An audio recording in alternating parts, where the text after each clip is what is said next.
Adventures of Sam Spade, Detective. Brought to you by Wild Root Cream Oil Hair Tonic, the non-alcoholic hair tonic that contains lanolin.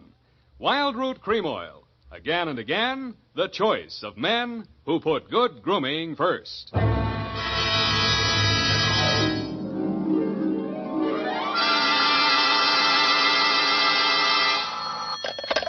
Spade Detective Agency. Bernadine, anything wrong? You sound almost human. It's not Bernadine, Sam. It's me, Effie. F! But I'll tell Bernadine about your compliment. How are things? Well, I've made out as best I could. I don't want you to think that I begrudged you a vacation. After all, you have worked hard. You did deserve it. Sam Spade, is that all you have to say to me? I'm not putting the blame on you. After all, it is a state law, so I can hardly accuse you of letting me down at a time when I needed you most. Well, you might at least ask me if I had a good time. I'm sorry if your conscience bothered you. Oh, well, it didn't. I had a divine time, and I met all sorts of interesting people. Mostly men. You don't say. What else? Well, it was this desert ranch, with a lot of buttes around. You mentioned those. No, Sam, no. They're the result of erosion. Those outdoor types, they go to pieces. Sam, are you pulling my leg? Not over the phone, Effie, but stay where you are. I'll be right down to look at your snapshots. And when you have the time, I'll dictate my report on the missing NEWSHAWK caper.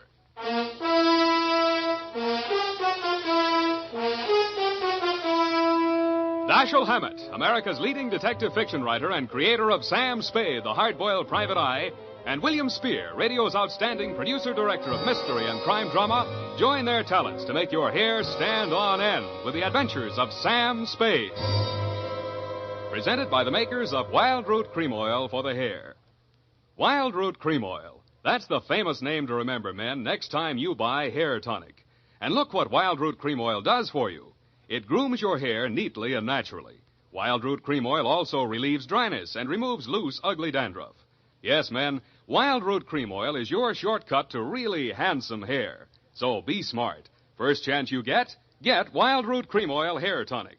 Again and again, the choice of men who put good grooming first. And now, with Howard Duff starring as Spade, Wild Root brings to the air the greatest private detective of them all in the adventures of Sam Spade.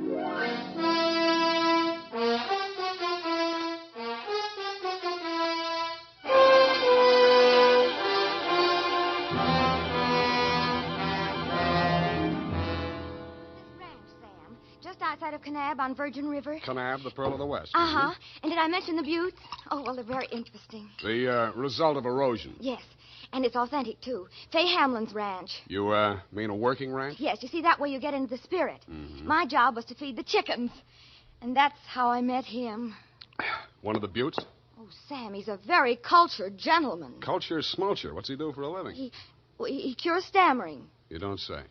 What's his name? Charlie Shank. Charlie Shank? He's the founder of the Shank Institute of Articulative Correction, which I should learn. Articulative Correction. Where is this institute? Oh, I have the address here. General Delivery, Butte, Montana. Mm-hmm. You're sure you didn't help him break parole, Effie? Oh, no. We just went on long walks together. Where to? Oh, different points of interest. Like Wolf Canyon. Figures. Uh-huh. He invited me on this camping trip. Honorable, of course. Mm. But I couldn't go on account of my sunburn. I had an awful. I've still got it, you see. Mm. And then he went back to Butte. He had to leave in such a hurry he couldn't even say goodbye. Wow. It was a pity, too, because an old friend he hadn't seen in years came looking for him just a few minutes later. With a warrant? No, he was an attendant in a nearby hospital. Mental? Oh, yes, very intelligent. He read me some of his poetry. Maybe you've heard it. A loaf of bread, a jug of wine, and thou. Wait a minute. Isn't that the Rubaiyat of Omer Khayyam? That was written by a guy named Fitzgerald. Well, of course. That's his pen name. Quite a penman. Yes, but he's paid his debt to society. And the other time it was a bad beef. Oh, naturally. He told me all about it. Sure. He cried on my shoulder afterwards. Sweetheart, when you make a mistake, it's a beaut. Sam, nothing happened. Well, I'm glad he cured you of stammering anyhow. Ready? Oh, yeah. I've got a brand new notebook. Know. Life goes on. I've got a brand new notebook, Sam. I'll just turn over a new leaf. Not a bad idea, dear. Date July 18 to Mr. Alex M. Youngblood. Try that again. Mr. Alex M. Youngblood, P.O., Box 317, San Francisco, From Samuel Spade, license number 1375596. Dear Mr. Youngblood, I need a vacation myself. You need Charlie Shank. You sound tired, Sam. Fortunately, until I met you, my only experience with any of the men and women who make your newspaper run had been with one of your corner newsboys who shortchanged me 2 times within as many days. I have not read your rag since. But your name looked imposing, and so did the $300 check upon which you had written it.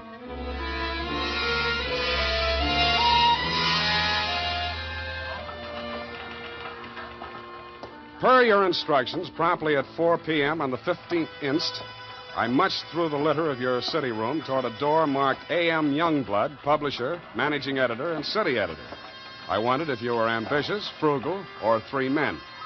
I did not know that you had good taste until I saw the trim, 20-ish, and toothsome secretary in your outer office.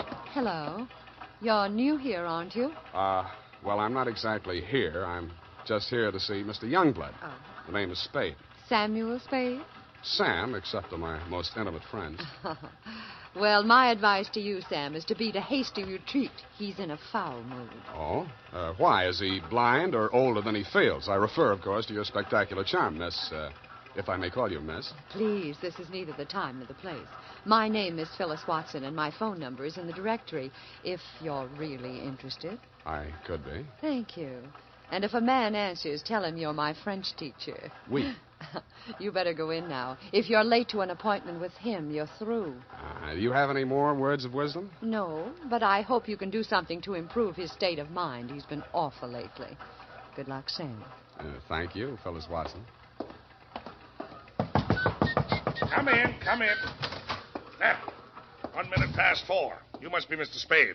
That's right. You're almost late. Sit down, Spade. Cigar? No, thanks. Well, don't expect me to offer a drink. You aren't a drinker, I hope. You don't listen to the radio, do you? Well, you'll not drink in this office. Nothing here but a cooler filled with water from a clean, gurgling, laughing mountain stream. You sound like a reformed drunk, Mr. Youngblood. What's that? Well, it was a good many years ago. If you don't mind, I'll just paste up the weather report for my morning edition before we talk. Oh, you do that too, huh? Yes, obviously. And with good reasons. I remind myself that I was once a copy boy, and I find it a splendid way to, at least once each day, to lower myself to the level of the working man. There we are. Very hot in Phoenix, I see. Mm-hmm. Just what do you want a detective for, Mr. Youngblood? I was coming to that, Mr. Spade. Sorry. Now, well, first let me warn you that your assignment is a highly confidential one. They all are. In this case, a man's life may be at stake. Mm-hmm. The situation... My newspaper, at my order and under my guidance, has launched a campaign against crime. Not aimed at the petty criminal, but at the easy-living leeches at the controls of the rackets, the hoods in bankers' clothing, the mansion-house parasites who direct the pickpockets, the second-story men, the housebreakers, who gamble away $500,000 a year and pay income tax only don't go to pieces. Of that amount. Yes, I understand. You're after the boys on the safer side of the fences. Nicely put, Spade, yes. Thank you. Well, the long and short of it is this. The author of the expose series, Ray McCulley, my top crime reporter, has been missing for 2 days. I want you to find him. What makes you think he's still alive? Good heavens, Spade. Why must you suggest that he isn't? Because if I were a mansion-housed parasite in danger of being unhoused by a newshawk, I'd see said newshawk standing in a cement block on the bottom of the bay. I will accept that only when no stone has been left unturned. Every straw and every haystack has been searched. Every... nook and cranny? Yes. Sounds as though you need at least one police force, Mr. Youngblood. Now, why don't you just... No. Impossible. We've already had a brush with the police over the expose. I'll not be dictated to at this stage of the game. I started this investigation, and I'll finish it alone. Well, it's a pretty big order, Mr. Youngblood, but times are tough. I'll see what I can do. Good. I hereby turn over to you all the resources and power of this, my newspaper. When one of my reporters is in trouble or danger, sir, I will spend every penny of my fortune, if necessary, to deliver aid and succor to his side.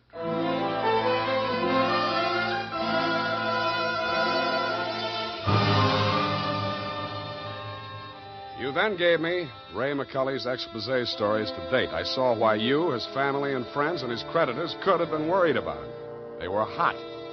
One followed a stolen car from the time of the heist through the alteration of the body color, tire brands, license number, motor serial number to the time it was shoved onto a used car lot. They named names all the way through. And another did the same to the firm of Otter, Badger, and Mole, furriers, and alleged manufacturers of coats from clouted pelts. Ray McCully had dropped out of sight right after that story had been published. So I left your office hoping that I'd reach the address of Otter, Badger, and Mole before closing time. I did. The plushy showroom was occupied by a dozen attractive fur-bearing models, female, but wax. The live models, male, were wearing padded shoulders, pointed shoes, and coats tailored for underarm artillery. They would have looked more natural at Madame Tussaud's Waxworks, Bertram the burglar section. Hey, oh, hey, what'll it be? Something for the little woman? Where do I find Mr. Otter? Are you the law? Leo sent me. He's in his office. Come on. Oh, wait a minute. Don't crowd me. You say you want to see the boss? On business. Stop nudging me with a rod. In there, hey, move. Okay. Hey, boss. Yes, Woody? Here's Joe here to see you. Leo sent him. I'll nudge him in, Woody. No nudging, Woody. Well. So Leo's sending a man to see me. I wonder why. If you'll comb this character here out of my hair, I'll try and tell you. Sit down, Woody. Thanks. You're new in town. Yeah, that's why Leo sent me. A local muckraker named Ray McCully interviewed you. He also interviewed Leo, but it didn't get printed yet. Leo wants to find him. So do I.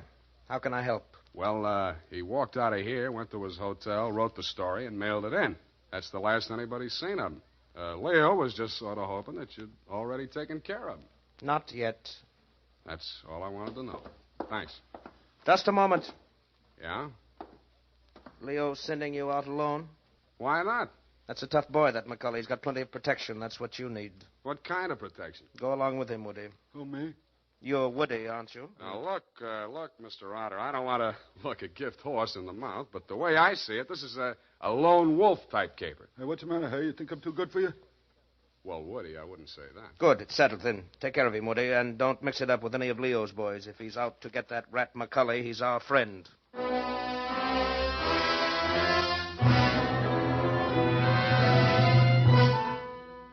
I was beginning to wonder who Leo was. I'd grabbed the name off a calendar on the wall, Leo's Van and Storage. I didn't know whether he was the Leo Mr. Otter didn't like, and I hoped I wouldn't find out. The best way I could think to keep from finding out was to shake Woody. On the way uptown, I walked him past 4 police stations. Crossing Market Street, I pushed him straight into the arms of a traffic cop who begged his pardon and let me off with a warning. At the Blue Bottle Bar and Grill, I gave Joe, the bartender, the Mickey Finn sign, but Woody liked it. He ordered another. Then he said he knew a place on Columbus where the drinks were even better. It was called Leo's Place. I wondered if that meant anything. Hey, oh, hey. Who, me, huh? I want your drink. Don't you like this joint? Yeah, sure, it's fine. We're not getting anywhere, though. You really take your work serious. Me, when I go gun for somebody, I go where I'm least likely to succeed. You live longer. Yeah. Woody, what do you know about this guy, McCully? You hear the boss. He say he's a rat. Yeah, but he said he's got plenty of protection. Who's furnishing it? Well, you see, there's a... Boy, oh, boy. Look at what just walked in. I looked. What I saw was not disappointing. She was wearing a skin-tight black satin with a plunging neckline and the new look only in places where it didn't matter. But she still looked enough like your secretary, Phyllis Watson, to be out of place in Leo's place. She didn't stay there long. She made a beeline through the kitchen to the rear exit. I made a beeline right after her. Woody was breathing down my neck as I started up the rickety outside stairway at the back of the building. I stopped the landing and turned around to face him. See you later, Woody. I didn't wait to see if he made it all the way to the bottom of the stairs. I was more interested in what was going on at the top. A door had opened, and Phyllis stepped inside. The man who let her in looked like Ray McCully. Who are you? The name is Spade. I don't know that name. Your boss hired me to find you. Private Dick? Yeah. Can I talk to you for a minute? Sure. Put your hands behind your neck and walk up slow. Okay. All right. Go inside. What's the matter? You're not acting glad to see me. This is the guy, Phyllis. Yes. Alex hired him this afternoon. There, you see. Now, what do you want me to tell Youngblood? You're not going to tell anybody anything. Oh. It caught me right behind the ear. The last thing I saw was that plunging neckline as Phyllis rushed forward. I didn't know whether she was rushing to my rescue or to get in a few licks of her own. 5 seconds later, I didn't care. As the design on the linoleum slammed up at me, I had just time to wonder why, of all the people who were looking for Ray McCully, I had to find him. Then I was out. Boing. Maced for my pains.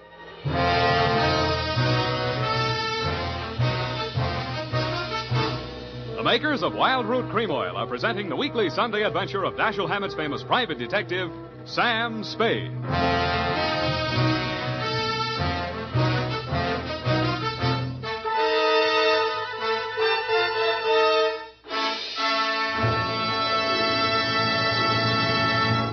If you want the well-groomed look that helps you get ahead, socially and on the job, listen. Recently, thousands of people from coast to coast who bought Wild Root Cream Oil for the first time were asked, how does Wild Root Cream Oil compare with the hair tonic you previously used? Better than 4 out of 5 who replied said they preferred Wild Root Cream Oil. And no wonder. Wild Root Cream Oil grooms the hair neatly and naturally, relieves annoying dryness, and removes loose dandruff. What's more, non-alcoholic Wild Root Cream Oil is the only leading hair tonic that contains soothing lanolin. So ask for Wild Root Cream Oil Hair Tonic. Again and again, the choice of men who put good grooming first. By the way, smart girls use Wild Root Cream Oil, too. And mothers say it's grand for training children's hair.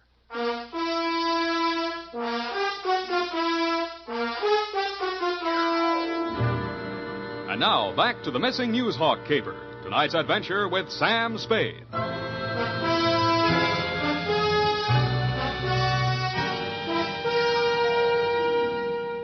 I was lying on the floor in a room with nothing in it but a sink, an army cot, a square of dirty linoleum, and a body. I staggered to my feet, ran some cold water over my head, and took a closer look. It was Ray McCully. He was a very dead, crusading reporter. He'd been stabbed clean through with a long-bladed kitchen knife. It said on the handle, property of Leo's place. I went through his pockets. In his wallet, a press card, a police card, union card, and 10 genuine, crisp, new $1,000 bills. That gave me a line on the killer. He was crazy. So was I. I left it on him, too. Folded up in his vest pocket, I found 2 newspaper clippings, one from the Chronicle and one from your paper. Both weather reports for the same date. It was very hot in Phoenix, according to both papers. But according to your weather report, the temperature in Needles, California was 135 degrees. That needled me. So did the slip of paper I found in his shoe. The number 9 and a date had been stamped on it with a rubber stamp. The date was the same as that of the weather reports. I turned it over. It said Ruthie's Booth, Manson Bowling Alley.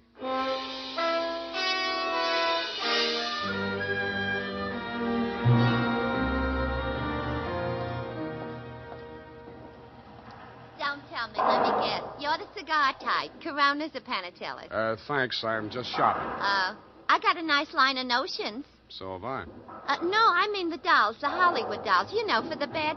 Only $1 plus tax. Very reasonable. Say, what's on your mind? Leo sent me. Oh.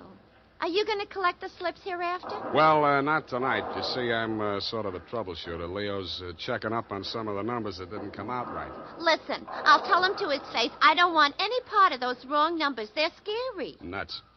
Who bought this one? Let me see. Oh, last Thursday. Oh, number 9. How can I forget? He put $500. And honest, if he's been around once, he's been around 100 times to see if it paid off. Did it? What's his name? Mr. Spinelli. He buys a slip every day. And if you ask me, he's learned his system. Because he's been winning, you know. Dimes and then $1 and then $5. And then when he come in with 500 on number 9 until he dropped dead, did it win? Where does he live? It did. Wait, I'll look on the sheet. Hey, somebody else was in just this afternoon. Give me that address. Hurry up, will you? Well, it's right around the corner on Manson, 810. Say, maybe that's his system, 8 and 1. Don't that add up to 9? Hey, what's the matter? Where are you going in such a rush?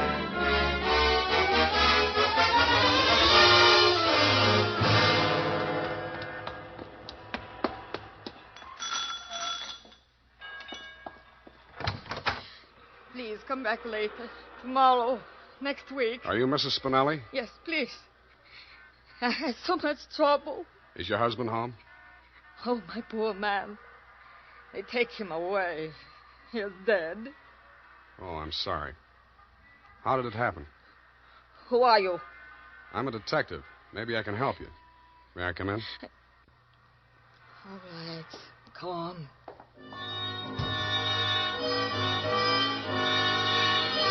It took quite a while to gain her confidence, and after that, it took still quite a while to piece together the grief-stricken grumble of words that poured out of her. When I got it down in the form of a statement, I asked her to read it over. Item, statement by Mrs. Arturo Spinelli.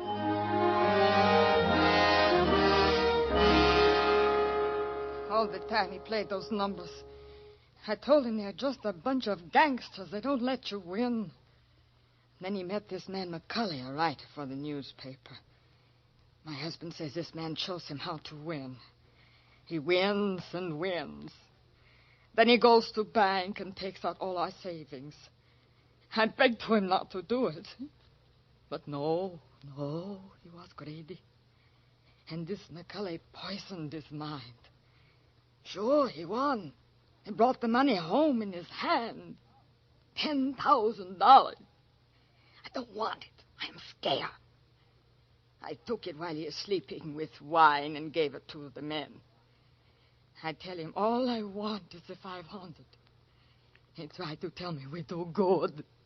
We help catch the big gangsters.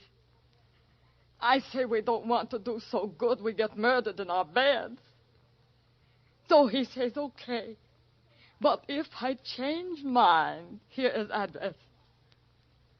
I don't change my mind. Because already my husband, he is dead. Has home. Stabbed. No, I don't change my mind.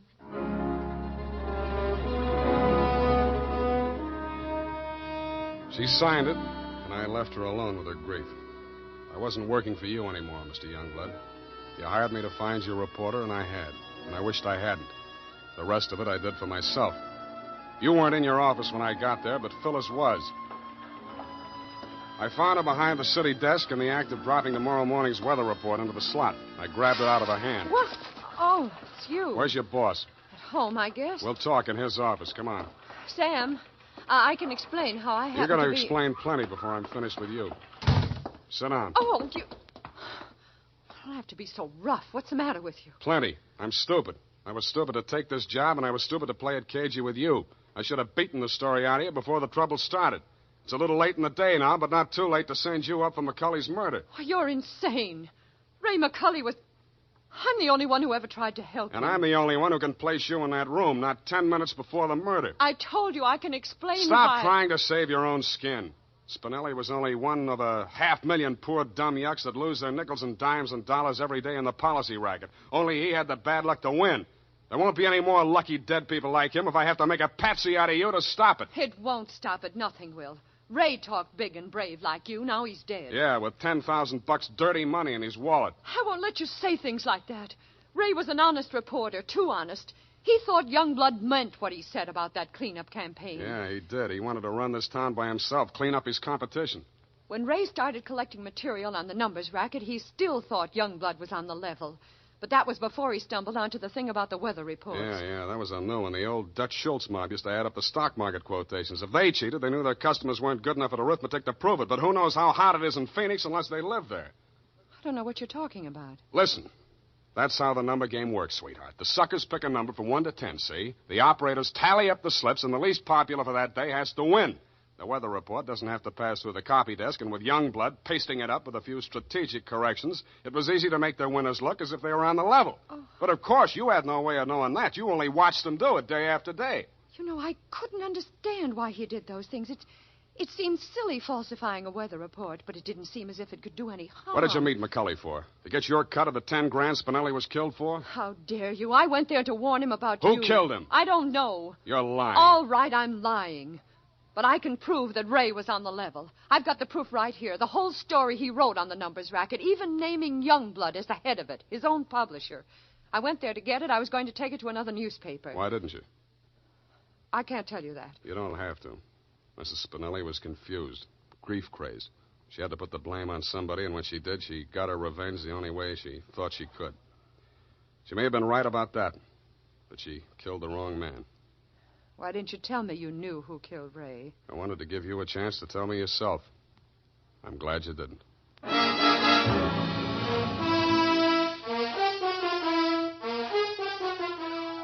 And that, Mr. Youngblood, is the crop. I'm sure you appreciate the fact that I gave the double scoop to your paper. Like Mrs. Spinelli, I have my own ideas of vengeance.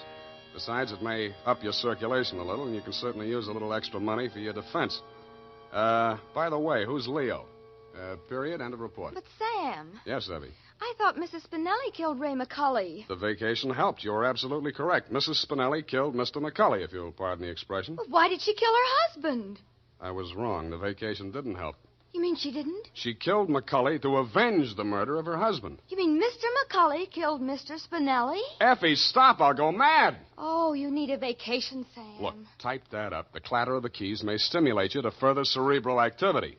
I beg your pardon, Sam? Brain work. Now, shoot. Oh, brain work. Oh, well, you know best. Tonight, men, or first thing tomorrow, get Wild Root Cream Oil and see what wonders it does for your hair. Notice how easy it is to apply. Notice what a neat, natural job it does of grooming your hair. Notice, too, how effectively Wild Root Cream Oil relieves annoying dryness and removes loose, ugly dandruff. No getting around it. Once you try it, you'll never be without it. So tonight, or first thing tomorrow, call at your drug or toilet goods counter for Wild Root Cream Oil. Get the big economy bottle and the handy new tube that's easy to pack when you travel. Also, ask your barber for a professional application of Wild Root Cream Oil Hair Tonic. Again and again, the choice of men who put good grooming first. Well, here it is, Sam. And you were absolutely right. The typing cleared my mind. It's all clear now except for one thing. Well, let's clear that up right away. Why did Mrs. Spinelli kill her husband? She did not kill her husband. Oh, I'm sorry. I meant, why did Mr. McCully kill Mr. Spinelli? Kelly did not kill Spinelli. Who's Kelly? McCully. McCully's real name was Kelly? Now, let's start all over again. Disregard everything we said up until now. Make your mind a complete blank. All right, Sam. In the first place, McCully did not kill Spinelli. That's what I said. It was his wife, wasn't it? Now, wasn't it, Sam? Oh, stop teasing me. Sam, why do you look at me like that? Effie, Mr. Spinelli was killed by one of the policy racket hoods to get back the 10 grand he won on the numbers game. Then how did the money get into Kelly's pocket? McCully's. Why do you insist on using his alias, Sam? Effie, that was a tip of the tongue. I mean, look, Mrs. Spinelli took it to him because she was afraid her husband might be killed for it. Then why didn't they take the money when they killed him? Because Mrs. Spinelli had already taken it. Then she did kill him. Go home, Effie! All right, Sam. I'm sorry I'm so irritable to you, but I thought it's... Well, it's been so long since I've been here, you know, Sam. Angel, you're just tired. Vacations have a habit of doing that to you. After a week or two in the office, you'll be all rested up again. Now, take it easy. You act as though you thought my mind were affected. Come here. Sam, now don't, my sunburn. Oh, it hurts. It's nice to have you back. You look good, too. All tanned and healthy. It's great. I think my nose is peeling. Well, don't pick at it. I won't. Good night, Sam. Good night, sweetheart.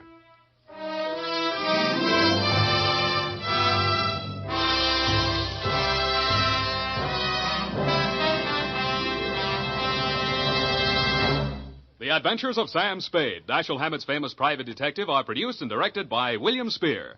Sam Spade is played by Howard Duff. Lorene Tuttle is Effie. The Adventures of Sam Spade are written for radio by Bob Tallman and Gil Dowd, with musical direction by Lud Gluskin.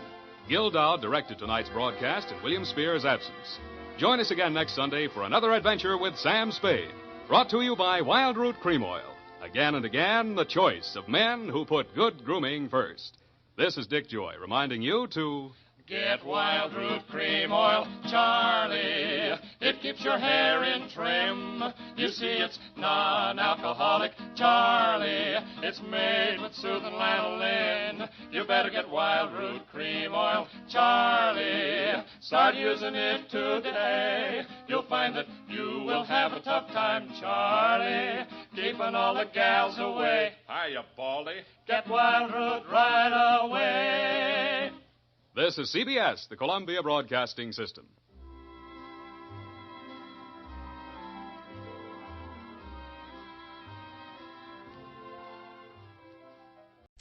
Wrigley's Spearmint Chewing Gum, the refreshing, delicious treat that gives you chewing enjoyment, presents for your listening enjoyment John Lund as Johnny Dollar.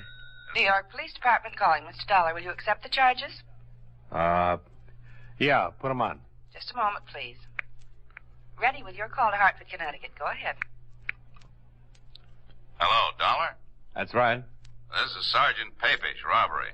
I have a notation here. You're the one to contact in the case that came up. Allied Adjustment Bureau? Well, I've done a lot of work for him. What's it about, Sergeant? Well, we've recovered a mink coat you were looking for about 6 months ago. Oh? Yeah, stolen from a party named Jacoby in Rochester. The Jacobys are in Europe right now, but the furrier's already identified it as the one he sold to him. Jacoby? Rochester? Yeah. Oh, yeah. Yeah, I remember. It was insured for $5,000. There's some other things taken in the same haul. A watch, rings, bracelet. That's the job. So far, we just have the coat and the girl who was wearing it. Well, what does she say? Nothing. So far, she's got a couple of bullet holes in her. Maybe I better get down there, Sergeant. Room 212, Sergeant Papish. Right.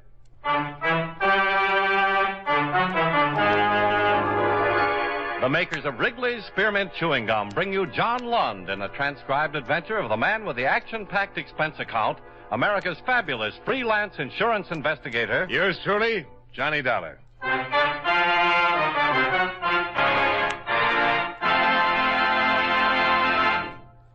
Wrigley's Spearmint Chewing Gum refreshes you. Wrigley's Spearmint Chewing Gum gives you real chewing enjoyment. Yes, for chewing enjoyment plus refreshment, it's Wrigley's Spearmint Chewing Gum. The lively, delicious flavor of Wrigley's Spearmint cools your mouth, helps keep your throat moist, and gives you a nice little lift. The good, smooth chewing of Wrigley's Spearmint helps keep you feeling fresh and alert, adds enjoyment to whatever you're doing. So for chewing enjoyment plus refreshment, treat yourself often to Wrigley's Spearmint Chewing Gum. Healthful, refreshing, delicious.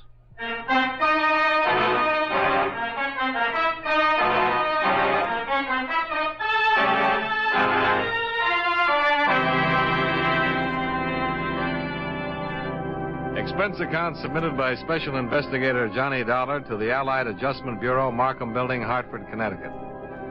The following is an accounting of expenditures during my investigation of the Rochester theft matter. Expense account item 1, $1.65. Person-to-person collect call from Sergeant Papish, New York Police Department. Item 2, $32.56. Train fare and incidentals between Hartford and New York City after clearing authority to resume on the Jacoby case. It had been stalemated 6 months before when the Rochester police and I were unable to recover any part of the items stolen from the Jacoby residence. I arrived in New York at 1:35, dropped my bags off at the New Weston, then went directly to the Metropolitan Police Station.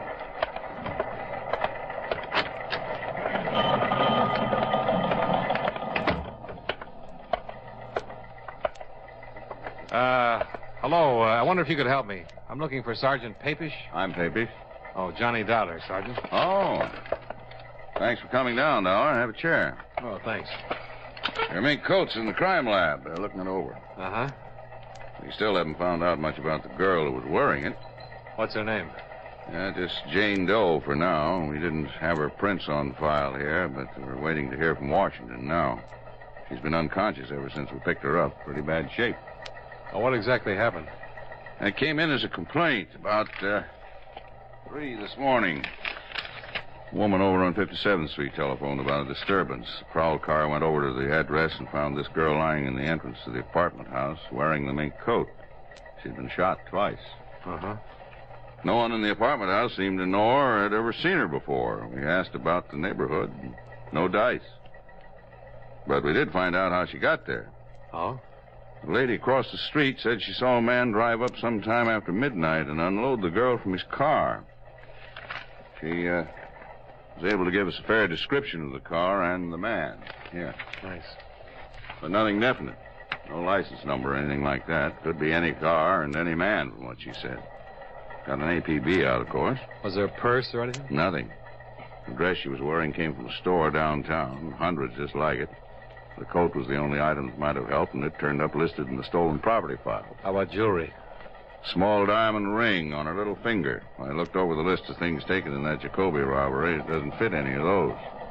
You can look at it if you want to. I'll take your word for it. I suppose the insurance company paid off the claim. Yeah, the whole thing. Well, at least we have the coat back for you. Maybe we'll get a line on the other things when this girl regains consciousness. If she does. Pretty bad, is it? Yeah. Nice-looking girl, too. Only about 25 or so. Excuse me. Sure. Robbery, Sergeant Papish. Oh, let me get it down here.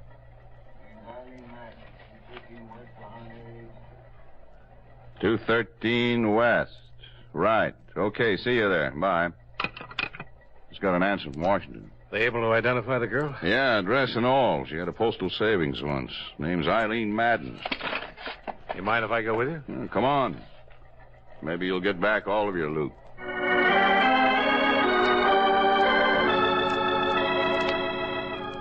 I accompanied Sergeant Papish to the address for Eileen Madden.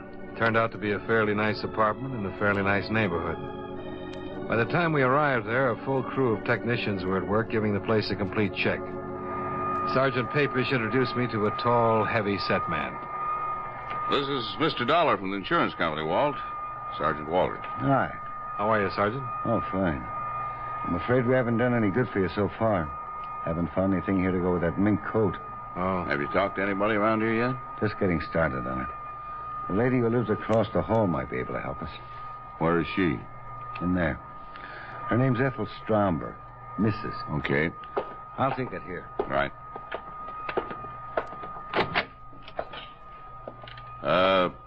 Are you Mrs. Stromberg? Yes, I am. I'm Sergeant Papish. This is Mr. Dollar. How do you do? How do you do? How's poor Eileen? Not very good, Mrs. Stromberg. She's still unconscious. Oh, dear, that's terrible. It's just a terrible thing. Where is she? I'd like to go to see her if it's possible. She's at the police emergency hospital right now, Mrs. Stromberg. I'll have them phone you when she can see people. Well, thank you. What an awful thing. How did that happen? What's that all about?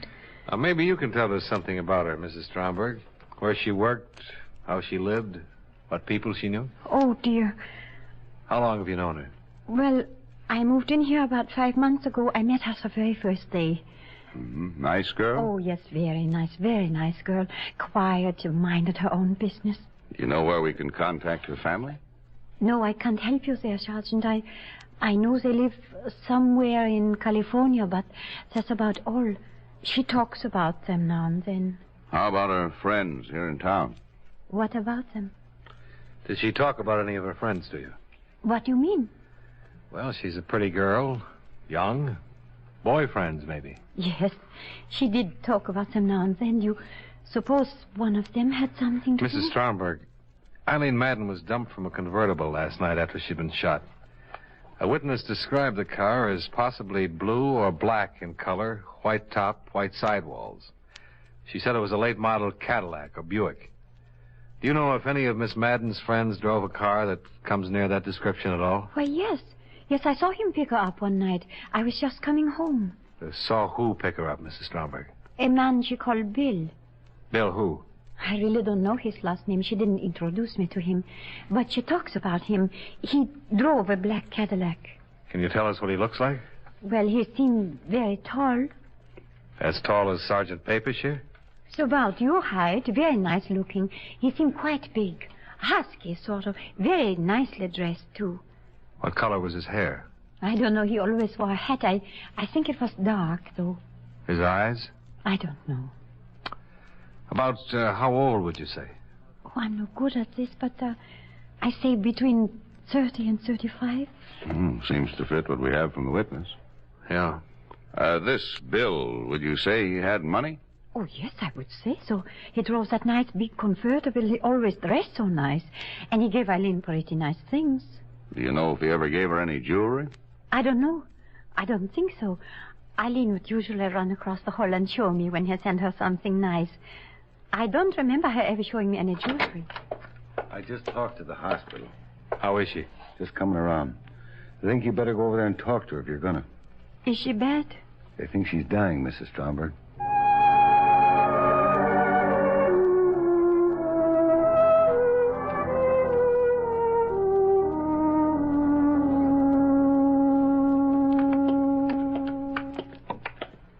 Think she'll make it?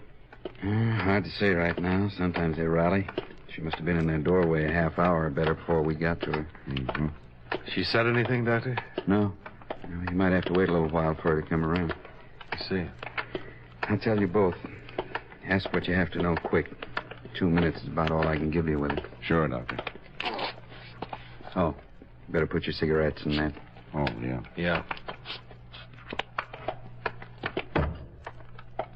All right, miss. Okay, boys.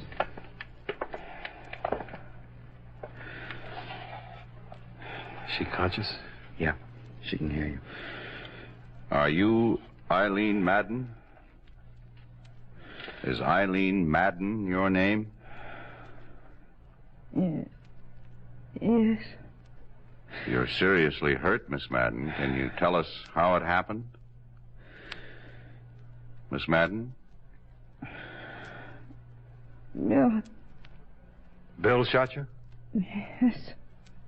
What's Bill's name? Where can we find him?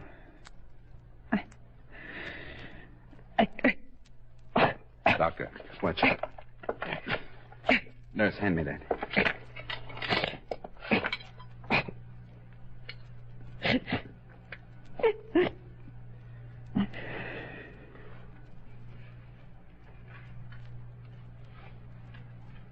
Sorry, fellas. There was nothing I could do.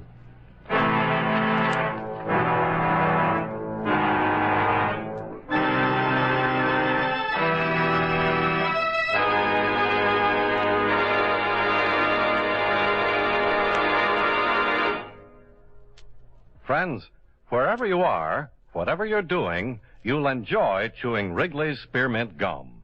Chew Wrigley's Spearmint while you're working.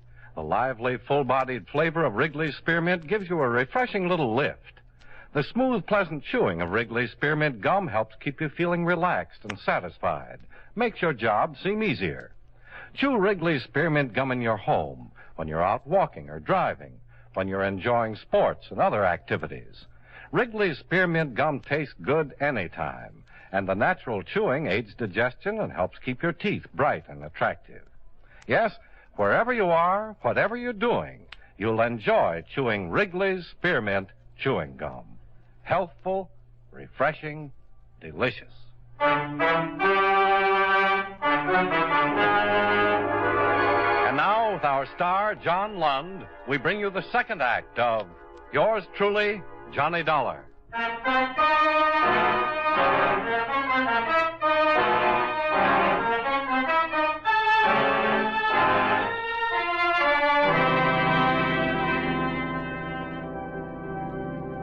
Eileen Madden died at 3:35 in the afternoon without giving us a full name of the man who'd shot her the night before. I stayed with Sergeant Papish and Sergeant Walters as they continued their investigation of her death and the appearance of the mink coat covered in policy number 27M55567, issued to Roland J. Jacoby, Rochester, New York. The apartment where she had lived yielded some information. Here it is. Letters from Robert J. Madden in Riverside, California. Looks like her father. Okay, we'd better notify him. This might be the best lead. What's that? This picture. Found in one of her closets. Let's see. $1. Oh, thanks. Love, Bill. He loved her, all right. Yeah. Anybody identified this yet? That Mrs. Stromberg's supposed to be here right now. What time you got? Oh, 5:30. She said she'd be here at 6. Anything on the bullets? They didn't check with anything in our lab. Ballistics says it was an Army 45. The old 1911 model. Pretty good gun for killing. What gun isn't? Oh, I got the wrong room at first. Oh, come in, Mrs. Stromberg. You remember Sergeant Papish and Mr. Dollar? Yes. Do I have to answer more questions? Not many more. Oh, I'm just all worn out. I can't get over this terrible thing happening to Eileen.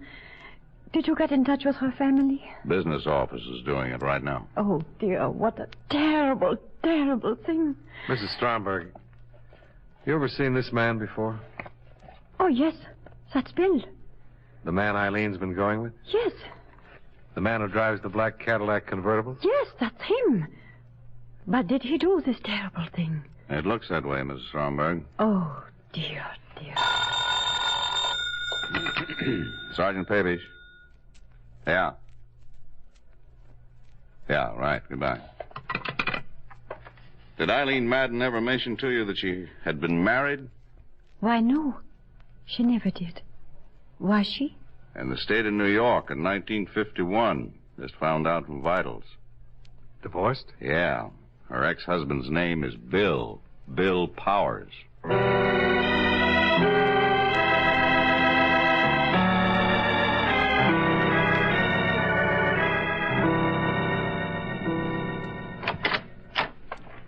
Sergeant Papish, this is Mr. Dollar. How do you do? What's the matter? May we come inside, Mr. Powers? Sure. Well, what's this all about? Do you know a woman named Eileen Madden, Mr. Powers? Yeah, sure. We were married once. Why? Eileen Madden was shot to death last night, Mr. Powers. Eileen? Yes. What? Are you sure? We checked her prints. Oh.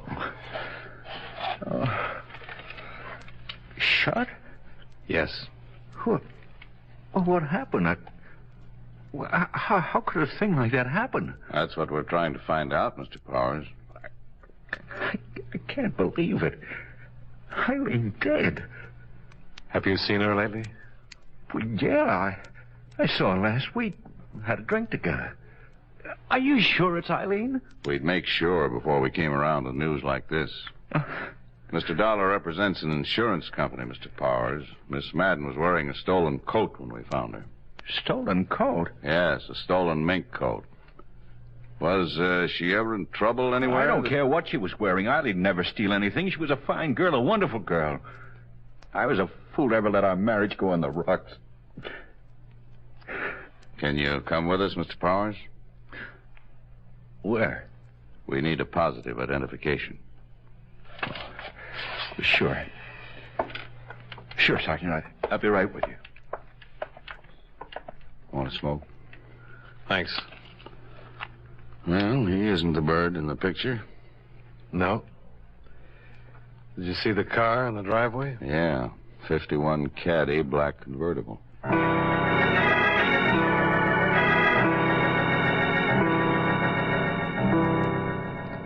On the way to the city morgue with the ex-husband of Eileen Madden, we tried to get more information from him regarding her activities up till the time of her death.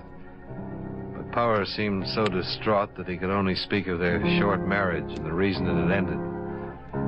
It was an old and especially sad story of a man who couldn't provide well enough for a beautiful wife. However, once he'd seen her body at the morgue and identified it, he seemed to get better control of himself. We all walked across the street for coffee. I hope you get whoever did this, Sergeant. I hope you get him fast. We sure want to, Mr. Powers. Why would anybody do that to Eileen? Why? Maybe you can help us answer that. Oh, you're just interested in that coat you say she was wearing. Well, mister, I don't believe she was wearing a stolen coat. What do you think of that? I'm just looking for the facts, Mr. Powers. I'd like to prove what you just said as badly as you'd like to have it proved. But we have to start somewhere. You can understand that. I suppose so. You told us you saw her last week for a drink. That's right. Have you been seeing her right along? Yeah, sure. Did you know that she's been going with somebody else? Sure. And you know Bill? Bill Chambers? Yeah. Well, I don't know him, but she talked about him a lot. Is this Bill Chambers, Mr. Powers? Yeah, that's him. I thought you knew. You're sure this is him? Sure. This picture was in her place. I went there one day and saw it and asked her who he was. Eileen told me all about him. What did she tell you about him? Why, she said she was going with him. She told me that he wanted to marry her. Said he had lots of money. Did she tell you where he works? No. Or what kind of work he does? No. You know where we can get in touch with him? No, I don't know that either. Say, do you think he might have done this to her? We'd like to talk to him. I know she's been going with him for a few months, what she told me. And you've been seeing her the same time she was seeing Chambers? Well, yeah, that's right. She didn't want to marry him. She wanted to marry me again. You know what kind of a car Chambers drives? Cadillac. Thought you never met him. Well, she told me about his car. It's another thing. I went out and bought one myself. I thought it might do me some good with her. Mm-hmm. Were you at home last night? Yeah? Can you prove it?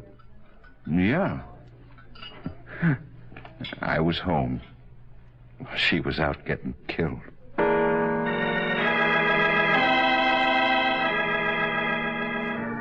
The name William Chambers was checked through the New York police files. They listed 24 persons who more or less fit his general description. It took 2 days to locate and talk with all of them. Neither Mrs. Stromberg nor the witness who had seen the body dumped from the car could identify any of them. An all-points bulletin regarding the suspect and his car had been issued as soon as we learned his name. Same results. Nothing.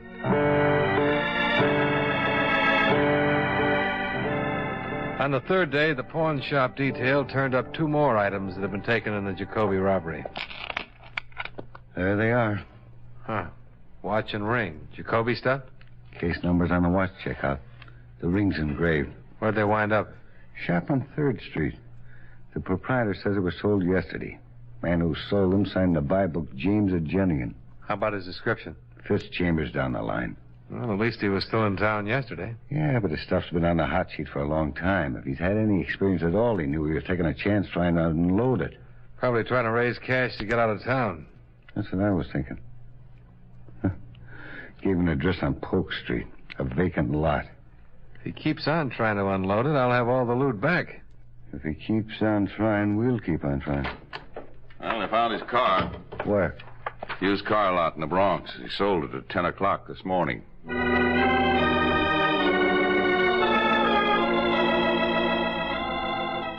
At the used car lot, we learned that a man answering the description of William Chambers had driven in that morning and offered a black 51 Cadillac convertible for sale.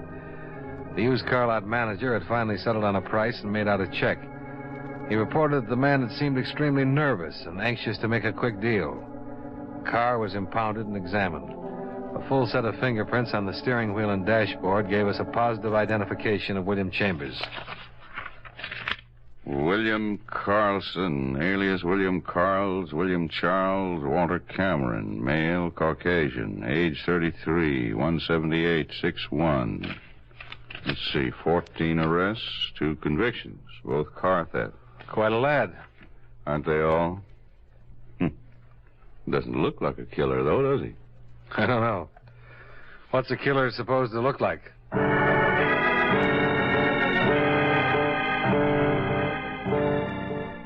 The search to locate William Carlson, alias William Chambers, extended to all parts of the city. The associates and relatives listed in his criminal file were contacted and questioned.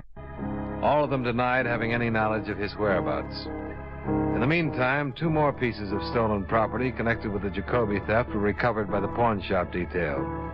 Each of the pawn shop proprietors identified the mugshot of the wanted man. He'd used different names in each instance. The handwriting was the same. Each address had to be checked out. I went with Sergeant Papish to the one he had given on 78th Street. It was not a vacant lot. Hello? Hello.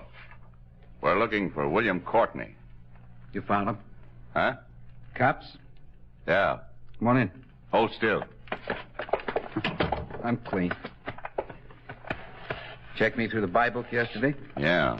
Your name's Carlson, isn't it? William Carlson? Yep. We've been looking a long time for you. I know. Yesterday, I decided I'd let you find me. I gave my right address. You want to get your hat? Sure. Look, I didn't mean to kill Eileen. I didn't mean to at all. I want you to know that. Let's talk about it downtown. No, we won't. I'm not talking to anybody downtown. I'm talking to you two right now, and that's it. So you better listen. Okay. I've been doing pretty good with these house jobs. Real good. Enough to buy myself a nice car, get some clothes, get around a little bit. I work all alone. I met her. I liked her. I wanted to marry her. I did. I really did. We went out the other night, and I gave her the mink coat for a present. I thought that'd cinch it. She didn't want to take it.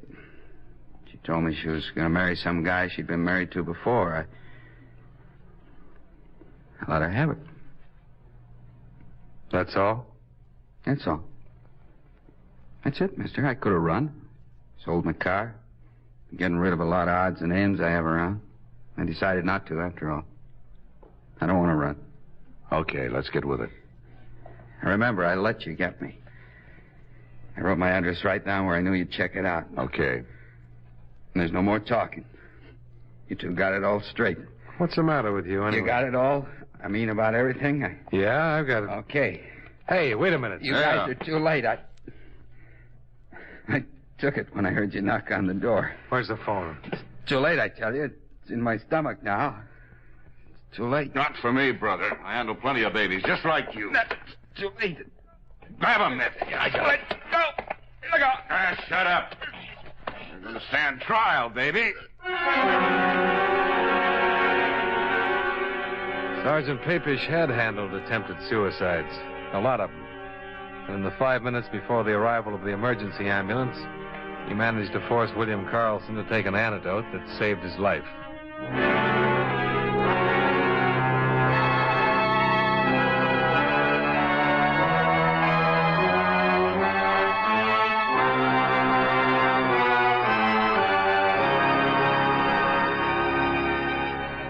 The remainder of the Jacoby theft items were found in and around the apartment of the suspect, along with other stolen property listed with the New York police. All of the articles on the enclosed list have been impounded and will be available following the trial of William Carlson. Expense account item 3, hotel and board while in New York, $88.65. Item 4, same as item 2, transportation back to Hartford. Expense account total, $155.42. Remarks? Please file a copy of the above report for the information of William Powers in regard to his ex-wife, Eileen Madden. I think this is what he wanted. Well, that's it.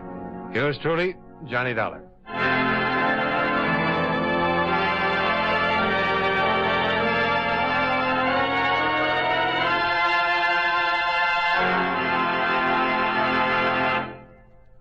Remember, friends, Wrigley's Spearmint Chewing Gum refreshes you. Wrigley's Spearmint Chewing Gum gives you real chewing enjoyment. The lively, full-bodied flavor of Wrigley's Spearmint cools your mouth, freshens your taste, sweetens your breath. The smooth, pleasant chewing of Wrigley's Spearmint helps keep you feeling relaxed and satisfied. Makes whatever you're doing more enjoyable. Yes, for refreshment plus chewing enjoyment, treat yourself often to Wrigley's Spearmint Chewing Gum. Millions enjoy it daily. Get a few packages and always keep some handy. That's Wrigley's Spearmint Chewing Gum. Healthful, refreshing, delicious.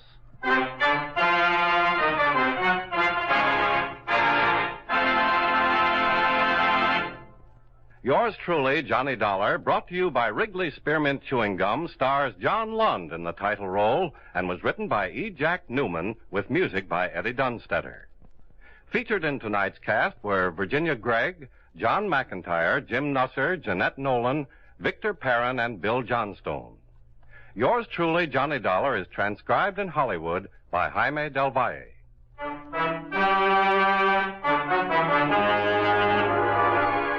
The makers of Wrigley's Spearmint Chewing Gum hope you enjoyed tonight's story of Johnny Dollar and that you're enjoying delicious Wrigley's Spearmint Gum every day. This is Charles Lyon, inviting you to join us again next week at this same time when, from Hollywood, John Lund returns as... Yours truly, Johnny Dollar.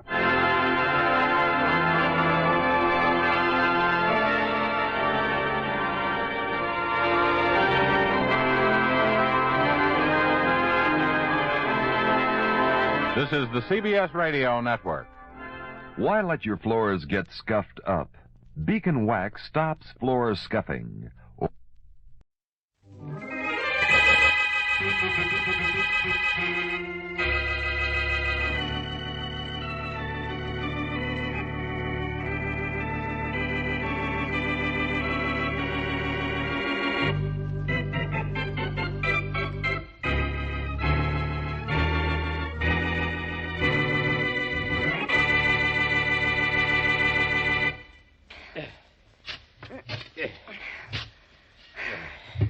What are we digging, Joe? A sub-basement? You know what we're digging, Sue. Sure, but how far down are we going? To China? Don't be silly. It's just about deep enough. A few more spadefuls, and I guess it'll fit. Well, I hope it's just a few more. I'm exhausted. Don't be crazy. I've done most of the work. And I know why, too. Look, Joe, isn't this deep enough? Yeah, I guess so. Well, it's deep enough, but is it wide enough and long enough? It's wide enough. Well, I think it's okay. Let's lift it in. You get that end. All right. Now lift. Hey, it's heavy, isn't it? Don't be lazy. Come on, lift. I'm doing my best. Okay. Now lower it. I think it'll fit. I think it will, too. Oh. Oh, he's right. Yeah, it fits, Sue. Just fits. Now what do we do? Cover it up and forget about it? Now, don't be silly. Just covering it up with dirt won't hide it for long. I'm going to pave the entire basement floor tomorrow. Then she'll not only be a couple of feet underground, but under half a foot of concrete, too. We're going to do a good job of hiding Sally's body, I'd say. You bet we are. Maybe my wife did show up at the wrong time. But what's left of her will never show up.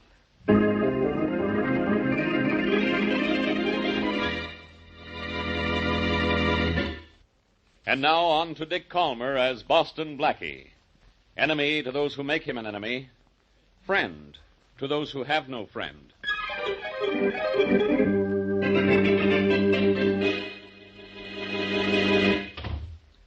Hello, Joe. Well, what's the matter? Aren't you glad to see me?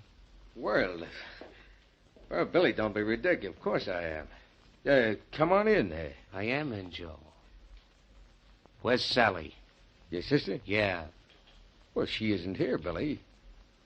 She's been out of town, you know that. But you and I quit stalling. She came back last night. I know that. And I also know what happened. Now, look, Billy, Skip it. I'm not sore because you killed her. She meant nothing to me. But money does. And you're going to get me a chunk of it or I start talking. Now, Billy, you got to listen to me. Do I? What'll you bet? Seems to me that you better listen to me. You killed Sally. But I got it fixed so the cops are going to pick up your friend Sue Adams for it. And for keeping my mouth shut about you, I want a lot of dough. But you know I'm nice. I'm going to tell you how you can get it for me.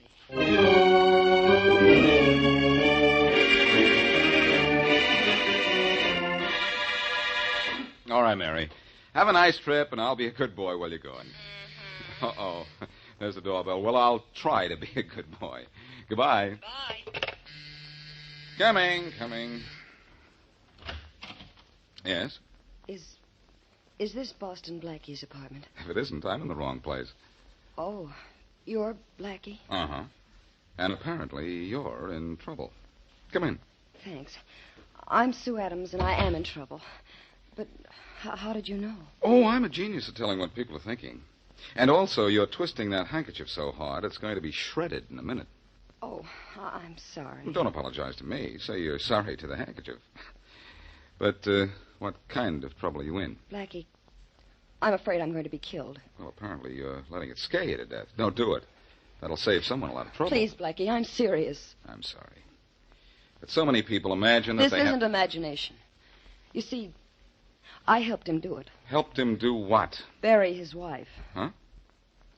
What him buried his wife? Joe Lang. He buried his wife, Sally, in the basement of his home last night. This morning, he paved the floor of the basement with concrete. And you helped him? I helped him to bury her. Who helped him kill her? Joe said he found her in the basement, already dead. But I know he's lying. What makes you think so? Because he said he'd go to the chair if his wife's body were found. He said he'd see that I had to be buried, too, if I ever told what I knew. So you've come right to me to tell me all about it, huh? That's asking for it, isn't it? No. I think Joe intends to kill me anyway. He invited me to his place in the mountains, and he's never done that before. I know he wants to take me out there to kill me. Well, you're in a spot, young lady. And in this case, the best spot for you is police headquarters. I'll phone it. Come in. Hello, Blackie. Well, think of the inspector and Uppy Pops. Hello, Faraday. Hi. Well, What do you want me for this time? Murder, arson, or help? I don't want you for anything, Blackie. But is this girl Sue Adams? Yes, I'm Sue Adams. I got a phone call saying I might find you up here.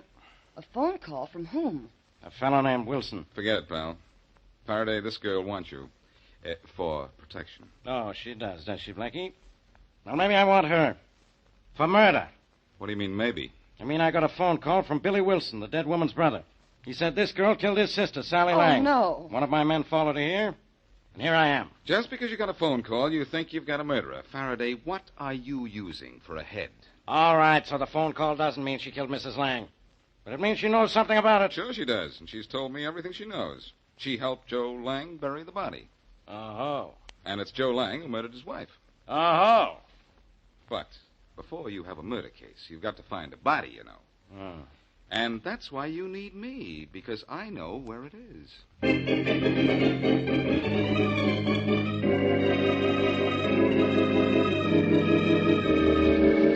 Put lots of paper in that corner of the room, Billy. We want to fix it so this joint of mine goes up like a hot torch. I know that, Joe. I'll make sure nobody will ever know we set your place on fire. Now, these papers will burn with the rest of the joint. So will all the Excelsior. Right. So much Excelsior around will look suspicious, Joe. It'll burn. If it doesn't, so what? Your sister got 3 barrels of new dishes delivered last week. Yeah, no kidding. Yeah. You bought Sally new dishes? She never told me. She won't tell anyone anything now. I think we have enough papers around. I should think so. The basement's jammed with papers. We spread them around every room. Joe. Yeah.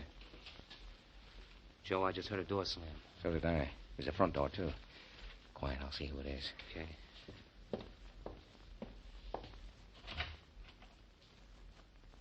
Well?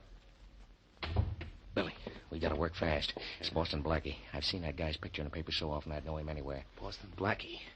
Oh, somebody must have found out that we... Never mind about him.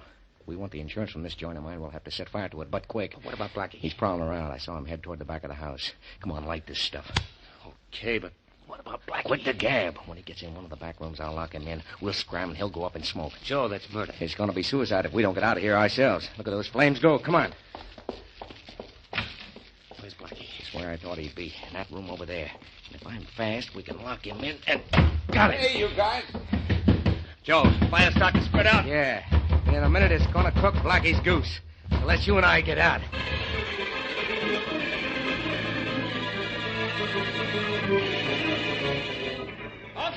Okay, men, let's pack up and shovel. There's not much left of the house, Inspector Faraday. I don't care about the house, Chief. But Boston Blackie was in there. There's no one left in there now, Inspector. No one alive. That house went up well, it went up awful quick. What was Blackie doing in there? We came down to see a guy named Joe Lang about a body Blackie said he could find. We were both going in, but Blackie said he wanted Lang alone a few minutes. Well, if no one come out of the house after the fire started, no one's coming out now. You sure Blackie stayed in there? Blackie didn't have time to get out. He hadn't been inside more than a minute when I saw a flame shoot out of all the windows, so I beat it down to the corner and turned in the alarm. Blackie might have come out while you were turning in the alarm. If he did, he would have been here when I got back. No, I guess he got caught in there. That's tough, Inspector. Yep. Well, we'll be able to check through the rooms pretty soon now, Inspector. Okay. I want to make sure about Blackie. Sure of what, Faraday? That I'm dead or alive? Blackie, you're alive? A little smoky, Inspector, but alive. Why, I ought to... So I worried you, Faraday, but I just had to wait until I heard you say something nice about me.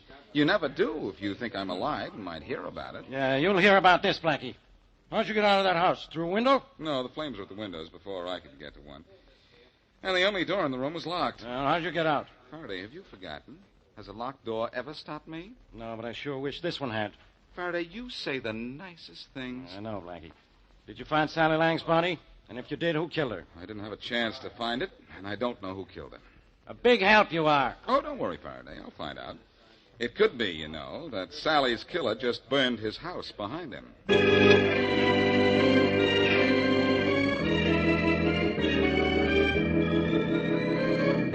10 of diamonds. Jack of hearts. Nuts. Well, Billy, it don't look like you'd ever win a dime off me cutting cards. Well, I'll bet you 5 I win this time, Joe. You got it. Go on, you shuffle. Okay. I wonder if they found Blackie's body yet. The joint's still probably as hot as a griddle. Go on, you cut first. Sure. King of clubs. You bet 5 you'll win this time, huh? I'll win. Here's my cut. Ace of hearts. Boy, you The dirt. 5's mine, Joe. Don't be diz. I don't pay off on a crooked cut. You shuffled. There was nothing crooked about it. Ah, that phony cut you made stacked the cards. Now, You- wait a minute. Just because you're Sally's husband, don't think you can call me a cheat. Okay, pal, you started something. Well, Billy. Okay, that's enough. Yeah. Maybe you'll get away with this, but you're not going to get away with killing my sister.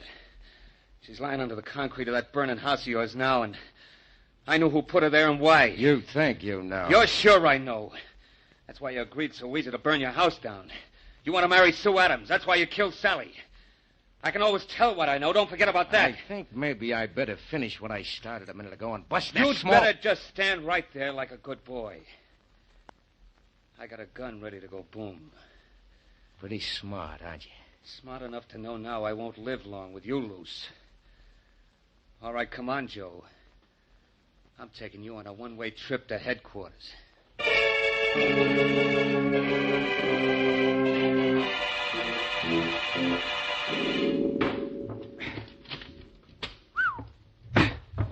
I wonder how heavy these boards were before they were half burned. Yeah. Better get out of the way, Sue. I'm going to toss some of these old planks your way. I'm out of your way. Blackie, what happens to me because I helped Joe bury his wife here? If you can prove that you were forced to help him, Sue, not much. I've kept you out of Faraday's hands so far, haven't I? Yes. There. I guess I've cleared a big enough floor space.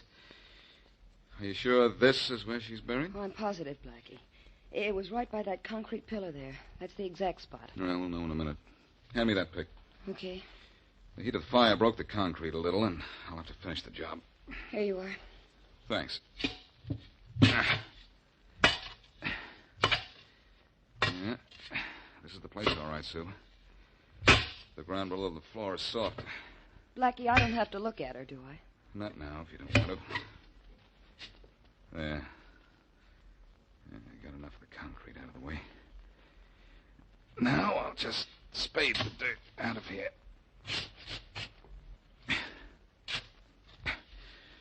Yeah, this is the place, all right.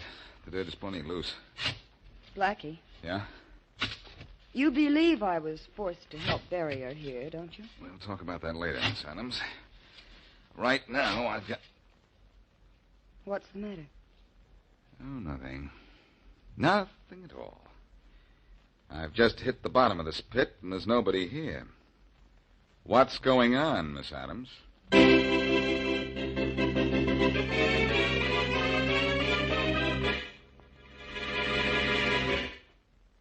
Now back to Boston Blackie.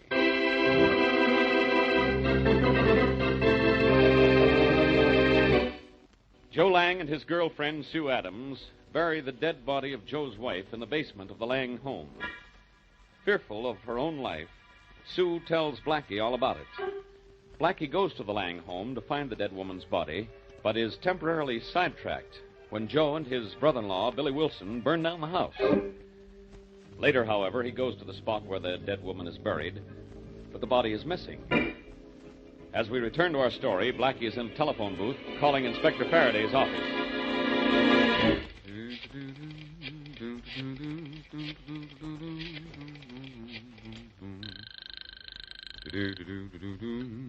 Homicide, Faraday speaking. Oh, hello, Faraday. This is Blackie. I've been to the ruins of the Lang I house. know, and I know. You found Mrs. Lang's body. Well, I've done better than that. I have her killer right here in my office. You can't prove you have anything, Faraday, because I didn't find a body. What? I found where it had been buried once, but it wasn't there this time. Oh, fine. A big help you are. Well, look, I'll be a little help then. Who's in your office, Joe Lang? Yeah, and Wilson, the dead woman's brother. He brought Lang in. I thought Wilson told you Sue Adams killed Sally Lang.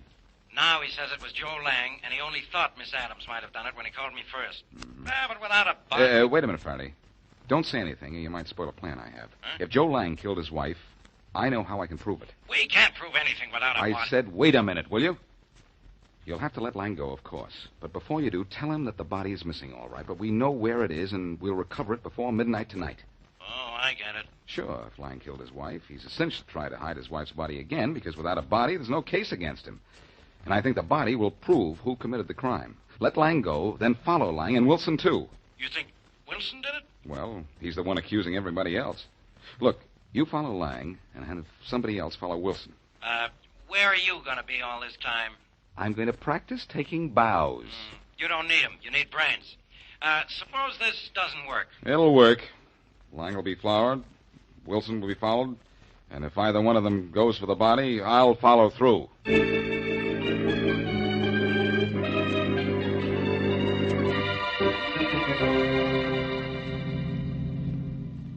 Don't let Lang's car get too far ahead of us, Sergeant. I won't, Inspector Faraday. But it's tough driving with no lights. Yeah. Wonder if Wilson is leading Blackie out into the country, too. I don't know. I doubt it, though. I don't think Wilson did it. What's his motive? He didn't gain anything by her death. But Lang did. What? He got rid of her. Oh, so he could marry that Sue Adams, huh? Oh, maybe just because he was sick of her. She weighed almost 200 pounds, I understand, and was as ugly as... Hey, Lang's car just pulled off the road by these woods up there. Yeah, I noticed. Hey, he's getting out, ducking into the woods. Pull up right behind him quick, and we'll help him find a body. Okay. Well, looks like Blackie was right, huh? He usually is, but don't tell him I said so. Hey, Lang! Lang! Looking for something, Lang? Don't run for it, Bud, or I'll have to stop you with a slug. Okay. You think I'm still? I think you're pretty dumb if you didn't know we could follow you out here. Okay, so you followed me out here. What for? You like the country air? You know why we followed you out here. So you'll do exactly what you've done. Lead us to your wife's body. You think it's out here, do you? I know it is. And if you don't lead us to where it's hidden, we'll find it ourselves. Okay. Okay, so I hid her body in the woods here. There it is, Inspector. The body. Good. Why'd you try to hide it, Lang? Why? Because Never mind, I'll tell you why. Because you know we can't prove a murder without a body. You knew Blackie knew the body was in the basement of your house, so you dug it up and brought it here. Now you wanted to get rid of it again. Well, we've got the body. You know what that means? Means we've also got you.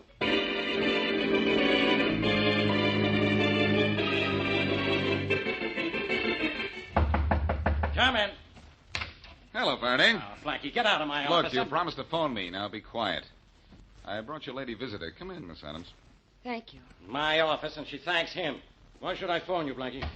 So let me know how my plan worked. You know how it worked. So go ahead and bow yourself all over the place. You found Mrs. Lang's body? Yeah, Joe Lang led us right to it. He admits he killed her and everything. He's in jail now, Inspector? Yeah, Miss Adams, you're safe now. But you always were. Lang said he had no intention of killing you. One murder was enough. Why did Lang kill her, Faraday? He claims he didn't mean to. They had a fight in the basement. He pushed her and she fell. Her head hit a concrete post. That was that. That must have happened long before I came in. He was just starting to bury her when I got there. Miss Adams, she'd been dead for some time before he buried her. He admits he left the house right after he killed her and didn't come back for a couple of hours. Oh, that's when he realized she was dead. Yeah. She hadn't moved, so... Very smart, Blackie. She hadn't moved for 2 hours. She was dead. So he knew he'd killed her. Well, if it was an accident, Inspector Faraday, you He can't... just says it was an accident, Miss Adams. But I don't think it was. The coroner reports she got a pretty heavy rap on the head. You know, I've just had a pleasant thought. What? Lang led you to that body rather easily. What if it isn't his wife's body? But it is his wife. Huh? What did you say? Nothing, Inspector. But has anyone besides Lang identified the body? No, but Wilson's at the morgue identifying it now. Then he's coming here. Well, if when he gets here he says that isn't his sister's body, you'll get nowhere trying to send Lang to jail. Yeah, so you say. Come in. You sent for me, Inspector Faraday? Yeah, Wilson. Have you seen the body? Yes, I have. Get ready for a surprise, Inspector. Quiet, Blackie. Whose body was it, Wilson? It was my sister's, all right. Blackie. Get ready for what, did you say, Blackie? All right, so I'm wrong. Looks like I'm the guy on the right this time, doesn't it? Well, it's the first time for everything. Go ahead, Blackie. Just try to make me mad. This is the way I like my cases to end. First, I find the body. There's a bump on the back of the head and a gash on the side of the head. Her husband admits pushing her, then he admits he killed her, buried her, and tried to hide her. Right, Miss Adams? Well, I guess so. Right, Blackie? Right, Faraday. He not only admits all this, but he dictates a complete confession and signs it. Right, Blackie? Right, Faraday. I knew all along he was the one who did it. Wilson, I should have arrested him when you brought him in here. Yes, sir, Joe Lang murdered his wife, and he's going to the chair for it. Right, Blackie? Wrong, Faraday. And then I should... What? Just what I said, wrong. Joe Lang didn't kill his wife. But I know who did. Joe Lang killed his wife. That's who did. No. Right here's who did. Billy Wilson. Blackie, you're out of your mind. And... I know, and get out of your office. I think you're through with me, aren't you, Inspector? Yeah, Wilson, you... Wait a minute, Faraday. Wilson, when did you last see your sister? Oh, it was some time ago. She'd been out of town. I wonder, Wilson, if you didn't see her between the time her husband pushed her and the time he came back home. Huh? What do you mean? I mean, maybe Lang only thinks he killed your sister. He did push her down, and she fell against the post. But it didn't kill her. She was killed later by that second blow on the side of the head. You're through with me, aren't you, Inspector? Wait a minute. Go on, Blackie. Wilson, you found your sister unconscious, revived her, learned what happened. Then you quarreled about something, and you killed her, knowing Joe would come home, find her dead, and think that he had killed her. Faraday, arrest this guy, and you'll arrest Mrs. Lang's killer. Hey, Wilson, where do you think you're going? You said you were through with me, Inspector. Yeah, but I've changed my mind. Too late, Inspector. Blackie, grab him before I'll grab him, don't worry. You better worry, Blackie. Oh, boy, this guy wants a battle, huh? Come here. Nice going, Blackie. The bigger they are, the harder they fall, I always say. Yes, Faraday, if it's corny, it's what you always say. But you know what I say? What? Let's find out why this mister killed his sister.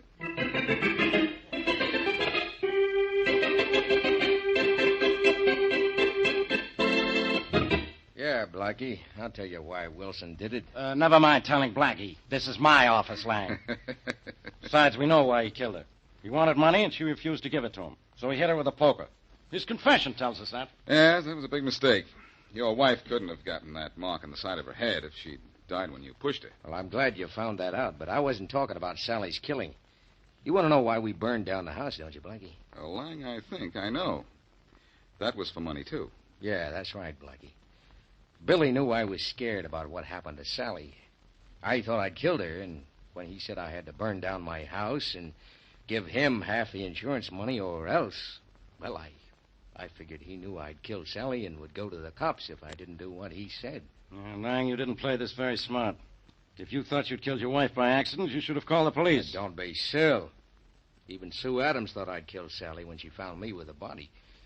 Everybody knows Sally and I didn't get along. Well, you've got a charge against you for withholding evidence from the police, and you're going to jail for arson. Well, so what? That's better than where Billy's going. He's going to the chair for murder. Oh, one thing I want to know, Blackie. Yeah? At first you thought maybe I killed her, then you thought Billy killed her. Why didn't you ever think Sue did it? Your wife was a 200-pounder, Lang, and Sue Adams isn't much over 100. After you pushed your wife, somebody had to revive her, kill her, and then drag her body over to where it was when you left. Sue Adams just couldn't have done that. No, of course not. We answer your question all right, Lang? Sure, yeah. Good. You must be very tired, Faraday, after the work we did, only please don't you be as busy as this again, will you? I don't think I could stand it.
Personal notice. Danger's my stock and trade.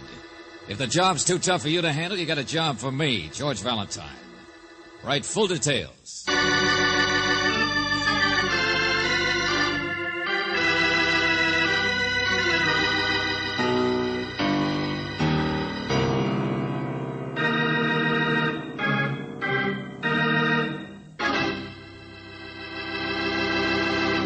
Say, did you ever hear of a fearless clown? Well, just in case you haven't, that's the title of our Let George Do It adventure. Now, you're probably wondering what a clown has to fear in the first place, unless maybe it's a nasty elephant.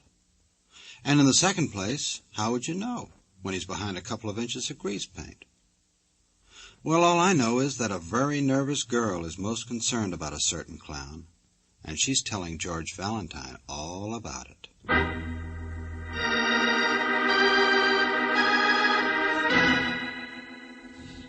Dear Mr. Valentine, I'm sure you've heard of Fofo, the fearless clown. Maybe you've already seen his circus before, but it's here in town, opening tonight with an all-new show. And if he's ever scared you with a snake or made you laugh with his crazy tumbling, and I'll bet, like everybody else, you must have thought he's a wonderful person. But I know that he's not. In fact, if Fofo should happen to die, I am the person who killed him. What I mean is, Mr. Valentine, I've already practically confessed to his murder. And it's your job to keep the most horrible man in the world alive. Sincerely, Relita. P.S. I'm the girl in the strawberry-colored tights.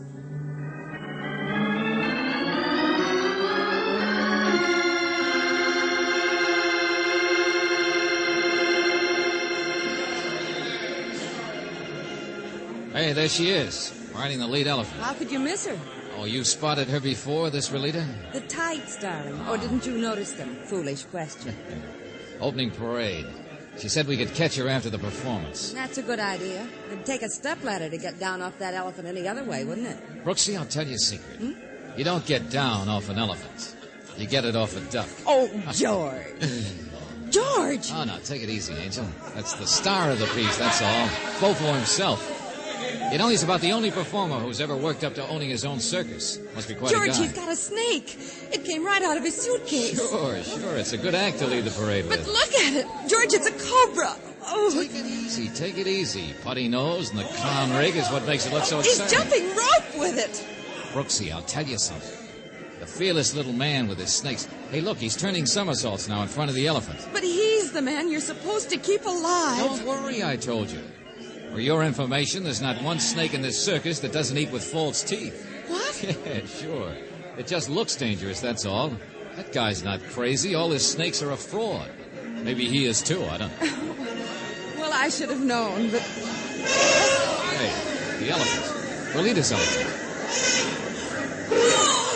He's charging. But Fofo's turning somersaults right in front of him. Oh, George! Come on, get through the crowd. That job of mine sure ended in a hurry. That elephant just went crazy. Fofo didn't even see him coming. You didn't even have a chance to keep him alive. Brooksy, what I want to find out was in the first part of Relita's letter. Maybe it was the elephant who trampled him, but remember? She said, if Fofo should happen to die, I'm the person who killed him.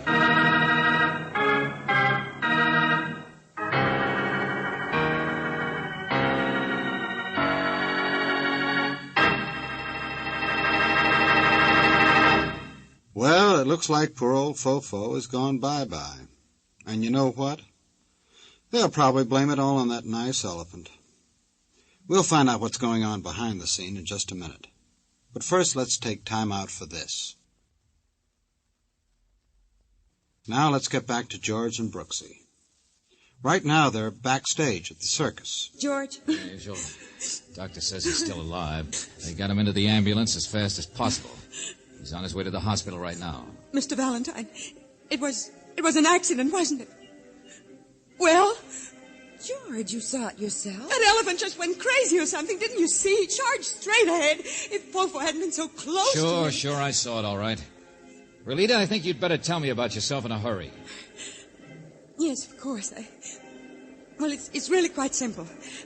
I'm new with the circus. I do a little acrobatic dancing. I used to be with an act in nightclubs. Well, it's rather hard to say this.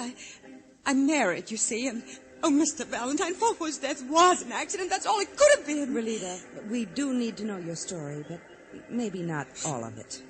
Well, it's... Fofo is very attractive and charming. And well, anyway, he saw me act, and I met him. He wanted me to come with the circus. Now I have to stay with the circus. What do you mean? I think he must have enjoyed being in danger.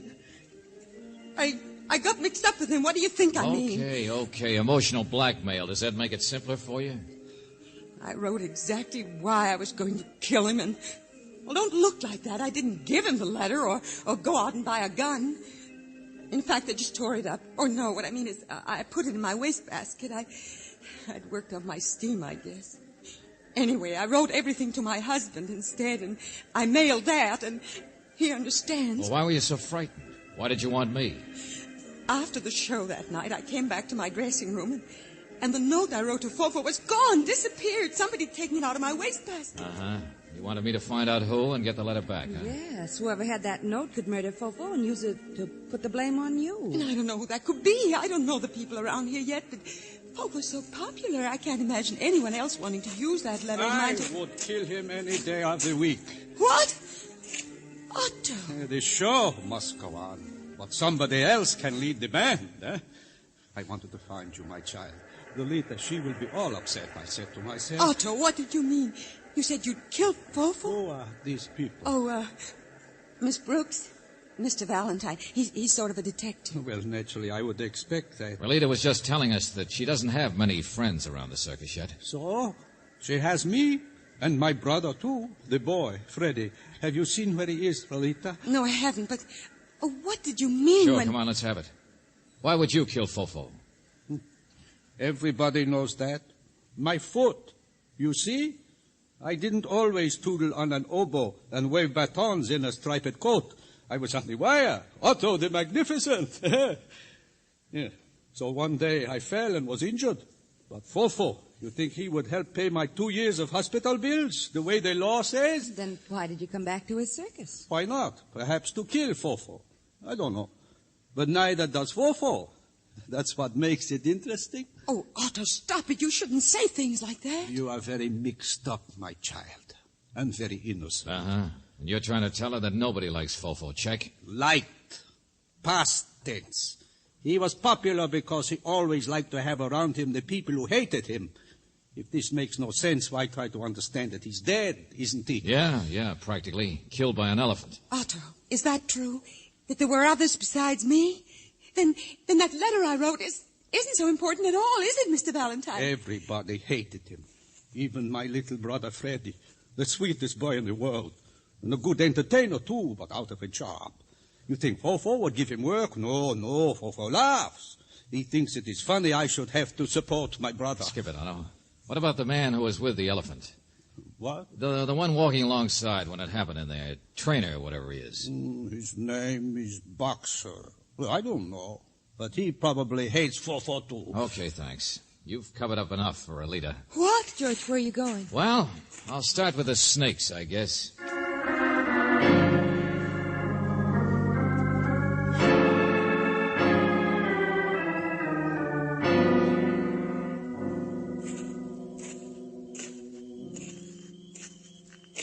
Here. Down this way, I guess. You sure that snake is locked up tight in that box? What, Susie here? Don't you worry about her, mister. Not a fang in the circus, didn't you know that? Harmless as a 10-foot piece of garden hose or a regatta snake. Yeah, well, never mind showing me. Just keep the lid shut, huh, will you? Sure, all right.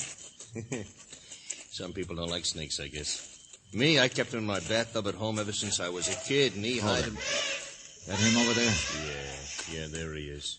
Got them all chained up separate. Well, that's the sheriff's work. Poor old Emir. You know that elephant's been with us almost 5 years. Oh, hello, Boxer. Me is all. It's him. I'm George Valentine. Oh, yeah. Sheriff sent word. Snooping, huh? No, not exactly. Boy, look at the change they got on him. No, what's the matter, baby? They got you All right. Show 'em the snakes. That's what you come down here for, ain't it? Sure, Boxer. Take it easy. All right, there we go, Susie. Don't eat up all his hay now. Wait a minute now, better not let that snake get so close to his trunk, had you? Look, Mr. Valentine, the Amy here wouldn't care if a snake crawled up his trunk. Okay. Hey, look, get her out of here, will you? That's good, thanks. You're welcome. All right, Susie, off we go. Back to bed. So it wasn't the snake, huh? Come here, Mr. Valentine. Don't be afraid. The Amy won't step on you. Now, boy. Give me your ear, boy. That's it. Here, look. What's that? Bunch of brands? Same idea, only you mark the ear.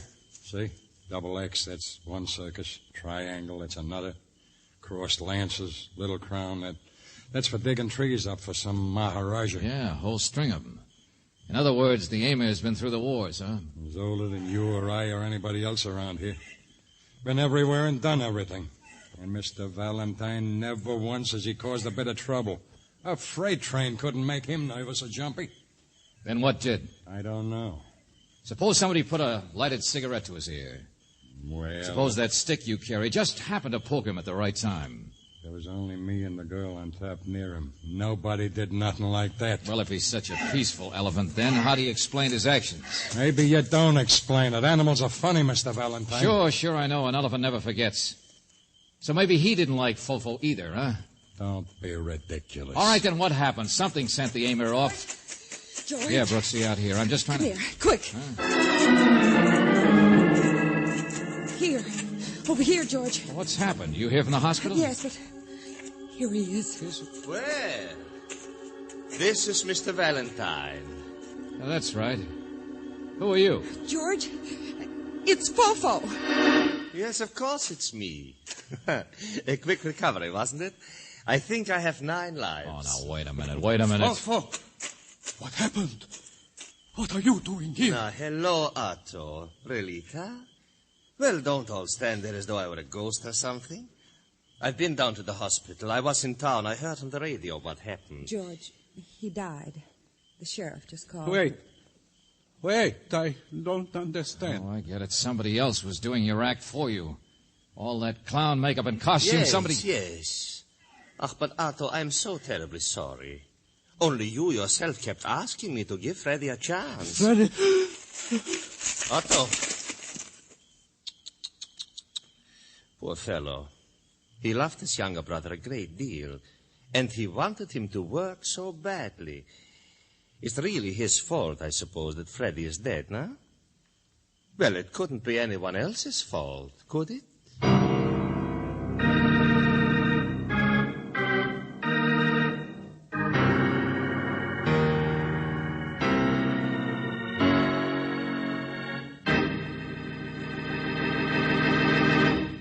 We'll return to our adventure with George Valentine in just a moment.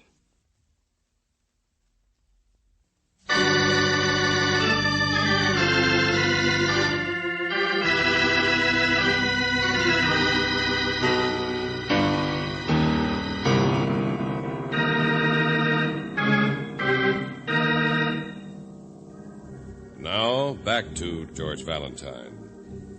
Fofo, the fearless clown, seems to be a man with 9 lives, because it never occurred to you or the other 1,000 people who saw an elephant suddenly run berserk and trample him that the man under all that makeup wasn't Fofo. No, it was really a boy named Freddy who only wanted a job with Fofo's circus. Well, now Freddy is dead, and if your name is George Valentine, you go down to the hospital to make sure of your facts this time. Of course it was Freddy. Who else would it be? He spoke to them, the doctor said. Did you hear what that doctor with the glasses said? Freddy didn't say anything, Otto. He couldn't help any. No. How could the poor boy know who killed him? Otto, snap out of it, will you, please? I know how much you loved your brother. But what's done is done. Yes. Besides, what do you mean, know who killed him? Did I say that? Well, why not? Fofo killed him. How do you figure that? Look, closing time. All around us, people going home. But for the circus, time off, that's all. 2 hours between afternoon and night performances. Freddy liked the night performance best. Look, Otto, I asked you why Fofo would kill your brother. I don't know. You mean because Fofo so gratuitously took this afternoon off? So accidentally put your brother in his place? It was a new performance. Yeah, that's what the big man told Miss Brooks. New lights, new costumes, new music, the works. Fofo wanted to drag some publicity men from downtown to watch with him from out front for a change. That's what he told Miss Brooks. You think it's a lie? Everything he does is a lie. Okay, prove it. I can't. And Mr. Valentine, you will waste your time forever if you try to. You can't always win, so... All right, wait a minute. Come on, hop in. I'll drive you back to the grounds. No, it is closing time for me too. Well, where are you going? I will walk back through the park, I think. Go, I'll see you later. I'm not young enough to just walk out on a job. All I mean is for me, it is over. I will stop trying to say Fofo is evil. I will let you waste your time.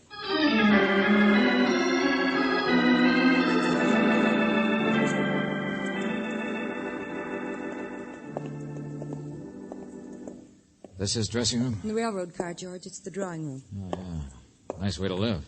Sure he's gone? It's through the office part, they said. Oh, yeah, here we are. Keep out, private, do not disturb. Nice, friendly sort of guy.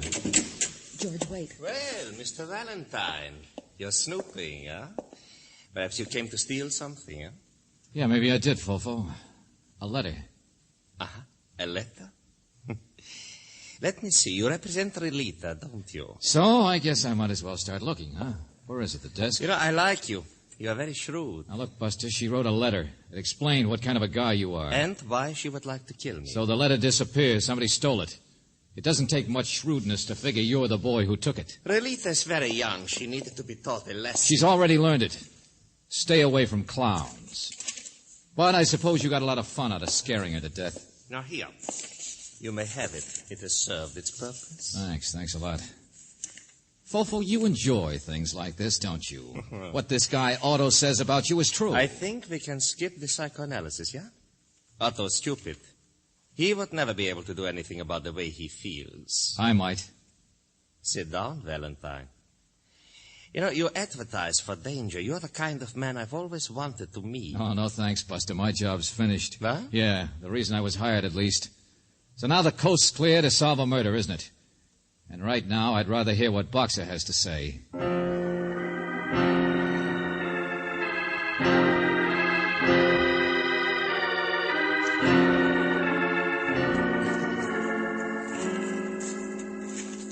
Yeah, that's what I'm doing now. Here, hold the flashlight a minute. Well, maybe Fofo let it slip, but he mentioned you were claiming the Emir wasn't to blame today. I know. And earlier I said I couldn't see how anybody could have made the Emir do it. I still don't. But you say one of the men heard someone out here. That's right, Miss Brooks. 2 nights ago. Roustabout says the Emir was snorting around. Sure. Of course, I told Fofo. But you think he'd be interested if it was murder? You think he'd do anything but laugh over it? All right, skip it, Boxer. Just what happened 2 nights ago? Well, this Roustabout was waked up by the Emir.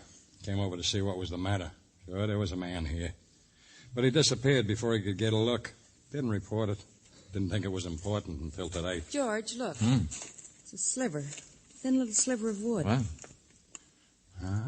Looks like a chip from the sawdust. Let's see what it looks No, like. wait a minute. Look out. It's broken already. Polished white wood. That's not sawdust. Well, maybe it's sharp. But that's nothing you're going to hurt an elephant with either. Here, I'll show you how tough the Emir's skin is. Don't poke him. If you thinks that was what was riling him up, when you got another thing Wait a coming. minute, hold it. Now, you listen to me. Boxer, what would happen if you took the elephant here back into the main tent? The way he was when he tore loose this afternoon when the accident happened. I don't get you. But you guarantee to the sheriff to have enough chains or enough men to keep him under control? Sure. All right, the tent's empty now. It's between shows. Everybody's available. George, what do you want to do? Little reconstruction, Brooksy. It just occurred to me that the only one who can solve this crime in a hurry is the Emir himself.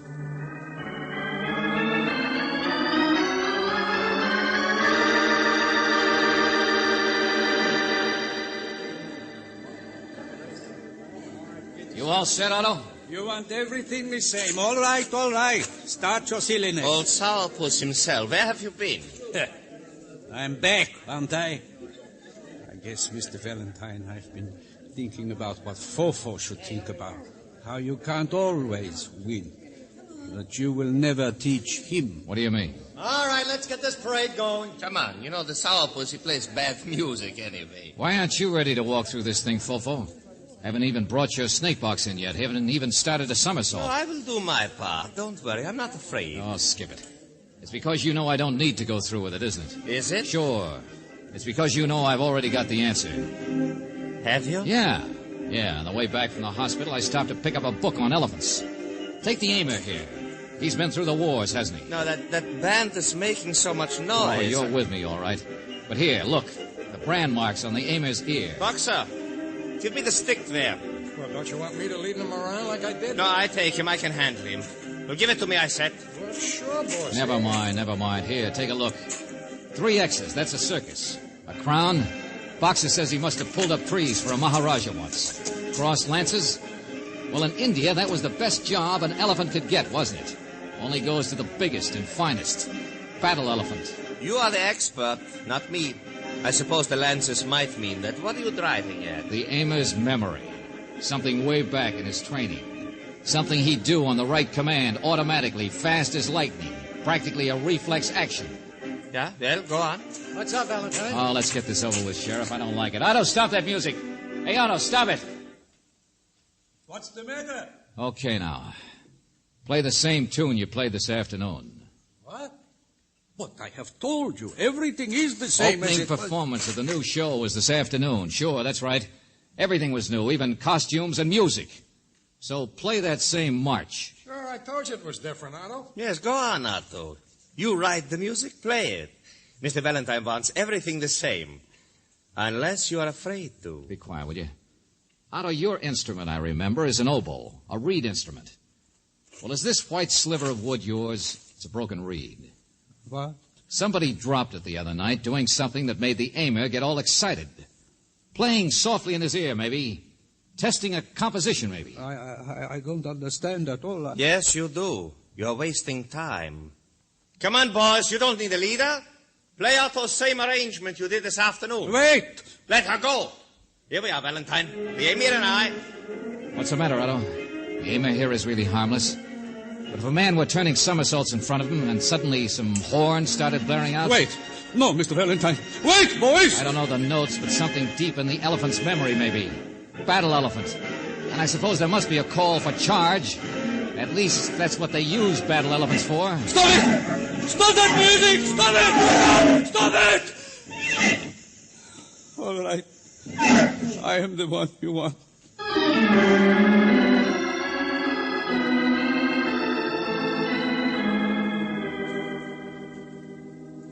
Imagine trying to kill me. He's tried it before. But that's what his scheme was. Oh, he had good enough reason, I guess. No, but the irony of it, Mr. Valentine, he worked up such a beautiful way to kill me. I always told him he was never smart enough. And then his plan backfired so tragically. No wonder he fainted when I told him his brother had taken my place. Uh-huh. Well, I just talked to Otto back there. He won't say anything. But how can he? Because he can't really prove that you'd caught on to what his plan was, that you had his brother take your place on purpose. Well, and can you prove it? No, of course not. So why talk about then, huh? Yeah, that's right. Why talk about it? George, let's get out of here. Oh, leave me alone for a minute, will you, Angel? Don't you see? Fofo's right. I can't prove it.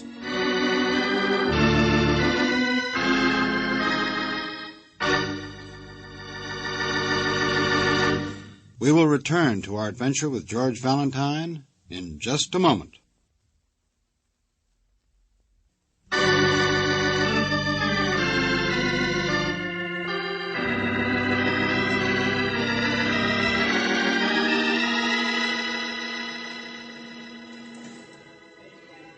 Well, the Aimer won't have to be shot now. That's one good thing come out of it. Oh, sure, Boxer. And you can go right on having trouble with your boss, and Relita can still be practically blackmailed by the guy who's still got his eye on her. Oh, George, stop beating yourself. There's nothing you can do about it. You said so yourself. Yeah, sure. In fact, Otto told me that earlier, before he stumbled off to walk in the park.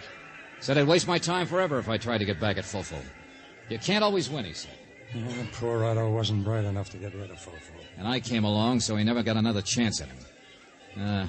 Maybe I don't mean that. I don't know. Well, on with the show. Sure. Listen to them in there. In a couple of minutes, the fearless fraud will come galloping in with his little suitcase, opening the parade. And the people will scream and clap their hands for him and the snake with false teeth and his somersaults in front of the emir. So we don't like the way it ends, Brooksy. Hey, there's a police car come back to meet us, I guess. Come on, let's go. Only... What's the matter? Otto said a couple of funny things. And it was odd his not being willing to talk about anything after he confessed. What? In fact, it was funny he didn't confess earlier. The shock of finding he'd been responsible for killing his brother and all. What are you talking about? Policeman getting out of the car is a funny cab. Made me remember Otto's wanting to go to the park, that's all, then showing up later. Mr. Valentine, this guy's from the park. Yeah, so I noticed. City Park Zoo. We need help fast. Along about closing time, somebody broke into the snake house at the zoo. And, buddy, our snakes aren't amateurs. Our biggest cobra is missing.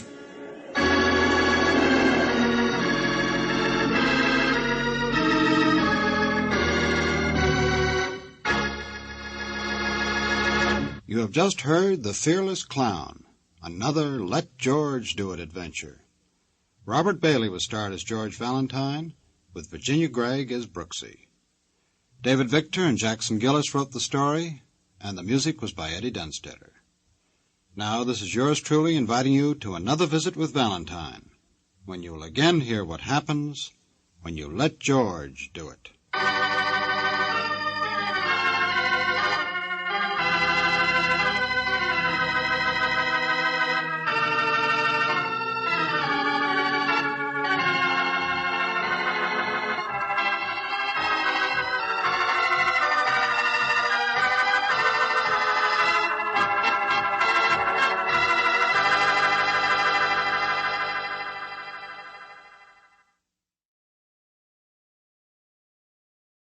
The Adventures of Michael Shayne, Private Detective.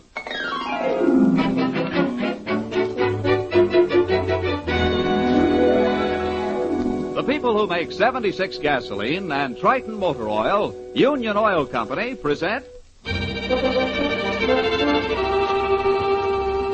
The Adventures of Michael Shayne, Private Detective, starring Wally Mayer and Kathy Lewis.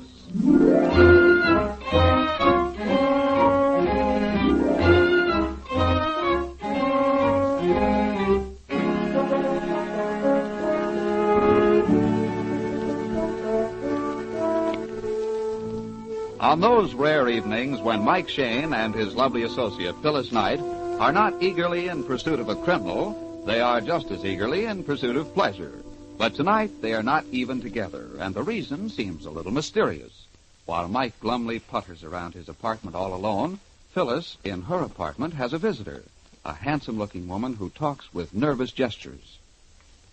Now that I'm here, Miss Knight, I don't know how to begin. I asked to come here to your apartment tonight because I've got to talk to you. You don't have to apologize, Dr. Grant. You asked if we could be alone. We are. You just tell me in your own way. Well, Miss Knight, you've come to me as a patient to her doctor. Now I come to you not as a doctor, but as a woman in trouble. I've worried so about this thing. It's affected my work at the hospital. I can't sleep nights. I've never seen you like this before. Dr. Grant, is it about your business? About one of your patients? Oh, no. Oh. Is it about your husband? Well, no, not directly. It's... Oh, I was so stupid, so foolish. Oh, I think I understand. It's blackmail, isn't it? How did you know? From what you didn't tell me. I don't need to know what the situation is. You don't need to explain it. But whatever you do, you must not pay any blackmail. That's the awful part of it. I already have. Oh. When? Years ago. It was back in St. Louis. Now the man turns up here in San Francisco. Mm-hmm. And now he wants more money. $5,000 before midnight tonight. Oh, it wasn't anything criminal I did, Miss Knight. I was just foolish. And they made an example of me. They expelled me from medical school. I had my name changed legally and went to a different city and entered another medical college. As the years passed, I forgot all about it.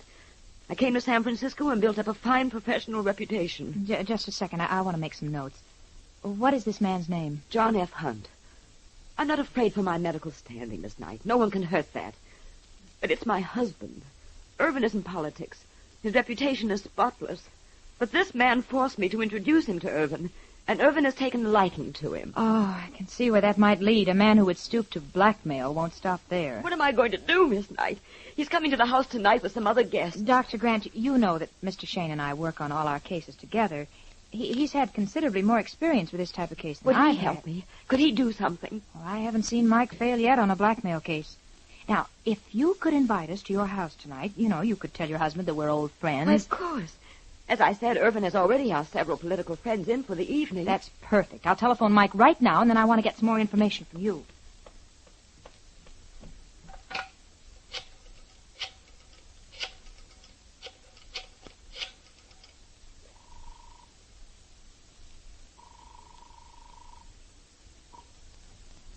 Hello, Angel.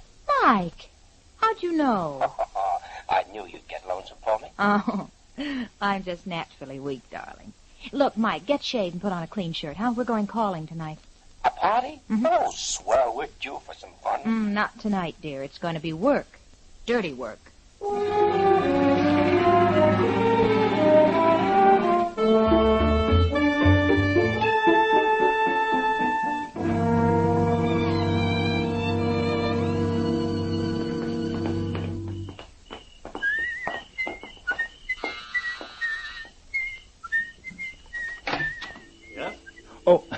Oh, good evening, sir. Miss Knight and Mr. Shayne. Oh, of course. Come in, come in. Thank you.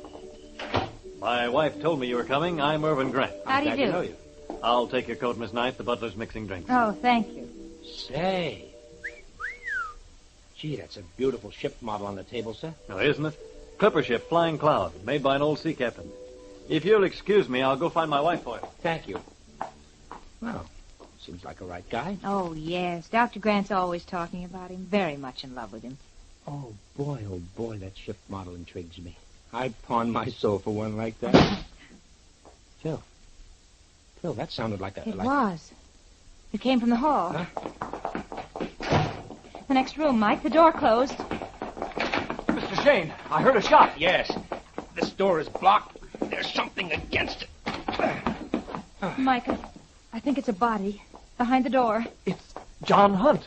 What in the world is... Oh! What happened? What happened? It's Hunt. He's dead. Very dead. Bullet right through the heart. No. I don't see a gun anywhere. Which means murder. Murder? Bill, call the inspector. Right away. Mr. Grant, Miss Knight and I came here tonight as your guests, but it so happens that we're private investigators. Now, may I ask if everybody in the house is present in this room? Why, yes. Mr. McGuire there and Mr. Davis. That's Collins, the butler, in the doorway, and the cook. Good. Now, the police will be here in a few minutes.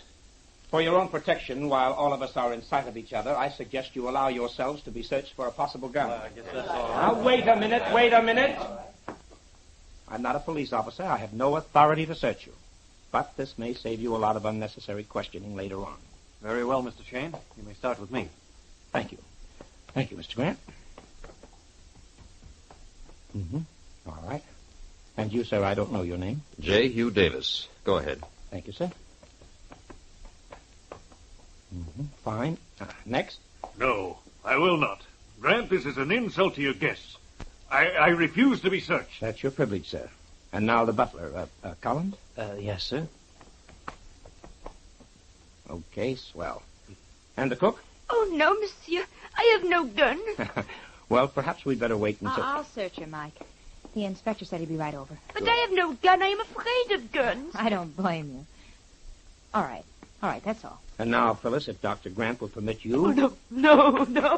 Well, honey, wait. Mr. Grant, if you'll stay right here, we'll talk to her. Come on, honey.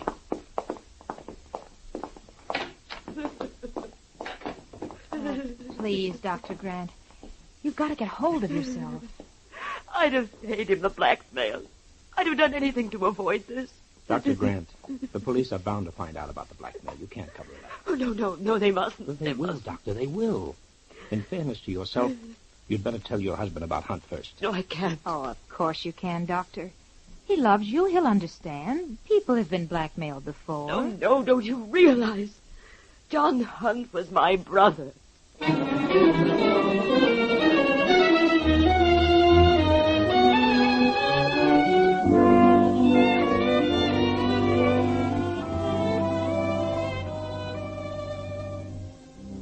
return to the adventures of Michael Shayne in just a moment. It used to be that washing a car meant the better part of a morning's work, with a lot of fancy equipment and getting wet besides. Well, times have changed.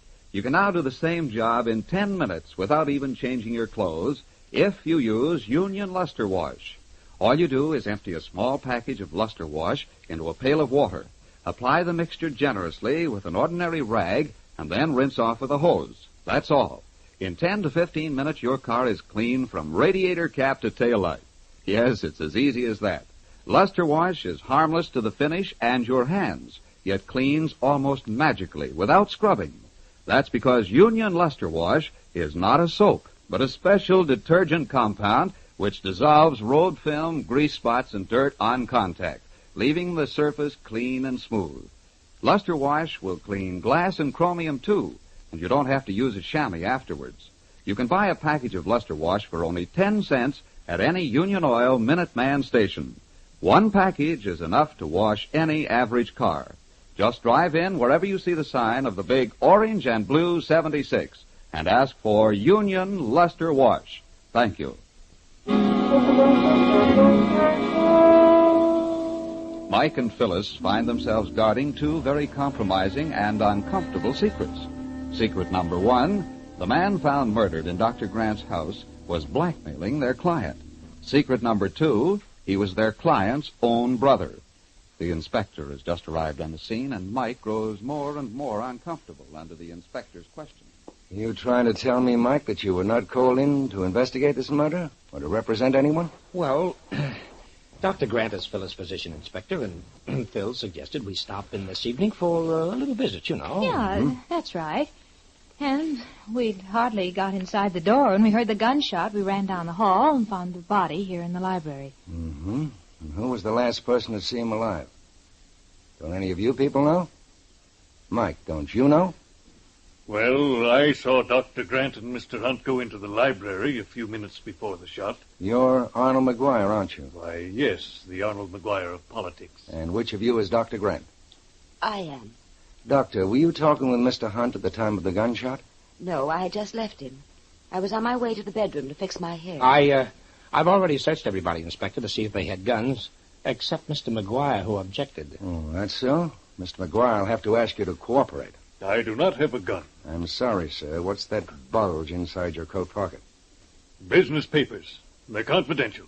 They have no connection with this murder. Perhaps not. Oh, by the way, Mike, is the body here just as you found it? No, not quite, Inspector. Mr. Hunt fell against the door, and I had to push it open. And that moved the body? Yeah. You can see where the bullet went through the front of his coat. Made a nice, clean hole. No powder burns. Mm-hmm. Means the bullet came from a distance. I'd say not less than 15 feet. Oh, but this is a very small room, Inspector. You'd have to fire the gun way over in the far corner to be 15 feet from the body. The shot could have come through the doorway. There are 4 doors opening into the library. Yeah. From the position of the body here, it's in line with all 4 doors. Sergeant. Yes, sir? Make a list of everything in the victim's pockets and take a set of his fingerprints. Right away, sir. Can any of you tell us who Mr. Hunt was and what he did? He was a friend of my wife, sir, from back in St. Louis. Uh-huh. He wasn't employed at the moment. I was thinking of adding him to my staff. Mr. Davis here is overworked. I see. And Mr. Davis is? I'm Mr. Grant's political manager. I see. Well, now let's find out where all you people were at the time the shot was fired. Dr. Grant said she was on her way to the bedroom. Now, where is that located, Doctor? It was the downstairs bedroom. That door there leads to it. The door on the left, Mike. And you, Mr. Grant? Why, I think I was in the hall. I was looking for my wife. Then I saw Mr. Shayne trying to push the library door open. Mm-hmm. And Mr. McGuire? Why, I was in the living room. That's through the second doorway on the right there. And I was in the dining room eating a sandwich. That would be the first door on the right, Mr. Davis? Yes. Then you were all separated. No two people in the same room. And all had access to the library. What about the servants? I am Collins, sir. I was in the butler's pantry mixing some cocktails. Hmm? The cook was in the kitchen right next to me. Oui, monsieur, that is the truth. We heard the bang, and I was almost scared to death. Where is the kitchen and the butler's pantry? In the other wing of the house, sir. Do you suppose the shot could have come through this window here? How could it? The windows were closed and no bullet hole. There's no bullet hole through the glass. No, and it must be 10 or 12 feet down to the ground. Oh, Inspector. What is it, Sergeant? So I found this check crumpled up in Hunt's hand. Let's see. Pay to the order of John F. Hunt. $500, signed John Hugh Davis. What is this, Mr. Davis? Why, that's just a check I gave him on a business deal. It was a personal matter. Business deal? Why, Davis, I thought you were so bitterly against my hiring Hunt. I was, so far as your business was concerned, but for my purposes, he was quite all right. I think we'd better take a look at Mr. Hunt's living quarters. Maybe we'll find out about some of these personal business deals and why someone wanted to kill him. Here's his address from the wallet, Inspector. Want to go along, Mike? Well, I doubt we'll find much, Inspector. I got a hunch the solution is right here in this house. Just the same, we'll check up. Sergeant. Yes, sir. Nobody is to leave this house till we get back. Yes, sir. Collins, will you find my coat for me, please? Of course, ma'am.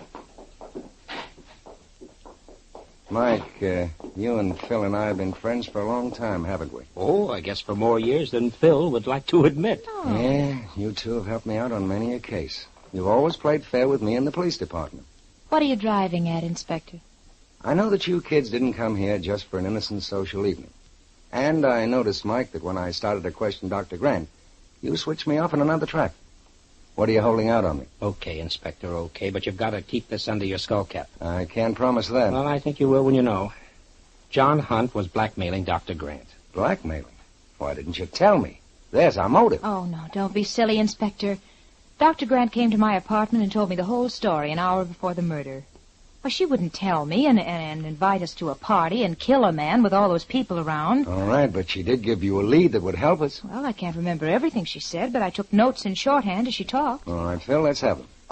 Your coat, ma'am. Oh, yes, thank you. I left the notes in my apartment. Mike, you give me the keys and I'll run over and pick them up, huh?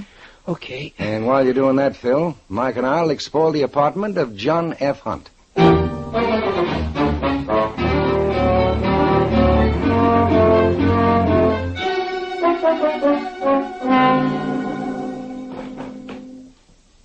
Telephone bills, gas bills, hands, laundry list. Mike, the desk is crammed with junk, but nothing that matters. Well, that's what I expected. Hunt was too smart a guy to leave anything important lying around for some... I take that back. What? Here's a manila folder in this bureau drawer. Some clippings with a photograph pinned to them. Snapshot of a boy and girl in a canoe. Yeah, and some writing on the back. Malcolm and Mary, June 12, 1914. Hey, look at this first clipping underneath the photo. Legal notice. Change of name from Mary Boyd to Mary Allen. And the next one. Prominent attorney marries woman doctor. Last night, Irving Grant was wed to Dr. Mary Allen in a simple ceremony at... Mike, this is a file on Dr. Grant, alias Mary Allen, alias Mary Boyd. Yes, I know. John F. Hunt is another alias. He was her brother. I see. Of course, you didn't let me in on that little fact. Now, how much more do you know? That's all, Inspector. That's all. The whole works. You sure of it? Positive. And before you start jumping to conclusions, Inspector, do you know if the sergeant took those fingerprints of Hunt? Yeah, I got them in an envelope here. Well, then I suggest we go down to headquarters and see if we can collect some local color on Brother John. Good idea, but what about Phil? Oh, I'm calling her now.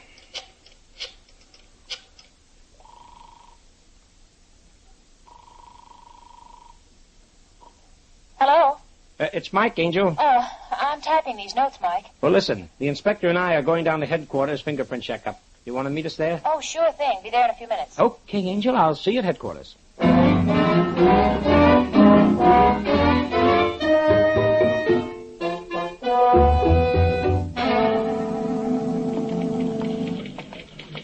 Well, Mike, looks like we struck the jackpot. Here's the card file on our man. Under the name Malcolm Boyd. John F. Hunt must be a new alias. Yeah. 1931 St. Louis. Forgery conviction. 3 years Missouri State Prison. 1935 New York. Forgery and blackmail. 9 years Sing Sing. Wow. 1945 San Francisco. Drunk charge. Mike. Seems to be more and more little details you didn't bother to tell me. This is the first I've heard about it, Inspector, believe me. And I'm just as sore as you are. Dr. Grant should have told Phyllis and me. We're entitled to know these things. Yeah. Dr. Grant may be a reputable physician. She may be married to a prominent man. But when her brother is blackmailing her, a brother who was an ex-convict, well, I couldn't give her a better motive for murder. Agreed, Inspector, but I saw the way she reacted when she first saw the body. No matter what Hunt had done to her, she was still his sister. And Irving Grant was still his brother-in-law. Grant? Yeah. Maybe this wasn't such a well-kept secret after all. Maybe Grant discovered his wife was being blackmailed, that his brother-in-law was an ex-convict. How do we know that Mr. Grant didn't kill the man to save his wife and to protect his own reputation? No answer for that, huh, Mike? I was just thinking. Pretty much the same could be said about Grant's manager, Mr. Davis. You noticed how uncomfortable he got when we found his check for $500 crumpled in Hunt's hand? Just a personal business deal, says Davis. But I'll bet it was more blackmail. Yeah, very probably. And Mr. McGuire, why wouldn't he let us search him? What were those private confidential papers in his pocket which he wouldn't show us? Yeah, both men are suspects. But, Mike, don't try to kid me by laying down a smokescreen. I'm still going to follow the trail of your client and her husband. Well, I can't argue with you, Inspector. Phil talked to Dr. Grant, and Phil knows more about the case than I do. Let's call her apartment and see if she's found anything in those notes, huh? She may be on her way over here right now.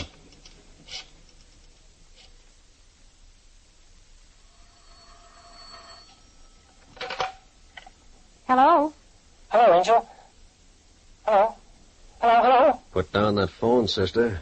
You ain't talking to anybody. How did you... Who are you? Hang up that phone. What does this mean? Don't you dare. Oh, don't try to bust past me, sister. You ain't going no place.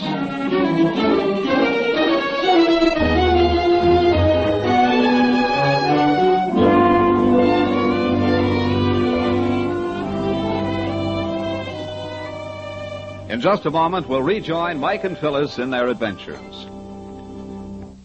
Ladies and gentlemen, would you like to be able to wash your car in 10 minutes without having to change clothes and at a cost of only 10 cents? Well, that's just how easy it is with Union Oil Company's Luster Wash. All you do is empty a package of Luster Wash into a pail of water. Apply the mixture generously over the surface with an ordinary rag and then rinse off with a hose. That's all there is to it. In 10 to 15 minutes, your car is clean from radiator cap to tail light without mess or scrubbing. That's because Luster Wash is not a soap, but a special detergent compound which dissolves grease spots, road film, and dirt on contact. Luster Wash is harmless to your hands, yet eliminates the hard work of old-fashioned methods. It makes glass and chromium sparkle, too, and you don't have to use a chamois afterwards. You can buy a package of Luster Wash for only 10 cents at any Union Oil Minuteman station. One package is enough to wash any average car. Just drive in wherever you see the sign of the big orange and blue 76 and ask for Union Luster Wash, the new, easy way to wash your car.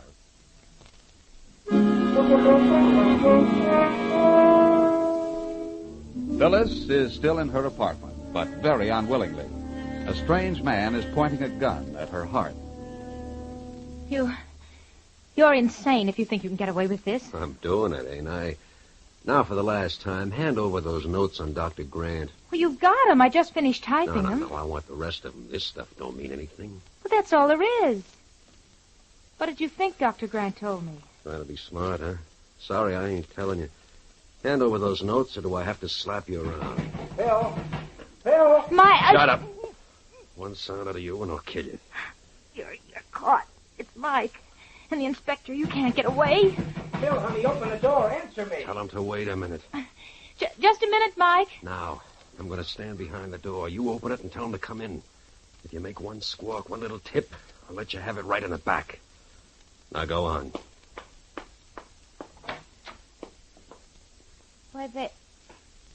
They're gone. The hall's empty. Yeah.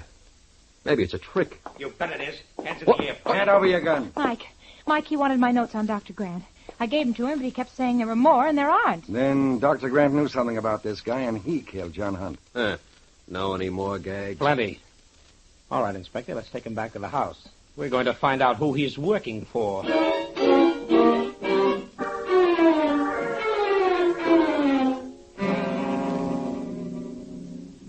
Shayne, I've never seen this man before in my life. It's an insult to even think I'd have anything to do with a criminal. I say the same. This thing has gone far enough. Then if we're to believe all of you people, nobody here knew this man. No. Well, it means just one thing. Somebody is lying. That man is the murderer, and you caught him, and yet you accuse us. No, he's not the murderer, Mr. McGuire. If he had killed Hunt, he wouldn't be afraid to murder Miss Knight. Instead, he argued around with her, and... You haven't told us why he went to Miss Knight. What was he threatening her about? I prefer not to explain that, Mr. Grant. But he was working for somebody here who... Tommy Rot. He killed Hunt. He sneaked up to the window and shot him. That's impossible. The window was 10 or 12 feet from the ground, and the windows were closed. Wait a minute, Inspector, wait a minute. Maybe that's it. Phil, after we heard the shot, how long did it take us to get into the library here? Oh, I'd say less than 60 seconds. And did you smell any gun smoke in the room? No, I didn't smell anything. You wouldn't. If the windows were open and the shot came from outside... Well, then somebody must have closed the windows during all the excitement, Mike. But, Mike, we decided the shot came through one of these doors. The body is completely out of range of the window. Yes, but where was Hunt standing when he was hit? How do we know he wasn't standing right here by this desk in full view of the window? Before he died, he could have staggered clear over to the hall door. Mike, a man would have to be 12 feet tall to fire through that window. No, Inspector, no. He wouldn't have to be 12 feet tall, and he did shoot through this window. I understand it now. All right, show me. I'll open the window. Now, will all of you people go back to where you were when you heard the shot? We're going to fire a gun again, and you're to tell us if it sounds the same way. You too, Collins. You and the cook go into the kitchen. Yes, sir. Sergeant, will you please stand in any one of these 4 doorways, it doesn't matter which, and fire a blank cartridge. Now, give Phil and me about 15 seconds to get the outside entrance. Yes, sir. I'll come along with you, kid. Hey, I remember Mike was admiring that ship model when we heard the shot. Yeah, I see it. There it goes. All right, honey, how did that sound to you? Oh, no, it wasn't the same shot at all. This one was much louder. That's right. Because the bullet which killed Hunt was fired from outside the house by somebody inside the house. Mike, that sounds impossible. How? Who? Come on, follow me.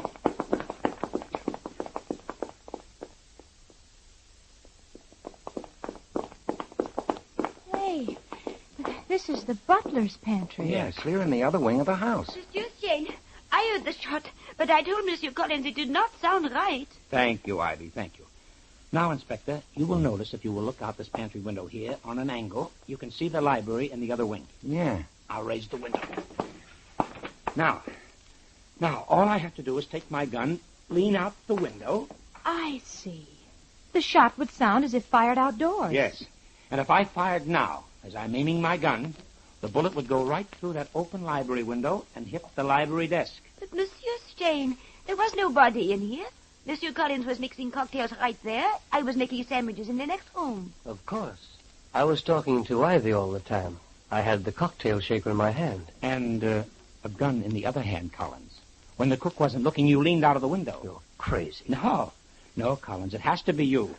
You see, besides the inspector and myself, you were the one who knew Miss Knight was going to her apartment to get those notes.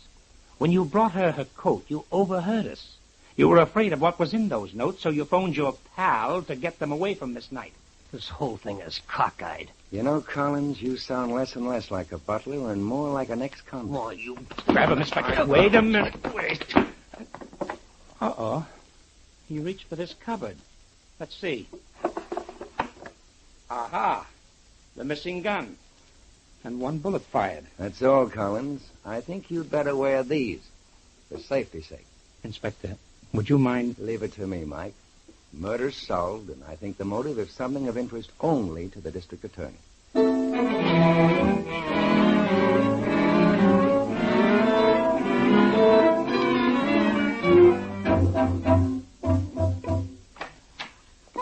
Come in, Inspector. Mike's been reheating the coffee for you. I was longer at headquarters than I figured. Oh, hi, Inspector. Well, did he confess? Yeah, pretty much as we expected. Collins served time in the penitentiary with the guy who broke into Phil's apartment. 2 of them met Hunt in prison and found out Hunt was planning to blackmail his wealthy sister when he got out. So they decided to cut themselves in, eh? That was it. Hunt was working with them for a while. He got Collins into Dr. Grant's home as a butler, so Collins could keep an eye on things for him. Then Hunt got bigger and grander ideas of blackmail and started to cheat the other 2. That was his fatal mistake. Oh. And I suppose Collins figured he knew as much of the dope as Hunt, so why split the money 3 ways? Exactly. And Mr. McGuire and Davis, they were like the others on the wrong end of Hunt's blackmail, the paying end. Huh? I wonder who that could be. Excuse me. Yes? Yeah, I'm not sure. Oh, then it's for me. Well, thanks. A package. Oh, look, a big one. Who's it from, Mike? Oh, wait a minute. Let's see. It's from Irving Grant. Well, open it, for Pete's sake. Oh, boy. Phil. Phil, it's Grant's ship model, the Flying Cloud. Oh, the one you admired in his house. I wonder, do you suppose he did know the truth about Hunt? That this is his way of thanking us? It could be. Oh, Mike, it's beautiful. I know just where it should go, on the table in the bay window. No. I want it over the fireplace. Oh, no, Mike. It'll look perfect in the window with the harbor as a background, Angel, wait a minute. Whose apartment is this? Oh.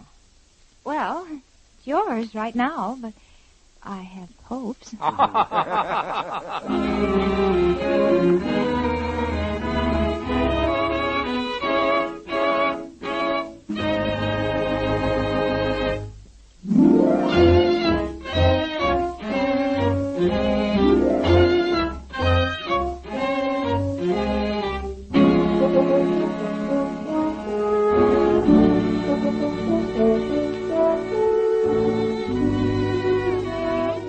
Tune in again next week at 8 o'clock for another adventure with Michael Shayne, Private Detective, starring Wally Mayer and Kathy Lewis, with Joe Forte as the inspector.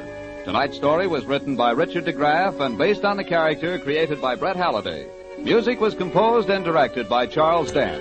This is John Lang saying goodnight for the people who make 76 gasoline and Triton Motor Oil, Union Oil Company.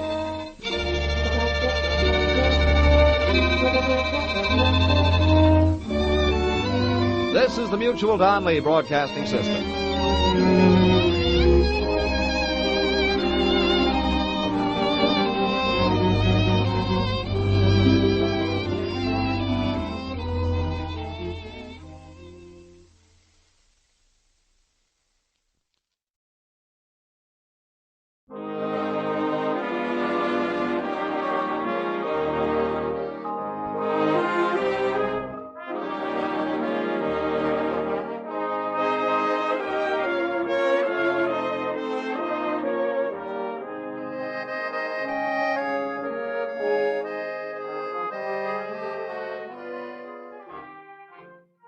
Tonight, we present the famous Mr. Chameleon of Central Headquarters in his most famous cases of crime and murder.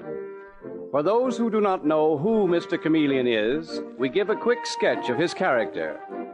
Born of a well-to-do family and a college man, he tried from childhood to live up to the name he bore, Chameleon, by taking on the color of whatever situation in which he found himself, appearing in endless guises, finally entering the police force, where he became known as Chameleon, the man of many faces, the underworld's most dreaded man.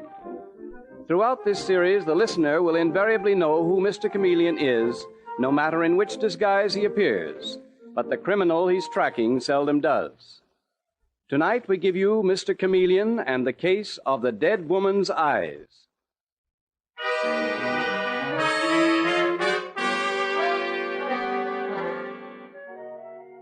Our story opens in the ornate drawing room of the Walters mansion, a monumental pile of stone in the East 60s, and despite the summer heat, the room is cool and shadowy. So cool that Mrs. Walters, middle-aged patrician, shivers a little. Or could it be from anger? Anger and a strange fear which shows in her voice as she says to the person across from her, I can't believe that you, of all people, would do this to me. My husband trusted you, and so did I. And now I find that you've been stealing from me. Don't deny it. You've been stealing. Oh, really, this makes me ill. Where are those soda mint tablets? The ones you gave me the other day. Oh, there, on the mantel. Give them to me, please. Thank you. They always help. Ah, that's queer. They taste so bitter. What have you given me? What have you given me? Wait! Help me! Help! Mrs. Walters. Mrs. Walters, answer me. Mrs. Walters! Mrs. Noel, what's the matter? What is it? Why did you... Mother! Oh, Miss Phyllis, don't look. Please don't look. Her face... Miss Phyllis, I'm afraid your mother is dead.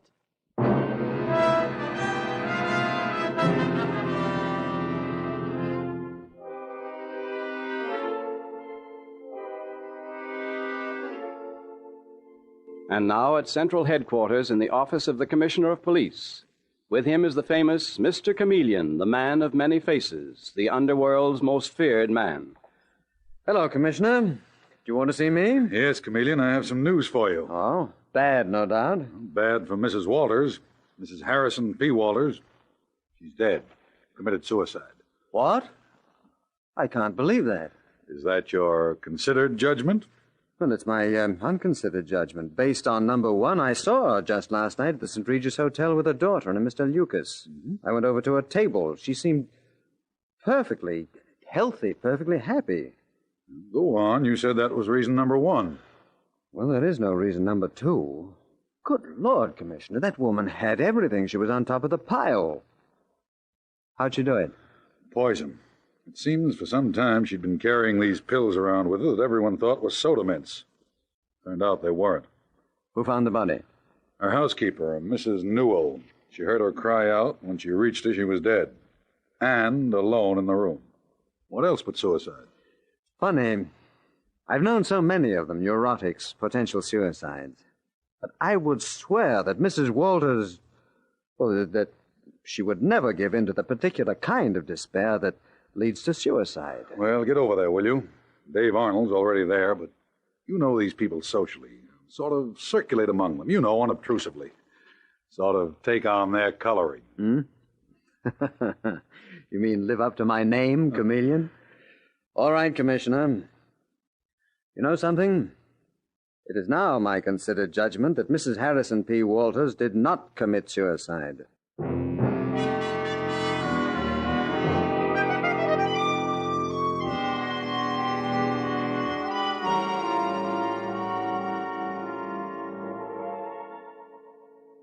Hello, Detective Sergeant Dave Arnold. Dave to you, Mr. Chameleon. I thought you'd be along. Some swell place, this, huh? How's it going? Open and shut. Case of simple suicide. You, want to look at the body? Mm-hmm. Of course, Dave, violent death is seldom simple. Oh, wait just a moment. I want to speak to the young daughter, Miss Walters. Miss Walters? Yes? Oh, Mr. Chameleon, I heard you might be here.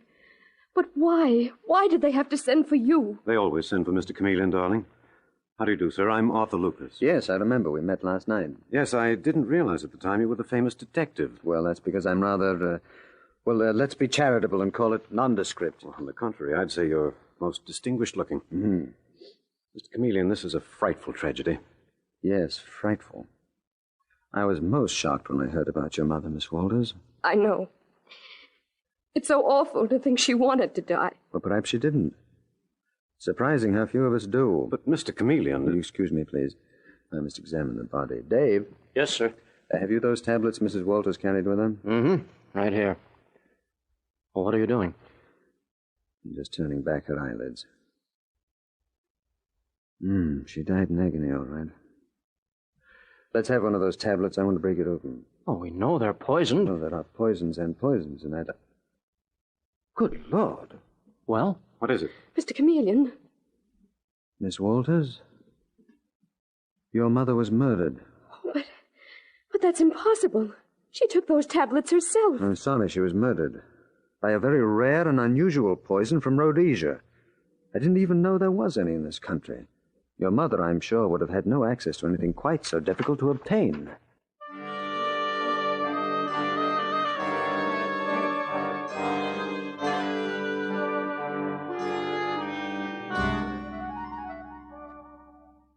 Mr. Chameleon, it's fantastic. A rare and deadly poison hardly known in this country. No, it's too fantastic. Nothing, Mr. Lucas, is too fantastic for the criminal mind. Yes, but a poison like this, if it's so hard to get... Well, there must be some hidden somewhere, a secret supply. But who would want to kill Mrs. Walters? What would be the motive? What do you think? Well, I'll tell you what... Arthur? Oh, Ralph, I didn't hear you come in. Mr. Chameleon, this is my partner, Ralph Crane. Mr. Chameleon, the detective? You sound slightly incredulous. Well, you're such a well-known investigator. Very glad to know you, Mr. Crane. Mr. Lucas here was just about to give me a motive for Mrs. Walters' murder, and I... Mr. Chameleon. Yes, what is it, Dave? The housekeeper. They checked up on her. And who do you think she is? Her name isn't Newell at all. It's Schultz, the mother of Jim Schultz. The one at Sing Sing? That's it. He's serving a life term for murder, and he used to handle uncut diamonds that were smuggled in from Africa. Rhodesia. That's it. He could have given her the poison. Mr. Chameleon, that's what I started to tell you. Mrs. Walters was afraid of her, this Mrs. Newell, or Schultz, or whatever her name is. She thought she'd been stealing securities and money out of the library safe. When did she tell you this, Mr. Lucas? Just the other day. Ralph and I, as you know, were her advisors. She confided in me particularly. I was very close to her and Phyllis. And she told me she'd been suspicious of Mrs. Newell for some time. Isn't that right, Ralph? Yes, that's right. I hate to tell you this, but I feel I must. I feel you and I should be working together. Yes, that's very nice of you, Mr. Lucas. Well, what do you say, Mr. Chameleon? Shall we take her down to headquarters? You've got to admit the evidence is all against her.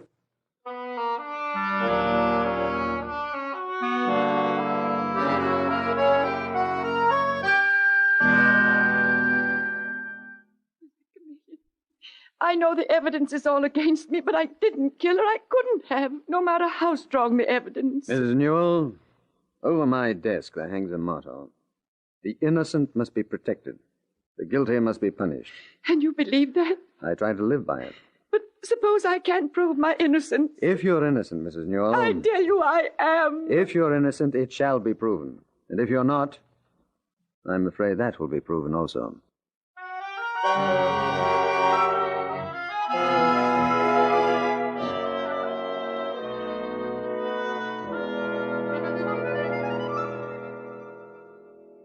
Mr. Chameleon, you mean you're holding Mrs. Newell? Yes, for questioning, Miss Walters. You see, we have to. The evidence is very, very strong against her. Oh, it seems so awful. I don't know who to trust or not to trust anymore. Except Arthur, Mr. Lucas. With him, I feel safe. Yes, you're marrying him very soon, aren't you? Yes, at the end of the week. Mm-hmm. Oh, well, I didn't think it was that soon. However, you've been hurt and badly frightened. It's only natural, I suppose, for you to run to a safe haven. Oh, that's so true, Mr. Chameleon. He's a good deal older than I am, but that makes me even less afraid. Yes, I'm sure your mother felt that way about him, too. Oh, yes, he was wonderful for both of us. All right, Miss Walters, that's all. Would you please send in Detective Sergeant Dave Arnold? He's out in the hall. Goodbye. Oh, Detective Sergeant Arnold, Mr. Chameleon wants you. Okay, Miss Walters. Thanks. You shut the door, please, Dave.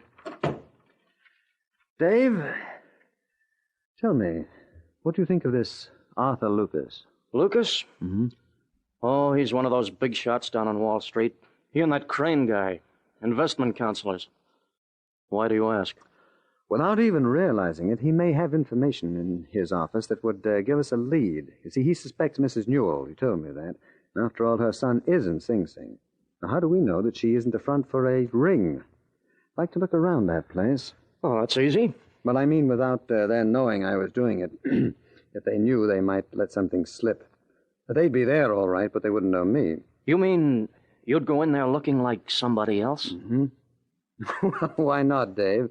Anyone would think this was a new routine. Is my name Chameleon? Of course I want to go in there in disguise. But so help me, this time I don't think you'd get away with it.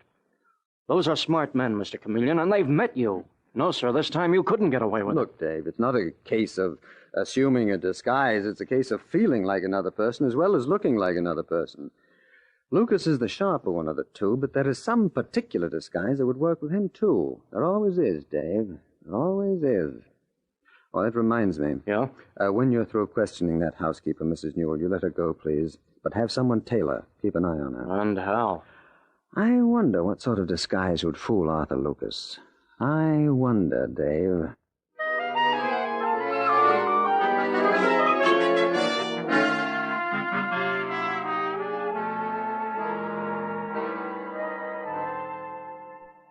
For heaven's sake, Ralph, relax, will you? You're driving me crazy with that endless pacing. Well, what do you want me to do, Lucas? I'm worried sick about those account books. I'm worried about them, too, but nobody's asked to look at them yet. And even if they are a bit irregular, that doesn't mean we're murderers. Listen, Lucas, Chameleon's like all cops, despite his yelling that the innocent must be protected. If he got in here, he might fake the evidence against us. And what makes you so sure he'll get in here, as you call it? Are you kidding? Any moment, that door may open and he may walk in and we wouldn't even know it. I'd know it. You think you're that much smarter than all the others he's tricked? I'm smart enough not to let Chameleon's reputation throw me into a state of helpless hysteria. I've talked to the man. I've looked him straight in the face. And what does he look like? Can you recall his features? He's extremely handsome. What's the color of his eyes? I don't know, but if you think that some childish Listen to disguise... me. Art Kavanaugh was a smart operator. Chameleon got him by posing as a confidence man.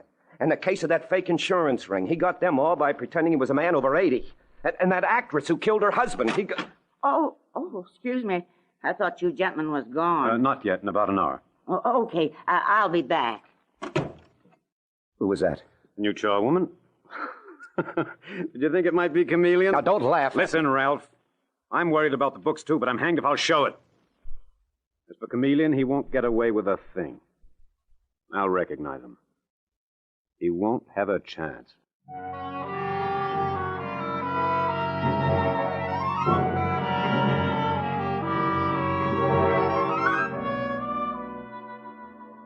Mr. Chameleon and the case of the dead woman's eyes continues in just a moment.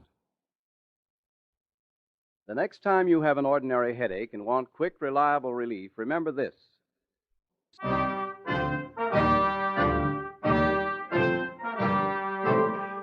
Now back to Mr. Chameleon and the case of the dead woman's eyes. It is the following morning, and in the police commissioner's office at Central Headquarters, Mr. Chameleon is leaning across the commissioner's desk, and there is no mistaking the excitement he feels. This is it. I'm sure of it, Commissioner. It feels right, and therefore it's going to look right. But how are you going to do it, Chameleon? Oh, a round-shouldered stoop, as if I'd spent most of my life bending over books. Mm-hmm. Glasses, gray hair, shabby clothes, and most of all, a deep-seated bitterness, because I feel that I'm underpaid with all the mouths that I have to feed. Well, that's a nice little note, considering you're a bachelor. Hmm? No, Mr. Chameleon's a bachelor. Mr. Harry Mitchell is a very good husband and father. So go ahead, Commissioner, call them, will you? Tell them that you're sending over a police auditor to look at their books.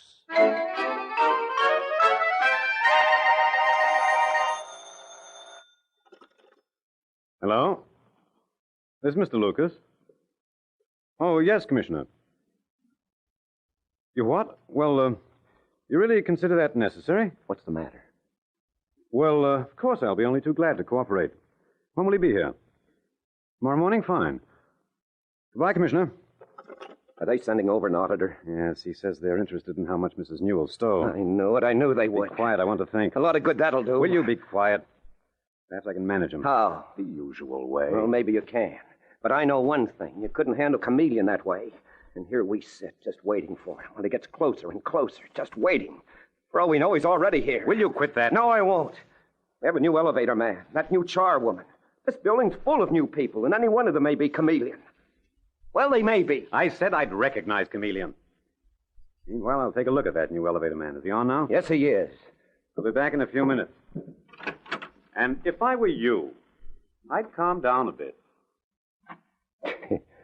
Thinks he's so clever.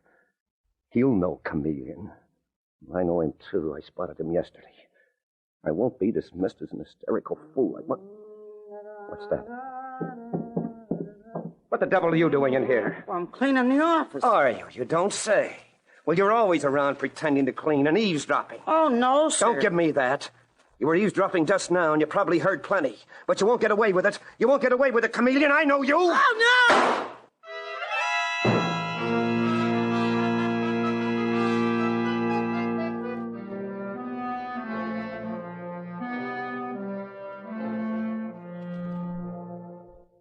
Lucas, I thought it was Chameleon. I really did. I thought he had overheard us.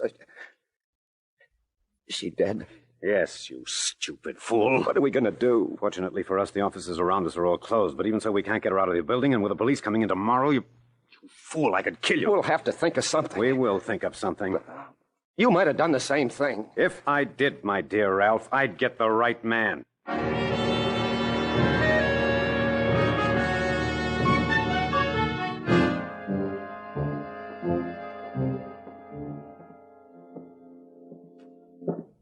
All set, Mr. Chameleon? Mr. Mitchell. Yes, I am, Dave. Sergeant Arnold. So help me, you seem to have shrunk to half your size. It's the suit. A couple of sizes too large for me. Well, I'm glad I'm not in it. Or in your shoes, either.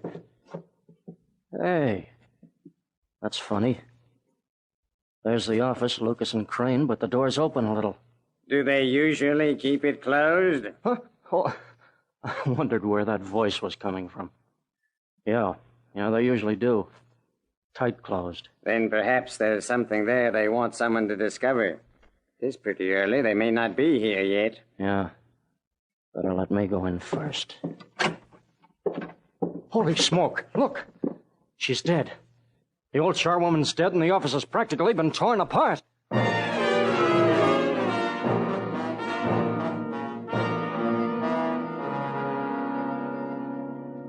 This is horrible. The motive must have been robbery. See, they've rifled my desk. I suppose that poor charwoman walked in on them while they were doing it. And got blasted in the face, Mr. Lucas. Yes, Sergeant Arnold. What time did you leave last night? Oh, about 6 o'clock, right after the commissioner called me to say the auditor was coming. This poor... Who's that sitting over there in the corner? Oh, that's the auditor. Mr. Mitchell. Yes? I was wondering how long I was going to have to sit there. I'm sorry. Mr. Lucas, this is Mr. Mitchell, our police department auditor. How do you do, sir? How do you do? When can I start going over the books, may I ask, or do I have to waste a whole day? Look, we had to take the body away, didn't we? Anyhow, we're all through here now, so stop beefing. When can he start, Mr. Lucas? Any time he wishes to. Okay, what more do you want, Mitchell? I'm going now, Mr. Lucas. I've got to report to headquarters. Very well, Mr. Arnold. I'll take care of Mr. Mitchell. So long, Mitch. Goodbye. And the name is Mitchell. They make me sick. Not one of them could do the kind of work I do, yet they treat me as if I were of no importance. Well, I should think you'd be extremely important to the police. Thank you. I'm glad someone feels that way, Mr. Lucas. Don't you find police auditing interesting work?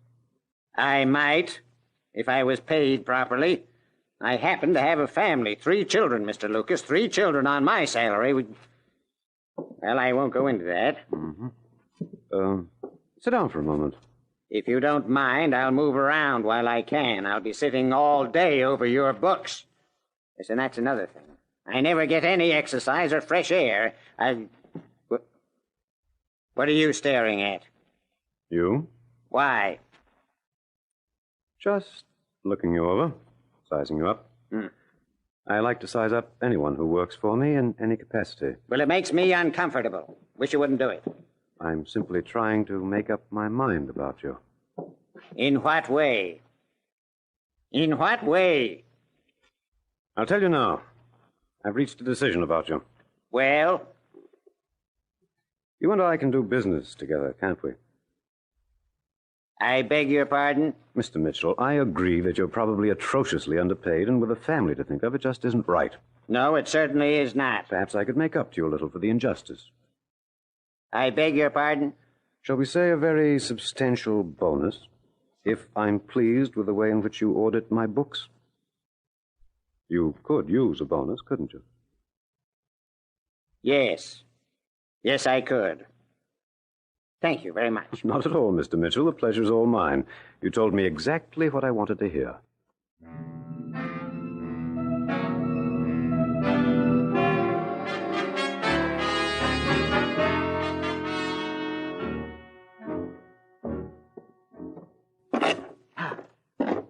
There it is again, that same board.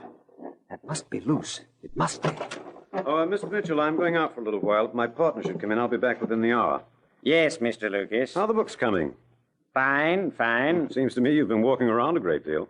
Just stretching my legs a little from time to time. Well, stretch them all you want. I'm going to meet my fiancée. I'll be a married man, too, in a couple of days. Congratulations. Thank you. See you later.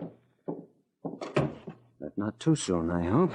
Now, where is that board? I've got to do it now. Where is it? Here, I should say. That's the one. See if I can pry it loose. This knife ought to do it. Yes, it is loose. There we are. There's something underneath it. Small white envelope. The poison. The poison. Mr. Mitchell, I met my partner out in the hall. Mitchell, what are you doing? I dropped something. I was looking for it. He's lying. He's got that board pried up. Chameleon, so that's it. Well, Mr. Chameleon, I guess this is one time I'll have to use my gun whether I like them or not.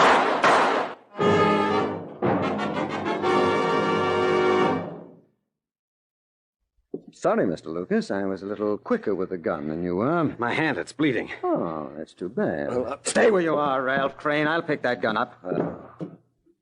There we are. Now we can talk. Why didn't you move faster, Lucas, you stupid idiot? Why'd you give him time to pull his gun? Shut up. You heard Mr. Lucas say that he disliked guns. Gun is such a vulgar weapon, isn't it? Now, look here, Chameleon. Just because you found that poison? Yes, poison's the word. Which you used on at least 3 women beside Mrs. Walters. I didn't kill Mrs. Walters. I wasn't with her when she died. You mean, don't you, that you left by the French windows and out through the garden so that Mrs. Newell was alone in the room when Phyllis found her? Well, never again will you be able to exploit women and then kill them when they begin to ask questions, Mr. Lucas. But, is that really your name? You've had at least 10 that I know of. What? Oh, yes, Lucas. Bigamist, murderer, world traveler, starting in Rhodesia many years ago with a small-time crook as a partner. Isn't that right? How'd you know all this? My dear Lucas, the police all over the world have been after you for years. But you covered your trail very, very beautifully. We had no evidence against you. You wouldn't have now if he hadn't fallen for that disguise of yours, Chameleon. It's a good one. You would have fallen for it too, Crane. Yes, it is a good one, isn't it? But I counted on something else. I counted on your wanting to believe in me, the way all your victims wanted to believe in you. Those poor women needed a confidant. And you, Mr. Lucas, needed an auditor whom you could bribe. So, you worked on the same theory that I always used. That's funny. That's really funny. Yes, isn't it? But you'll never put your theory into practice again, not with Phyllis, whom you will not marry, of course, or anyone else.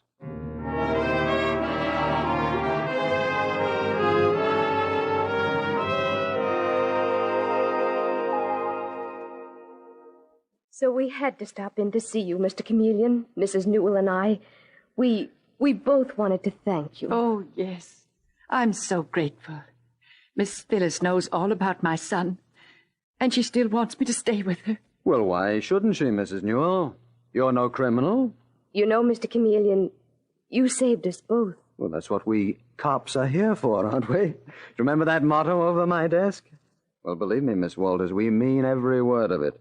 The innocent must be protected. The guilty must be punished.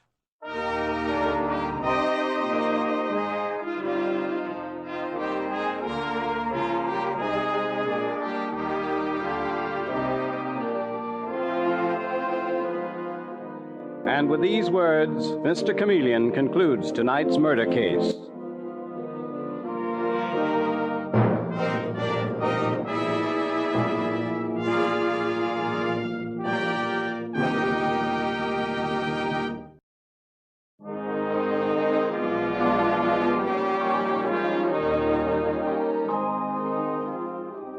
Listen next Wednesday night at this same time for Mr. Chameleon, the Man of Many Faces, in the case of the Brownstone murder.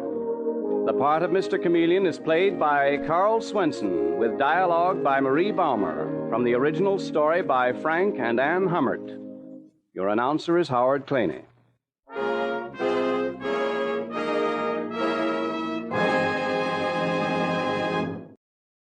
Mr. Chameleon, the new mystery drama, will be heard in its second performance next Wednesday night at this time. This is CBS, the Columbia Broadcasting System.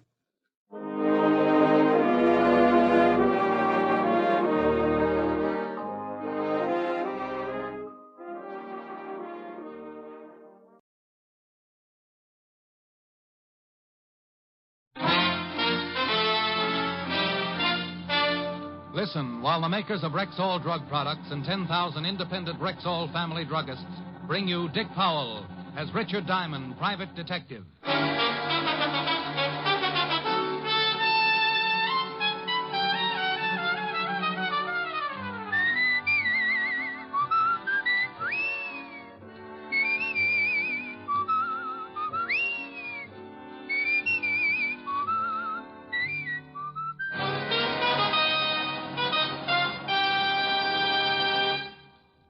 Good evening.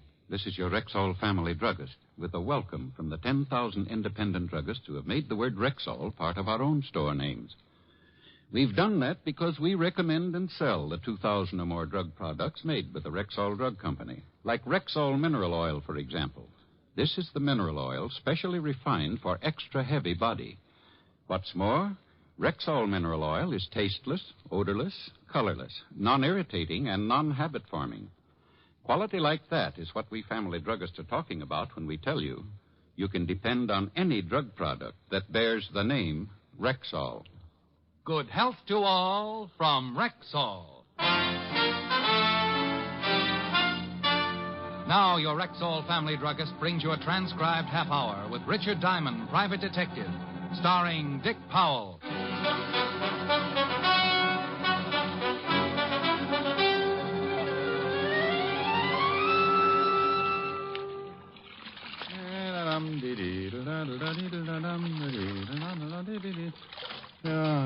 Oh, pardon me. You know where I might find Mr. Richard Diamond? You want to hire him? Yes. Well, stop being so bashful, friend. Come in. Thank you. You're Mr. Diamond? Well, any resemblance to the Irish washerwoman is purely intentional. Do you always do your own laundry? Always. Keeps my petty cash from looking too petty. Sit down, Mr. Baxter. Clay Baxter from Okmulgee, Oklahoma. Clay Baxter from Okmulgee, Oklahoma. Was a man, I guess, to be in his early 50s. Straight up, he crowded 6'3", counting the 2-inch heels on his handmade boots. Looking at him, I thought of an old Remington print and suddenly felt like singing a chorus of Home on the Range. I'd like you to come to Okmulgee with me, Mr. Diamond. Well, why, Mr. Baxter? My brother was killed yesterday. The sheriff and the coroner said it was an accident. I don't believe it. How did you happen to look me up? I raise cattle, Mr. Diamond. I do a great deal of business in Chicago and New York. I wanted a detective with experience, someone with a good reputation. Bless you. I called a friend on Wall Street, and he recommended several men. One of them was you. I checked your background. I'm satisfied. Oh, good. I charge $100 a day in expenses. Chicken feed. I'll pay it, and if you catch the man who done it, I'll give you a $1,000 bonus. Oh, well, no, I can't leave right away. It'll take me at least 5 minutes to get my affairs in order. Yeah, I can certainly see you appreciate a buck.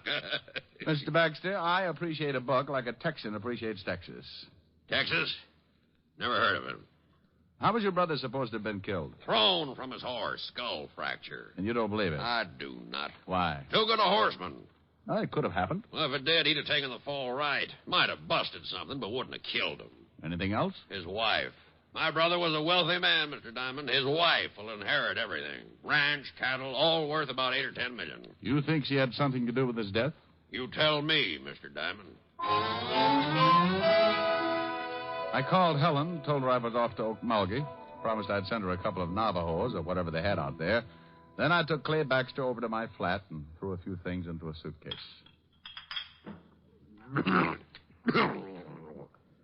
Oklahoma's dry. So's Richard Diamond. Might get arrested. Oh, I don't want to leave it here. Wouldn't make any difference if it was empty, would it? No. Got a couple of glasses? A fifth usually adds up to a full evening, but that's only when Clay Baxter isn't around.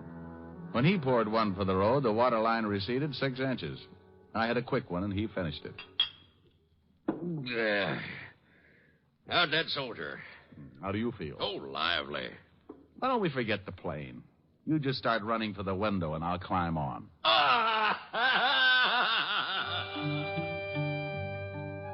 Okmulgee, Oklahoma. Population 17,091, according to the last census, and very hot in August. Baxter's station wagon's waiting at the airport, and the driver took us into town where I was introduced to the local law. This here's Sheriff Billings. How are you, Sheriff? Jim, this is Mr. Diamond. He's a private detective from New York. Howdy, Diamond. Howdy. Private detective, huh? Oh, I've been called other things. Still ain't satisfied, huh, Clay? Not yet. And you ain't either, and you know it, Jim. How about it, Sheriff? You think Mr. Baxter's brother was killed deliberately? Coroner says it was an accident. Hit his head on a rock. That ain't what Mr. Diamond asked. Well, Will Baxter was a pretty good rider, but he could have been thrown. All the evidence says he was. Could see plain where his horse bolted. What could have made his horse shy? Snake, maybe. Not that horse, and you know it, Jim. Well, maybe stepped in a chuck hole. He was limping right bad when he got back to the barn. No signs of anyone else near the body? Well, when I got there, some of Will's boys had already ridden out. Who found him? A couple old miners, Luke and Phineas Merriweather. Well, let's go out to the ranch, Mr. Baxter, and take another look at the spot where your brother died. Will Baxter's ranch is 40 miles from here, Mr. Diamond. Maybe you'd like to go out to my place and freshen up a bit first.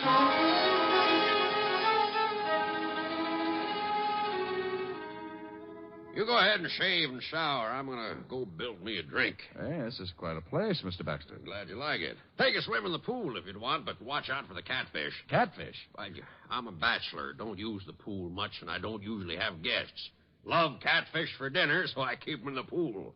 I caught a guy once floating bodies in his bathtub. Don't say. Funny, Harvey. I showered and shaved and met Baxter out by the pool where he was feeding his catfish. I watched a pound of liver disappear like lychee nuts in the Tong War. And we all headed back to town where we picked up Sheriff Billings.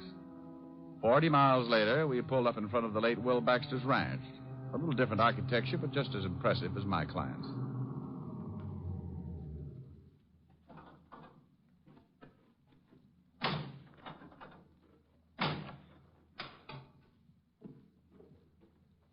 Clay. Afternoon, Sheriff. Oh, Wilma. Afternoon, Wilma. Wilma, this here's Mr. Richard Diamond. Wilma Baxter, my brother's wife. How do you do? How do you do, Mr. Diamond? Private detective. Come up from New York. Oh? Well, why don't we all go in the house? It's too hot out here. Mr. Diamond wants to go out and look at the spot where Will got himself killed. Certainly. Have one of the boys fix you up with some horses. When you're done, why not stop back for dinner? Mr. Diamond's eating with me, and he's going to be pretty busy for a while. Now, I'll give you a rain check, Mr. Diamond. Well, thank you. I'd like you to tell me about New York. It's been a long time, and I've almost forgotten what it's like. Let's go, Jim. It's getting late. Bye, Mr. Diamond. Nice meeting you. Goodbye, Mrs. Baxter. Seems all broken up, don't she? Yeah. Where was she when her husband got killed? Perfect alibi. In town all day. A lot of people saw her. Mighty fine-looking woman. Mighty.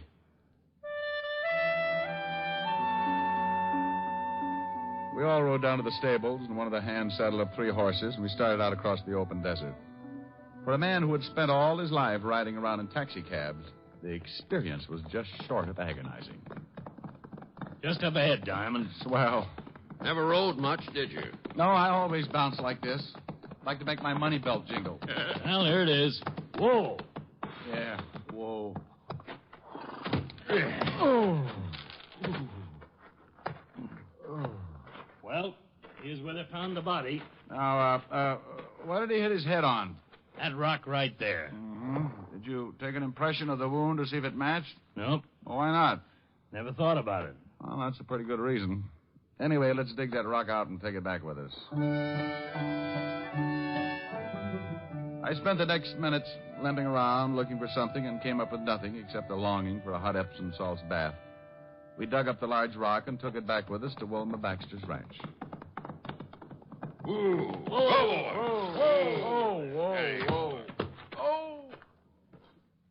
Oh. Howdy, Sheriff. Howdy, Frank. This here's Mr. Diamond, Frank. Diamond, this is Frank Kelly, the ranch foreman. Howdy. Detective fella, huh? Miss Baxter told me about you. Said you was doing some investigating. Yes, sirree. Scientific investigation. The way the city boys do it. What you going to do with that rock? Hopscotch. Oh, on second thought, I think we'll take turns untying the knots in my back. Good warm shower, and you'll feel fit as a fiddle. Well, I got a good start. I'm shaped like one. You'll find it a little bit rough out here, Diamond. Oh, I'll get used to it, Mr. Kelly. I hope you're right. Ain't much like the big city. Oh? Just what is the big city like, Mr. Kelly? I ain't never been there. Just what I've noticed. Looks like a man can get pretty soft living in the city. Well, I'd like to show you where I was brought up sometime, Mr. Kelly.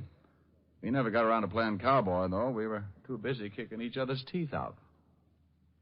See you later, Mr. Baxter. So long, Sheriff. I don't think Frank likes you, Diamond. Well, what about Will Baxter's horse? I can take a look at him. Right over there in that stall. Really pulled up lame. Oh, good horse. Never figured to shy at anything. Man, look at that. His hip's swollen. Yeah, really twisted something. Steady, boy. Steady. Hey, that looks like an infection. Yeah, it's a funny thing. It kind of does. What are you getting at, Mr. Diamond? Oh, I'm not getting into thing, Mr. Baxter. I just said it looked like an infection. Yeah, we better tell Mrs. Baxter or Frank. Have someone take care of it. Tell me, boys, if you jabbed a horse with something, would that make him bolt? Come on, I want to get back to town and talk with the coroner.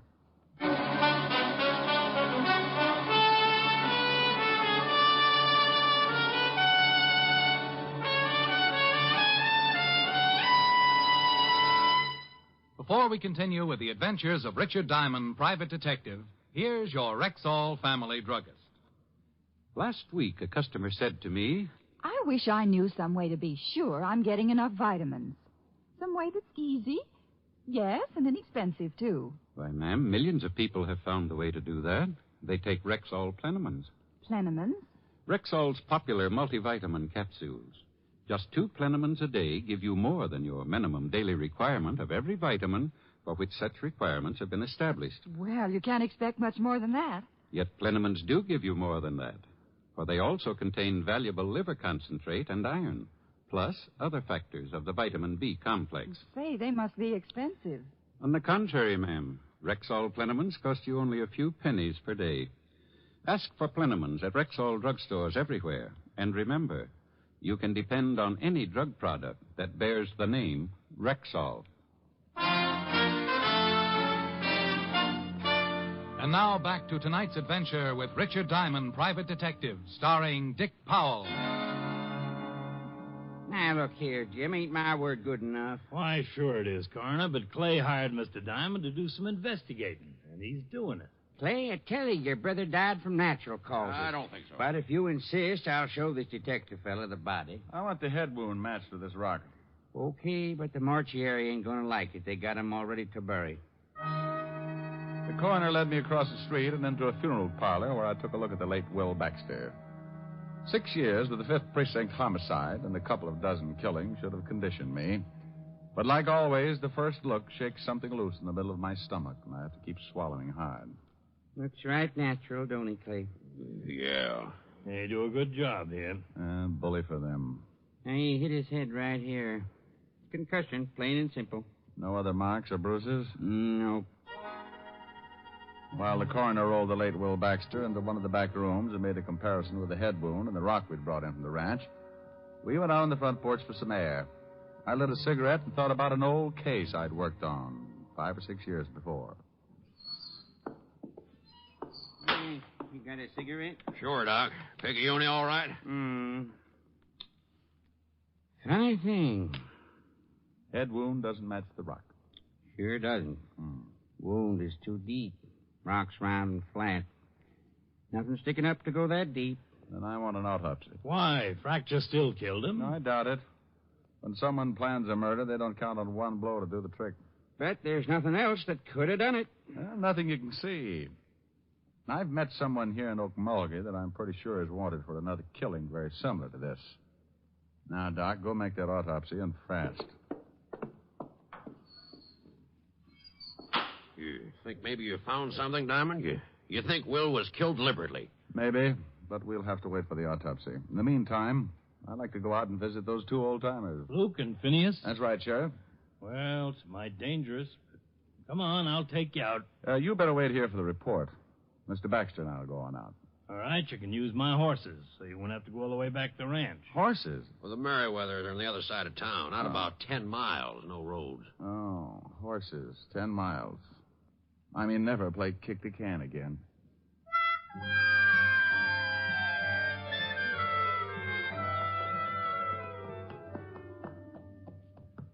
Oh. You really don't take to horses, do you, Diamond? Maybe if you could find me a nice, long, thin one. Holy Ike. Whoa, steady. That's one of the Merriweathers. Well, let's get out of here. Come on, horse. Now, come on, I'm yellow, and I admit it. Now, it's okay, Diamond. That's just the boys' way of letting you know not to come any farther, unless they say so. Oh, swell greetings. What happens now? Hey, up there! Luke! Phineas! What you want? It's Clay Baxter. I got a friend here who wants to talk to you. Ain't it? Yeah, Luke? Hey, Baxter. Got some friend who wants to palaver. I don't feel like palavering. Better shoot him. Giddy up. Just take it easy. Take it easy. They always act like this. Penny don't want to palaver. I gotta shoot you if you don't vamoose. It's important. About my brother. Penny? Yeah, Luke. It's about his brother, the dead one we found t'other day. Oh, all right, I guess. Let one of them come up. Baxter? Yeah, Luke. Send your friend on up.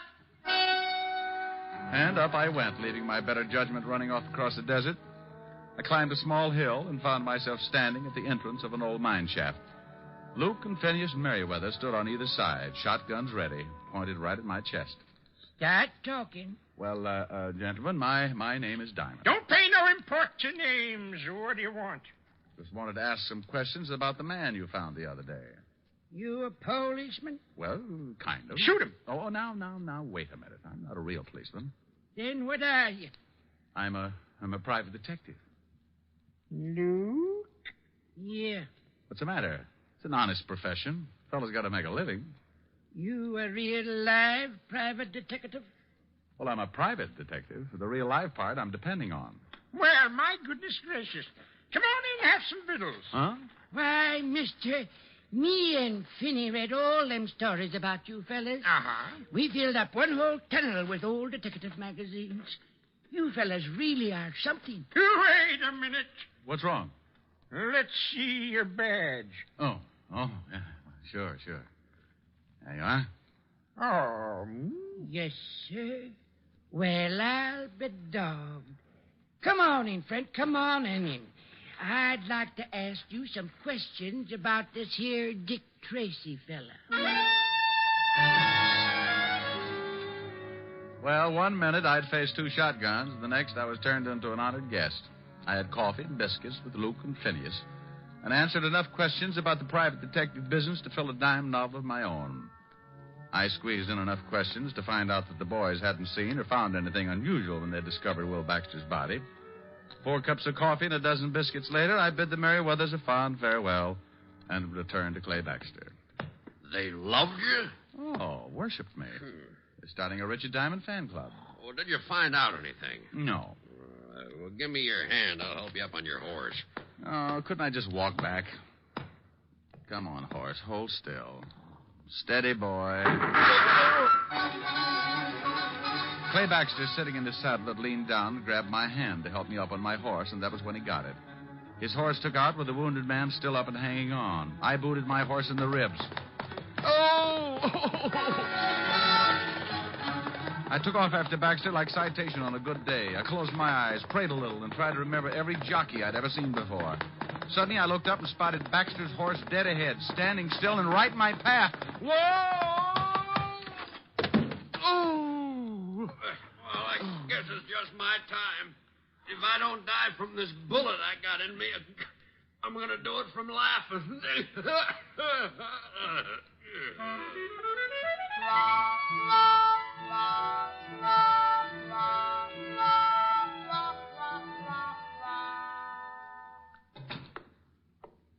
How is he, Doc?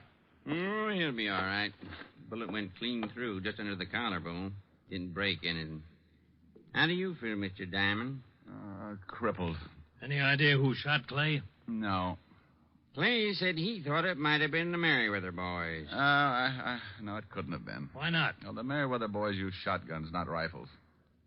What about that autopsy, Doc? Well, go on. What about it? You was right.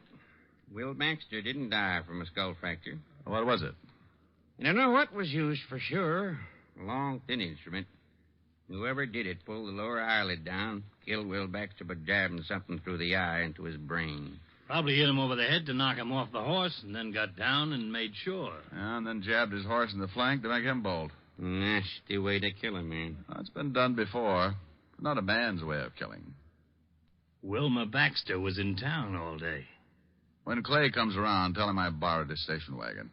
Going out to see Wilma? Going out to her ranch. I want to take another look at Will Baxter's lame horse. And, Doc, I want to borrow a pair of surgical probes.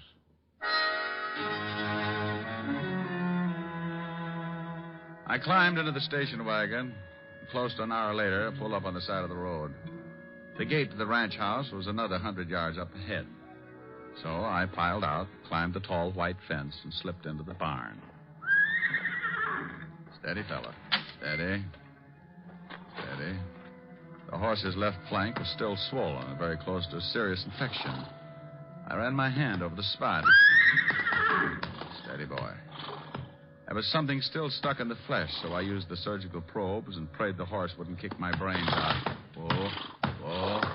Steady, boy. Steady. There. Sorry, fellow.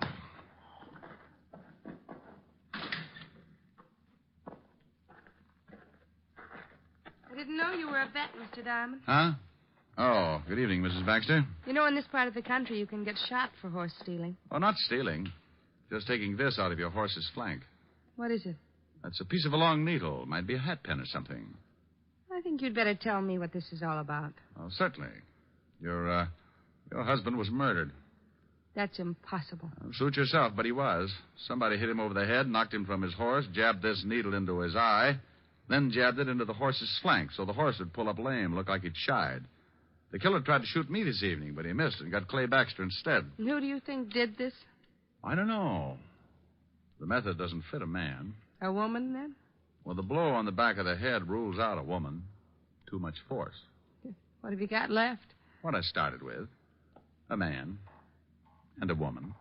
Very interesting theory. Mm-hmm. You're from New York, aren't you? I've been there. I thought so. Your face is familiar. I haven't been in New York in at least 10 years, Mr. Diamond. Oh, funny. Well, I've got to go out to the Merriweathers. Were those two old miners who found my husband? Mm-hmm. They saw the murderer. What? Yeah, that's why I know how it was done. I was out there earlier, and I've got to go back after a sworn statement. Well, why didn't they speak up before this? Afraid. Said it was none of their business. See you later, Mrs. Baxter.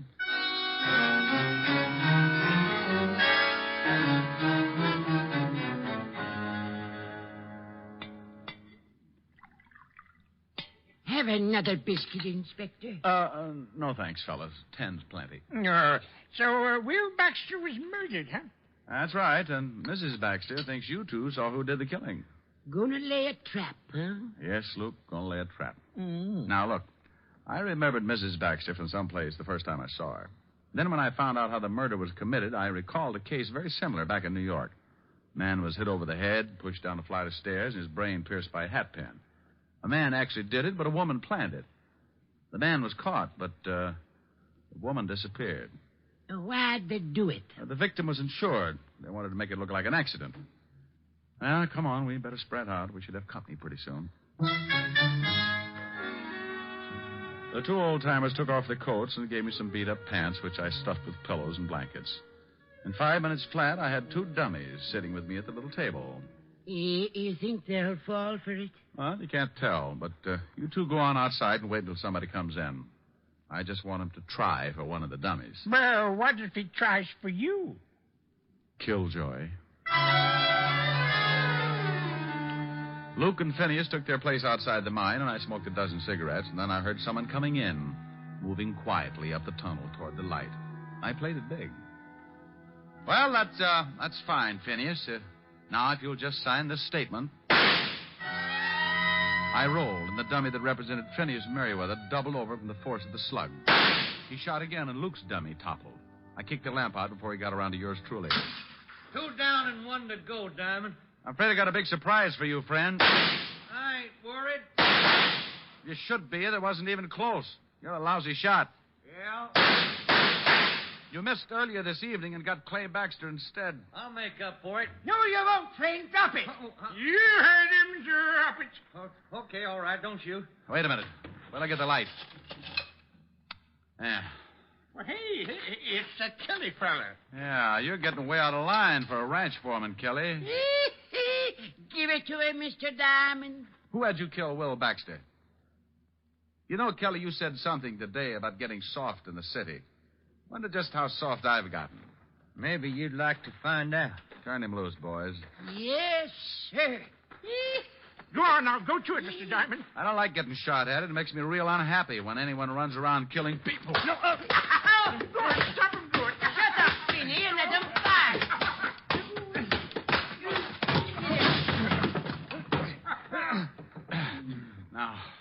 Now, Kelly, Why'd you kill Will Baxter? Wilma Baxter talked me into it, promised me a share of the ranch. And for that, you killed a man, huh? It's a big ranch. Oh, get up.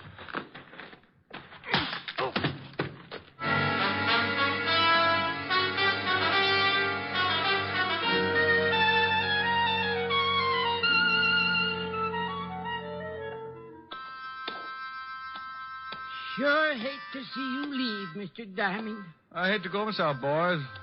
Love them biscuits. Maybe we'll get up and see you in New York sometime. Hey, Kelly's coming, too. Doesn't like being tied to a horse like that, I guess. Then, Yeah, Duke? fella's coming, too. Hit him with something. Sure.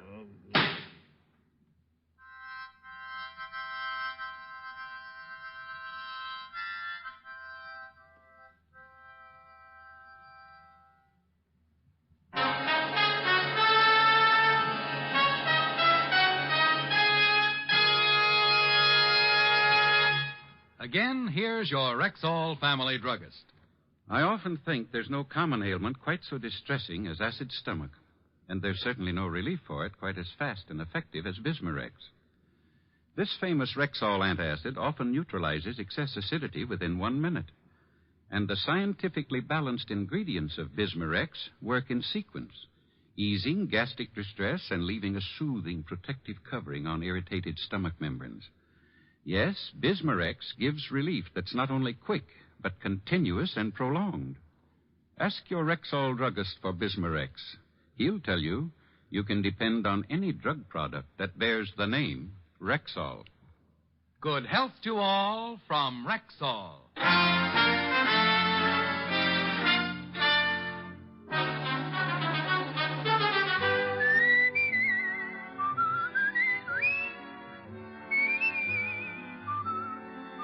Richard Diamond, Private Detective, stars Dick Powell in the title role and is written by Blake Edwards with music composed and conducted by Frank Worth. Featured in tonight's cast were Hal March, Arthur Q. Bryan, Virginia Gregg, Barton Yarborough, Wilms Herbert, and Wally Mayer. Richard Diamond, Private Detective, is transcribed in Hollywood by Jaime Del Valle. This is Bill Foreman inviting you to be with us next Wednesday at this time when we will again bring you Dick Powell as Richard Diamond, Private Detective.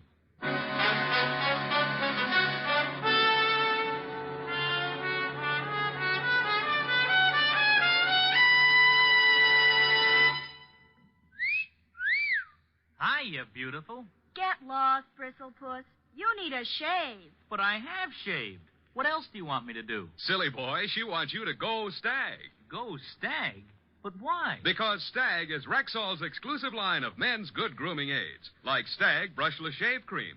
No fuss, no massage, just smooth it on, and presto, you get a clean, close shave. Your face stays smooth and whiskerless all day long. I'll do it. I'll go Stag. That's it. Join the Stag line now at Rexall drugstores everywhere. Yes, to make girls care. Go Stag.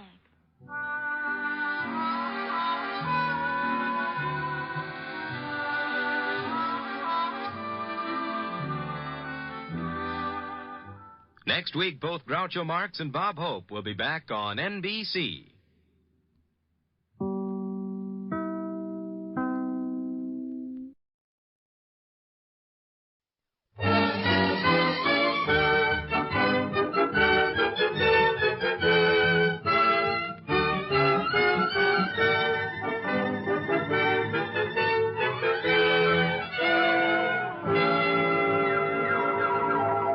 The F.W. Fitch Company, makers of Fitch's saponified coconut oil shampoo and Fitch's shaving creams, presents Dick Powell as Private Investigator Richard Rogue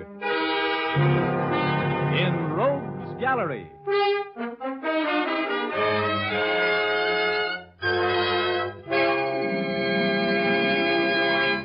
Rogue speaking. You know, there's something about me that is to trouble what molasses is to flies. I never go around looking for trouble. Trouble goes around looking for me. Now, take that afternoon a few months ago when I walked into the press room of the Hall of Justice and found, among others, Clark Ames, the young City Hall reporter for the Chronicle, expounding on his favorite subject, a deep hatred for a man named Fred Curtis, nicknamed the Alibi Master. Ames and the other newspaper men had watched Curtis win acquittals for a dozen different clients, and always by the same route: unbreakable alibis. This made the clients very happy and the district attorney very miserable. The Chronicle, a crusading newspaper, had, at the instigation of Clark Ames, been running an anti-Curtis campaign, bordering pretty close on libel. And Curtis, who was sharper than a razor's edge and harder to catch up with on the horizon, hated Ames with a wonderful passion. Curtis had won the last round, and Ames was telling me about it. So Curtis goes to Williams, my managing editor, and threatens a libel suit. Well, I had gone a little overboard, I guess. And Williams had to let me go. Temporary layoff until the heat died down. But now I'm back on the job, Brogue, and I'm solid. And you wait until that phony Curtis sees me sitting here.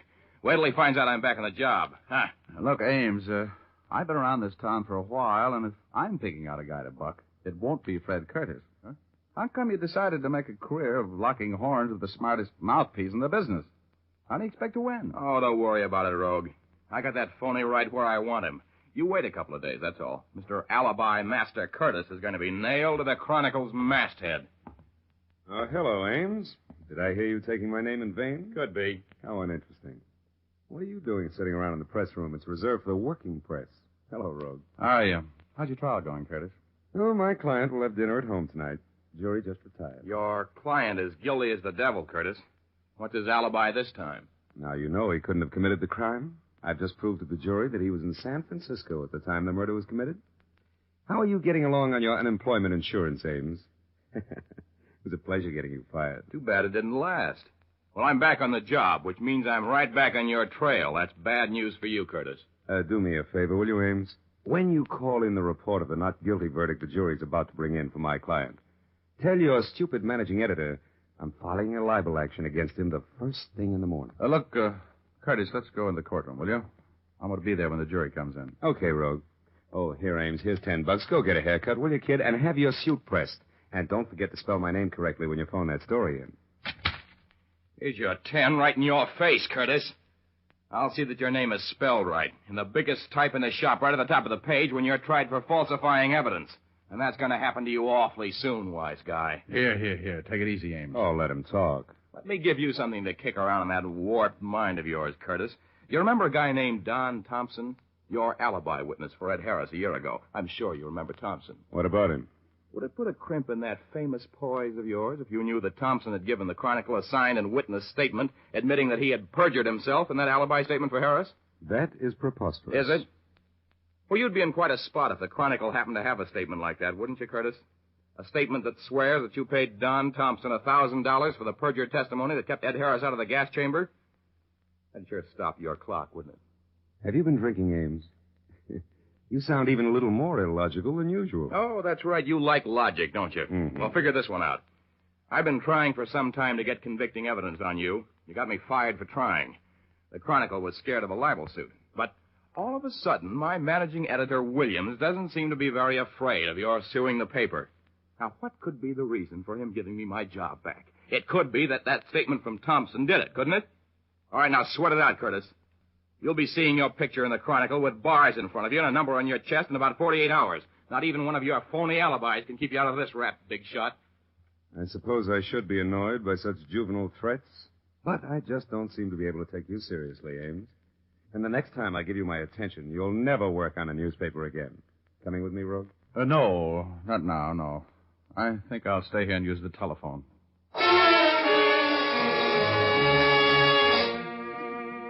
You could see and feel the hate that hung in the air in that press room like a cloud of poison gas after Fred Curtis left. Clark Ames went all to pieces as soon as we were alone, paced the floor, said he'd talk too much. He was as worried as a man with a 3-horse parlay and 2 winners. Pretty soon, though, he left, and I used the telephone to call a couple of girls I know. They weren't home. I was about to give up and go to dinner by myself when I turned around and saw Betty Callahan standing there behind me, looking like $1 million, which is a nice figure, which is what she has, if you know what I mean.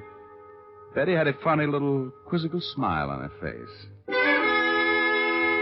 Hello, Richard.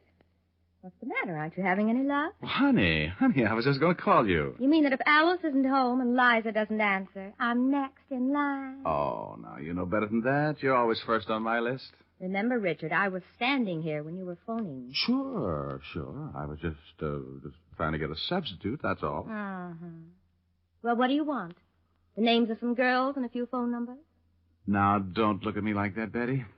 The only reason I was calling those other girls was because I couldn't find you. Well, I'll forgive you if you'll take me to dinner and then to the theater to see Tallulah Bankhead. Oh, my goodness, you have such expensive taste. Oh, really, my dear man. I have something infinitely better. I have 2 passes for the show. Well, good. I've got 2 passes for a drive-in. Come on, I want to see if I can walk through that door without eating the jam off of it. I'm hungry. So am I. That's the only reason you have a date with me tonight, Richard. Well, then come on. All through that hamburger, I kept dividing my thoughts between how such a little girl could eat so much food and that scene in the press room at the Hall of Justice. I knew Fred Curtis for what he really was, cold-blooded and completely ruthless. I remembered that look in his eyes as he left the press room. A little puzzlement, a little fear, and a great deal of malice. Even if nobody else believed the story Ames told, I was sure that Curtis more than half believed it. And that meant trouble for somebody. Betty and I finished our dinner at last, and in spite of everything she could eat, I still had money enough to pay for it and a cab to the theater. We were just back in our seats after the second act intermission when I heard my name being paged. If Richard Rogue is in the audience, will he please report to the lobby? Mr. Richard Rogue, please report to the lobby. Isn't that a sort of obvious piece of publicity, Richard? How the devil did anybody know I was here? You better go see what's so important. But you hurry back. I'll be right back, baby.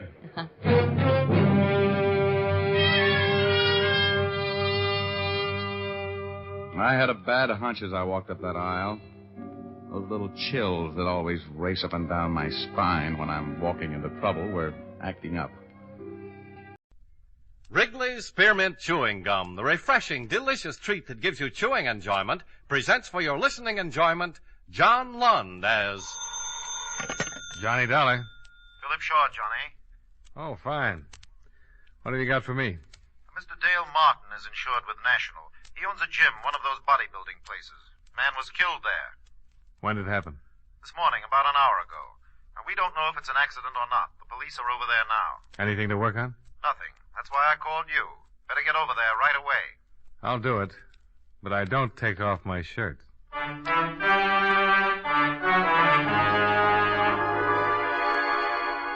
The makers of Wrigley's Spearmint Chewing Gum bring you John Lund in a transcribed adventure of the man with the action-packed expense account, America's fabulous freelance insurance investigator. Yours truly, Johnny Dollar.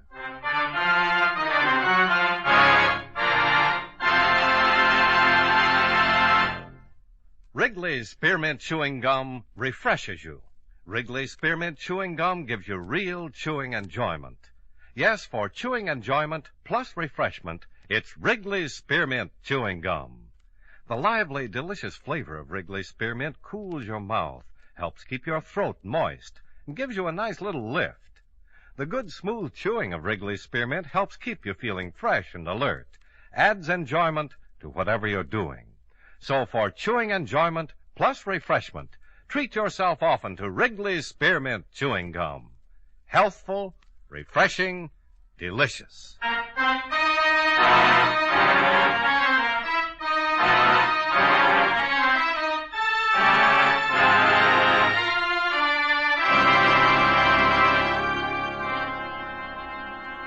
Expense account submitted by Special Investigator Johnny Dollar to Home Office, National All-Risk Insurance Company, Hartford, Connecticut. The following is an accounting of expenditures during my investigation of the blackmail matter. Expense account item 1, $1.40, cab fare and tip for ride from my office to Martin's gym. After receiving what little information there was from you by phone, I arrived at 12:15 at 1084 6th Avenue in the heart of downtown. On the second floor, I found Dale Martin, a very nervous Adonis, seated at a desk in his office. A policeman at the door informed me that a Lieutenant Nathan of the homicide detail had stepped out for a minute, and the coroner was expected soon. Mr. Martin? Yeah? I'm Johnny Dollar from the National Insurance Company. Oh, that's the outfit I'm insured with. Yeah, I know. That's why I'm here. I want to get the facts in case there's any claim. Now, tell me, what happened? I don't know. I went back to the locker room to check on the towels, and I found him lying on the floor. Found who? His name's Royal, Frederick Royal. He's been coming up here for over a year. Well, why did you call the police and not a doctor? Because I think he was murdered. Why murdered? I've seen a lot of accidents around this gym, but never saw anything like this. It wasn't an accident. What makes you so sure? Well, it looked like his neck was broken. I don't know how it happened, so I called the police. Now, the publicity's going to ruin what little business I have. Murder always ruins something. You got any idea who might have done it? No. Who was in the place when you discovered the body? My 3 assistants and 3 fellas working out. They all still here? Yeah, all of them. Nobody else left or came in? Just the cops. Business is real slow. Does everybody know about it? No, I took the body and put it back in the rub-down room. Haven't even told my boys. Well, the officer at the door won't let anybody leave, so let's have a look at the body and see what we can find out.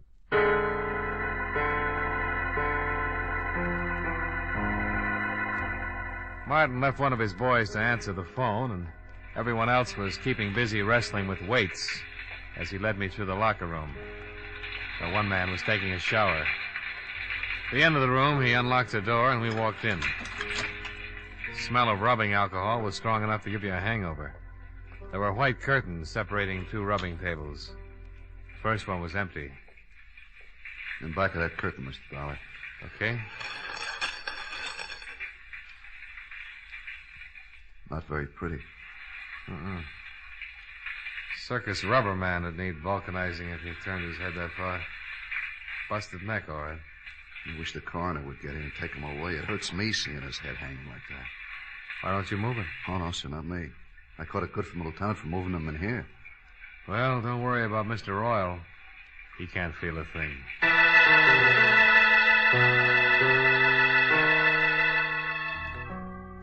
Lieutenant Nathan arrived with the coroner, and the latter confirmed our diagnosis. Nathan had Martin keep his clients and assistant muscle men busy. They started comparing biceps and forgot anybody else was there. Nathan was an old friend, so I didn't have to convince him that I was there on business. You saw the corpse, a Dollar? Yeah, it took a pair of pretty strong hands to do a job like that. Yeah, that makes everybody around here a suspect. Got any ideas? You'd have to know a man pretty well to let him get that close to you without starting something.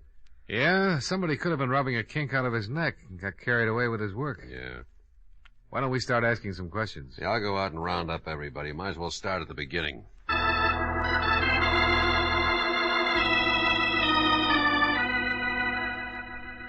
Nathan herded everyone together, and the questioning started. The men were very unhappy. This bad publicity that couldn't be helped.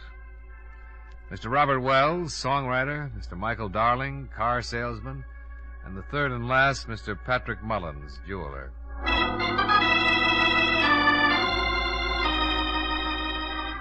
3 prosperous men, 3 prosperous denials. The assistants came next, the 3 men who worked for Martin. First, Bernie Carroll, the man who'd instructed Fred Royal, the one who'd put him through his exercises and sent him in to take a shower before he cooled off and got stiff. Sure. I worked him out and sent him in the shower like always. We tell him to take a good long hot shower to relax the muscles. Isn't that right, Dale? That's right, Lieutenant. That's the way it works. Bernie left him, went over to start on Mr. Wells. Bernie's a pretty strong boy. Yeah. Any one of us could have gone to the locker room at one time or another, Lieutenant. You found him, didn't you, Mr. Martin? Yeah. Why did you happen to go back to the locker room at that particular time? Well, I do it every day. Checking a towel, soap, see that everybody has everything he needs.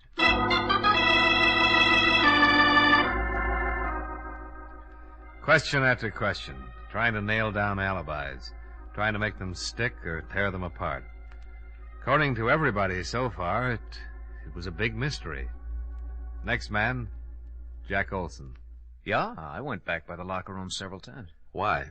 Well, there's an electric coffee maker on a table against the wall back there. I want to get some coffee. Mm-hmm. The other times? Well, once to look at the appointment board to see what's coming in, later to get some chalk for my hands. Chalk for your hands? Yeah. Keeps your hands from perspiring and making blisters, you know, when you're working with heavy weights. You're fairly new here, aren't you, Jack? 3 weeks. How'd you know that, Dollar? Well, the other boys all have heavy calluses. They don't use chalk.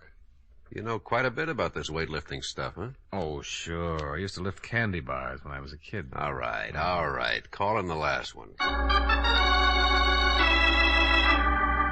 The last man, Johnny Morgan, and his story was no different than the others.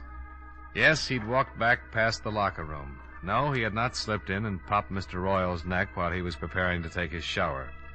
The coroner removed the body, and all the rest went down to the precinct to sign formal statements. They were all released and sent home, pending further investigation. I hailed a cab and rode home with Dale Martin. Would you like some apple or carrot juice? Well, I'll try anything once. Good for you. Yeah, I figured that. You didn't kill him, did you, Martin? Don't be silly. He was the best customer I had. I wouldn't kill off my business. Here. Thanks. You have any ideas, Dollar? Nope.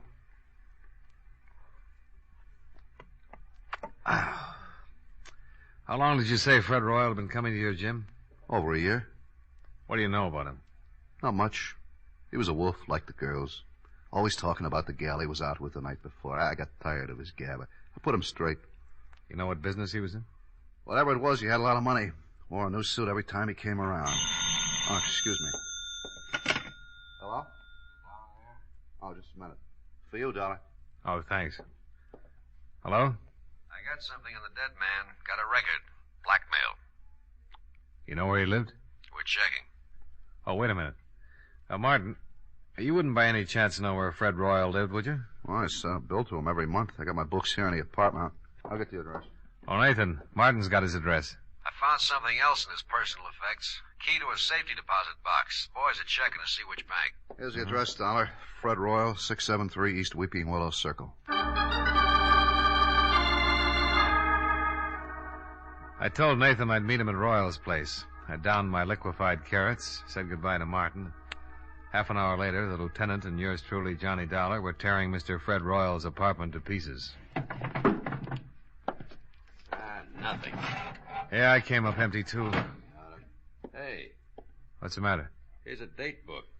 Good. Maybe we've been working on a holiday. See, here's a name, Barbara Carroll. Carroll.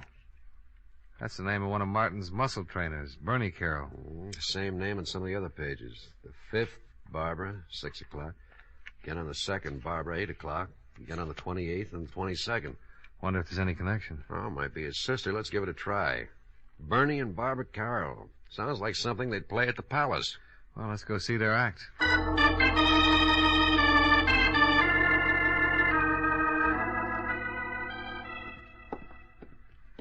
Here's the apartment.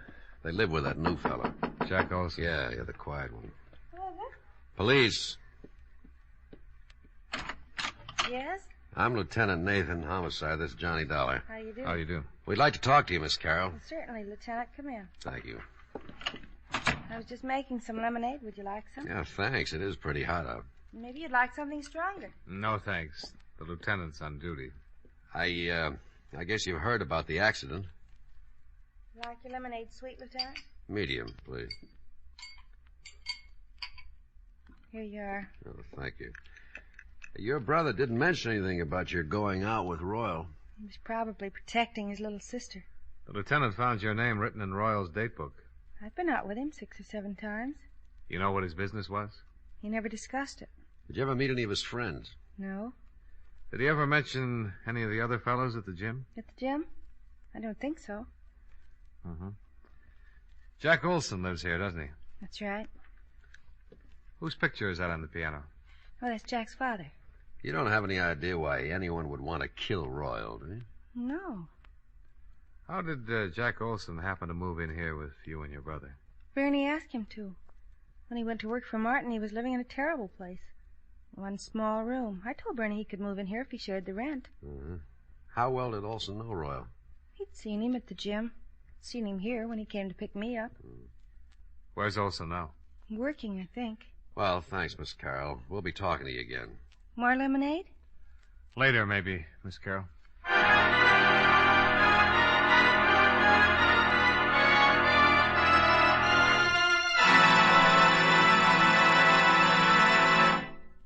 Friends, wherever you are, whatever you're doing, you'll enjoy chewing Wrigley's Spearmint Gum. Chew Wrigley's Spearmint while you're working. The lively, full-bodied flavor of Wrigley's Spearmint gives you a refreshing little lift. The smooth, pleasant chewing of Wrigley's Spearmint Gum helps keep you feeling relaxed and satisfied. Makes your job seem easier. Chew Wrigley's Spearmint Gum in your home, when you're out walking or driving, when you're enjoying sports and other activities. Wrigley's Spearmint Gum tastes good anytime, and the natural chewing aids digestion and helps keep your teeth bright and attractive. Yes, wherever you are, whatever you're doing, you'll enjoy chewing Wrigley's Spearmint Chewing Gum. Healthful, refreshing, delicious.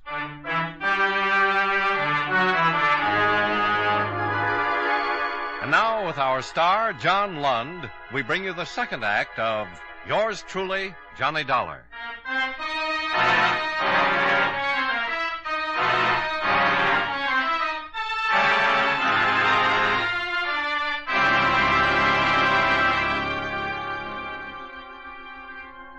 Three in the afternoon. Out of Barbara Carroll's cool apartment and down in the blistering street. The thermometer crowding 90, and the humidity sticking to us like a steaming blanket. I feel awful. Terrible day to solve a murder. I want to go look through some newspaper files. What for? That picture on the piano. Jack Olson's father? Yeah. I've seen it someplace before. There's a news story connected with it. Yeah, I'll drop you off. I gotta get back to the precinct, see if the boys have found the safety deposit box that fits Fred Royal's key.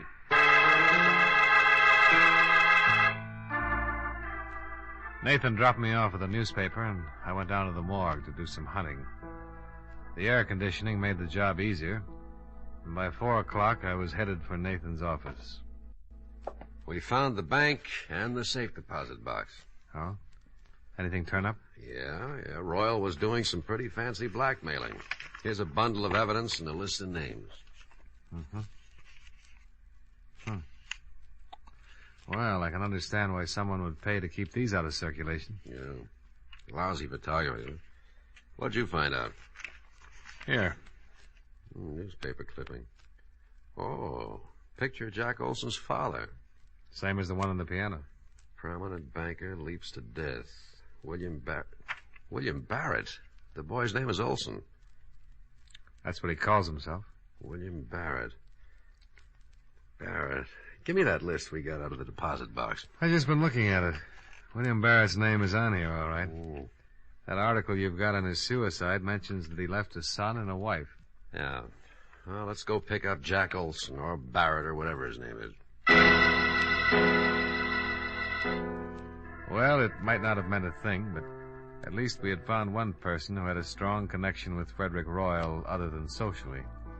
The boy who called himself Jack Olson was the son of one William Barrett, deceased, and one of Fred Royal's blackmail victims. Barrett had jumped off a tall building, and according to the newspaper, he had left no reason for his actions. There was a possibility that Fred Royal's blackmail had driven him to it, and if that was so, his son would have had a very strong reason for wanting to break Mr. Fred Royal's neck. We climbed into a squad car and hurried back to Barbara Carroll's apartment, where Jack Olson lived as a boarder.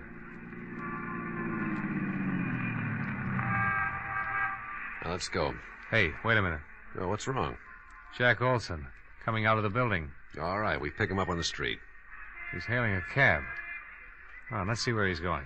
Wouldn't it be easier to just ask him? Oh, stop trying to ruin my afternoon. You know, there's nothing more relaxing than a pleasant drive through quiet, peaceful old New England. We started tailing Jack Olson's cab. Across town. Along the Merrick Parkway. Across a bridge. He's headed for Long Island. Well, your Connecticut badge won't be much good over there. We kept going across the Sound, past the outskirts of a couple of waterfront towns and onto a long highway. Pretty expensive cab ride. Pretty expensive. Pretty important. Yeah. Well, they're turning off on that road. Hope we don't lose them.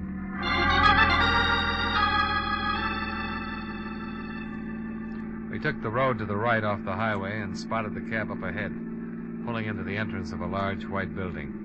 The sign over the tall iron gate read, Lakeview Sanitarium. We waited for him to go in.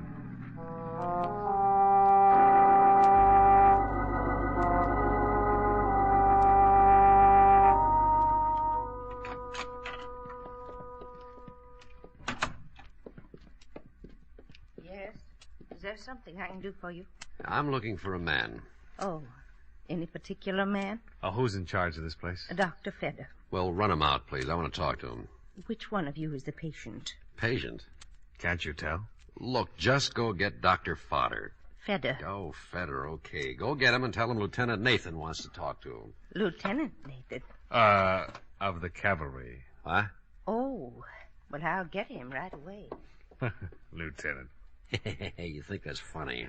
Oh, well, I liked it. Let's see what kind of a reaction it gets out of Dr. Feder. Cavalry. Nice thing to say in a place like this. Lieutenant Nathan? Yeah, that's right. I'm Dr. Feder. Oh, this is Mr. Dollar. How do you do? How do you do? Now, are you related? No, but we've been friends a long, long time, haven't we, Nate? Yeah, I'm a police officer, Doctor. Oh. We've been following a man. He came in here a few minutes ago.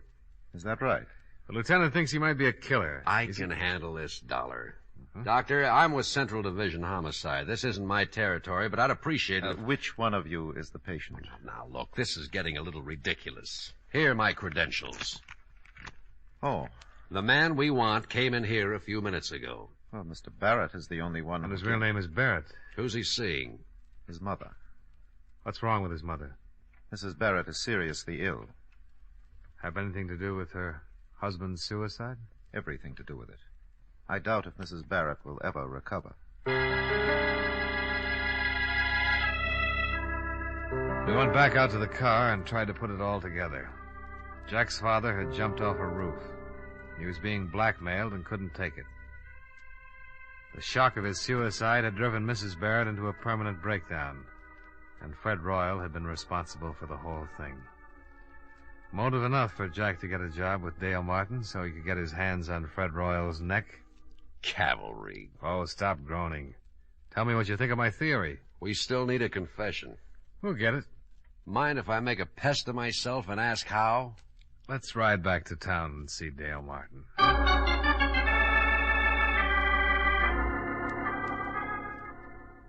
You're going to come up and take a workout and a rub tomorrow, huh? That's right, Martin. And I want you to make sure that Olson takes care of me. Did he do it, Dollar? I think so. But why? He seems like such a nice kid. He had a pretty good reason. But we need a confession, and Dollar has an idea how to get it. I want Olson working on me through the whole workout, especially when I get on the rubbing table.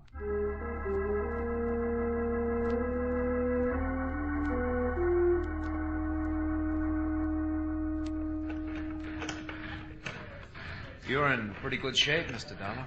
Well, I'm carrying a few extra pounds. I will knock that off of you in a hurry. Don't try to talk while you're using the pulleys. Hi. Hi, Martin. He's in pretty good shape, Mr. Martin. Now, let's see.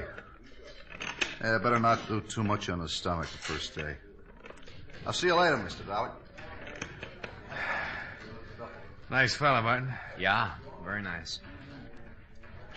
Tell me, have you found out anything about Mr. Royal's death? Oh, the police have got a few ideas. Lieutenant and I went up to see your roommate's sister. Yeah, Barbara told me. I hope you don't suspect her. She kind of liked Mr. Royal. She wouldn't have any reason to kill him.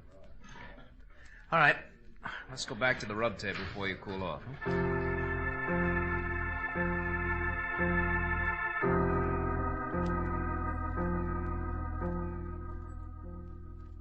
You don't mind going in there, do you? No. Why should I? Oh, some people are funny about rooms where there's been a dead person, you know? It doesn't bother me, Mr. Dollar. Martin's got all his towels piled on the other table. I can move them if you like. Oh, no, it doesn't make any difference. Royal wasn't killed in here anyway. All right. Up on your back. Yeah. Give me a good brisk rub and let me relax for about 10 minutes. All right, slide down a little. Yeah.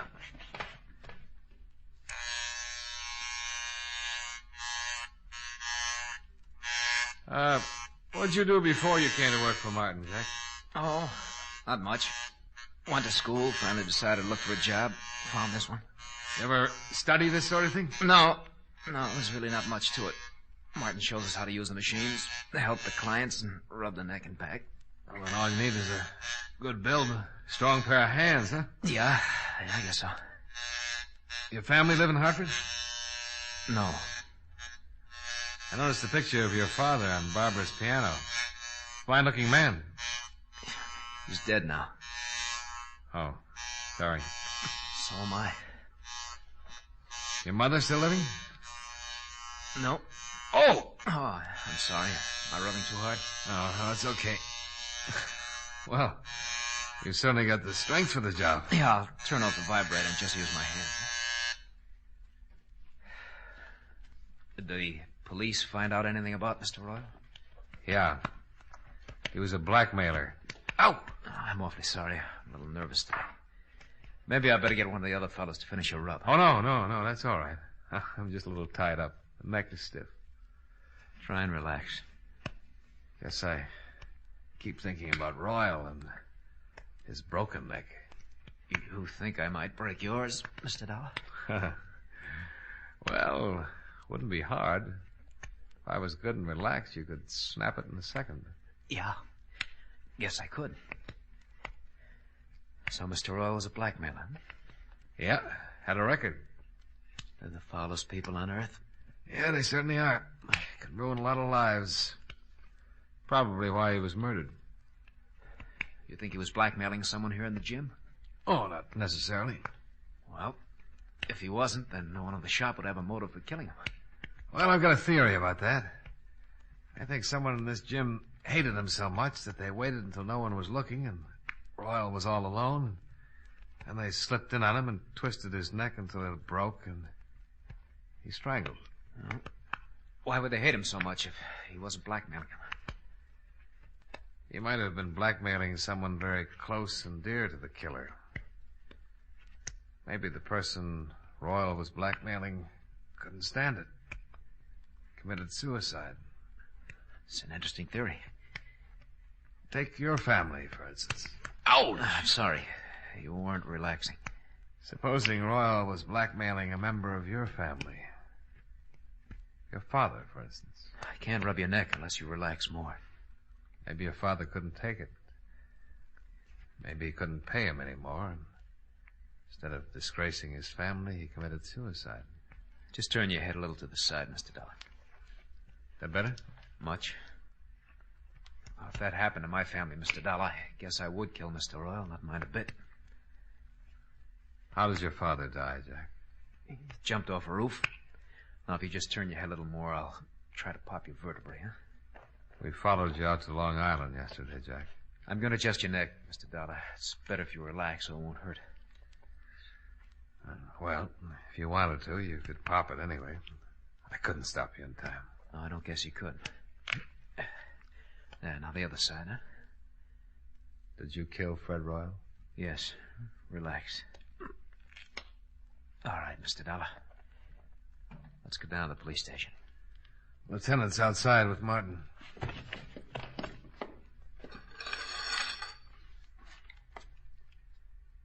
After you, Mr. Barrett.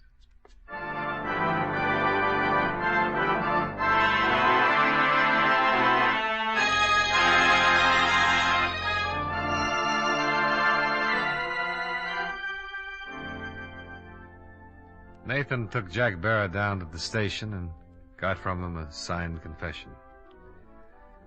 I went with Martin, and with every drink I saw another Barrett. So finally I gave it up and came up here to my office. Expense account, item 2, $4.53, 1/5 of very dry gin. Martin forgot his health and hygiene for a couple of hours and finished what I didn't drink. Item 3, $16.75. Cab fare for a ride up through the country, all by myself. Expense account total, $22.68. Yours truly, Johnny Dollar.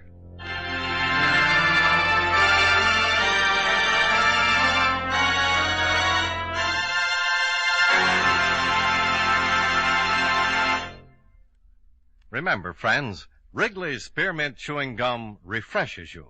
Wrigley's Spearmint Chewing Gum gives you real chewing enjoyment. The lively, full-bodied flavor of Wrigley's Spearmint cools your mouth, freshens your taste, sweetens your breath. The smooth, pleasant chewing of Wrigley's Spearmint helps keep you feeling relaxed and satisfied, makes whatever you're doing more enjoyable. Yes, for refreshment plus chewing enjoyment, treat yourself often to Wrigley's Spearmint Chewing Gum. Millions enjoy it daily. Get a few packages and always keep some handy. That's Wrigley's Spearmint Chewing Gum. Healthful, refreshing, delicious.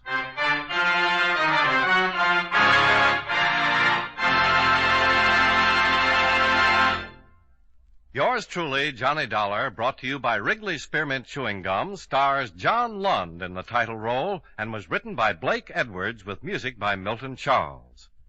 Featured in tonight's cast were Edgar Barrier, Hy Averback, Hal March, Jim Nusser, Tony Barrett, and Virginia Gregg. Yours truly, Johnny Dollar, is transcribed in Hollywood by Jaime Del Valle.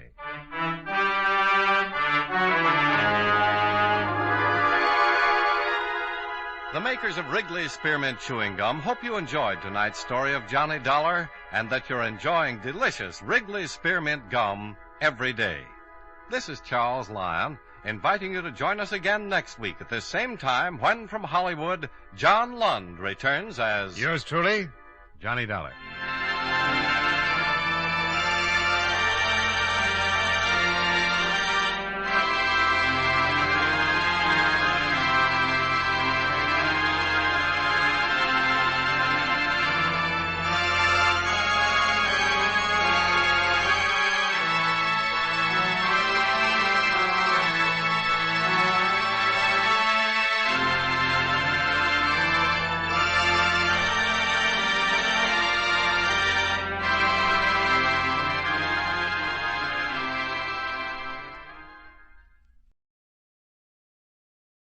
Old Dutch Cleanser, famous for chasing dirt, presents Nick Carter, famous for chasing crime.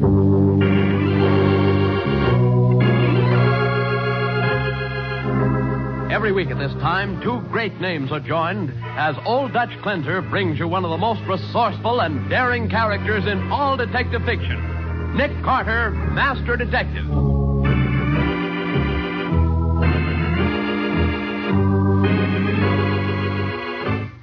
With those eggs Waldo had for breakfast, Nick? They had nitroglycerin in them. What?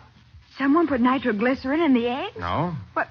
Then how'd it get in? The chickens that laid these eggs put the explosive in. What? The eggs were laid by chemical chickens. And now the case of the chemical chickens. Today's adventure with Nick Carter, brought to you by Old Dutch Cleanser. In Nick's office, he and Patsy are busy with the morning reports. Take this letter, Patsy. All right, Nick. To Mr. Jason Griggs. Dear sir, enclosed you will find a photograph taken on infrared film proving the will in question. Oh, Nick, boy, I've been poisoned. If you don't save me, I'm a dead man. Now, Walter, look, we're too busy for practical jokes. Nick, boy, I'm failing fast. If you don't find me an antidote, I'll be dead in 2 minutes. What have you got in that bowl? Eggs. Poisoned eggs. And I ate one of them. Are you kidding, Waldo? No, Nick. Some criminals have poisoned these eggs I was having for my breakfast. They're after me, Nick. Oh, nonsense. They've been poisoned, Nick. Smell of them here. All right. By George. Sit down, Waldo. Sit down. Oh, is it too late, Nick? No, you're not dying, if that's what you mean. I have to make a chemical analysis to be sure. But you may have stumbled onto something, Waldo.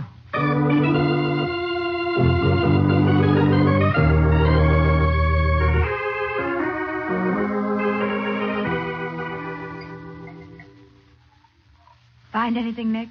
Not sure yet. Oh, Patsy, get your pad. This is the last will and testament of Waldo Aloysius McGlynn, who departs this world foully murdered by his enemies. Quiet, Waldo. You haven't been poisoned. Then what's in them eggs? Nitroglycerin. The explosive? I had dynamite for me breakfast. In minute quantities, yes. Someone put nitroglycerin in the eggs? No, the chickens that laid these eggs put it in. Oh, Nick, are you joking? I'm not. These eggs were laid by chemical chickens. And nitro isn't a thing that chickens can pick up anywhere. I think I'll look into this. What do you think's going on, Nick? Can't tell you, but here's what we'll do. We'll all go to the store where Waldo's landlady bought these eggs. Uh-huh. We'll each buy as many as we can carry and bring them back here and test them. Who knows? Maybe we'll find crooks in our omelet.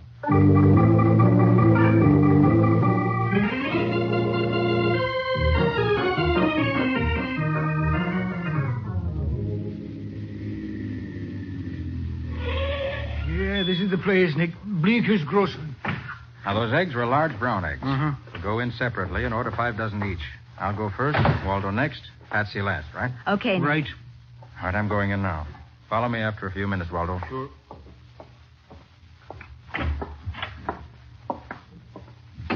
Okay, Bud, how many dozen eggs you here for? About 5.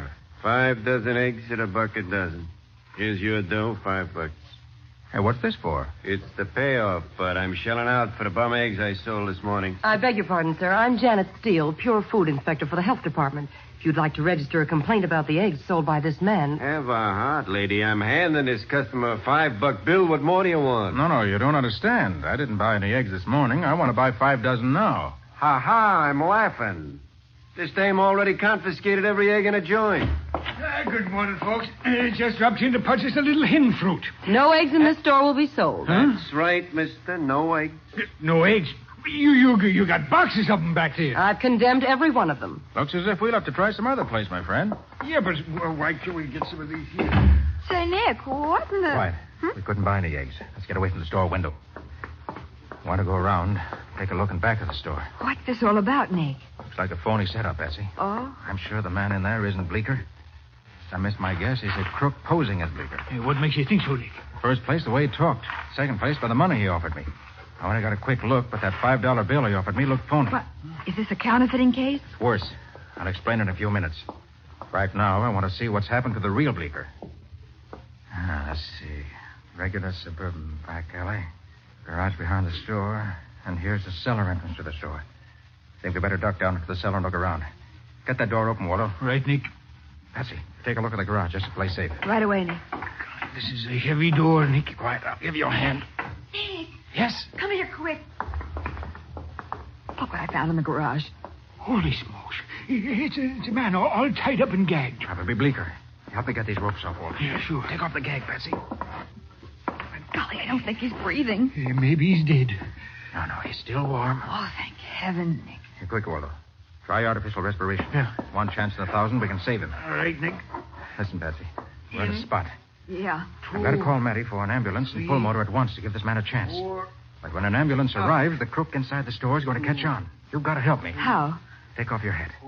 Comb your hair into bangs. Make your face up heavily with plenty of lipstick. Disguise myself as a tough, in other words. Right. That thug in there hasn't seen you yet, so you can get away with it. Go into the store and get him out of there. Get him out by hook or crook, and stay with him. Oh, trust me, Nick. I'll do it if I have to sing torch songs.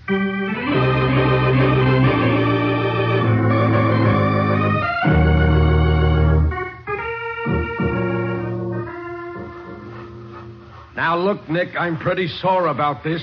What's the idea of letting that mug in the grocery store get away? I didn't let him, Matty. Patsy took him away. Do you realize if we can't bring Bleeker to, it's a murder rap? It's more than just a murder rap, Matty.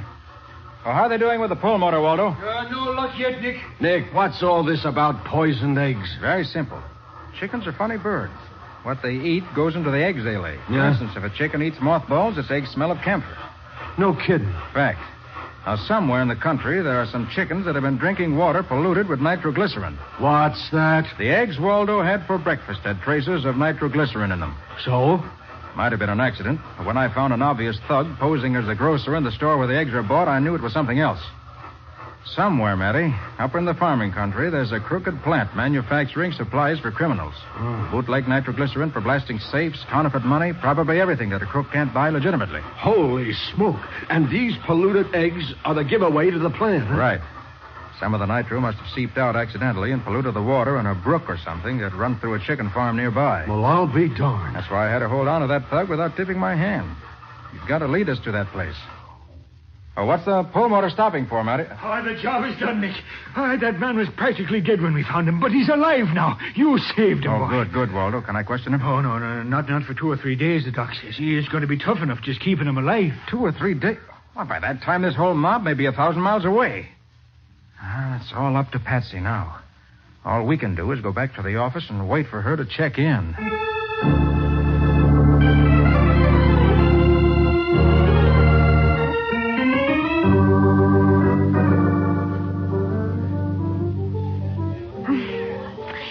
Hey, Eddie. Yep.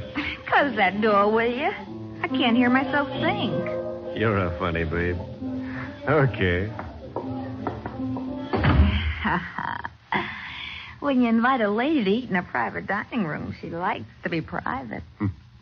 I never knew old man Bleeker had a good-looking daughter like you. What a break for me. You coming into the store looking for him? How come you minding the store for him? He didn't say he was going nowhere. He got a rush call. Had to see somebody about some garage business. Gonna be plenty sore when he hears I closed up the place to go eat lunch with his knockout daughter. Oh, Eddie. Ain't that waiter ever gonna bring us some food? Huh? I'll go call him. I'll get that punk moving. Okay, babe.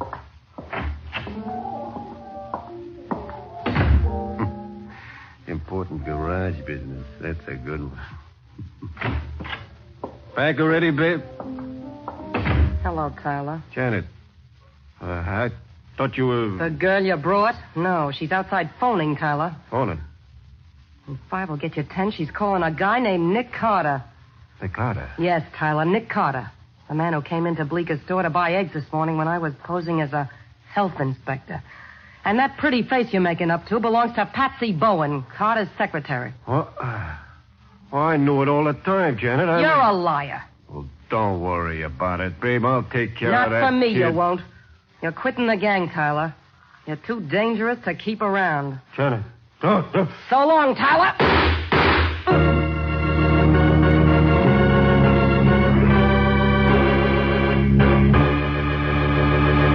Eddie Tyler sprawls over the table, 2 bullets in his heart, as Janet Steele slips out of the private dining room. With Tyler dead, Nick's only lead in the case ends. We'll learn what he does next in just a moment.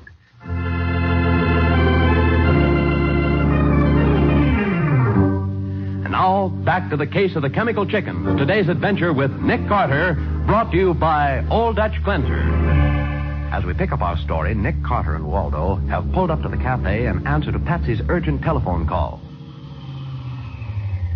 Nick? Hey, there's Patsy. Yes, what is it, Patsy? Oh, Nick. Nick, it's too late. I've lost Tyler. For What? good. He got away when you were phoning me? No. Someone killed him. What? Killed him? Well, where's he now? In the back room. Sprawled over the table. I went back and there he was. All right, Patsy. This is a tough break, but we'll manage. You got the car and wait. Right. Waldo, come with me. All right.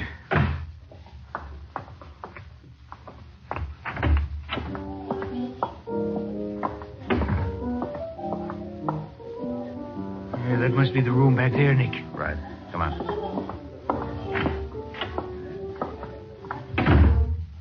Keep your back to the door. No one comes in. All right, boy. Chance might have something in his pockets.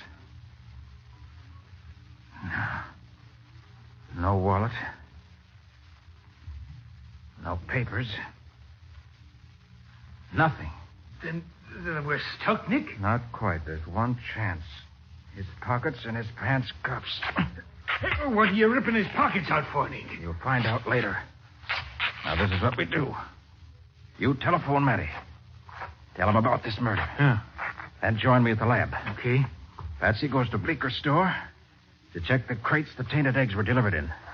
Those crates are usually stenciled with the address of the farm that delivered them. Yeah, but what's that If for? Patsy can find that address, it may tell us where Eddie Tyler came from. Oh. If she can't, we'll have to depend on his pockets and the cuffs of his pants.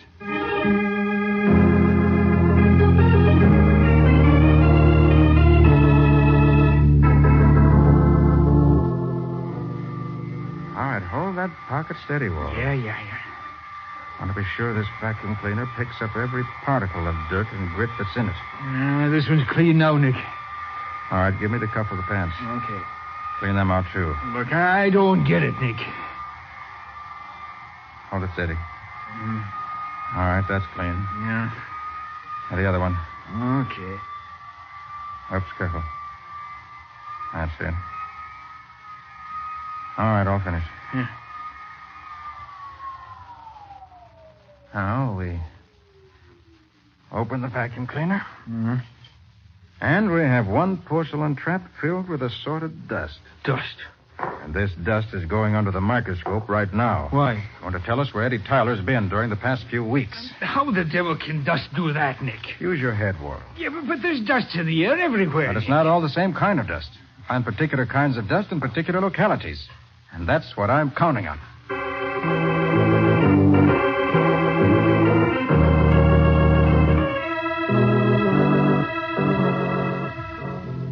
You found anything yet, Nick? I think so. Huh? Patsy? No, it's the law. And darn good in store, too, if you want to know. Find Eddie Tyler, Matty? Nick, this is a fine mess. You let Tyler get away so you can break the case, and he ends up a corpse. Oh, when the commissioner hears about this tomorrow morning... The case will be ended by tomorrow morning. Are you kidding? No, hoping. I've been checking the dust from Tyler's pockets. What? Outside of ordinary dust found almost everywhere, I've found smelter dust, flour dust, and particles of dry hay, all in the deepest layers. That means Tyler's been living in a farming vicinity that also has an iron foundry and flour mill somewhere near. Would you like that? Give me that industrial map, Waldo. Right. Nick Carter speaking. Nick, Patsy, I've just finished searching Bleeker's store. Yes? It's no good, Nick. Every egg crate in the place has been destroyed. Not one left anywhere. Now, wait a minute. Yeah. This must be it. Huh? Nick, what on earth are you talking about? I've been checking my industrial map while you were reporting, Patsy. Oh. Matty, there's only one town in the near vicinity that's a farming center, and at the same time has a flour mill and an iron foundry. That's Brickton. Huh? Brickton? That must be the place Tyler came from. I don't understand, Nick. Oh, you will pretty soon. Hurry back to the office, Patsy. You, Waldo, and I are driving up to Brickton right away.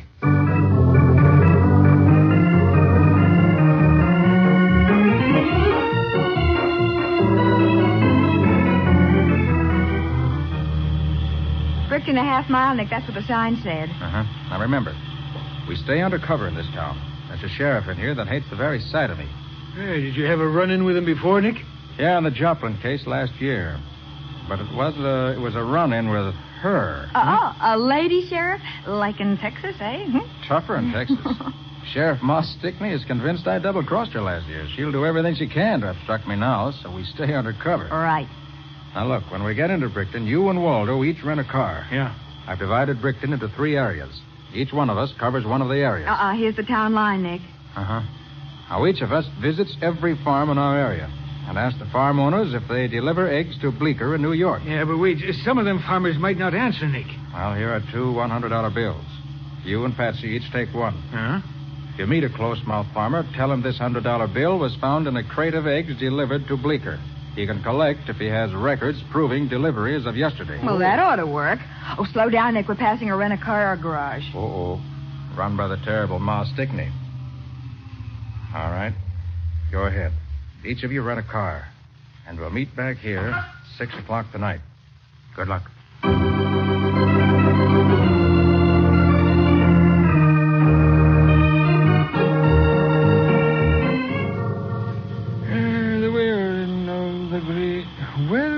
Well, this is farm number 3 for Detective Waldo McGlynn to examine with his piercing eyes. Wilson's farm. Maybe we'll have better luck with this one here. It ain't a farmer. It's a farmerette I'm going to be questioning. Very pretty, too, in them pants. Just a minute there, young lady. Yes? How would you like to earn 100... It's the health inspector. Well, I've seen you before, haven't I, in Bleeker's grocery this morning? Well, ma'am, You're the famous Waldo McGlynn, aren't you? Nick Carter's great assistant. You got the right man, ma'am. But it's a secret. Nobody's supposed to know that me and Nick is up here. Mr. McGlynn, I'm certainly glad to see you. It's about those eggs, the bad eggs. Oh, you found them then? Yes, they're here on this farm. I need your help, Mr. McGlynn. I'm only a weak woman, and you... Waldo McGlynn's the right man for you, ma'am. Where are them bad eggs? There's a building back of this farm. Up this road a little. I'll show you. Good. Does Mr. Carter know you're here? No, ma'am. Waldo McGlynn works alone. Good. Now, what's the layout here, ma'am? You see that house there, right along the chicken yard? Yep. There's some men live there. They rented it from Wilson. They pretend to be scientists doing research, but they're... I know. They're crooks, ma'am.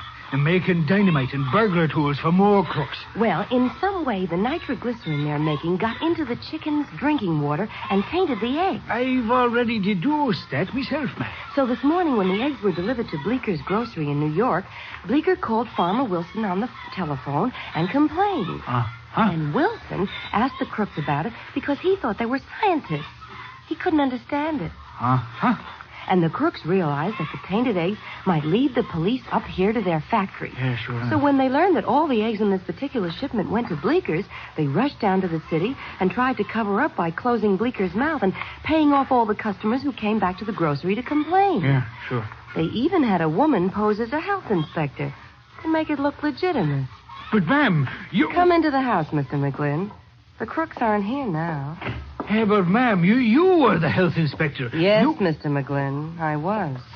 Hi, Janet. Who's the character with the walrus spinach? Nosy little man. Works for Nick Carter. Hey, you can't... Stand still, McGlynn, and don't reach for that rod or I'll blow you wide open. You're in cahoots with him. Shut up. Bindle. Yeah? Carter's in town. You have to drop everything and take care of him. You'll never harm Nick Carter. You'll never down, get... Grandpa. Bindle, tell the boys to get ready. You can tie up this character in the meantime. Okay. Oh, I now, forgot you to don't... tell you. Take it easy. I had to kill Eddie Tyler in town. He turned out to be a nuisance.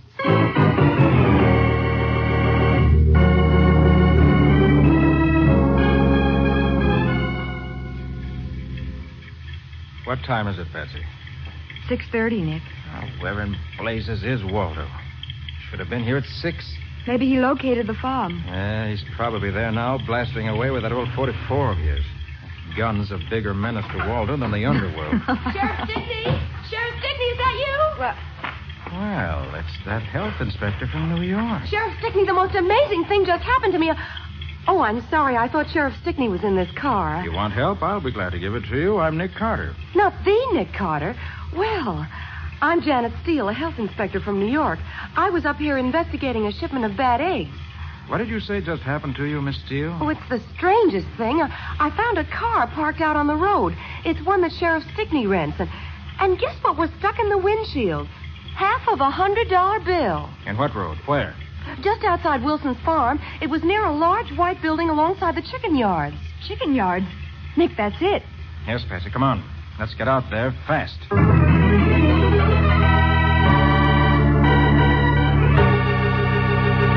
The heavy roadster surges forward as Nick and Patsy drive into what is apparently a cleverly baited trap. We'll see whether or not the jaws of the trap close on them in just a moment.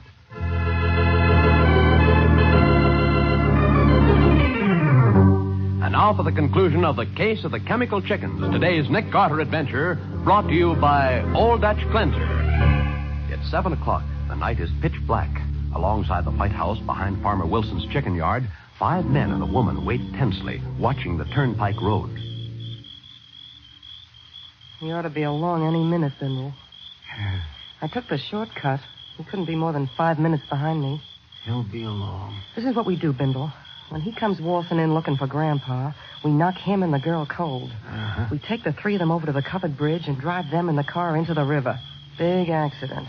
Oh, better do it. Hold it, Bindle. Listen. It's a car. It's Carter. I know that car. Get set, everybody. When I give the word, give them the lights and show them they're covered.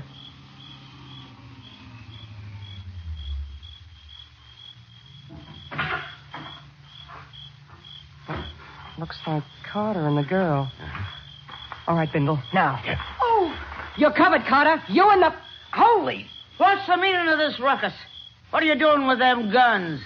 Guns is illegal in Brixton County. That dame Sheriff. Your name's Bindle, ain't it?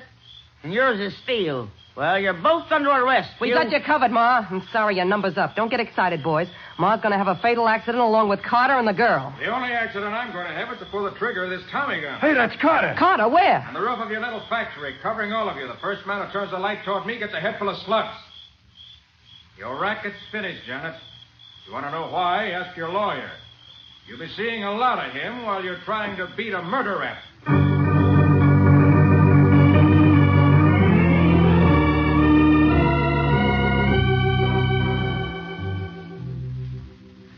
Carter, I gotta hand it to you.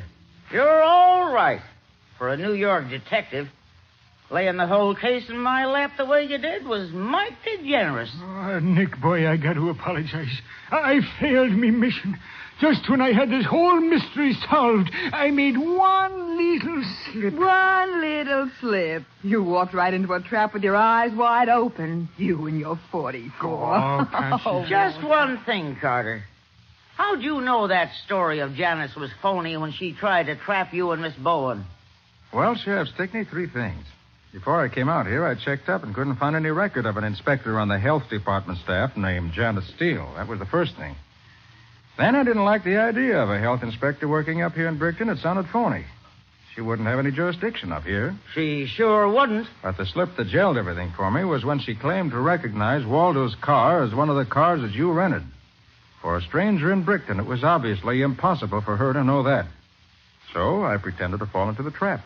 And that's all. Ah, you done it in great style, Nick, boy. When you showed up on that roof with a Tommy gun in your hands, you was old Sim Carter all over again. Ah, none of that fancy deduction stuff. No, sir, bullets and action. Nick, take Waldo McGlynn's word for it. You'll be a detective yet.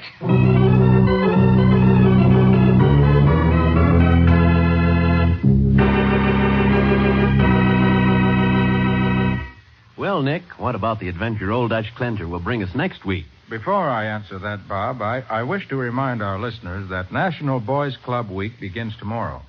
And as you know, sponsoring a boys' club of my own, I'm particularly interested in this fine work which is combating juvenile delinquency so effectively. More than 250,000 boys find wholesome activity and entertainment in these clubs. Under competent leadership, they receive companionship and recreation and learn to develop skills and ambitions. According to law enforcement authorities, boys' clubs lessen delinquency wherever they're established. For these reasons, I personally, as well as the makers of Old Dutch Cleanser, wish to salute the boys' clubs of America for their great contribution in building the citizens of tomorrow. And now, next week's adventure. Oh, it scares me just to remember that case. If it scares you, it must be some story. What's it all about? Well, Bob, it started with the mysterious disappearance of a lot of new cars that were never found again. And it just about finished when Nick and I ended up in an old abandoned quarry full of water. But thanks to a new shortwave device, we managed to solve the case. I certainly want to hear this story. What do you call it, Nick? I call it the case of the lucrative Rex.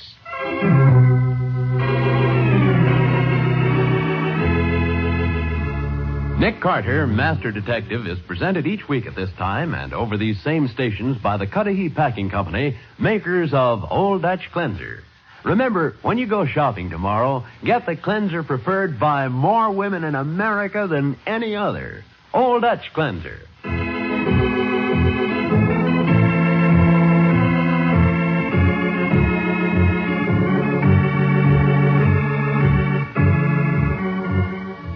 Nick Carter, Master Detective, produced and directed by Jock McGregor, is copyrighted by Street and Smith Publications, Incorporated. Lon Clark is starred as Nick, with Charlotte Manson featured as Patsy. Waldo is played by Humphrey Davis. Mattie by Ed Latimer. Today's script was written by Alfred Bester. Original music is played by George Wright. This program is fictional, and any resemblance to actual persons living or dead is purely coincidental. This is Bob Martin saying, when minutes count, use Old Dutch Cleanser.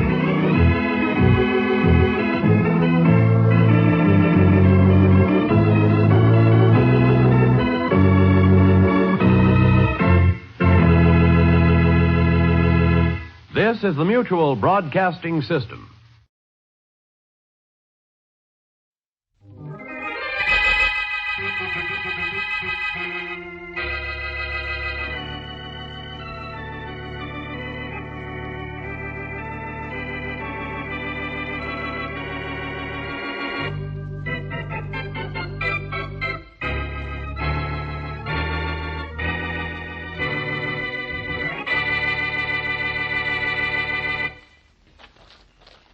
Here's his body, Inspector Faraday. Yeah. Lying just the way it was when I saw it from the hilltop over there. If you spotted it from that hilltop, how did you know it was your stepfather, Mr. Austin? I recognized the jacket and boots he's wearing. And I knew he was out here inspecting the farm. He left the house early this morning, right after it stopped raining. And, well, this is where he'd be, according to his schedule. Oh, he was on a regular routine inspection, huh? Yes, he inspected the entire estate once every week, on foot. Yeah. Well, he's killed by a blow on the head. One blow that meant instant death.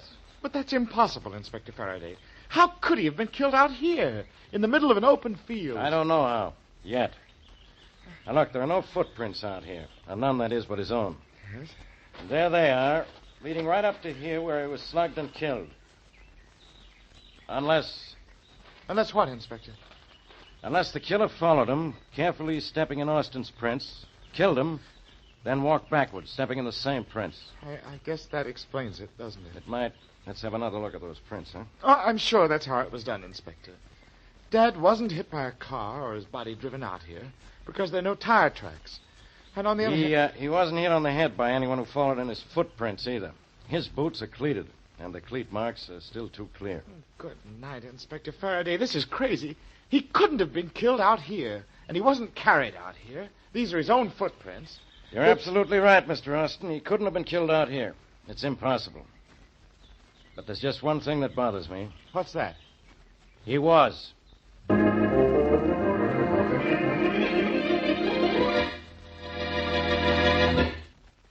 And now on to Dick Colmer as Boston Blackie. Enemy to those who make him an enemy. Friend to those who have no friend.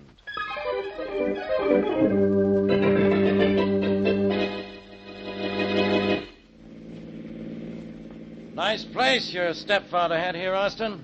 Well, home is where your hat is, Inspector Faraday. This place is so big I could have lost a dozen hats in it. Yeah.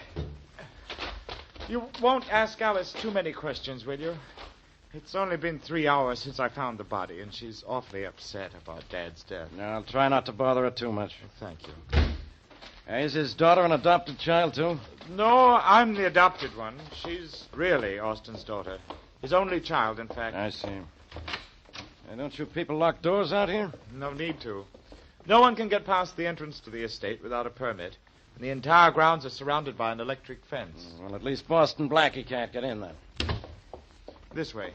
I imagine Alice is in the living room. Well, as soon as Faraday gets here, I'll tell him all that, Miss Austin. Blackie, you can't be out here. I'll tell me that the next time I see me. Hello, Inspector. Don't hello me. Goodbye me. I'd like that better. I'm sorry I can't leave. I accepted the kind invitation of Miss Austin here to solve the murder of her father. Well, I called him, Inspector, because of the circumstances of Dad's death.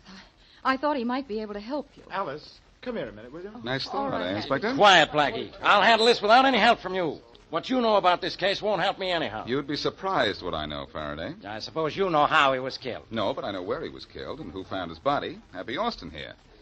You didn't think I even knew who he was, did you? Alice has told me a lot of things. What for? She just has to tell me again. Oh, I don't know why. I thought I might hurry things by collecting information for you while you came out here in your usual turtle fashion.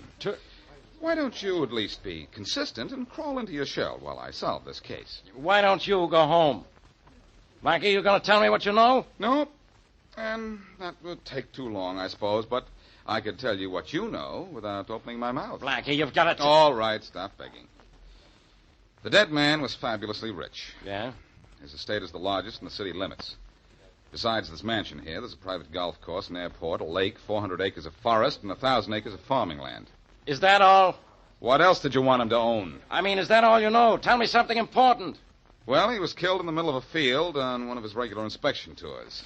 And he made his tours on such a strict schedule that everyone in the estate knew exactly where he'd be at any given time. Which means, of course... I know what it means. It means anybody on the estate could have killed him. Anybody with a motive, Faraday. And don't forget, there's a little item of how he was killed. By a blow on the back of the head. By someone standing 100 feet away at the edge of the field. Don't tell me the arm of the criminal is longer than the arm of the law. Faraday, before you find out who killed him, you have to find out how he could have been killed in the middle of an open field. Do you know how? All I know is that he was killed shortly after the rain this morning. That'd be about 8 o'clock. Excuse me, Inspector Faraday, but may I leave? I'm expecting Jim Saunders, my fiancé, any minute, and I'd like to meet him. I'm sorry, Miss Austin, but no one can leave the estate. Oh, I won't leave the estate, I promise. Now, you're going to drive down and meet him at the gate, huh? Yes. All right. Thank you. Don't tell Jim about Dad's death, Alice. He might celebrate, and that would look bad. If I told him you said that, he'd make your face look bad. Remember, Miss Austin, don't leave the estate. Oh, no, I won't, Inspector. Austin, what was the meaning of that crack about Jim Saunders? Nothing, Blackie. Only I wish he'd crack his neck one of these days. Now, that's a nice, happy thought. Why the hot hate, Austin? Maybe he just doesn't like the guy, Blackie. Oh, thanks, Faraday. Come here a minute, will you, Inspector? Yeah, what for? For a hunk of hunch. I don't like our friend Happy here. Oh. And I have an idea that before I'm through with him, I'm going to make Happy miserable. Hi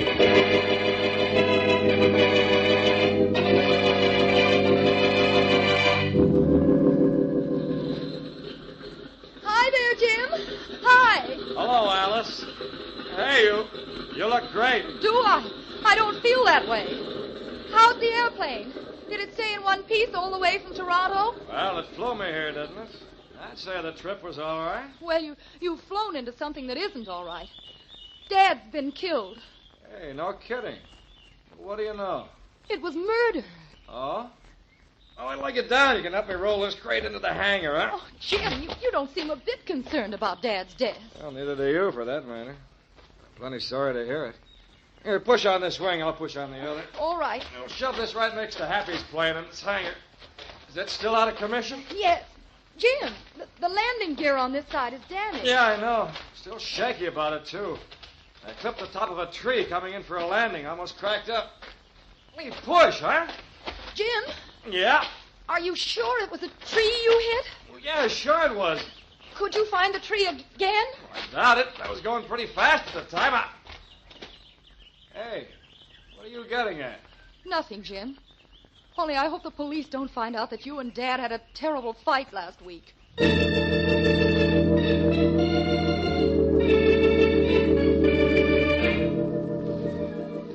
I see you made the newspapers again this evening, Blackie. Look, Mary, did you invite me up for dinner to look at you at the back page of the paper? But, Blackie, this is really an exciting mystery.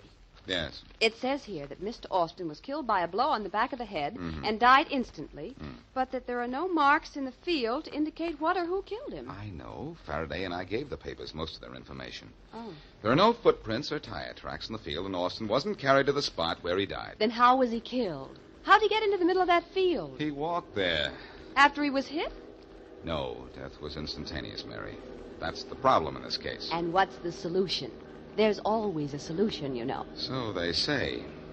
But this time, honestly, I'm stumped. The more I think about this case, the crazier it sounds. If I could just... If you could just what? Mary, that airplane up there. Well, it's always up there at this time. That's the 10 o'clock flight to Washington. Mary, that's the way Austin was killed, by a plane. That's what hit him without leaving any marks in the field. There's a private airport on Austin's estate. I bet that's where the murder plane is right now. See you later, Mary. Hey, Blackie, where are you going? To get Faraday. And then I'm going to have a look at the airplane at Austin's airport. The situation is complicated, but I think the explanation is plain.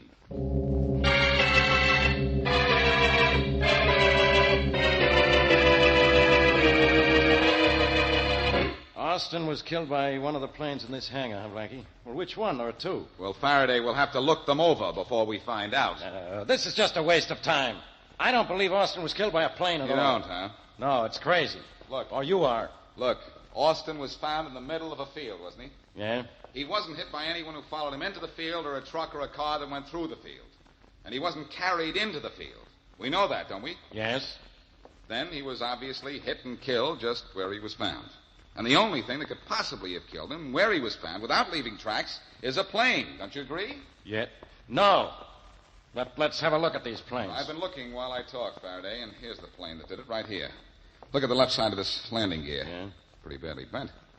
So it is. I was right, Faraday. The killer knew where Austin would be at a certain moment. He went up in this plane, found Austin, cut his motor, glided in silently behind his victim, swooped low, hit him, accelerated his motor, and zoomed away. Austin didn't even know what hit him. You two don't know what hit him either. Because it wasn't that plane. Who are you? Saunders. Jim Saunders. That's my plane. Oh, you're the guy Alice Austin went to see, huh? Yeah, she met me here. I just flew in from Toronto this afternoon. How'd you get this damaged landing gear? Hit a tree coming in for a landing? You mean hit John Austin coming in for a kill, don't you? Sorry to disappoint you, but I was still in Toronto when that old buzzard was killed.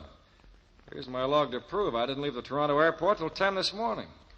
I understand the old guy was killed about 8. You understand we can check on the time you left the Toronto airport, don't you? Sure, go ahead, check on it. It's okay with me. And then it better be okay with you to keep away from my plane.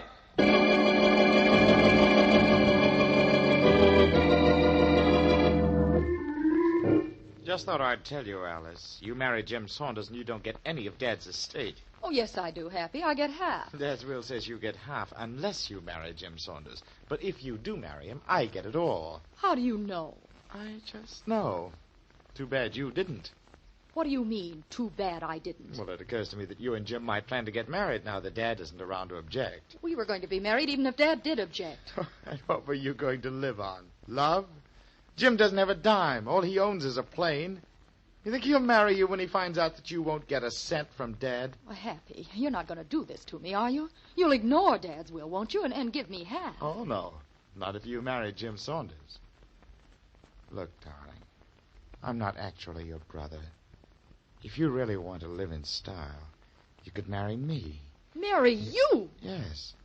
I wouldn't marry you for anything. Not for anything, Alice, darling? No. Not even to save yourself from going to the chair for murder?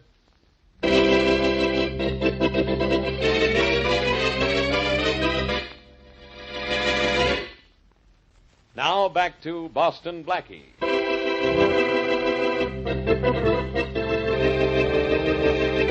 Wealthy John Austin is found murdered in the middle of a field. He has not been carried there or hit by anything or anyone who went through the field.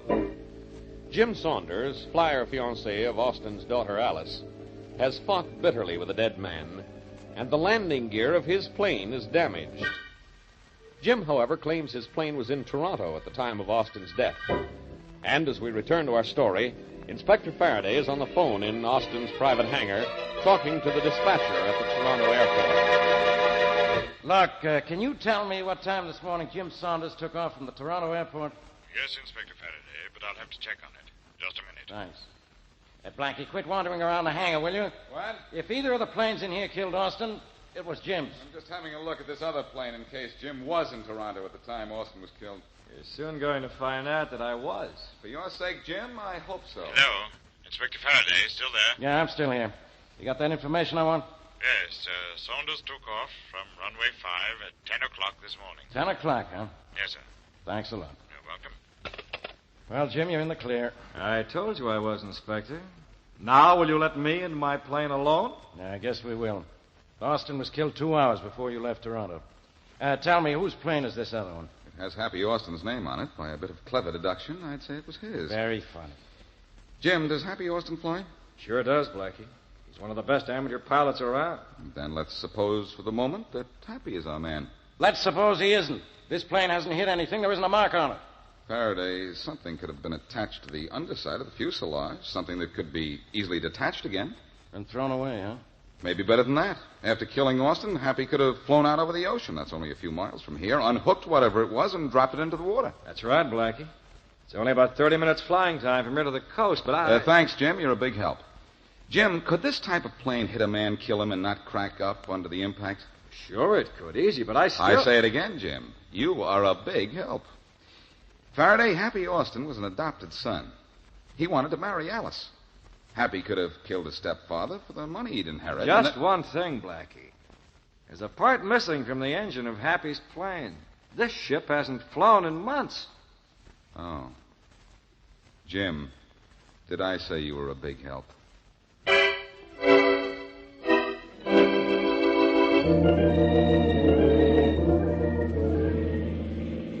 Oh, my, Blackie. What a lovely little shanty the Austins live in.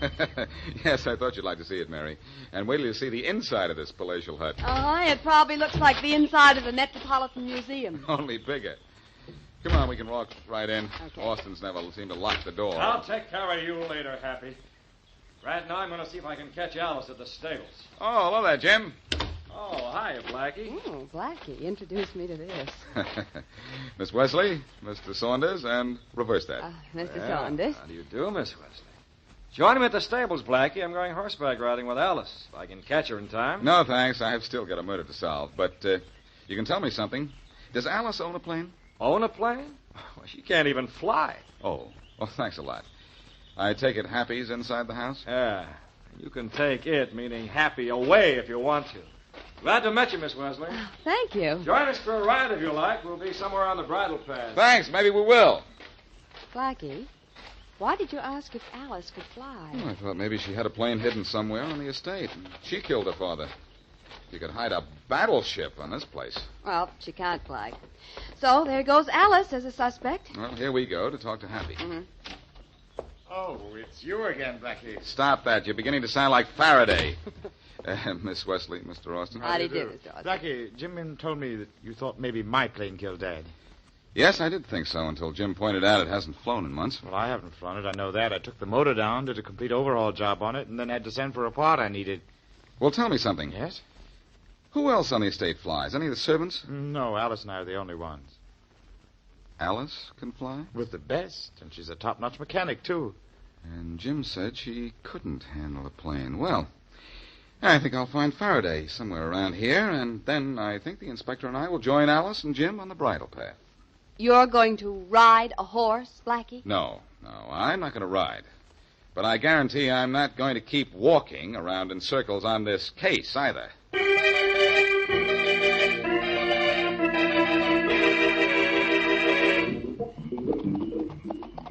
It's a nice night for riding, isn't it, Jim? Yeah, Alice, it sure is. But isn't the usual expression, it's a nice night for a murder? Did you have to mention that? I'm sorry. Jim, Yeah? Dad's will says I don't get a dime if I marry you. Well, how do you know? Happy told me. Well, how does he know? Well, I guess Dad told him. They were awfully chummy, a lot closer than Dad and I were.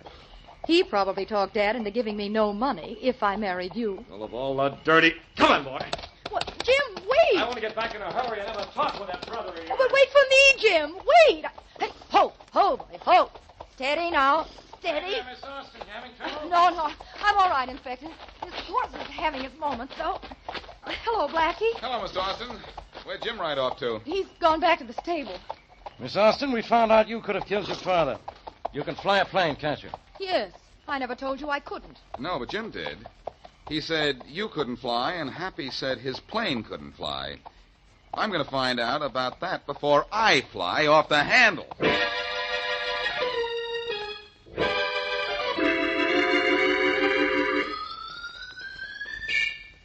Hold the ladder steady, Mary. Yeah, okay. I have to get all the way to the top of it in order to get a good look into this engine. It's an awful rickety ladder, isn't it, Blackie? Well, it's better than nothing.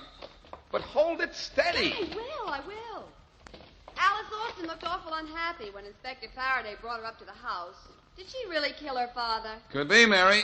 At least Faraday isn't going to let her out of his sight until I find out whether this plane of Happy's is in shape to fly or not. That engine looks awful clean. It certainly doesn't look as if it had been used. I know it doesn't, but it could have been cleaned up. I want to have a look at this carburetor. If the motor was taken completely apart, there won't be any gasoline in it. Hey, Blackie, what's splashed? Gasoline from the carburetor when I lifted it out. Mary, this motor's been in use, and just recently. But how, with a part missing and as clean as it is? Even I know It was cleaned up, Mary, and the part taken out again. Run up to the house and get Faraday. Tell him I found something. Yeah, all right. Tell him that I think I know who killed Austin, too. In fact, I know who killed him. Hey, Mary. Yeah? I didn't tell you to turn out the lights. Well, I didn't turn them out, Blackie. Just all of a sudden they were... Mary, what's the matter? Mary! Whoop. Oh, I forgot about this ladder. Hey! Good night. Oh. Wow.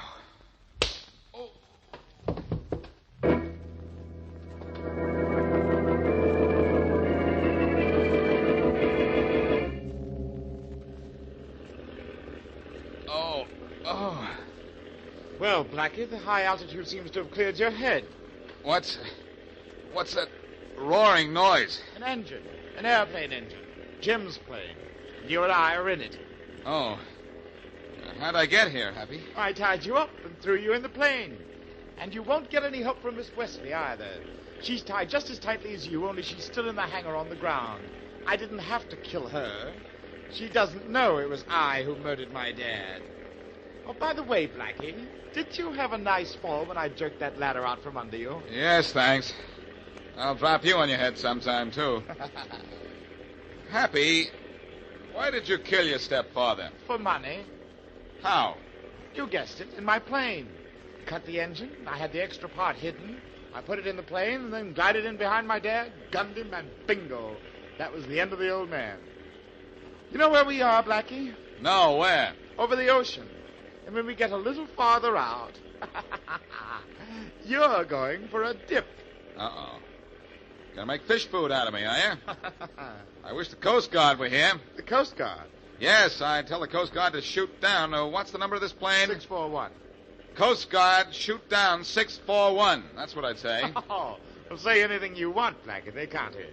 And you can't do anything about it the way you're tied up. But if they could hear me, I'd say, this is Boston Blackie and plane 641 out over the ocean. Shoot us down. You're killing me, Blackie.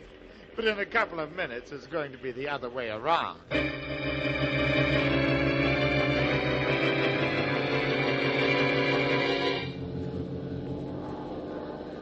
Boy, that Blackie is really something. He sure is. He's tied up in that other plane, but he managed to switch on the radio in pages. Yeah? We'll keep our radio tuned in on that frequency a little longer, Joe. We might pick up more. You okay? If the Coast Guard sees us, I hope they shoot us down, Happy. You've only said that 25 times, Blackie. If you don't cut it out, I'll slug you quiet. The number is 641. Be on the lookout for it. Blackie gave us the approximate position. Right. We won't shoot him down right away. Just give him a warning burst if we find him. Okay. Look, Happy, just up above us. There's a Coast Guard plane. Well, what do you know?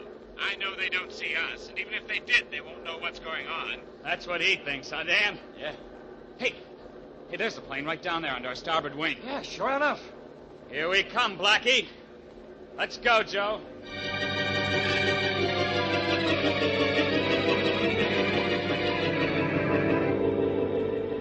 What's the matter, Happy? You look worried. Blackie, that Coast Guard plane is diving on us. Peculiar, isn't it? Why? What for? Oh, maybe it just wants to play. Blackie's going to crash into us. They're shooting at us. They're shooting at us. But they missed, Happy. Want to make a bet they don't miss the next time? Well, Blackie, if they shoot me down, I'll drop into the ocean. That's what you expected me to do when you dropped me in, isn't it? The plane's banking for another run at us, Happy. What'll I do? Well, obviously, the Coast Guard doesn't want you out here, so if I were you, I'd turn and go back to the land. No. That was closer this time, wasn't it? Are you turning back or aren't you? How about it? All right, Blackie. I'll turn back. Well, tell it to the Coast Guard, Happy, or in 2 seconds we'll both be telling it to the fish.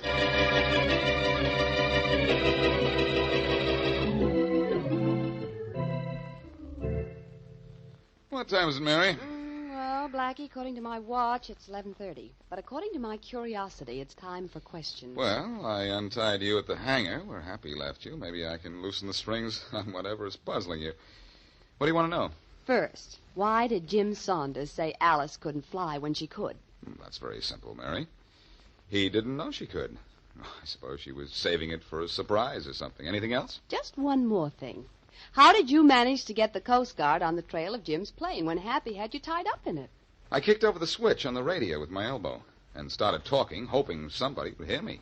And Happy didn't see you? Oh, are you lucky? I'm lucky those Coast Guard planes were within a reasonable distance, or Happy would have added me to his list of dead.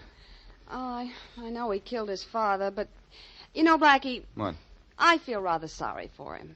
Don't feel sorry for him, Mary. Happy Austin is one flyer who doesn't deserve a happy landing.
Personal notice. Danger's my stock and trade.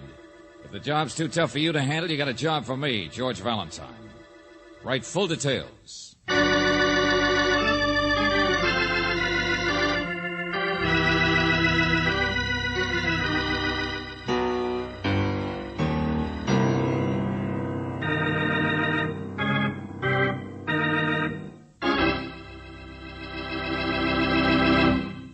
Say, you all set for another visit with Valentine? I hope so. Because as always, we have what I think is a real peachy little bit of mayhem in store for you. It's a little thing called sucker stunt, which will give you a rough idea of what is about to take place. In case you want the gaps filled in, why don't you forget about me and watch how George handles the situation on Let George Do It.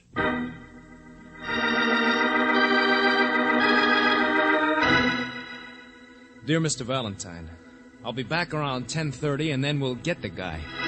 What? Go on. Well, that's all it says, George. Just a note shoved under the door. I found it when I opened up. Dear Mr. Valentine, I'll be back around 10:30, and then we'll get the guy. There's no time or signature. Hello. What's the matter? Hey, you waited for me, didn't you? Oh, I'm Tim McGee. Is that supposed to mean something? Well, sure, I'm the guy who... Yeah, I know. You wrote this note. But you didn't sign it. I what? Why do you like that? I'm so wound up, I don't know what I'm doing. Sure, Tim McGee, that's my name. Sit down. You look worn out. Been up all night? Working. Here, let me unload. I'm a photographer, see?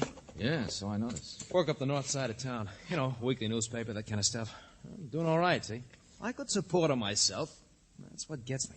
That's what I don't understand. Her? I thought it was a guy you were out to get. Oh, well, sure. His name is Florio.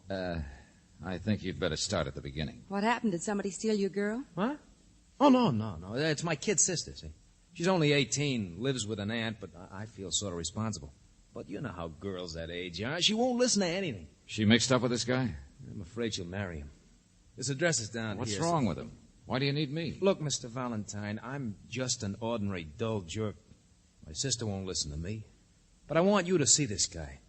All this romantic European stuff, there's something fishy with it. Look, I still don't get it. What's fishy about Look, he's never told her what his business is. And he won't tell her. He's a good 20 years older than her. I phoned him once, trying to meet him, have a beer or something. But you know what he said? It was none of my business. I had to stay away from him or I'd get a nosebleed. Nice guy. Okay, Tim, you got his address. Let's go take a look at Florio's nose. Just for size.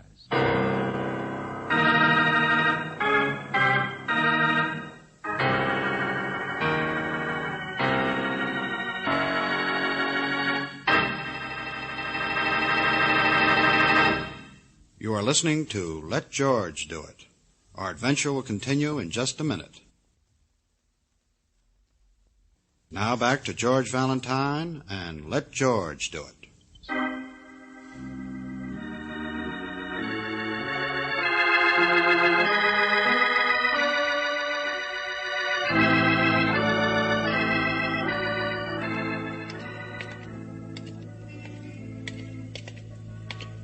Are you married? I used to be, but she wasn't much. It was no good. We're sort of separated. Maybe that's it. I've been a sucker Wait a minute, myself. Hold on. You said 412, didn't you? Florio's. We buy and sell. Looks more like a bookie joint. Jewelry, leather goods, exchange musical instruments. Well, that must be him right there in the window, that dark boy with the light teeth. Busy as a beaver. Okay, I'll go inside and take a look. Yeah, but what are you going to say? You'll spoil everything if you're telling me. Don't worry. I'll think of something. Look, if you can strike up a conversation, make him spend a little time, maybe you could... Wait a minute, here. Here, take this. Huh? Sell it to him. Your camera? Yeah, sure. It's got a couple scratches. Anyway, I got another. I get him wholesale. Well, from the looks of the place, you'll probably get clipped. Yeah, that's what I mean. It'd be worth the price even to have that much on him. Here. Ask for $175. That's what it was, wholesale. Go ahead. Well, it's another sucker stunt, but okay. I'll wait for you.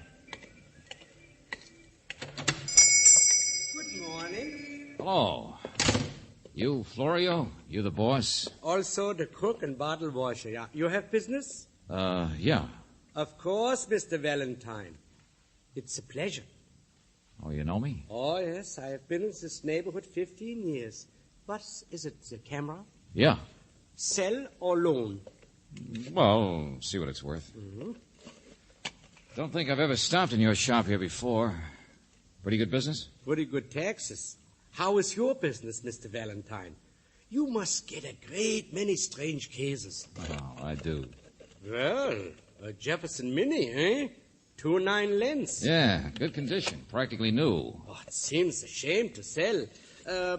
Do you have a little time? Why? Oh, not about the camera. I just thought you might have lunch. You see, if you wouldn't mind, my wife is a great admirer of yours. Your, wife, Florio? My boss. My better 3/4. Not beautiful, but then so am I. And such a wonderful Florio, cook, let me see huh? that camera a second, will you? Oh, the scratches. I didn't even notice. No, neither did I.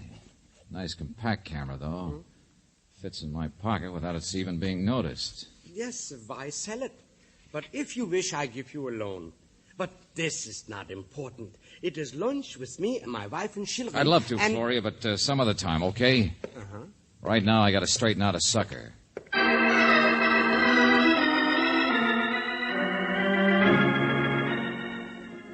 Yeah, but what did he say? What did he Here's the money. $25. 25? What's the matter? Not enough? Oh, sure, but... All right, come on back to the office. I want you to sign a receipt. But, Mr. Valentine, I got work to do Look, today. if a guy's crooked, you want him nailed legally. Well, come on, let's get going.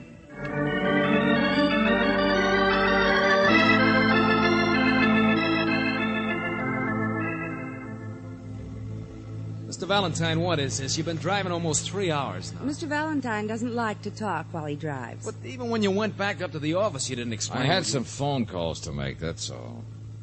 I think he telephoned your sister, Tim. Oh, is that nice, Angel? Hmm? He knows he hasn't got a sister. Now, look... Just like he knows that the first time he saw Florio was probably when he walked by the shop this morning. Took a look at Florio so he could describe him to me. Look, I don't understand you at all. I don't know. Okay.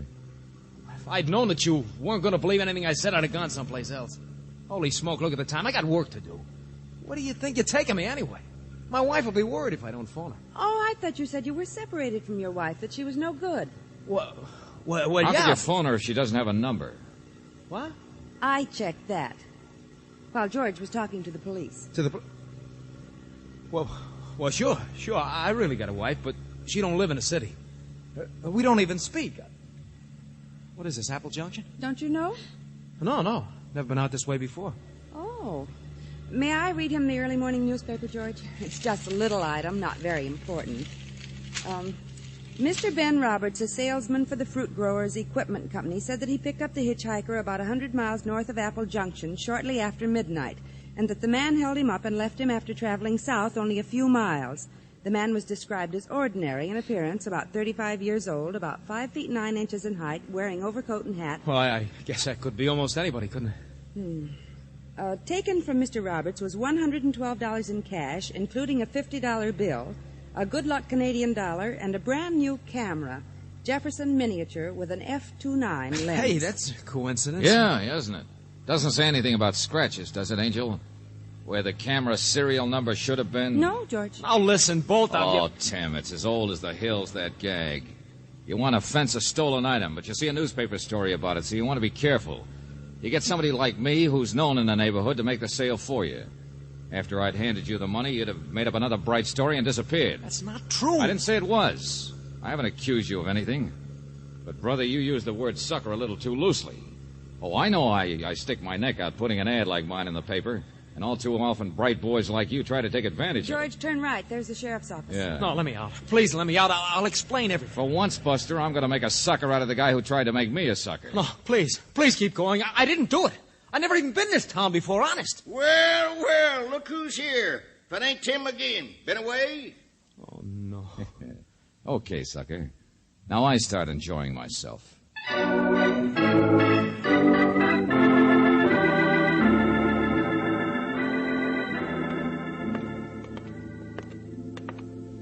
Well, Tim here's never really been in any trouble before, Mr. Valentine, but he sure fits the description. Yeah, I'll say he does. Oh, be quiet, will you?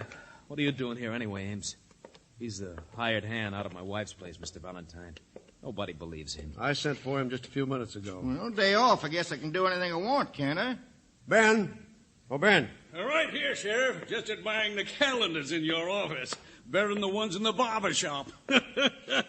Oh, excuse me, lady.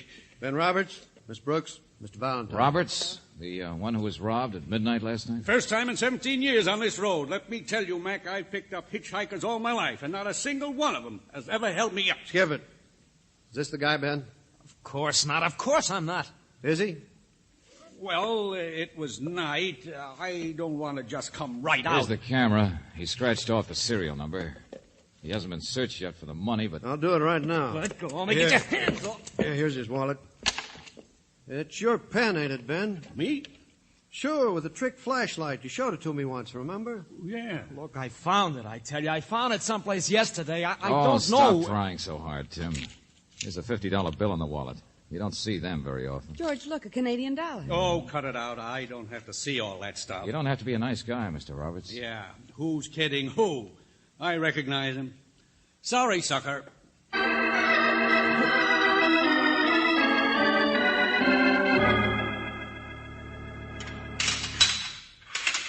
Okay, Sheriff, that's it.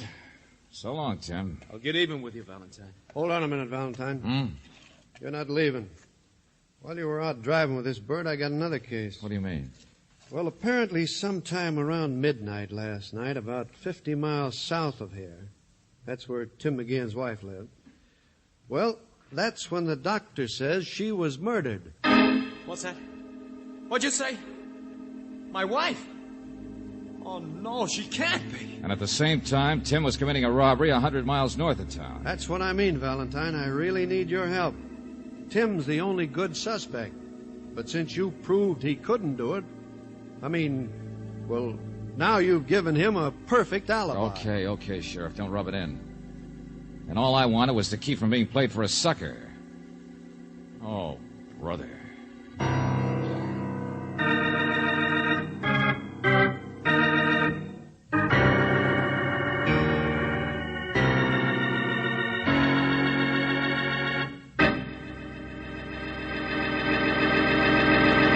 You are listening to Let George Do It. Our adventure will continue in just a minute.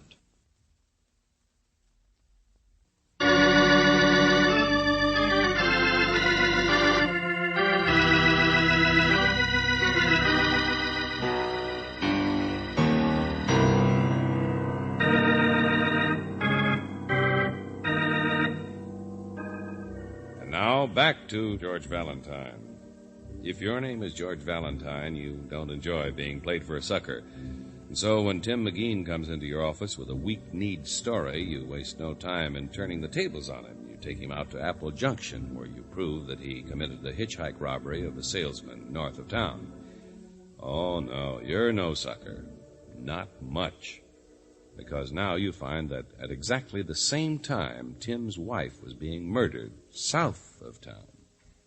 Ben, you could have made a mistake, couldn't you? Well, I might have, George. That's your name, isn't it, George? We had a sales manager once whose name Yeah, was... well, I mean, when you identified that guy, he's strictly a medium-sized, medium-everything character. You can say that again. Well, you hesitated. Yeah, I remember you hesitated. That's right, George. So I did. The man hates that point a finger at another man and say, put him in jail. Yeah, I know how you feel. But, maybe you were wrong. Well, now, a man's a fool if he don't say he's wrong once in a while. At least that's what the milkman said to the prize-fighter's wife. Yeah, uh-huh. Well, it was late at night. Maybe you were out with some of the boys earlier. Don't remember too well. Tell you a funny thing about me, George. I like a good time as well as the next fellow, but not when I'm working. See that? You don't get solid gold watches in my outfit for just flirting with waitresses. No, sir. Last night I might have been tired, but I was wide awake and alert. Anyway, how do you explain all that stuff of mine? He had it, didn't he? Okay, Ben. Okay, skip it. His wife was quite a dish, I understand. Search me. But she owned an orchard, the sheriff says. Yeah, that's what bothers me most. Tim McGeehan's the only one to benefit from her death. And he's got a perfect alibi.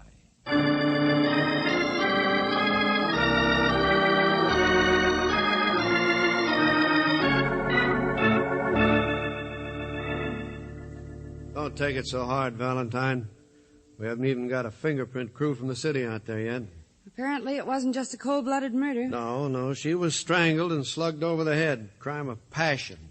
That's all it could be where a woman like Doris McGeehan was concerned. So if it wasn't done for a money motive, then I don't see why you think it had to be Tim McGeehan. Angel, I'm going to throw a curve back at that guy if it's the last thing I do. Come on, let's go see where it happened. Okay. Hey, you, Ames. Yeah? Come on with us. Ames? Yeah, McGeehan's hired hand. He can show us around.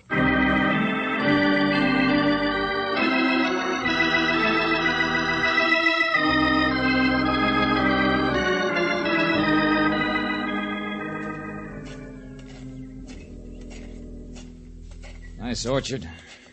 Not a bad-looking little place. Yeah, careful of the loose board there. Hey, get off the porch. Who is it? Hello, Joe. My deputy. Mr. Valentine, Miss Brooks. Oh, come in, folks. You weren't here yesterday, Mr. Ames? Oh, no, ma'am, not me. Day off. I always go fishing on my day off. Spend the night in the hills. Here, Mr. Valentine. Here's where the body was. Who found it? Joe here. Come out to ask a couple questions about Tim after you phoned saying you had him. It certainly was a fight here, wasn't there? You'll see. Table knocked over, rug kicked up. Yeah, and the front door was open, just the way it is now. George, where are you going? Back door. Through here, isn't it? That's right, Mr. Valentine. Yeah. Locked. Hey, what are you doing? Want to shut the front door, that's all. Latch was on this one, too, wasn't it? What are you driving at? Oh, simple type crime, Sheriff. Ames, where did you say you were last night? Well, up in the hills, I told you. Sure, I know, but where are the fish you caught? Well, I only got one. I ate it. Now, looky here. You notice the two glasses there on the table, Sheriff? Yeah? You say Mrs. McGeehan had no particular friends Well, or there's anybody? a couple of fellas, but it only took about 2 seconds to cross them off fast. One was up in San Francisco, the other was at the party. Never mind. I think I know how to wrap this crime up for you fast. And I'll enjoy doing it, too. George, what are you talking about? We're not far from the highway, Valentine. Almost any transient or bum could have wandered All over right, here. look at the evidence, Sheriff. Mrs. McGeehan was alone, right? Yeah. Then someone came, a man, but he couldn't have just broken in because both doors were locked. Well, that's true, but If he'd been a stranger, there's a telephone. She could have called for help. Besides, whoever it was, she gave him a drink. Well, you got to break Tim McGeehan's alibi. He hated her, I tell you. They fought lots of times. I seen him. Ames, I know it'd be nice if we could hang it onto him, but we can't. So who's left but you? Well, now, wait a minute, Sheriff. He paid no attention to her, only worked I here. told you it was a simple crime. Just because you know him, stop shutting your eyes to the obvious. Well, let go of me. I didn't do it. Ames, come back. I didn't. I'm not going to get railroaded. Look out, George! Oh, no, you don't. Buster! Holy smokes. He's such a nice guy. All right, you got your murderer, Sheriff. Lock him up.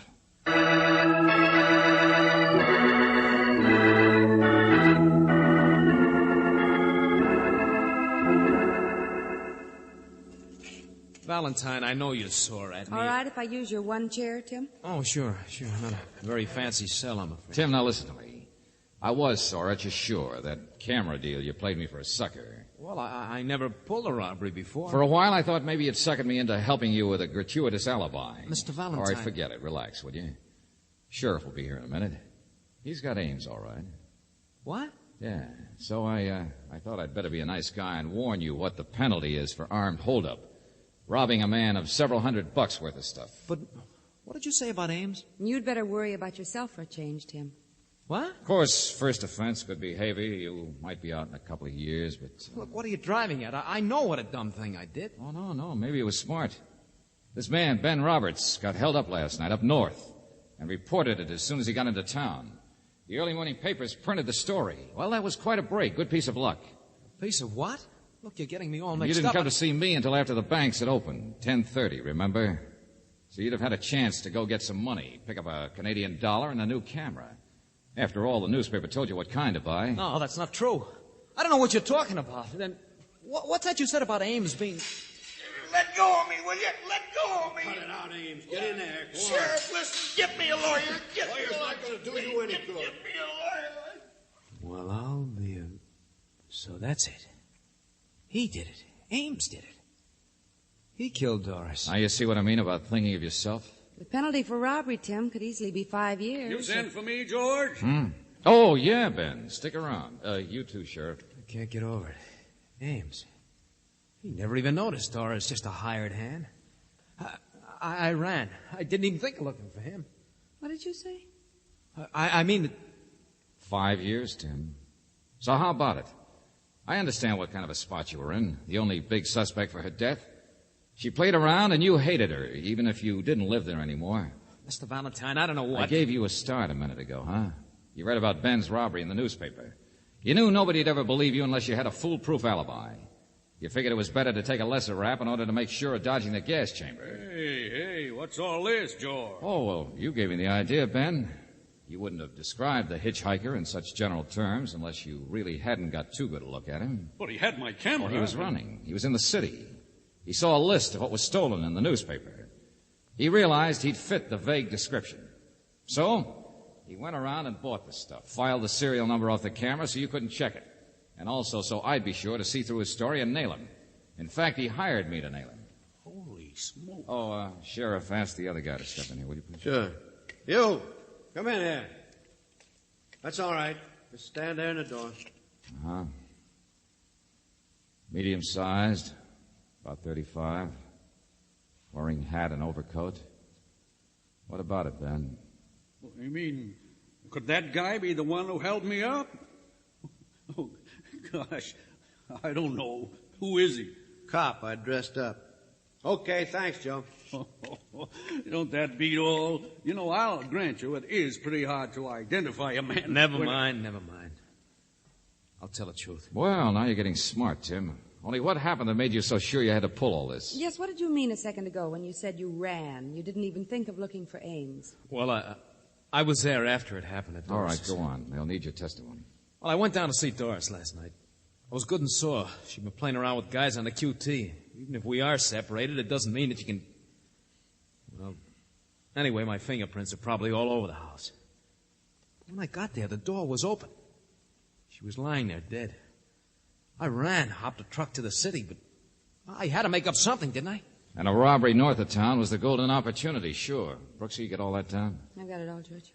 What? Sheriff, that does it. You can turn Ames loose now. I've broken the sucker's alibi. Why, you dirty Oh, no. cow! George! Stop him! Cut it out. Cut it out! All right, now take it easy. I didn't say you killed your wife, did I? Well, what's the matter? There's a fair chance he didn't. He just took advantage of a lucky break, that's all, the holdup.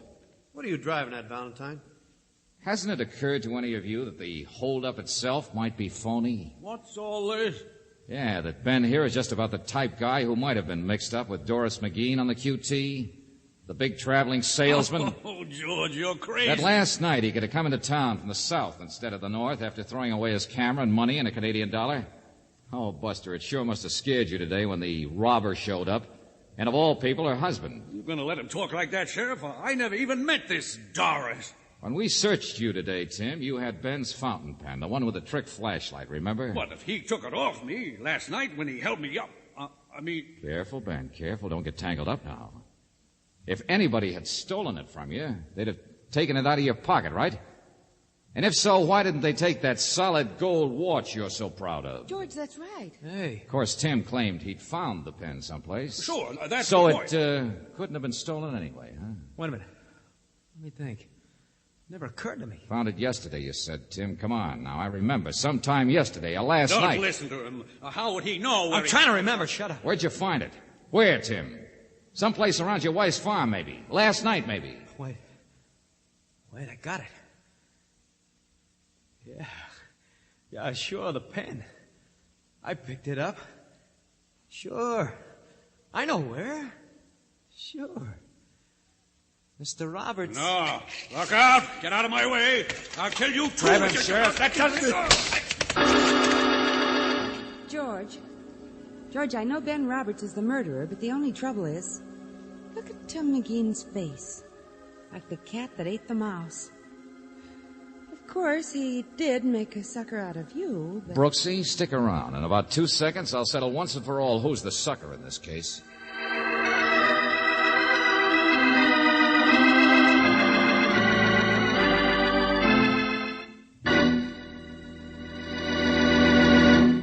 You are listening to Let George Do It. You will hear the conclusion of our adventure in just a minute.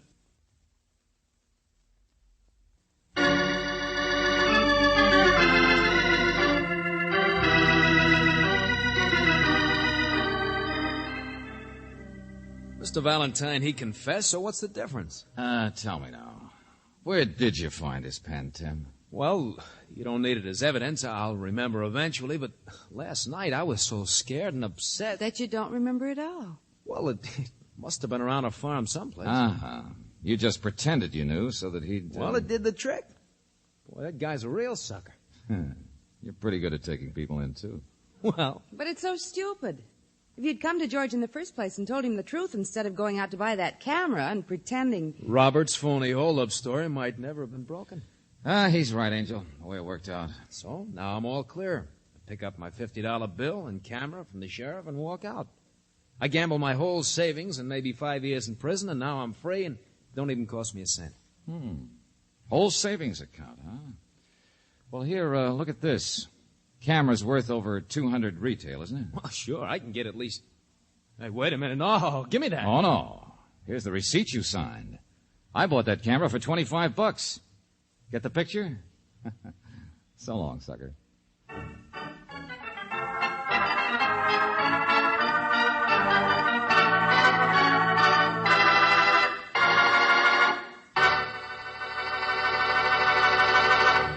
You have just heard Sucker Stunt, another Let George Do It adventure. Robert Bailey is starred as George Valentine, with Virginia Gregg as Brooksy. David Victor and Jackson Gillis wrote the story, with music by Eddie Dunstetter. Now, this is yours truly inviting you to another visit with Valentine, when you will again hear what happens when you let George do it.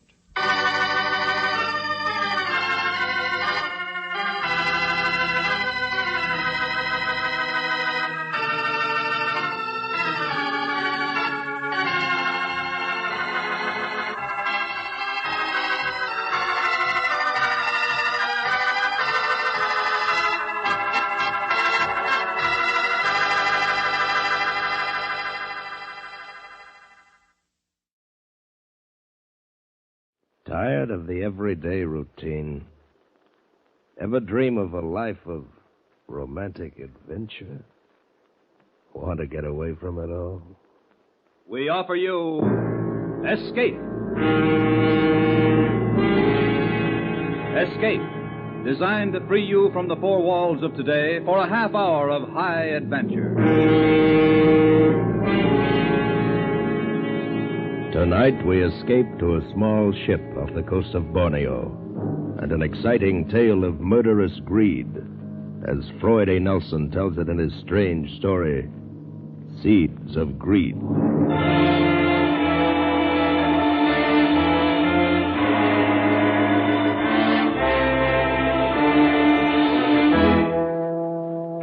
This is it, the romantic South Pacific. The languid lure of the tropics. A ship at my command to take me any place I might choose. A jeweled tiara of sky above and an ocean of emerald velvet below. To my left, the languid coast of Borneo. To my right, the Sulu archipelago. Such romance, such gentleness, such maddening, unbearable gentleness.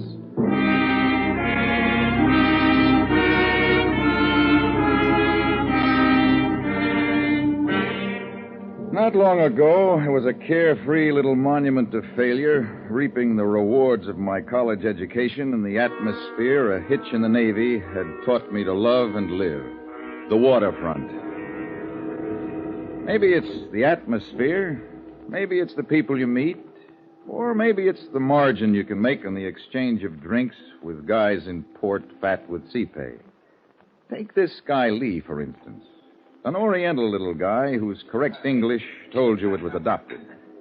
I had him figured wrong from the beginning. Mr. Braun? Mr. Kenneth Braun? Yeah, that's right. My name is Lee. Lee Tse Tung, if you prefer. I don't. May I join you? Sure, Lee. Pull up a buck for a couple of drinks and sit down. Certainly. Here. Al, same thing here. Okay. What's yours, Lee? Nothing, thank you. I do not indulge. Oh, okay. Thanks, Al. Sure thing. Well, Lee, I've got the bait. Set your hook. What's on your mind? You were pointed out to me as a man who knows boats. just like the Navy. And also as a man who might be induced to gamble. Well, I can't contradict. But if you will pardon me, as a man who is more than casually devoted to drink. I can take it or leave it. At the moment, my mood says take it.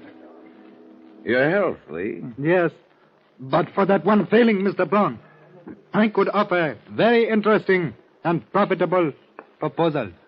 Mr. Lee, it is considered very poor taste in the Occident to proffer drinks with strings attached. A good day, sir. Oh, no, one moment, please. Forgive me.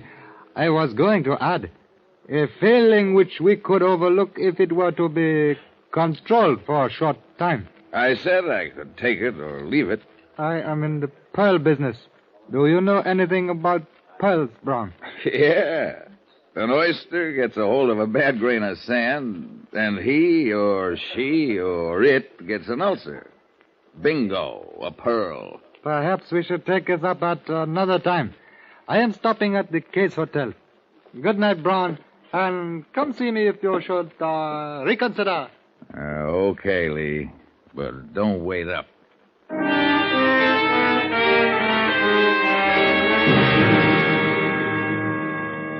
I hate the warm feeling of elegance that takes me over after the fifth drink.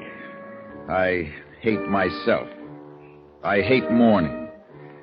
Worst of all, I hate waking up without a little hair of the dog and not a nickel in the poke to supply it. Out of the fog of remorse came a stolid little oriental face. Yeah, there's a generous soul. Pearls, he said. Well, that should be a nice, substantial little proposition. Yeah. Maybe I am ready to talk business. Brown, I did not expect to see you. Come in. Oh, this is a pleasant surprise. Yeah. You mentioned something about a business proposal. Yes, I did. Hotel rooms depress me, Lee. Could we go down to the bar and talk it over? Oh, certainly, Brown, if you prefer.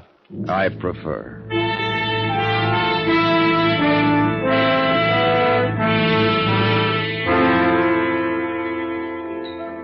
You mentioned something about the pearl business. Yes, Brown. I didn't think. That is, I thought that might have slipped your mind. Well, things aren't that bad, Lee. Tell me more. Oh, we could be very useful to each other, Brown. I have the information on the equipment. You have the experience without which the equipment is useless to me. Yeah. We can turn an enormous profit in very short time. Uh-huh. I have just completed a transaction whereby I become owner of small ship equipped with certain scientific devices for probing the ocean floor. Sonar equipment. I believe that is the name. I hate to disillusion you, Lee, but you can't bounce an echo off an oyster. It'll never work. That is not my intention. Well, then how does sonar equipment fit into the pearl business? These pearls, a great fortune in pearls, are all in one package. Ours, for the taking. Salvage? Yes. I fell heir to chart upon the untimely death of a friend. On that chart is indicated the position of a vessel sunk during the war somewhere between the Sulu archipelago and the northeast coast of Borneo. Yeah. I have reason to know that on board at the time of the sinking was the personal fortune of a certain sultan, as well as the assets of his constituents. There was one survivor. And you hope to locate that vessel with this sounding gear? I do. Well, what about getting the stuff up after it's located? I also have diving equipment. And you want somebody who knows how to operate the gear? Precisely. What's your deal? I am prepared to offer you 1/4 of any treasure we may locate.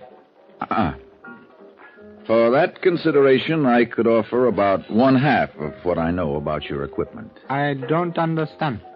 For a 50-50 share of any loot, I could offer 100% cooperation. Oh, I see. Brown, you're shrewd. It surprises me you are not more prosperous. All right. 50-50, as you say. All right, you've got yourself a boy. To you, partner. Now, one for the road, and we'll go look at your ship. Okay, partner? Okay, partner.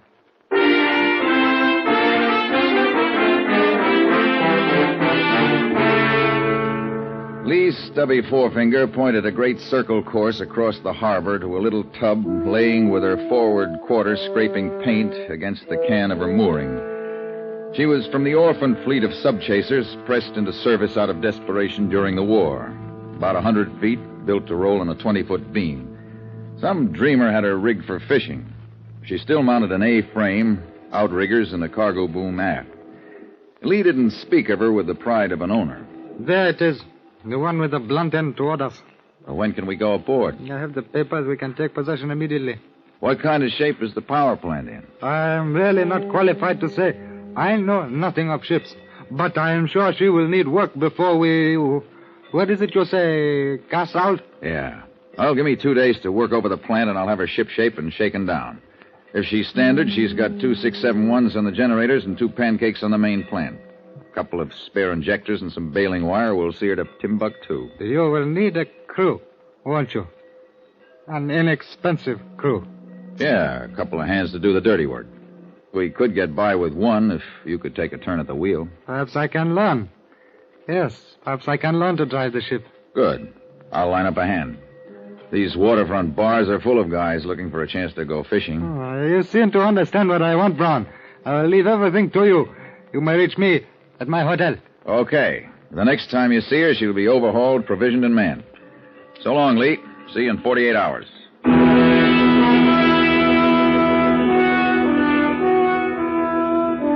She was in surprisingly good shape. Her batteries charged right up on the generators.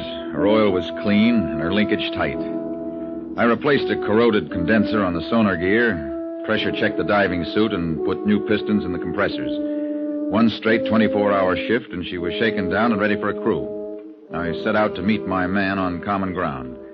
I found him being escorted out of Casey's bar by Casey himself. You young hoodlums are a disgrace to the sea. You'd better get some salt behind your ears before you start something in my place. Let go. Now get along with you. Let go. And don't be coming back. You brother of a pig.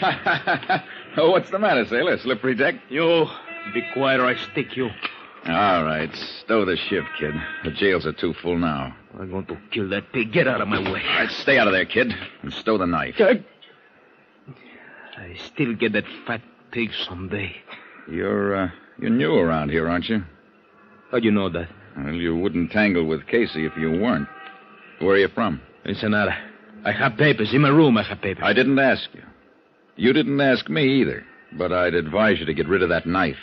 With a temper like yours, you can cut yourself off a life sentence. So far, this knife knows only the blood of fish. I have never been kicked by a fish. I can use a man who can handle a knife. You working? No. Come on, I'll buy you a drink. All right. Now, what's your name? Costa. Antonio Guillermo de la Costa. Okay, Tony. 2 double shots later, I had my man. A pathetic little guy with no roots in a barren world. I sent him to stowing provisions while I cleared the paper and gold braid department of the Commerce Building and picked up a couple of 100 fathoms of useless shark net to flake out for effect.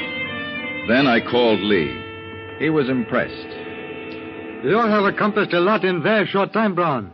You must have worked day and night. Yeah, I can sleep underway. Where is your crew? Below. He's stowing provisions in the galley. I see.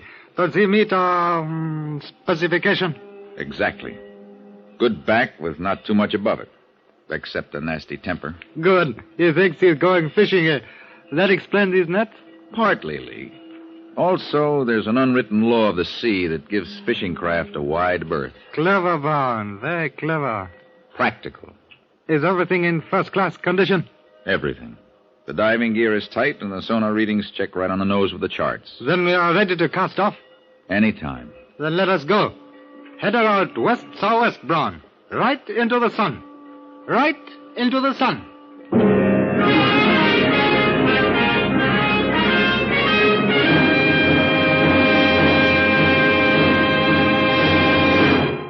In just a moment, we will continue with Escape. But first, Groucho Marx, Bing Crosby, Dr. Christian, and George Burns and Gracie Allen will be back with you tomorrow night on most of these same CBS stations. Al Jolson will join Bing in another of their unparalleled exhibits of wit and song. George Jessel will be the special guest of George and Gracie. Stay tuned to CBS for this wonderful midweek Wednesday night listening. And now we return you to the second act of Escape.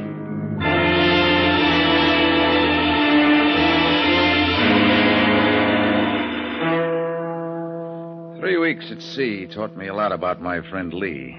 His switch from landlubber to competent mariner was too fast to be convincing. Something about the whole setup spoiled the taste of my whiskey. The only way it figured was that he really did need me to operate the gear. Beyond that, the picture changed. From the first day out, he showed too much interest in the sonar equipment. Brown, I think it might be prudent if you were to teach me the operation of this instrument. Is it very difficult, just their operation? Oh, it's something anyone can pick up in 5 or 6 months of full-time instruction. Surely not to learn just the operation of it. Well, it's not only complicated, Lee, but delicate. I think we'd be wise to keep it secured until we need it. Perhaps. Yes, perhaps. It won't be very long, Brown. When are you going to break out the charts with the position of the stuff? In due time, Brown. Well, I'll need it when we start taking soundings. Then you shall have it. It wouldn't be prudent to surrender a chart that I have been forced to defend with my very life, would it, Brown? I get your point. I might add, Brown, that the chart alone is useless to anyone but me. The exact position is not indicated. I took the precaution of committing it to memory, lest the chart should be, misplaced. The only value of the chart is that it indicates sounding lines. That makes your position clear enough. What about Costa? Do you think he might be dangerous when he finds out what we're really after? For a man to be dangerous, he must first be intelligent. Costa is ignorant, he will stay ignorant. Sooner or later, he's going to get wise. Fortunately, Costa is not equipped to get wise, as you say. He is happy in ignorance. We will not expose him to the curse of greed. What's your plan? To turn the wheel of fortune to my own needs. We must be practical, Brown. A person such as Costa leaves little impression on the world. He will never be missed if he were to disappear. Fate will save him from the curse of greed.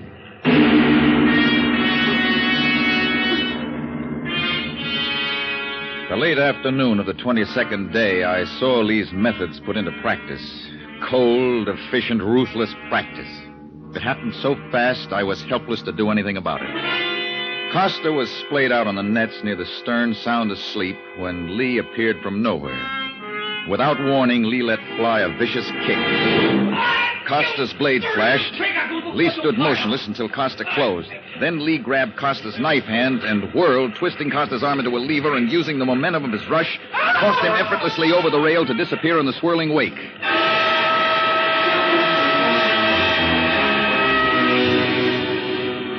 Without even glancing astern, Lee gave me the arm signal for straight ahead, a signal that pointed accusingly at me, screaming, "Accomplice." His face was still frozen in trance-like serenity when he appeared on the bridge. It is now you and I, Brown. Yeah. These things are distasteful, but on the other hand, Brown, life itself can be distasteful. Oh, wasn't there some other way to handle it? Couldn't we have put him off somewhere in the island? Your whole life in too high esteem, Brown. We could have put him off at some island, but then, Brown, we would have had to wonder about his welfare. Now his troubles are over. He has peace. He no longer has to struggle, as you and I. He didn't have much chance to struggle, did he, Lee? He was not one to struggle intelligently, Brown. Struggling, not directed by intelligence, can destroy. Where does strength, muscle fit into your theory? If you'll pardon a personal reference, Brown, I long ago subscribed to the teachings of an Eastern cult which believes that the intellectual neutralizes the physical.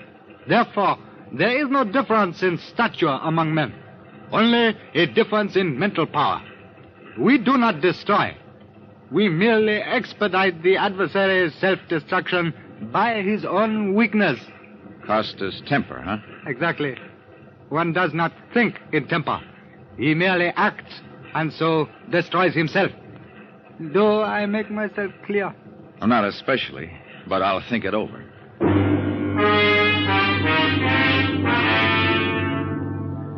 Lee's insidious philosophy began to prey on my mind. I knew I was on the last leg of a one-way trip. I knew he was perfectly competent to take over the ship at any time, but I still felt reasonably safe. It would take 2 men to handle the instruments to locate the pearls, and beyond that, 2 men to get the stuff up. After that, I would worry about my failings and which one Lee would pick to destroy me. I eliminated the big one by tossing my last 2 bottles of whiskey overboard. We were cruising somewhere between the lower Sulu archipelago and the northeast corner of Borneo when Lee broke out a dog-eared chart of Dutch origin. Cut it back, Brown. Now, somewhere within the radius of this circle, our fortune waits to be taken. Now, let's see. The charts indicate a sandy bottom, and that's good. The currents go southwest. She falls off to deeper water to the south. I understand the charts, Brown. Start the soundings, man. Okay, I'll start here, at the 60-fathom line and work toward shallower water. You stand at the bow with a smoke flare. If I pick up anything, heave a flare over to mark it, okay? I prefer to stay on the bridge with you, Brown. Yeah, that way we can watch the instruments and each other. Okay, partner. I worked each depth line half a mile from the point Lee established as center, staying parallel to the soundings indicated on the chart. 3 times over the area showed nothing but a uniform bottom. Then I took a new tack. I set the wheel in a tight circle and secured it with a lanyard. I figured the current and the torque of the shaft would take us far enough off-center on each spiral that we wouldn't miss anything big enough to register. I was beginning to think in circles when the scope showed a fast drop and then wavered erratically. Lee must have read it in my face. It showed something, didn't it? We have found something, haven't we, Brown? Maybe. What are you going to do? Back it down and check it. Oh, no. No. Drop the anchor. We won't move. We'll take no chances of losing it. Drop the anchor. I settled her bow into the current, dropped the hook and backed her down on the scope of the anchor chain until we were over the spot. Lee expertly rigged the line from the cargo boom to the cathead and hoisted the heavy diving gear out of the after hold. His expression left no question as to the division of labor. Of course, you will make the dive, Brown. Yeah. We cannot risk losing a life when 2 men are necessary to complete this mission, can we? Not your life, Lee. Yeah, I'll go down there. But just in case you have any ideas about letting my weaknesses destroy me... Oh, come now, Brown. You're not falling prey to the curse of greed, are you? No. And I don't intend to fall prey to anything if I can help it. You don't have faith in me. That's right. But you must have faith in me. We must work together. Until we locate the stuff and get it up. After that, Lee, only 1 man is necessary. That's what worries me. Are you afraid, Brown? Does fear number among your weaknesses? Yeah, Lee, it does. I don't know how to reassure you, Brown. Do you have solution? Yeah, Lee, I do. My life is in your hands while I'm down there. Unfortunately for you, my life is the only link you have between the pearls and this ship. Only a fool would break that link, Brown.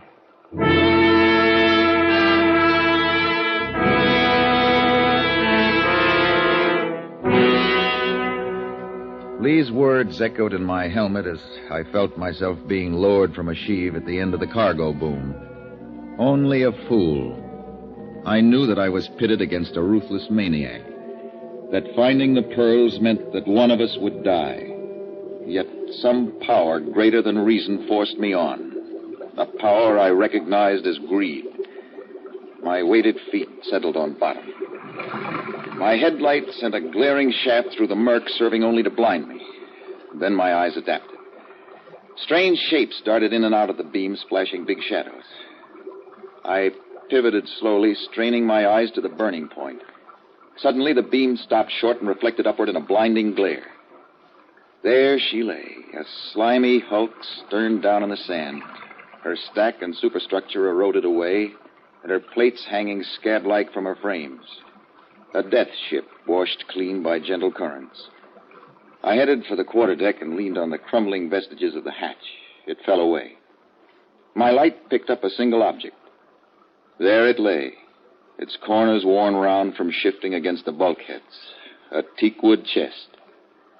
Brass bindings radiated from its single big hinge like the fingers of a giant hand. I felt a wave of desire grow into a surge of greed and resolve itself into an overpowering lust. I bent a line onto the chest and signaled Lee to haul me up.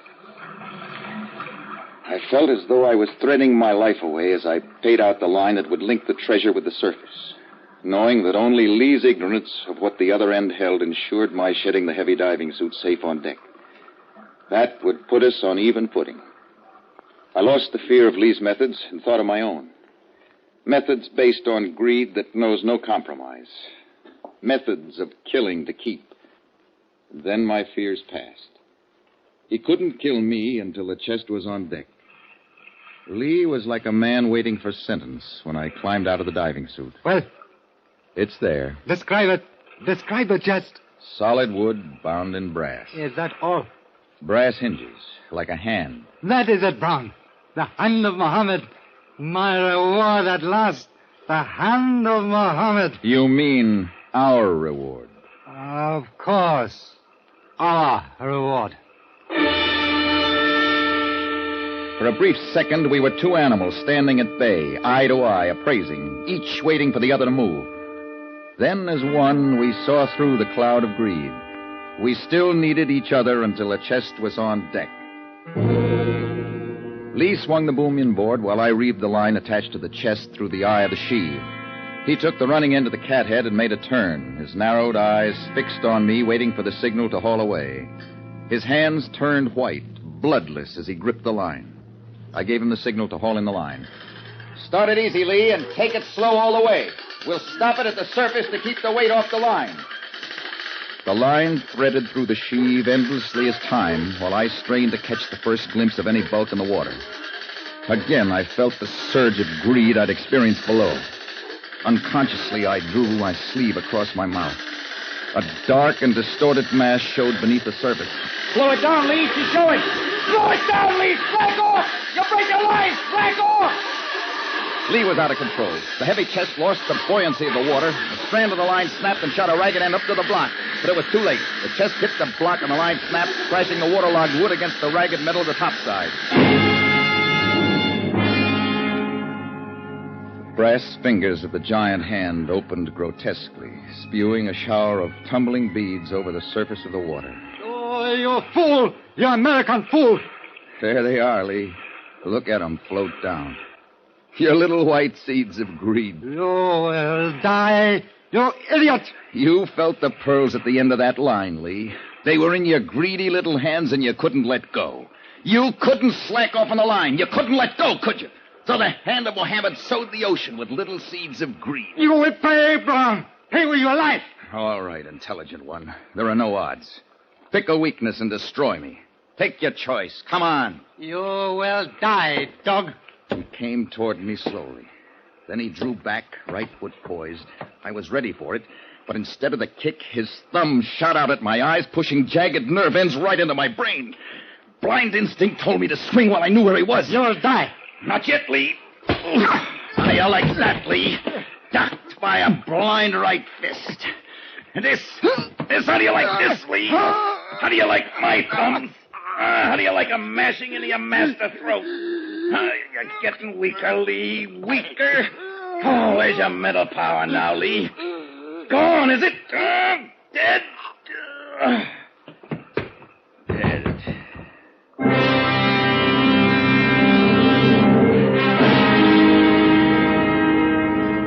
Yeah.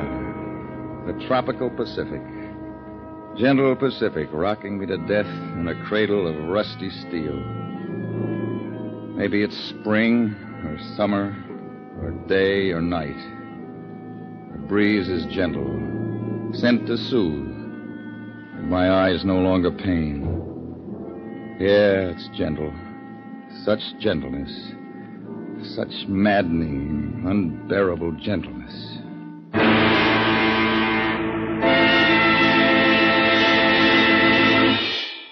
Escape is produced and directed by William N. Robeson. Tonight we have presented Seeds of Greed by Floyd A. Nelson. Featured in the cast were Gary Merrill as Brown, Ben Wright as Lee, Bill Conrad as Casey, and Tony Barrett as Costa.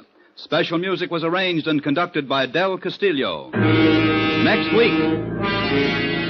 You are sitting unarmed in an early California boomtown saloon.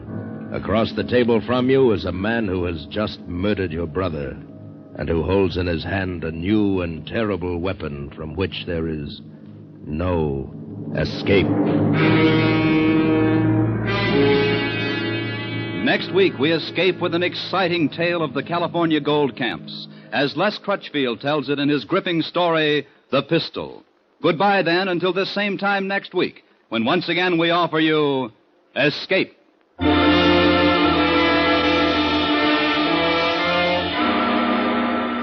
Groucho Marx, and who will quarrel when you label him a very funny fellow, will be back on most of these same CBS stations tomorrow night with his deliriously wonderful quiz show, You Bet Your Life.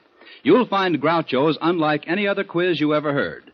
So join us on CBS tomorrow night for You Bet Your Life, starring Groucho Marx. Now stay tuned for Hit the Jackpot, which follows immediately over most of these same CBS stations. This is CBS, the Columbia Broadcasting System.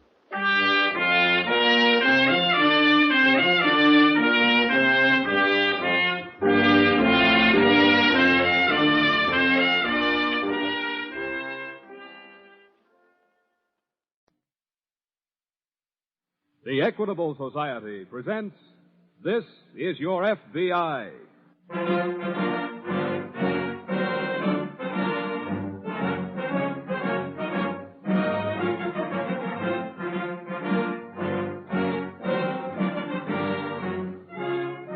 This is Your FBI, an official broadcast from the files of the Federal Bureau of Investigation, presented as a public service by the Equitable Life Assurance Society of the United States.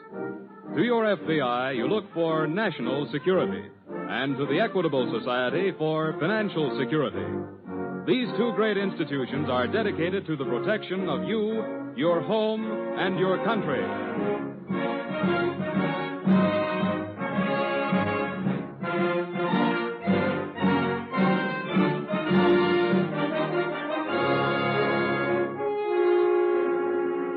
Tonight's file, The Marriage Racket.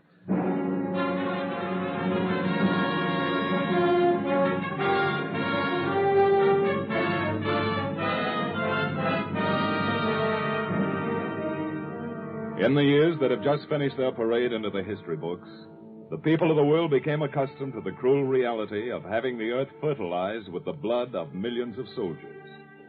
Sudden violent death became the normal thing. The pages of every newspaper carried their mournful honor rolls.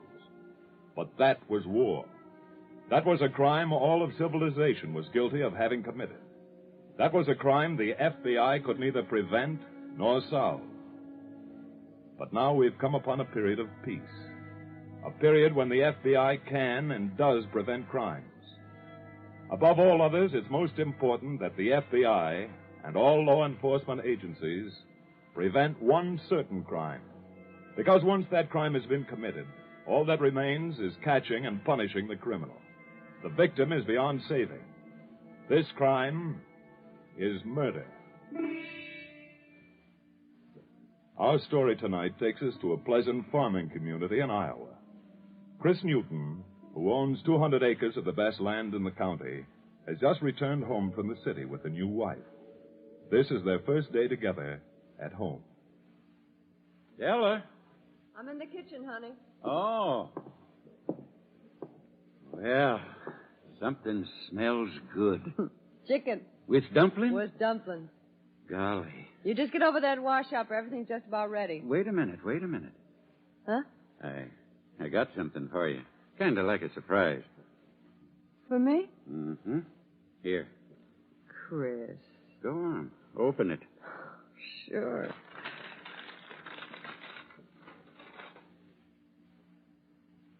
Chris. It ain't much. Why, it's the most beautiful set of feathers I ever seen in my life. The man says you can wear them on your head or around your neck. It don't make no difference which. Oh, they're just beautiful.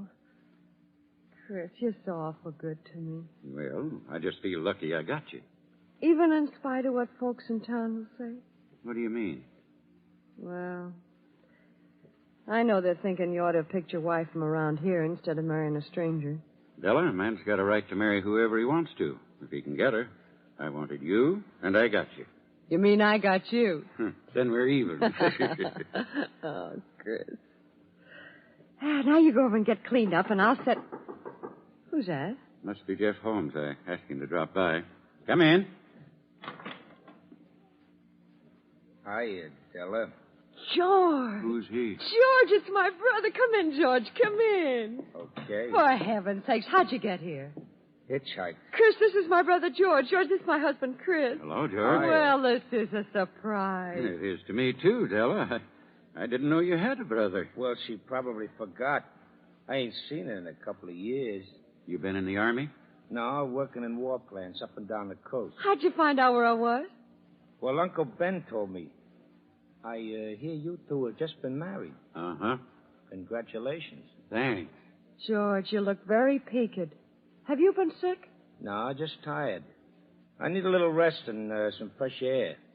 That's why I came here. Well, bless you, George. I'm glad you did. You think you'd like some company for a while? Oh, of course. We'd love to have you, wouldn't we, Chris? Sure, You're just in time for something to eat. Let me have your coat, George. I'll keep it on. Which room do I use? You take the one at the end of the hall on the left. Can I give you a hand with your suitcase? No, thanks. I'll go change my clothes, sis. Della. Yeah, Chris? You don't suppose your brother's in some kind of trouble, do you? Trouble? What do you mean? Well, you saw how he acted when I offered to take his coat. Yeah? You notice that bulge in his coat up near the shoulder? No, why? Della, your brother's packing a gun.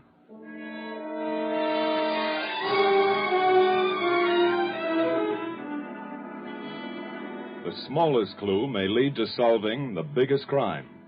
And so the FBI is always careful to check every lead supplied them by alert local police forces. The day that Della's brother George came to visit his sister, the police in Des Moines picked up an abandoned car bearing an Oregon license plate. Checking, they found that the car had been stolen the week before in Portland. The Des Moines office of the FBI was notified, and within a matter of minutes, Special Agents Adams and Kendall were on the scene, going over the car with a fine-tooth comb. I say whoever abandoned the car intended staying in the vicinity a while. What do you think, Bob? Uh-huh. You find anything in the back? Oh, just a couple of newspapers so far. Well, while you're looking around, I'll start getting a few fingerprints. Ought to get some clear ones off the doors anyway. Hey, wait a minute. Huh? What'd you find? Marry Me. What? Yeah, it's a magazine slipped behind the seat. Marry Me? One of those, Lonely Heart things published in Chicago. I can't imagine a car thief having a magazine like that. Here's the name of a woman subscriber stenciled on it. Now, who is she? Well, it was originally addressed to Adela Williams in Chicago, but it was forwarded to, Mrs. Henry Lewis, Portland, Oregon. A Lonely Heart must have found a mate. But it wasn't the owner of this car. His name's Hancock. You know, we'd just better take this magazine along with us. Okay. Help me get a few fingerprints, Bob. We'll get them off to Washington.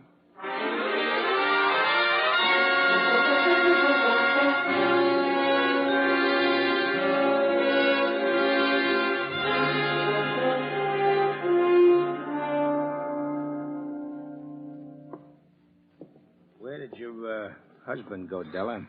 Outside to look after the stock. Oh. Then it's time we did a little talking. Oh, but he may come back any minute, George. And he's already very suspicious of you. What do you mean? He knows you're carrying a gun. How? You gave it away acting like you did about your coat. I'll fix that.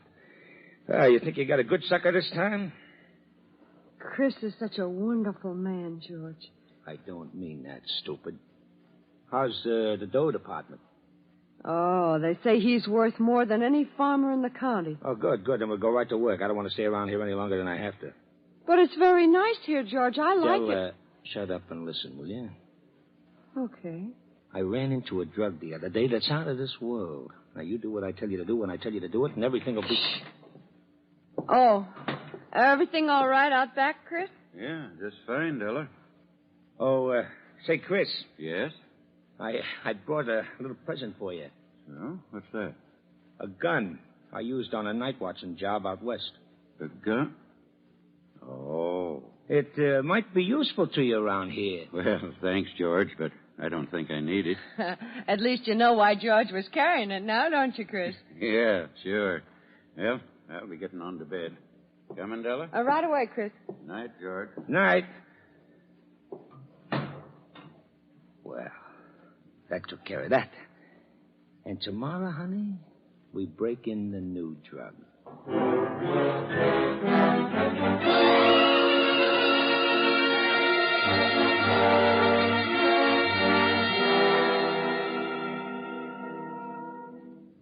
Sorry I took so long for lunch, Bob.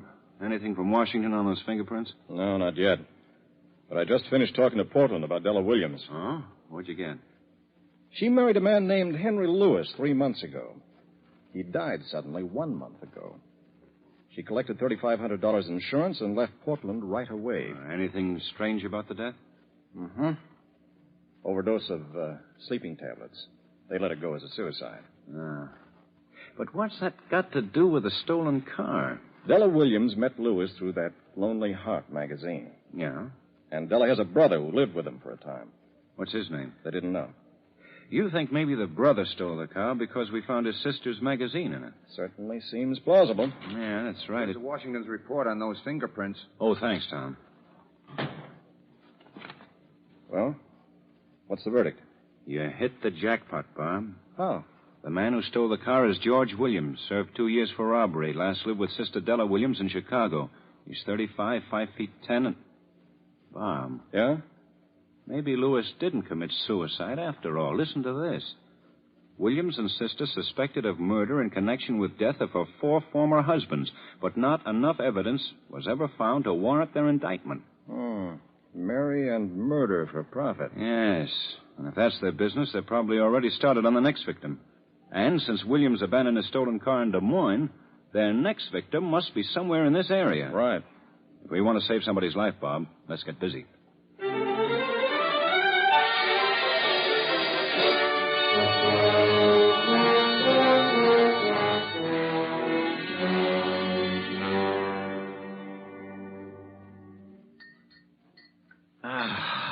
What a supper. Oh, Chris. I mean it.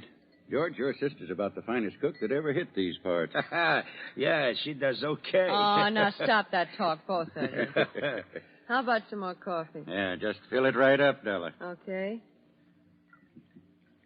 You want some, George? No, thanks. I had enough. I think I'll take another biscuit if you got some more handy. Why, sure. They're the best doggone... Oh, Chris. Oh. What's the matter, Chris? Oh, my heart. I can't. Can I do anything? Get Dr. Matthews. He's out. Shall I call the doctor? Sure, why not? This has got to be a very legitimate murder.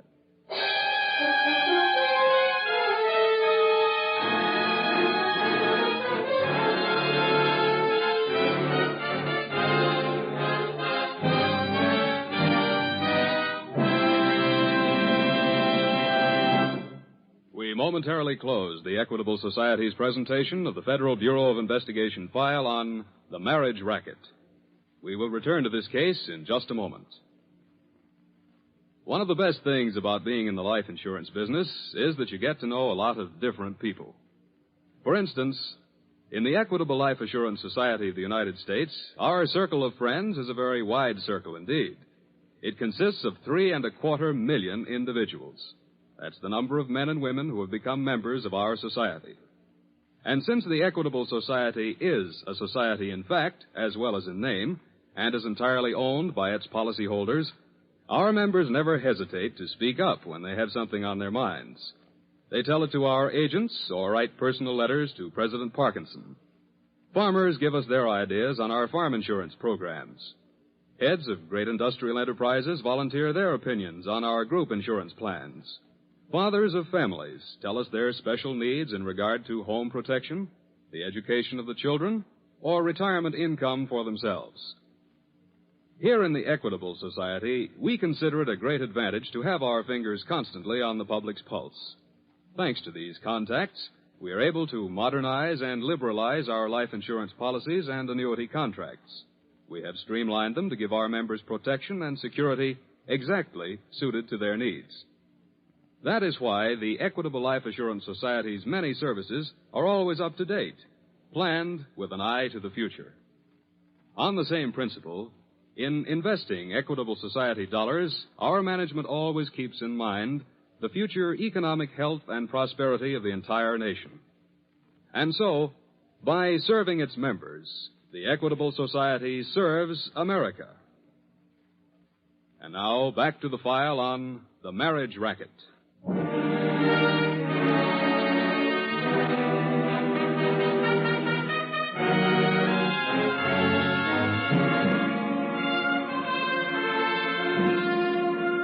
George Williams, with that sublime ego which drives all criminals to the belief that they're too smart for the police, had stolen a car and driven it across a state line. That was a mistake, a serious mistake, because it invited the FBI to take a hand in stopping his career. This was not the ordinary chase after a criminal. This was not a race between Williams and the FBI. This was a race between the FBI and death. On the Newton farm, Dr. Matthews has been treating his patient, and now he emerges from the bedroom.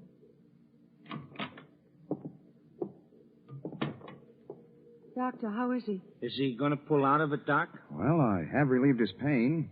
His pulse seems to be a little more regular. Then he's going to be all right. I think he'll get over this attack. But he must have quiet and rest for a few days. Oh, we'll see that he gets it, Doc. My sister will take good care of him. Of course. Chris is such a wonderful man. There's not a finer man in the whole community, Mrs. Newton. And I'm doubly sorry that this should happen so soon after your marriage. I can't understand it. Chris is as strong as an ox. He told me himself he'd never been sick a day in his life. Well, he's worked mighty hard all his life. I guess the strain is beginning to tell. Anything especially you want us to do, Doc? No, just keep him quiet. I'll drop by to see him tomorrow. Oh, thank you for coming, Doctor. Well, I'm glad you could reach me. Good night, Mrs. Newton. Good night. Doc. Yes? Suppose he has another attack and we can't reach you. What do we do? Well, there's not much you'd be able to do except hope for the best. Yeah, I guess so. Good night. Good night, Doc. Well, honey, we just have to give the sucker one more dose. Hey,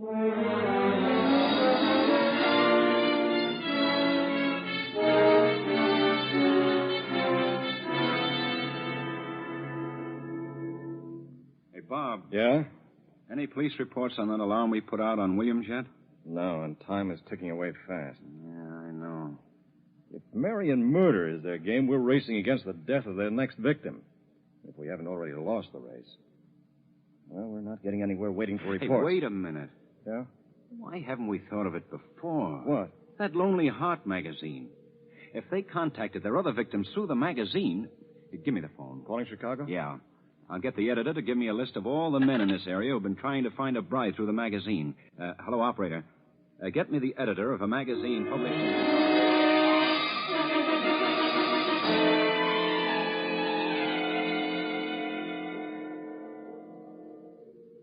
How's he doing, sis? Chris is sleeping, George. That's good. We want a little time for the news to get around that he had a heart attack, so nobody will be surprised when another one kicks him off. I know. Ah, that's beautiful stuff in those little capsules. What's in them? It's a drug we should have been using all the time. A little bit kicks the pump around and too much stops it for keeps.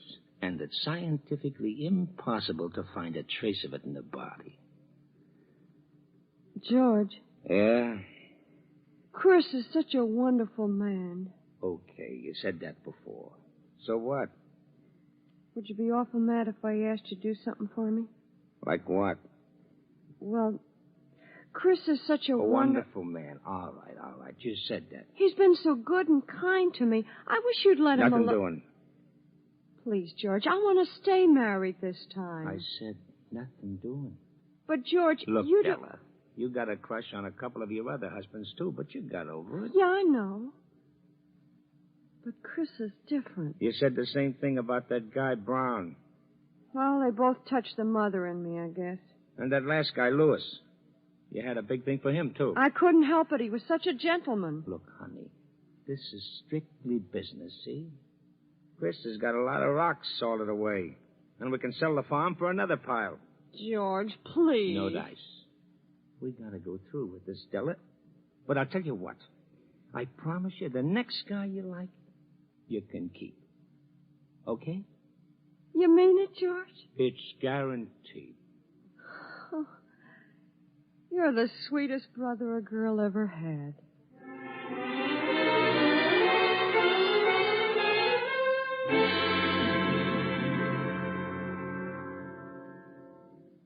Well, here we are, Bob. The names of 4 marriage prospects in this area scattered all over the state. Well, let's get on them right away. And we better try telephoning. And ask them what? If they found a mate? We won't be that blunt about it. Let's take them right on down the line. Reeves, Johnson, Mason, and Newton.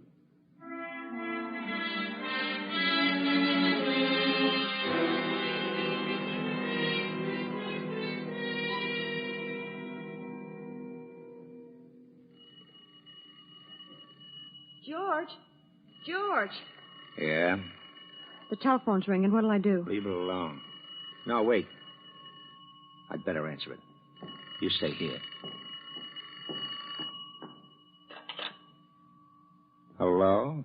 Is this the Newton residence? Yeah? I'm sorry to bother you this time of night, but... Who is this? Are you Mr. Newton? No. Mr. Newton's sick. Very sick. In bed. Oh, I'm sorry to hear that. Good night. Hey, wait a minute. Who are you? Hey. Hello. Hello.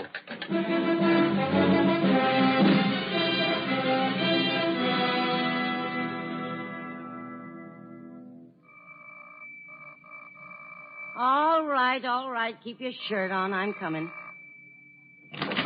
Hello. If you want Dr. Matthews, he's not here. Then maybe you can help me. I'm not a doctor. I'm just the housekeeper. Well, we're very sorry to disturb you, but we're special agents of the FBI. The FBI? But gracious, what's the matter?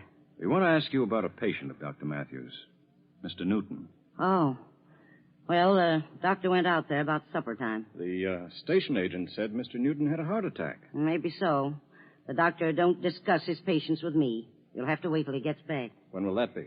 No telling. He drove 50 miles out in the country to deliver Mrs. Weaver's baby. Could we reach the doctor by telephone? You could, if the Weavers had a telephone. Do you know if Mr. Newton got married recently? I said the doctor don't discuss his patients with me.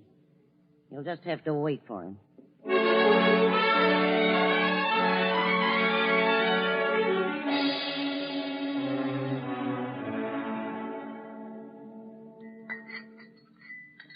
You got his tray ready, sis? All I have to do is pour his coffee. Wait a minute. Let's sweeten the cup a little bit. Oh, George, I hate to do this. Yeah, I know. Now, pour in the coffee. Okay. This one's going to last him a long time. Come on. Okay. Chris, honey, I got something to eat for you. Thanks, Stella. I'm real hungry, too. How you feeling, Chris? Fit as a fiddle. I don't see why I have to stay in this bed. Well, it's the doctor's orders, pal, and you're going to stay there if we have to stand over you with a shotgun. That's nice of you, George, to want to do what's right about me. Now, look, Chris, look. Della's a happy dame, and I want to see her stay that way. Here's your tray, Chris. Thanks. Now, who's that? Oh, probably a neighbor. Well, Chris ain't supposed to have company. I'll get rid of him. Go on, eat, Chris. I'll take care of him. Okay. I'm coming. Hello. Are you Mr. Newton? Mr. Newton's sick and can't have company. I don't think it'll be necessary for us to see him. Then what do you want? I think we want you, Mr. Williams. Huh? We're special agents of the FBI. Where's your sister? I don't know what you're talking about. No, you drop that gun. George, who are these men? We're special agents of the FBI. Huh? You and your brother are under arrest. Oh, dear. Where are you going? I've got to throw out some coffee.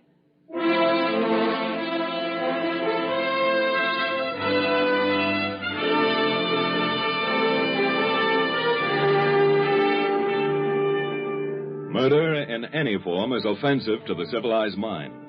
We are incensed by the killing committed in a fit of passion, by the bank robber's killing of an innocent teller, by the brutal murder committed by the mental or moral degenerate. But there are no words to describe our revulsion for the persons who commit deliberate, cold-blooded murder for profit. Investigation into the deaths of the former husband of Della Williams proved conclusively that murder had been committed in each case. Thanks to the speed with which the FBI worked, the life of Chris Newton was saved, and George Williams and his sister were tried by local authorities and convicted of murder in the first degree. In the long roster of criminals, they were fairly unimportant people, but the file on their case proves once again that crime is not a profitable profession and can never become profitable so long as lawbreakers are being fought relentlessly by the FBI.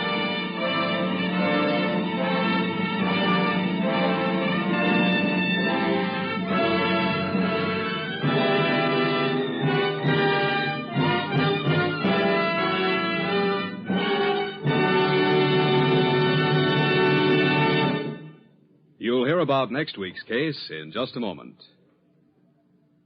Tonight, will you join the Equitable Society in a salute to America's dairy industry, to the farmers, milk companies, and their tens of thousands of employees? Above all, a special salute to the boys and girls of the dairy farms. During the war, while a father or elder brother was at the front, these patriotic kids got up at dawn to feed the cows and gave up their playtime hours to get the milk through to the milk processing plants. Thanks to tireless efforts of both youngsters and old-timers on the dairy farms, it was never necessary to point ration the milk that means so much to the nation's health. In fact, per capita consumption of milk went up 25% during the war, and wherever it was humanly possible, milk and milk products were regular parts of the Army ration. Milk and ice cream were symbols of home, the things our boys wanted most. Now that peace is here, America's dairy industry is looking forward to making greater contributions to our country's nutrition and health than ever before. In the future also, there will be an increasing number of appetizing new food products, even wearing apparel, all made from milk. Over a long period of time, funds of the Equitable Life Assurance Society of the United States have played an important part in dairying. Hundreds of dairy farmers in all parts of the country have taken advantage of the Equitable Society's many plans for the business of farming. In addition, the premium dollars of Equitable members are invested in a number of the leading dairy companies. Just as Equitable Society dollars were fighting dollars in wartime, so at all times, they are security dollars for you, your home, and your country.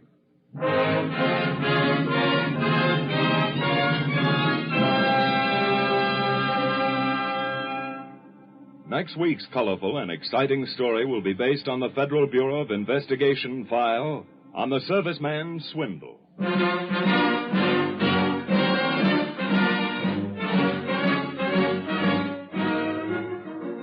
The incidents used in tonight's Equitable Society's broadcast are taken from the files of the Federal Bureau of Investigation.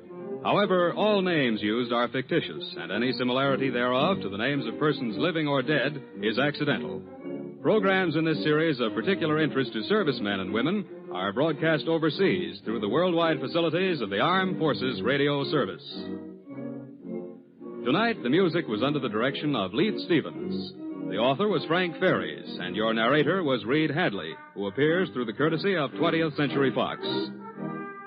This is Your FBI is a Jerry Devine production. This is Dick Joy speaking for the Equitable Life Assurance Society of the United States and inviting you to tune in again next week at this same time for This is Your FBI.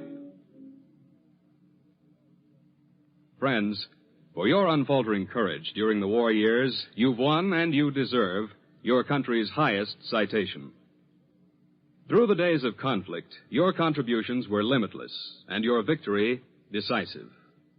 But the only complete victory is victory with responsibility, and to that end our work continues. Every individual in America has a stake in the job of converting to peacetime economy as smoothly and as quickly as possible. Soon, price controls may no longer be necessary to our economic well-being, but until that time, go on doing your level best. Spend sensibly, and avoid buying goods which are still in short supply. Cooperate with the remaining price and rationing controls. And if a question arises over any point of cost, refer it immediately to your Office of Price Administration. America's war against inflation is still raging. Remember, the most important single contribution we can make to world prosperity and peace is a stable economy here at home. This is the American Broadcasting Company. Tired of the everyday routine? Ever dream of a life of romantic adventure? Want to get away from it all? We offer you Escape. Escape, designed to free you from the four walls of today for a half hour of high adventure. Tonight, we escape to a train headed for Calcutta and an exciting tale of the most sought-after emerald in the world, as Richard Sale tells it in his famous story, Figure a Dame.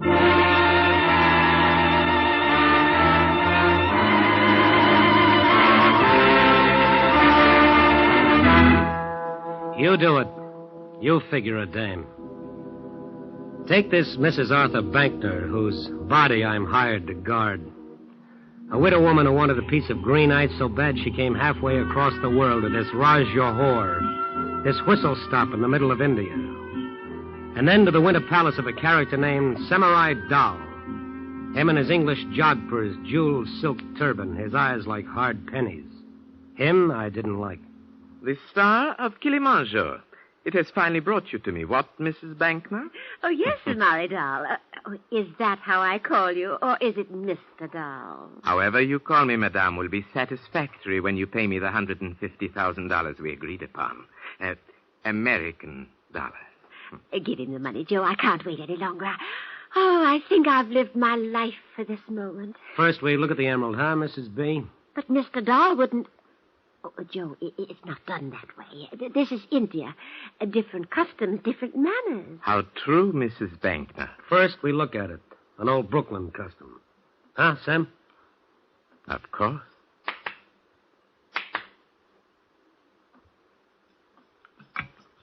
Samurai Dal. The emerald. The star of Kilimanjaro. Fetch it, girl. At once, Samurai Dal. Goes good with you, huh, Sam? Dancing girls with bells on their toes? It's only adequate. I neglected to ask you this, Mrs. Bankner. Forgive me, but just who is this creature? Joe? Oh, he's not a creature, Mr. Dahl. He's... well, for one thing, he's a detective for the Magnum Insurance Company. That explains a great deal. You see, Mr. Dahl, Joe, Mr. Harriman here, recovered some jewelry I lost in Paris. Oh, I was so impressed with him. I mean with how efficient he was. And she means she persuaded Magnum to let me come along on this little buying trip for protection. Magnum thought it was a good idea, too. Now you know who the creature is. Now everything's gay, huh, Sam? Samurai Dal. Thank you. You may go back, girl, to whatever child's game you are playing. I could weep at having to part with this. Here, the star of Kilimanjaro. Oh, Joe, look at it, look. Oh, all my life, many, many jewels, but, oh, none like this. Yeah. It's something. It'll do. Oh, You are satisfied, Joe? Yeah. And you, Mrs. Bankner, it satisfies you? Oh, yes, yes. Then it remains only for me to be satisfied. Give him the money, Joe. Give it to him. Okay. Okay, here, Sam. You can count it if you want to. I want to. Oh, exquisite money. Good. Oh, Mrs. Bankner. Yes. If, by some grave misfortune, you should lose the Star of Kilimanjaro, or, more exactly, it be stolen from you, then please to refer the thief to me. I shall be happy to buy it back from him at a good price.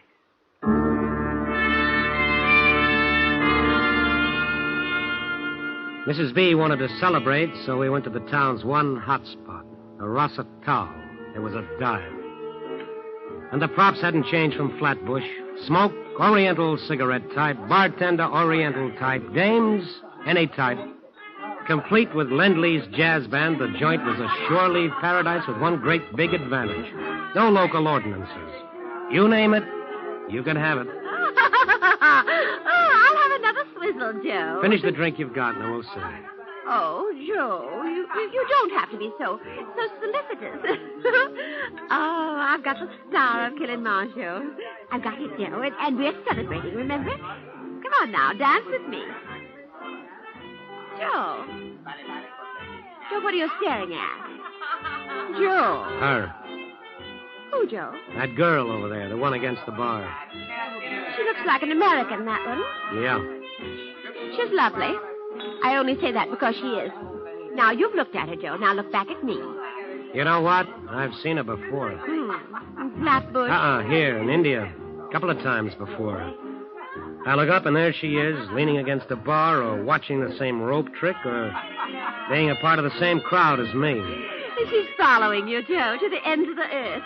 And I bet her resistance is getting lower from bar to bar. Following me, yeah.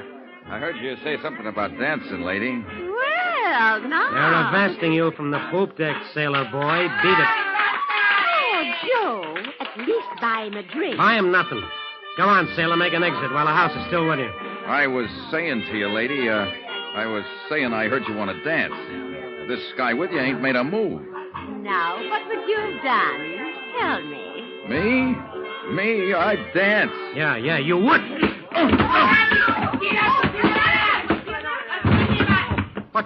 What has happened here? The Jolly Tar, he happened. Get him out of here. Oh, yes, I mean, Tohan, this man on the floor. Out. You shouldn't have hit him, but... Joe, I liked watching you do it. And I'm of the same mind. It was a beautiful thing. Oh, you too, mister? You want to play too? No, McBoy, no. I know an Irish Red Cross when I see one, so I brought you both drinks. My pleasure. Why, thank you. I am not Irish. You may not know it, son, but you are. You know, someplace on your tree there's an Irishman. Do you mind if I sit down? Who are you? What's the... A man like you, son. I can tell it by the turn of your lips. A seeker, you might say. After what now? A woman's smile? And there's that here in India. Fortune? There's that here, too. Things, that's what. Without the Irish poetry, who are you? Rafferty. John Rafferty. Yeah, we're happy to know you, Mr. Rafferty, even for just this moment. We're leaving now. Oh, really? But why? Let's stay, Joe. Sleep. We'll need it. The train to Calcutta leaves early tomorrow. And so it does. Then this is not goodbye after all. For I'll be on that train myself. Sleep, I'd said. For the widow with the emerald, maybe, but not for me. I sat on the veranda of the Raj Johor Ritz just outside Mrs. B's room, and I could hear her making happy moans in her sleep. Once I heard a crawling noise. I got up, investigated, and found it was a noise made by something that crawls. Then came the dawn. I hustled Mrs. B and her bags into a Model T cab that took 2 hours to get to the railroad station a mile away. That I'd counted on, so we made the train for Calcutta on time. Oh, Joe, just think, in a few days, Calcutta. Then the plane, then Paris, and then you leave me. Yeah, that's how it was laid out, the itinerary. Go on in, I'll be there in a minute. But aren't you coming with me? No, Mrs. B, you go find your compartment. I'll bring the bags to you. Oh, but... Oh. Oh, I see. The bar girl. That's who it is, isn't it, Joe? Coming this way. That's who it is, Mrs. B. You won't want to be here when I talk to her, huh, Mrs. B? No. No, but don't talk long, Joe. It's me that's paying you, remember? So Mrs. B was on her way to her compartment. The star of Kilimanjaro and a little pouch with gold strings around her neck and inside her dress. This was the last lap. If anyone was going to lift the rocket, it had to be done before we got to Calcutta.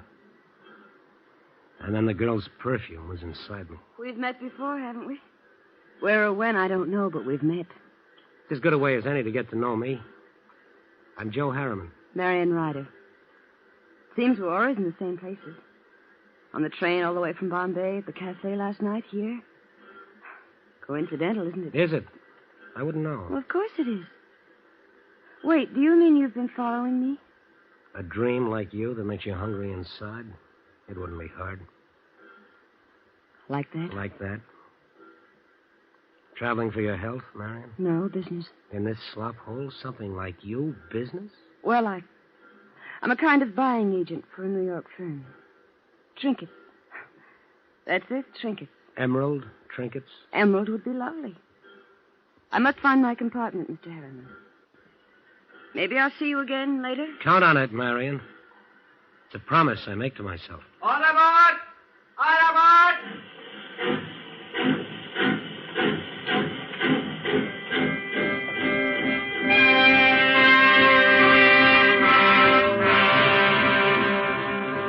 I didn't see her again until later. I sat in my own compartment next to Mrs. B's and did a lot of thinking. Important thinking, and I didn't want it mixed up with her perfume. Maybe she was an out-and-out jewel thief, and that bothered me. She was a cinch to get caught if she tried to lift that stone. And you can't make that good time with a girl who's behind bars. I did my thinking like that for a long time. Had a couple of meals in between, and read, and did some more thinking. When I got finished with it, I was looking out of a window and seeing it was a night without moon. A night for company. I walked down to the club car and found what I was looking for. Hello, Miss... Oh, don't be frightened. It's me. That, kind of night out there get you down? No. I was just toying with my memory. Sit down, Joe. Oh, thank you. Toy with your memories some more. It wears wonderful on you. And then tell me about it. All right. Now shall I tell you about it? Uh-huh. Out there, Joe, the night, the black hills, those strange little lights that flicker and swirl past you. It's like... Well, like I wasn't on this train at all, but out there and part of it. Like something I've known and remembered for a long, long time. Is that all? That, Joe. This? Joe. Don't say we shouldn't have done it, because we should have. I know, but what must you think of me? What? I'll tell you. Because I level with women who level with me. I think you're interested in me. And? And trinkets. Expensive trinkets. Like the star of Kilimanjaro. I don't understand you. Mr. Harriman, please come hurry. Mrs. Bankner. What's the matter with her? She is very upset. I think something is wrong. She says you come right away. She is crying. Excuse me, Marion. I got to go to work. Come on, you. Yes.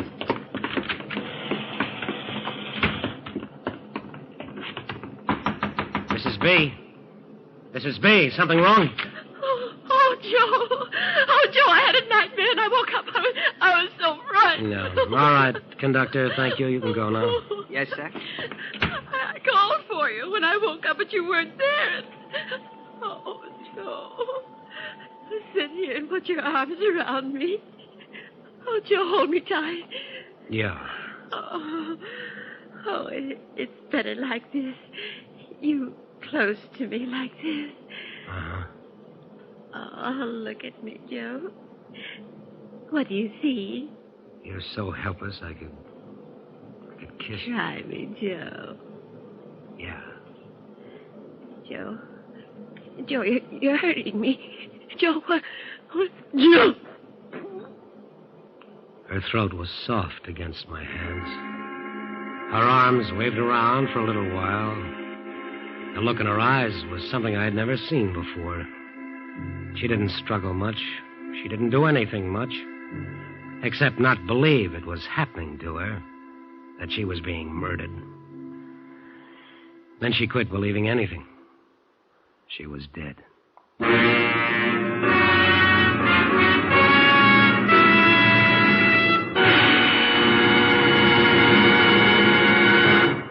In just a moment, we will continue with Escape. But first, every Wednesday night, Groucho Marx, Bing Crosby, and Burns and Allen in 1, 2, 3 order on most of these same CBS stations. Hear them all tomorrow night on CBS. And now we return you to the second act of Escape.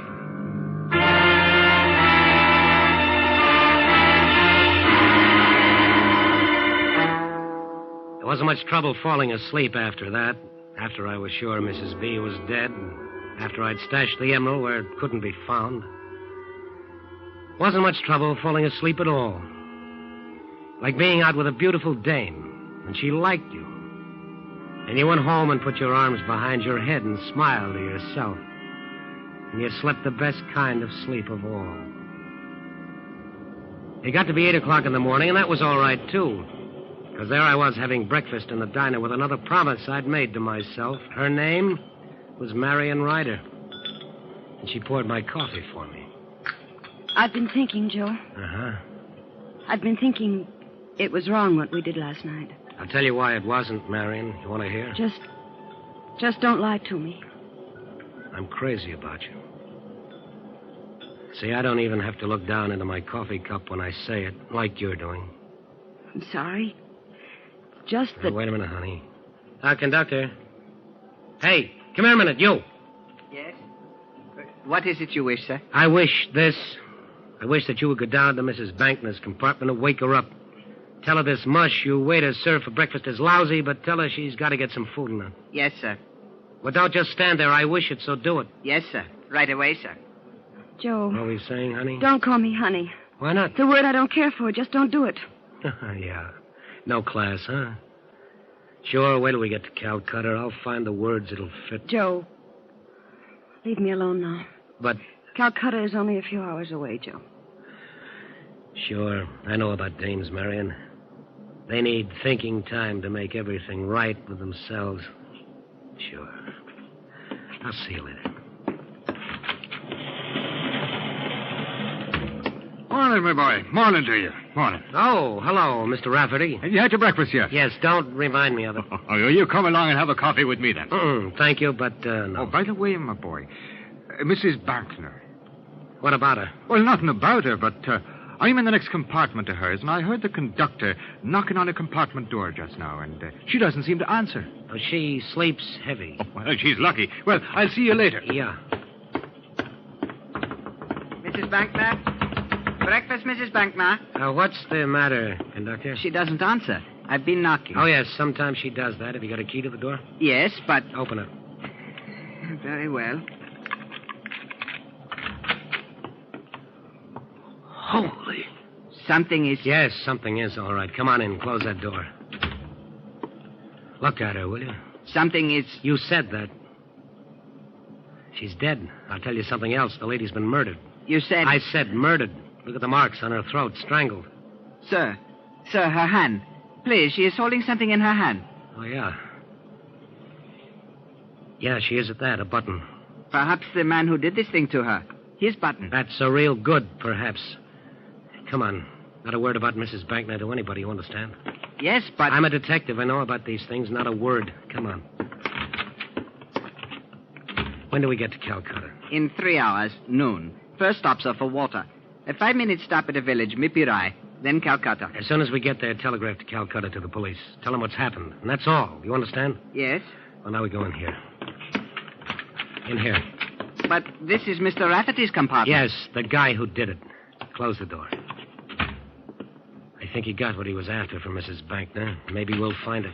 There will be trouble. You are searching his things. I told you I'm a detective. I know how to operate. Now, let's try this closet. Let me see. Nothing here. But the button... I'll give it to you. I'll turn it over to the British police when we get to Calcutta. Here, take it. Yes. But the button in Mrs. Bunkner's hand was brown. Gray. Can't you see the button is gray? Take it. We stood there staring at each other for maybe a minute, and then his eyes eased off mine. He made a kind of sloppy salute. He turned, went down the train corridor to wherever it is conductors hold their heads in their hands. It had been awful close, awful tight. Tearing a gray button off Rafferty's coat while I searched it and palming the button off on the conductor, that was a little task that took delicacy and timing. So I'm delicate with my fingers, and my sense of timing is perfect, and I'm sure of myself. And that adds up to a win. When we hit the water stop, I got off to stretch my legs, to let myself breathe the fresh air so it would cool me off inside. The little guy running like a monkey on top of the water tank looked neat and clean in his white diaper and green turban. The hills covered with snow looked good, far away, but good. And then an Irish mosquito buzzed in my ear. It's a lovely panorama, those hills. Lovely. It's like music. Flutes and bells and a flight of birds. Yeah, they're like that. I don't know the words to the music, but they're like that. It's a pity Mrs. Bankner isn't here to enjoy them with you. What about Mrs. Bankner? What about Mrs. Bankner? Well, why, she's dead. Murdered. Surely you knew that, my boy. How did you find out about it? Oh, you know how it is on a train. Things get themselves whispered about. How did you find out? Now, easy, boy, easy. You're a fiery one, are you not? It's only that I saw the conductor look inside, and me being a kind of friendly human being, and smart enough to know conductors know things, I asked him why he was sad. Asked him in a way that made it easy for him to answer. Quicker, Rafferty. Get to it quicker. Well, he told me that you told him not to say a word about the murder. And I said, whose murder? And then he says, Mrs. Bankner's, and I said, oh. And he said he'd be disgraced because it happened on his train. What else, Rafferty? And the matter of the button was deeply puzzling to him. Button? Yes, the button. Now, isn't that a queer thing to be puzzling to him? Him with a murder on his hands. The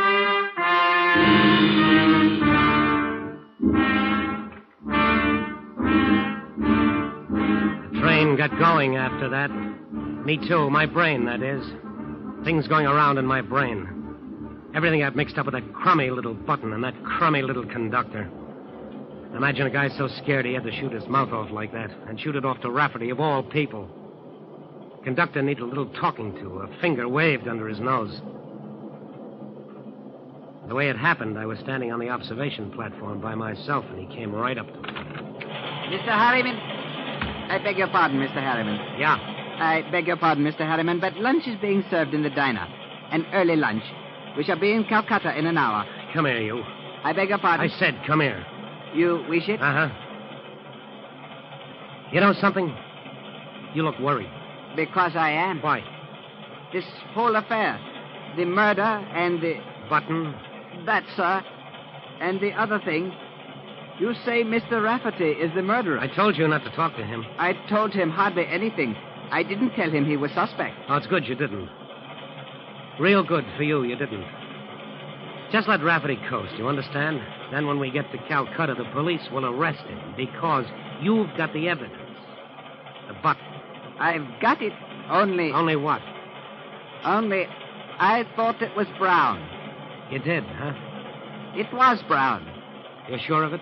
It was brown. When it was in Mrs. Bankner's hand, it was brown. When you gave it to me in Mr. Rafferty's compartment, it was gray. See, I have it here. It is gray. Yeah, I'll take it. Sir? Give it to me. Thank you. Now, you know what? It was brown. Yeah, it was.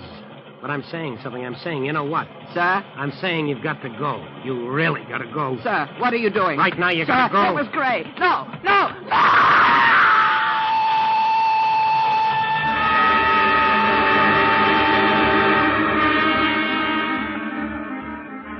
Now everything was right. Everything in place. The button I had proved Rafferty the murderer of Mrs. B. The conductor, everybody would say the poor guy had a bad accident. Now all it needed was the payoff to a dream. And that would be something named Marion Ryder. Who is it? It's Joe. I'm bringing you pretty flowers. Let me in. I don't see any flowers. You will. Shut the door, Marion. All right. Keeps twisting around inside me. I love you. You can't say things like that. Stop me, then. Like this, Joe.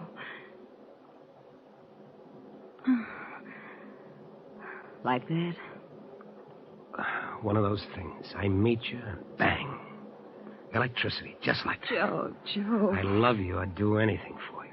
I never said that to a woman Joe, before. wait. I've got to tell you something first. What's to tell me? That you're a crook? That you followed me and Mrs. B so you could lay your hands on the star of Kilimanjaro? No, Joe, wait. You're too late, kid. Mrs. B is dead, murdered. The emerald's gone. Something wrong, kid. Oh, so much. So much. Oh, nothing is wrong. Rafferty, the Irish poet, is going to take the rap for it. He was after the emerald, too, but he's not getting it. Just the gallows. That's all Rafferty Joe, gets. listen to me. Stop talking and listen. No, kid, you listen to me. I get $50,000 for it. We'll take it back to Semory Doll and sell it to him again. $50,000, you and me. We can die from so much joy. I killed her for you. You? You killed Mrs. Bankner? You murdered her? Sure. Kid, it wasn't hard. You mean that much to me, so it wasn't hard. It was almost a pleasure. A down payment on our happiness, you might call it. Oh, you spoiled everything. Oh, Joe, you poor fool. Marion, is that right, Joe? You're such a fool. Get out of here, Rafferty. No tricks, lad. This gun I hold makes holes in people. You're people, aren't you, Joe? Or are you? What do you want here? Tell me before I go for my gun, I do foolish things like that. I don't doubt it. But first I'll tell you, lad. I know how you planted a murder on me with a button from my coat. I know where the star of Kilimanjaro is. So you're nothing but a filthy, stinking jewel thief, just like I figured. Not quite, Joe. Marion, tell him how I know these things. Tell him who I am. He's the chief of the Magnum Insurance Company agents in Bombay. Rafferty, you're crazy. No. Magnum cabled him to follow you and Mrs. Bankner to make sure the emerald got back safely. Magnum didn't trust you with a stone like that. They put another man on to make sure you wouldn't steal it. And you had to kill her. They can't prove it. I'll pin it on Rafferty, so help me. But you killed her. You just admitted it. Only to you. Your word isn't worth dust. You're a crook yourself. No. Not quite. Marion? All right, I'll tell him. Joe, I happen to be Rafferty's wife. She said it. It only took her a couple of seconds, but that's what she said. But it took a long time for the words and the sound to get to me. And you know something? Looking at her then, and watching her mouth move, she looked real sad and suddenly real lonely. You do it. You figure it, dame.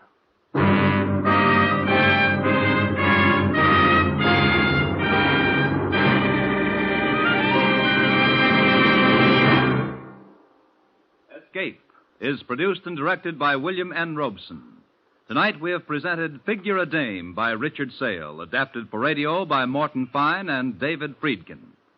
Featured in the cast were Frank Lovejoy as Joe, Joan Banks as Marion, Sarah Selby as Mrs. Bankner, and Ben Wright as Rafferty.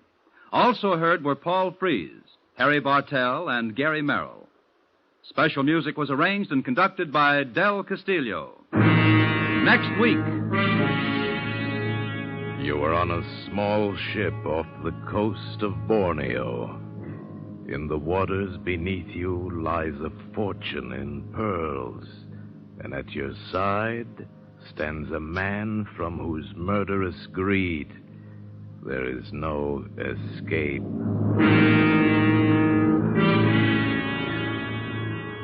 Next week, we escape with Floyd A. Nelson's exciting tale of reckless men and their lust for treasure. Seeds of Greed. Goodbye, then, until this same time next week, when once again we offer you Escape.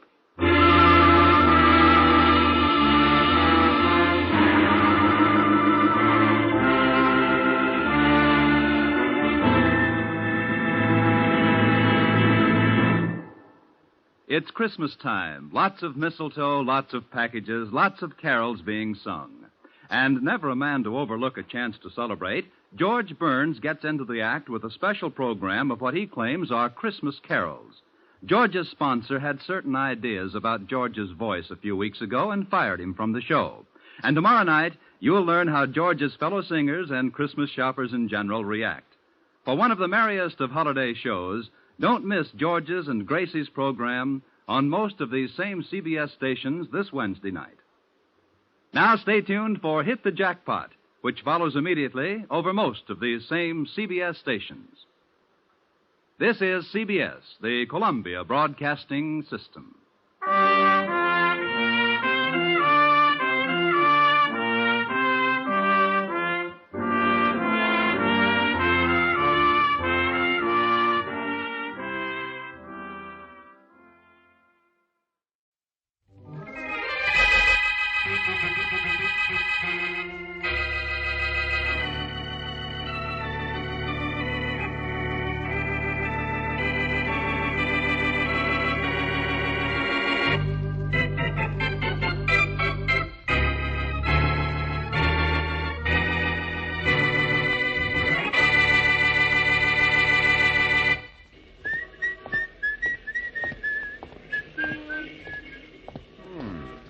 Like a blockade. Huh? Okay, blockhead, move out of the way, will you? Why should I? Well, you're too big to squeeze by, and I want in. What do you want in for? I want to see the boss. And I want to go to the White House and see the president. Who are you? Boston Blackie. Yeah? Yeah. Well, why didn't you say so? Come on. Well, my name's a magic word. Yeah, it sure is. This way. Okay.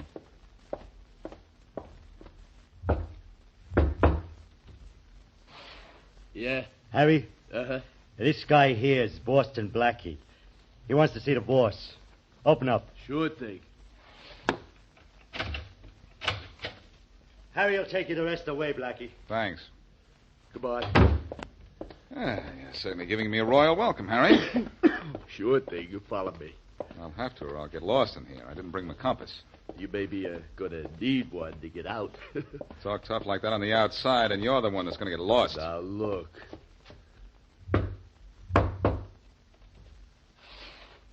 Yes? Boston Blackie to see you, Mr. Buckley. Oh, that's fine. Come right in, Blackie. Boss says come right in. I heard him. That'll be all, Harry. Go back to your post. Sure thing, boss. Oh, Harry, you have a cold? Yeah, but I'm doing something about it, boss. What, coughing? Oh, cool. Well, Blackie, I'm glad to see you. I'm amazed to see you, Buckley. I mean, amazed at the ease with which I got in. Country hospitality, Blackie.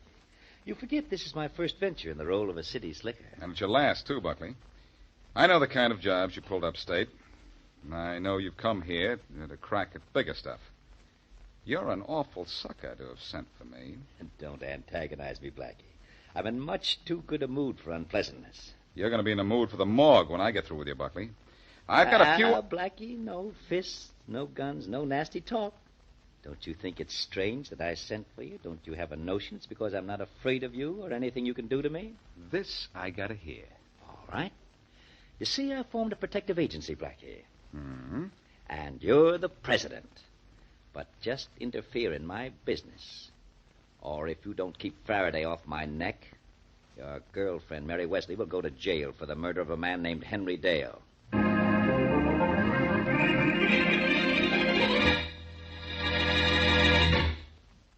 And now back to Dick Calmer as Boston Blackie. Enemy to those who make him an enemy. Friend to those who have no friend.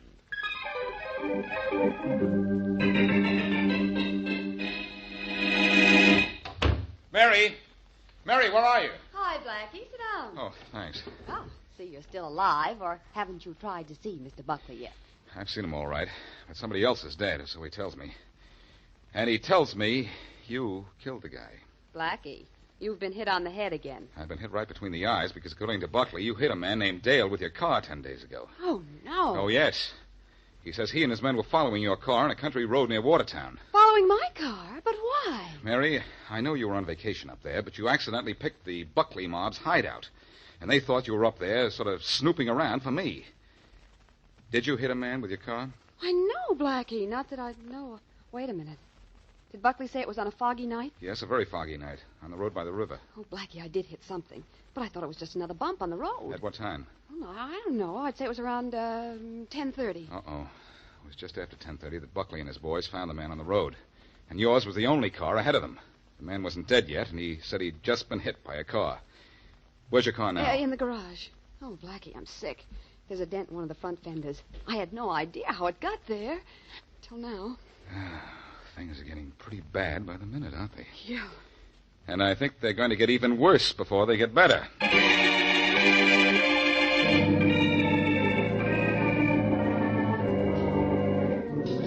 So you want me to tell you what made that dent in this fender, hey, Blackie? You guys in the Motor Vehicle Bureau can tell those things, can't you, Wills? Usually. What do you think made it? Well, I'm not the expert. You are. Well, putting me to a test, then. Yeah. All right, let's have a look at it. Well, it's a flat dent. Looks more as if something rather heavy and flat pushed part of the fender in. Heavy and flat like what? Well, like a body or a sack of cement. I prefer to think it was a sack of cement. Well, I'll let you know. I'll have a look at it through this glass. You'd please me a lot if you didn't find anything. Blackie, whose car is this? It belongs to a friend of mine. Find anything? Not on the fender. Now, let's have a look at the bumper here. It's Mary Wesley's car, isn't it? How'd you know? No, I just guessed. Sorry, Blackie, but I'm afraid Miss Wesley's in trouble. Uh-oh. What'd you find? Enough to prove without any question that this car hit someone. And I can tell by the look on your face that whoever it hit is dead. That's right, Sergeant. Well, I'll have to hold this car and send a report to Faraday. It's... No, wait. What for? I'll drive it down to Faraday myself. And Wills. Yeah? It's the toughest trip I'm ever going to make.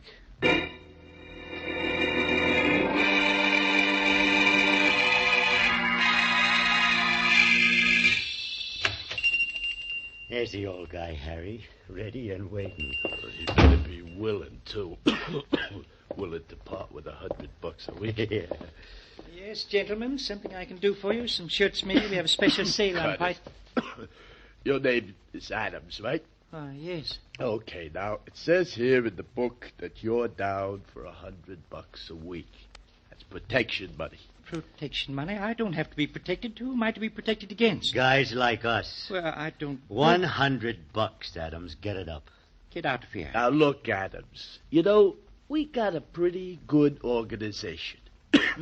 Did you ever hear of Boston Blackie? Now, he's president of our little company, and Blackie especially wanted you to join up. I don't care who wanted me to do anything. If you two don't leave at once, I'll call the police. Get out or I'll call. Learn him not to make telephone calls when he's Operator. got company. Harry. Operator. Yeah, it ain't Operator. right.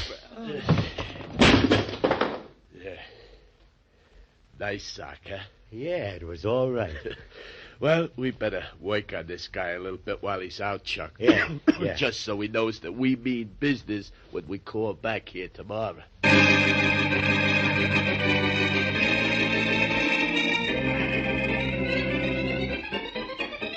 What is it, Blackie? Just because you have nothing to do doesn't mean you have to do it in my office. I've got to talk to you, Faraday, my friend. I don't like the way you said that, my friend. Blackie, you want something. Yes, I want your ear for a minute. It's attached to my head. And if there was anything in my head, I'd toss you out of here now. Inspector, you know you like me. Now, that's news to me. When did I start? The very first minute you saw me and watched me solve your first case for you. Now, look, Faraday, you've got to do me a favor. Oh, I do, huh? Yes, you do, huh? You're going to get a report from the Motor Vehicle Bureau involving Mary's car. I don't want you to do anything about it for 24 hours. Now, what about your girlfriend's car? Never mind about that. Just treat the report the way you do everything else when I'm not around to help you. Don't do anything about it. Blackie, you out of your mind as usual? No, I'm trying to get something off your mind before it gets into it. Listen, I need 24 hours to explain that car. Well, that's sure a long explanation. Do I get it? Well, I don't know what it is, but if you ask for 24, I'll give you 12. I would have settled for 8. Yeah? Well, homicide, Faraday. Inspector, this is Brown at 23rd Precinct. You told us to let you know when the Buckley gang started operating this town. Yeah? They've started. They beat up a storekeeper named Adams a little while ago. Yeah? Tried to hold him up for $100 a week protection money. Oh, they did they? Yes, sir. I'll take care of Buckley. Well, there's only one thing more, Inspector. Yeah? The two thugs that beat up Adams told him Boston Blackie was president of their organization. Blackie, huh? Yes, sir. Okay, thanks. Blackie, what's going on? Where did that guy go?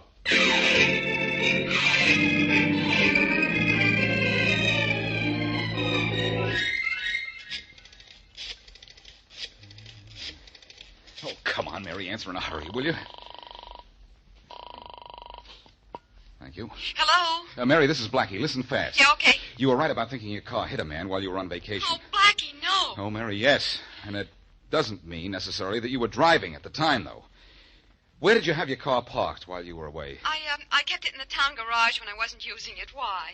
Because that's going to make it tougher to prove somebody else drove it, if somebody else did. We've got to get up to that town you were at right away. Okay, well, I can leave right now. I was on my way to take some dresses to the cleaners. Are you free? Uh-huh. I just left Faraday's office. He'll be surprised to learn. Huh? Mary, this is a beautiful frame-up somebody's pulling. Oh, Blackie, I don't understand any of it. I don't know. Well, you're lucky that you don't. Yeah.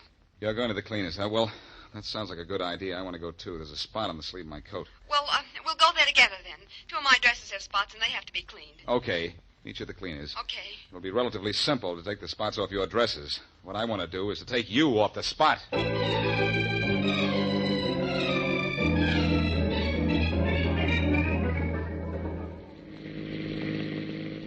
The sheriff said the man your car hit lived in a house down this road.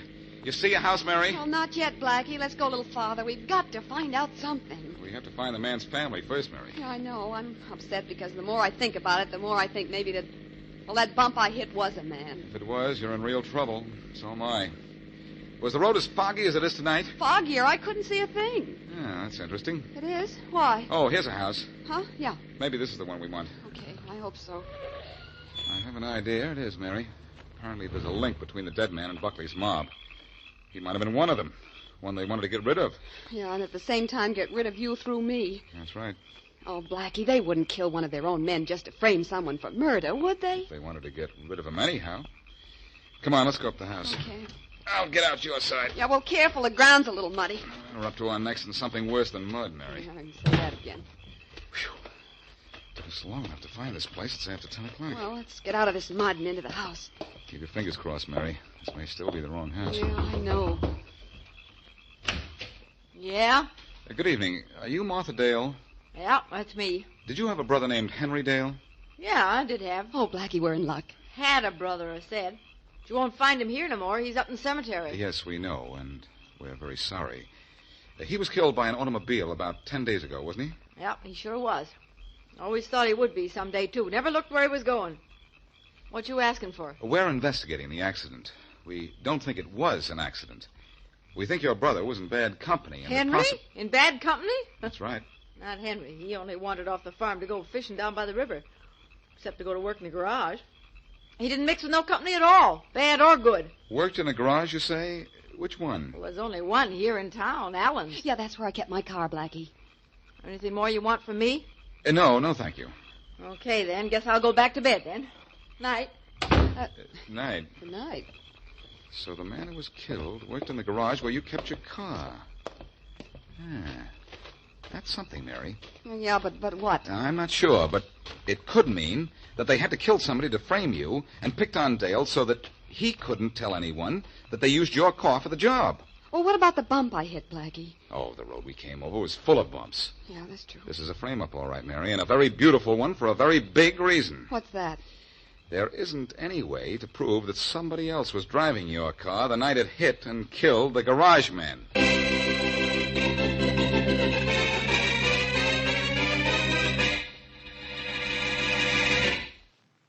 And now back to Boston Blackie.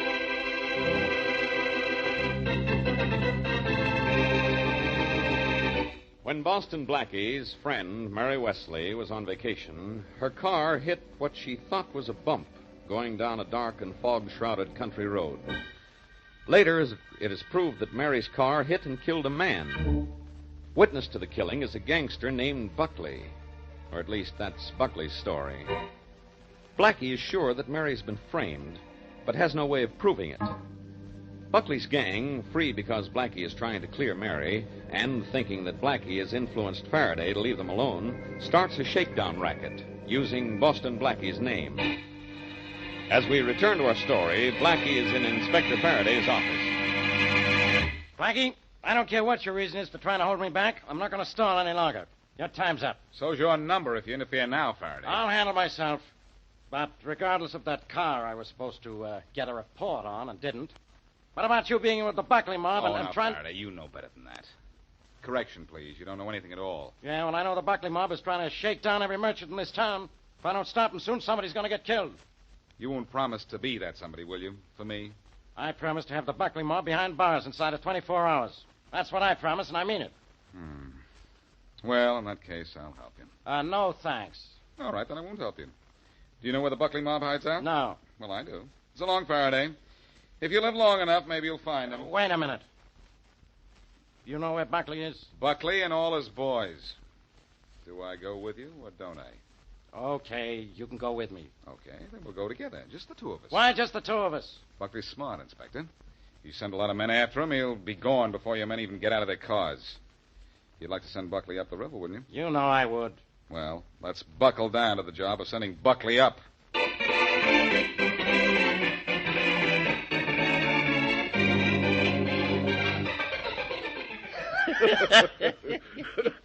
We've really shown this town how to operate, haven't we, Harry? Oh, sure thing, Mr. Buckley. Blackie's out of the way. He won't let the cops touch us until he gets his girlfriend out of her little, difficulty. You'll never be able to do that, Mr. Buckley. Yes, we can shake down anybody in town. Say, that cold of yours is bad. Is that medicine helping your cough? Well, yeah, a little, but I gotta run out and get a new bottle. I'll see you in about an hour, huh? This is a special kind, Mr. Buckley. Takes a while to make up, you know. Well, don't hurry. We've got all the time in the world to do anything we like in this town. Why shouldn't we have? Boston Blackie is making sure the police don't bother us.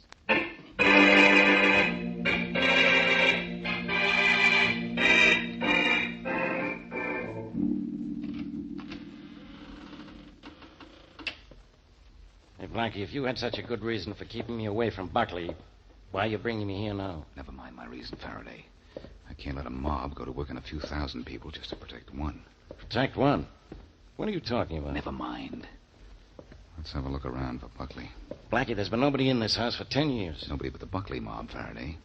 They're out now, but maybe they'll be back, and we'll be waiting for them. Right here in the middle of the room, I suppose, so they can get good shots at us. No, this looks like a good place to hide right here. How do you know? I was here before, remember? No. Yeah, this is the closet, all right. Yeah? I thought so. Okay, let's duck in here now. No telling how soon they'll show up. Can we cover the whole room from in there? I don't know. Go on in and turn around and have a look. Okay, now let's see. Now, if I stood about here, you stood over here, we could just... Hey, what's down here? The idea is to get rid of you, Faraday, and it looks as if I have. Rocky, let me out of here.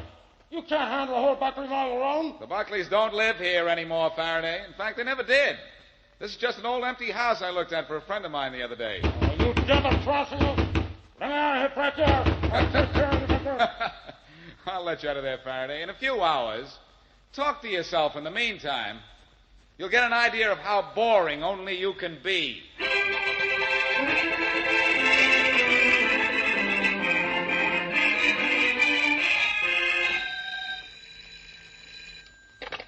Hello? Mary, this is Blackie. Oh, yes, Blackie. Any luck? A little. I got rid of Faraday for the time being. The time being? Yes, the time being, just long enough to get you out of this jam, if a hunch of mine is right. Oh, I did. Mary, I'm convinced someone else was driving your car when it killed the garage man. Well, I hope I wasn't driving it, but... Well, you said we couldn't prove Listen, Mary, I have a hunch. Yeah? In fact, I'm full of hunches. You said there were spots on a couple of your dresses. What kind of spots were they? Oh, I don't know, but they were on the left sleeve. Well, where'd they come from? Well, I'm not sure, Blackie. I am. I was driving your car and got a spot on my sleeve, too. There was something on the side of the driver's seat. That's how your dresses and my coat got spots on them. Mary, I want to look at those dresses. Oh, but they're at the cleaners, Blackie, and I told them to rush them through. They may be cleaned already. Well, Let's go down to your cleaners in a hurry, Mary, because if I can find the spots on your dress, I know the address of the man who drove your car the night Dale was killed.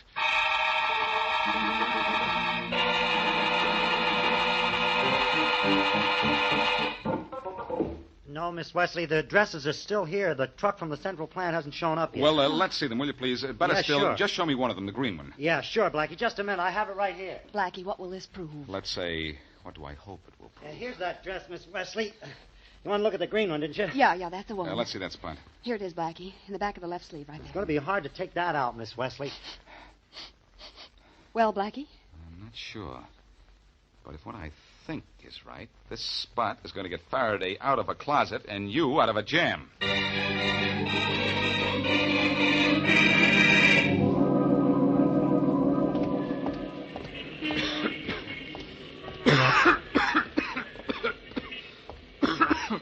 Oh, hello. You still out here blocking doorways? Oh, hiya, Blackie. What's the matter? Got a cold? Want in to see the boss again, huh? Yes. Gonna take me to Harry like a nice boy? Sure. Come in. I got to hold the door open for the president of our company. Thanks. Follow me. Oh, I think I know my way all right. You better stay out here and guard the front door, huh? Oh, yeah, that's a good idea. Hello, Harry. Well, if it ain't Blackie. You want to see Mr. Buckley, huh? Yes, I do. Okay, you follow me. Hey, you got an awful bad cough there, Blackie. You got a cold? Yes. I guess you know how I feel, too, don't you? Oh, yeah, I sure do. But I just about got mine licked. Here, I got something that kills colds pretty quick. You try something. Thanks. I think I will. I'll take the bottle. I like to smell this stuff. Hey, Blackie, you swallow it, not inhale it. I'll tell him when he comes in. Hey, wait a minute. You're up to something, Blackie, and I don't like it. Well, let's see how you like this. Harry, that cough medicine is going to be bad medicine for you.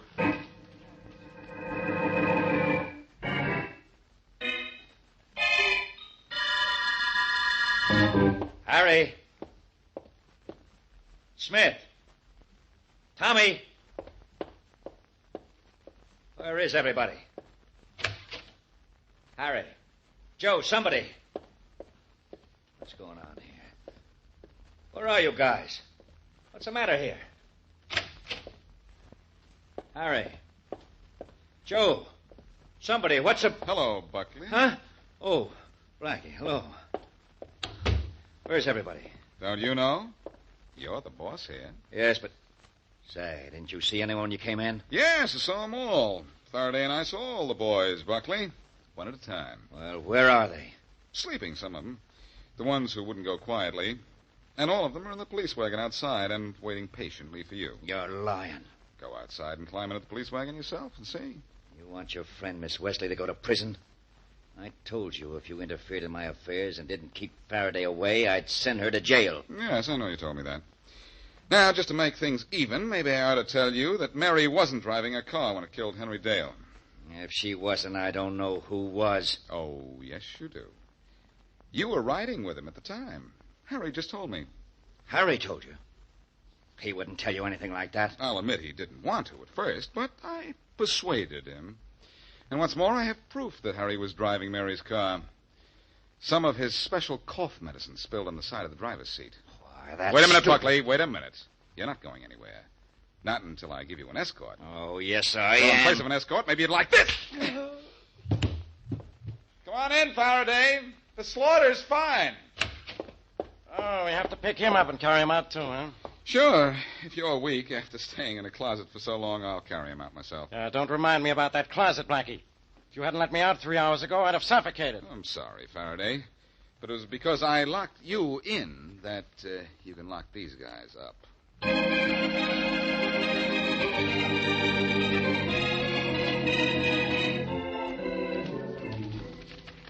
Oh, I see by the papers, Blackie, where Mr. Buckley confessed that he and Harry used my car to kill that man and frame me. Oh, we had him cold, Mary.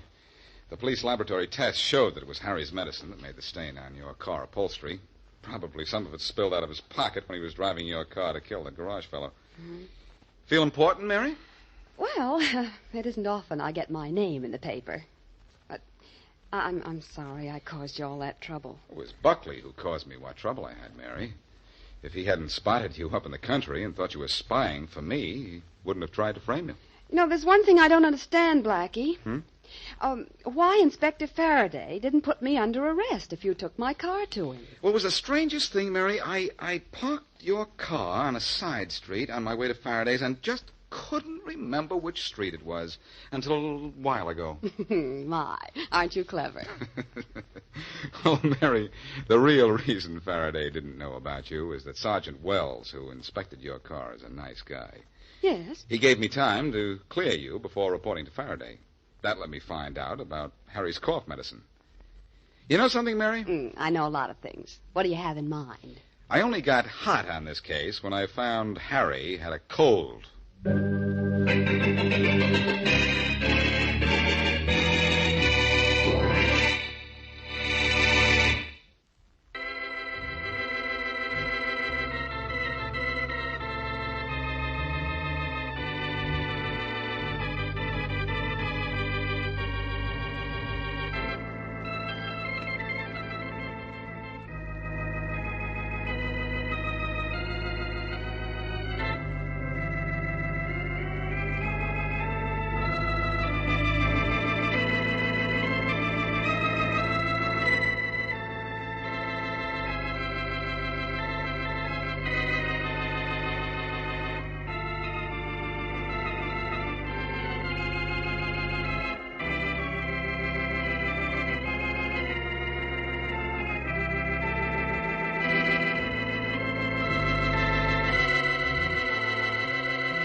Tonight we again present the famous Mr. Chameleon of Central Headquarters in his most famous cases of crime and murder. As all of you know, Mr. Chameleon is known in the police as Chameleon, the man of many faces, who appears in various impersonations to track down his prey.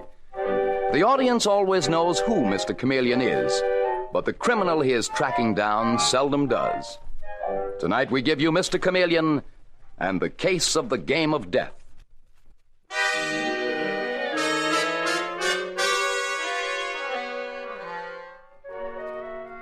The Coronet Hotel is one of Fifth Avenue's finest, but like every other building, it can harbor trouble and unhappiness. And in the elegant suite of the Cunningham sisters, Lois, the younger sister, is sitting weeping and crying out angrily to her sister Helene. I'm not a baby. It's only 10 o'clock, Helene. I have a right to go out and enjoy myself, haven't I? No, you haven't, Lois. Not if you're going to play bridge for money. But that's ridiculous. You do it yourself all the time. Last month you paid the rent here with the money you made at bridge. Lois... You're always next door playing with the Smalleys. And just because they asked me to a couple of parties... You're too young for that sort of thing. You're only 20, Lois. Since Dad and Mother died, I've had to look after you. And I intend to go on doing it whether you like it or not. But the Smalleys have been so kind to us. I didn't say they weren't. I simply said that I won't have you playing cards for money. I'll answer that. And don't think I finished with you. I haven't. It may be Edgar. I hope it's Edgar. The sooner you marry him, the better I'll be pleased. Yes? Oh, hello there. What's that? Helene! Helene, what happened?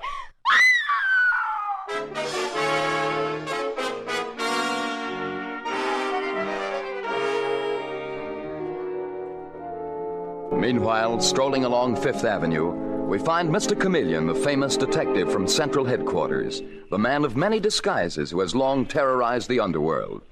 And with him is his friend and co-worker, Detective Sergeant Dave Arnold, also off duty. But like two war horses scenting battle, they stop simultaneously, and Dave exclaims, Mr. Chameleon, do you see what I see? I see a crowd. 2 police cars in front of the Coronet Hotel. I had them all together when they spelled, Dave. Trouble? Yes, come on. It looks like big trouble, Dave. Oh, there's Captain Robbins. He must be on the job. Hello, Captain. Mr. Chameleon, Dave. What's up? Plenty.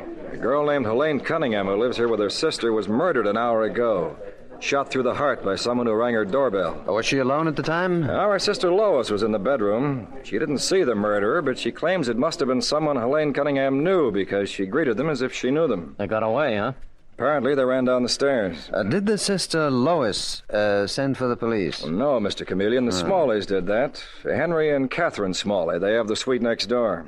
Well, that's them over there talking to the hotel manager. Ah, nice-looking pair. Smalley? Henry Smalley. That name sounds very familiar. Do you mind if I talk to them, Captain? Go right ahead, Mr. Chameleon. Dave, will you wait for me, please? Okay, Mr. Chameleon. Mr. Smalley? Yes? I'm not on this case officially, but my name is Chameleon. What? And I'd You don't mean it. Catherine, did you hear that? This is the famous Mr. Chameleon. No, it's not possible. Why, you're young and attractive, Mr. Chameleon. From the way we heard you described, we expected a monster with horns. I don't follow you, Mrs. Smalley. Who described me to you? And why is it that your name sounds so familiar to me? Well, let's say we have mutual acquaintances, Mr. Chameleon, who have talked about the brilliant impersonations you use when working on a case. Though brilliant was not the word they used. Wait a minute, I have it. You're the Henry Smalley who's done such wonderful work among men with prison records. You've gotten them jobs, hired them yourself. Am I right? I'm afraid you are, Mr. Chameleon. You know, it's amazing, Mr. Chameleon, how seldom those men betray my faith in them. But right now, I'm minus a secretary who vanished yesterday, taking some of the family jewels with him. Mr. Chameleon isn't interested in your stray lambs, Henry. I'm sure he's much more interested in hearing about Helene Cunningham. Ah, yes, poor Helene. It was frightful, Mr. Chameleon. We heard the shot, rushed next door, and there she was, covered with blood, with her sister Lois kneeling beside her. Did you know the 2 sisters well? We knew Helene fairly well. She used to play bridge with us. She was a beautiful girl. Can't imagine who would want to kill her. Or why. It seems so senseless, so cruel. And what will happen to little Lois? I wouldn't worry too much, dear. Little Lois will be taken care of. By whom, Mrs. Smalley? By the young man approaching us. Mrs. Smalley, where's Lois? How is she? I wouldn't believe it when you called me. I still can't believe that Helene was murdered. Lois asked me to call you, Edgar. She's still upstairs being questioned by the police. Then she needs me. Thank you for calling. Touching, isn't he, Mr. Chameleon? Young love on a white horse is always so touching. Is he Lois Cunningham's fiancé? We presume he is. His name is Edgar Williams. She brought him to call on us several times. Well, then she will be taken care of. Yes, Mr. Chameleon, if you call being married to a nice, dull young man being taken care of. Personally, I think that Lois deserves a better fate. I think that Catherine and I should take an interest in her.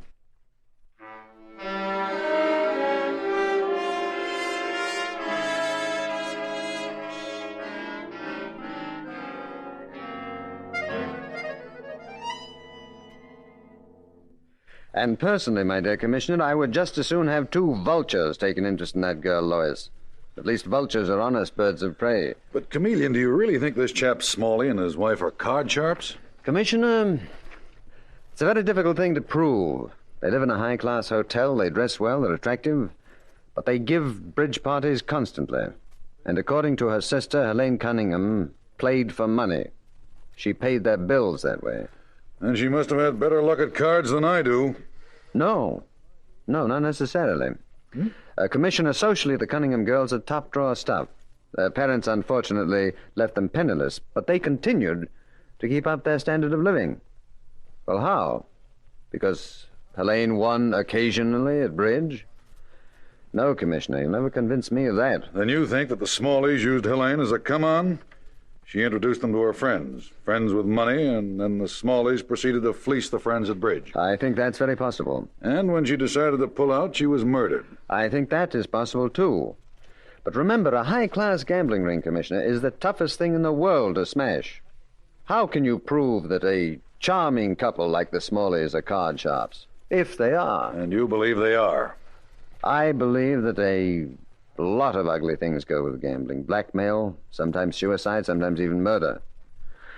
Now, the Smalleys are just a cog in the wheel, and I'd like to smash the wheel. Well, how are you going about it? Are you going to take up gambling? Get yourself an introduction to the Smalleys' inner circle? No, I'd rather be part of that inner circle. What do you mean? Well, Henry Smalley's pet philanthropy is rehabilitating criminals, or so he says. Don't you think he'd rehabilitate me? You? Uh-huh. Suppose my name is Otis Smith. I've served a term in prison for forgery, but I want to go straight. Now, after all, Commissioner, Mr. Smalley is a charitable man. I'm sure that he'll be only too glad to help me. When Mr. Smalley sees me, it will be as Otis Smith.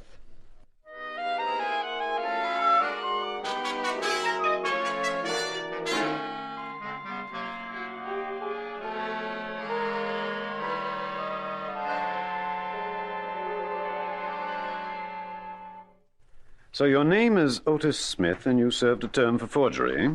6 years at Leavenworth. I was released for good behavior. Mm-hmm. How old are you? 36. Oh, you look much older. Well, I should, Mr. Smalley. I got this white hair and stir, and I picked up a few other things there, too, like my limp. How did that happen? Got into a fight with another prisoner. Dropped a rock on my foot. Broke all the bones in it. Well, you had quite a bad time of it, didn't you, Mr. Smith? I learned to hate the whole world, especially organized society. Organized for what? To persecute men like me who simply try to make a living off the suckers and the fools? So you think the suckers and fools of this world are fair game for anyone who's smart enough to make a living off them? Sure I do. Don't you? I heard that you are very understanding, Mr. Smalley. I understand the criminal mentality, Mr. Smith. What do you mean by that? I mean I feel deeply sorry for you people who have been in prison, and I'd like to help you. You seem like an educated man. 1 year in college. Mm-hmm. You're quite presentable, too. That white hair gives you a lot of distinction. You see, my secretary ran out on me a few days ago. Poor devil, he fell in with some of his old associates and promptly skipped out with some of my wife's jewelry. I assure you, Mr. Smalley, I am not a common thief. I know. You forgers always consider yourselves artists. Wait a minute. I want you to meet my wife and her brother. Catherine, Claude, come in here, will you, please? Yes, dear. What is it? And who is this? The forger? The gentleman who wrote you such a pathetic letter? That's right. Mr. Smith, this is my wife and her brother, Mr. Taylor. How do you do, Mr. Smith? And now you've met the entire household. Unless you're kind enough to let me join it, Mr. Smalley. What makes you think we'd allow you to join it? Oh, I don't know. I Have a hunch we'd all get on together. You're not exactly shy, are you? Mr. Smith. Yes, Mr. Taylor? I've always been extremely curious about forgers, how they work. Could you give us an example of your craft? That's an idea, Claude. How about it, Mr. Smith? You have something handy with your signature, Mr. Smalley? Yes, right here. I just made out a check to the hotel. I'll get you some paper. No, I have some right here, thanks. I always carry a little pad around in my pocket. Prefer to use my own pen than I'm used to. Well, I suppose that does make a difference. Yes, indeed. All right, here we go. Henry, please don't stand over me. Can't work if you do. Why not? Come on, Claude, he's quite right. He's an artist. No artist likes to work with people watching him. Oh, shall I answer that, Henry? No, I'll take it, dear. Why? And J is very tricky. Too tricky? Shh, please. S M A L. I never saw such concentration. Please be quiet. Catherine, Claude, what do you think that was? Henry, no noise, please. It's all right, I finished. Here you are, Mr. Smalley. What do you think of that? Imitation of your signature. That's amazing. I couldn't tell the difference between this and my own signature. Neither could I. You are an artist, Mr. Smith. Thank you. Unfortunately, there's no market for my art. That's why I'm still hoping that you can give me a job. Mr. Smith, I must tell you something. That phone call just now was from the police. Police? What? Yes. I have a shock for you. The body of Willis Evans, that's my former secretary, was found this morning on the waterfront. He'd been bludgeoned to death. So, you see, Mr. Smith, this job may mean bad luck. But if you want it, it's yours. I'll take it.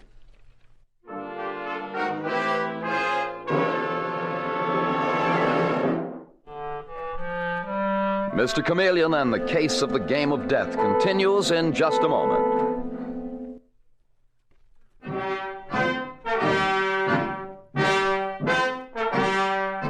Now back to Mr. Chameleon and the case of the game of death.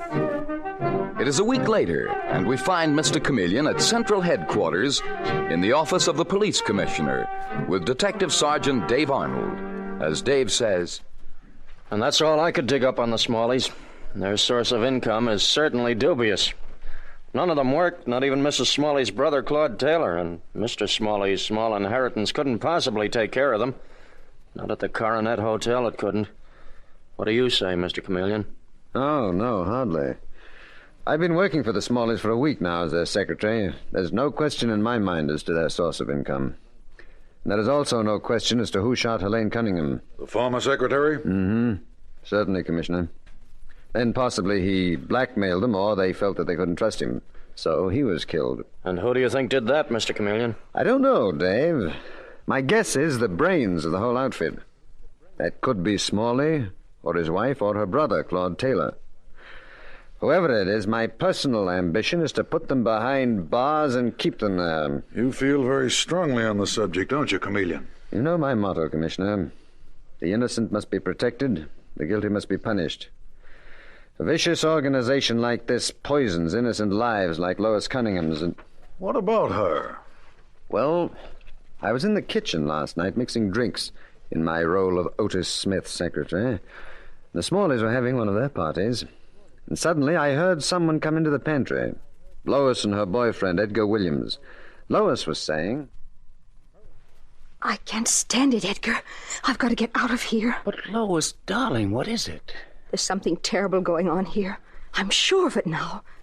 These card games. Edgar, they're crooked. Lois, are you out of your mind? No. Oh, I didn't want to believe it. The Smalleys were so kind to me after Helene's death. But it's true just the same. But, sweetheart, how do you know? I've never lost much money to the Smalleys. I've won as much as I've lost. Well, so have I.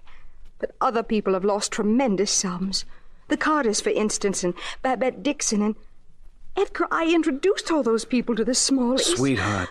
Oh, Edgar, I'm afraid. Lois, the trouble with you is you need someone to look after you.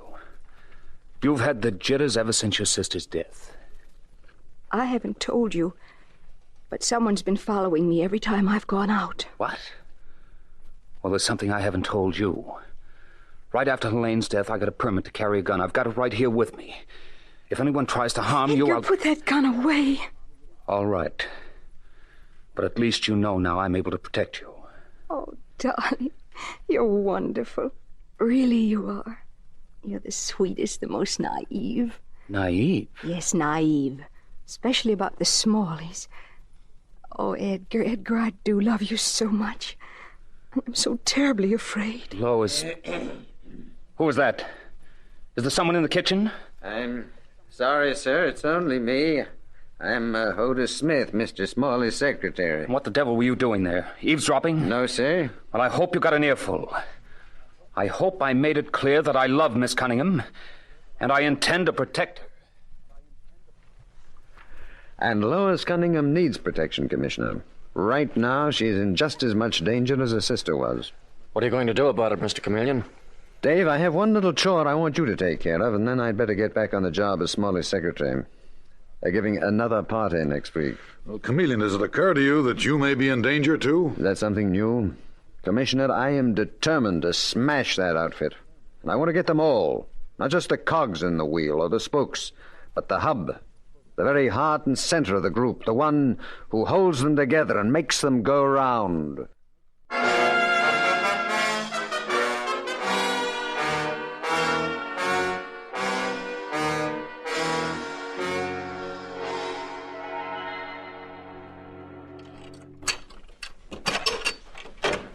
I'm telling you, Henry. She told me she was finally convinced we were crooked. Even if she can't prove it, she can warn her friends against us. She'll frighten everyone away. What's that? Someone closed the door. Who is it? It's I, Mr. Smalley. Otis Smith. Sorry I'm late. Well, we were beginning to worry about you, Otis. Weren't we, Catherine? Yes, we were. Where were you all afternoon? I had some shopping to do. You were gone a long time. Just where were you shopping? Oh, what's the matter? Don't you trust me? Otis, we've had an extremely disturbing afternoon. First, Catherine had an unhappy scene with Lois Cunningham, and then Claude comes home with news about you. About me? Claude, come in here, will you? Yes? Oh, he's back. Yes. Tell him what you found out. I've found out that you've been lying to us. Lying? Of course you've been lying, and you didn't get away with it. Mrs. Smalley, Mr. Taylor, in what way have I been lying? You lied about your prison record. My brother-in-law checked on it, and you're a second offender. Oh, that... Do you mean to say you don't realize how very serious that can be? If you're sent up once more, you may be in for life. That's why you should have thought twice before you forged my name on a check. You kidding? I never forged your name, Mr. Taylor. I have the check right here. I'll swear I never made it out. I'll swear to it in court. And you'll go up for life. No, I couldn't stand that. 5 years of it nearly finished me, nearly went nuts. In that case, maybe you'd be interested in a proposition. Okay, what's the deal? Anything but go back to prison. Do you carry a gun, Otis? Well, sure I carry a gun. Oh, I get it. Lois Cunningham, huh? Been wondering about that, babe. Thought you were taking an awful chance letting her run around loose. Well? All right. Don't like that kind of job, but what the heck, we all gotta do things we don't like occasionally.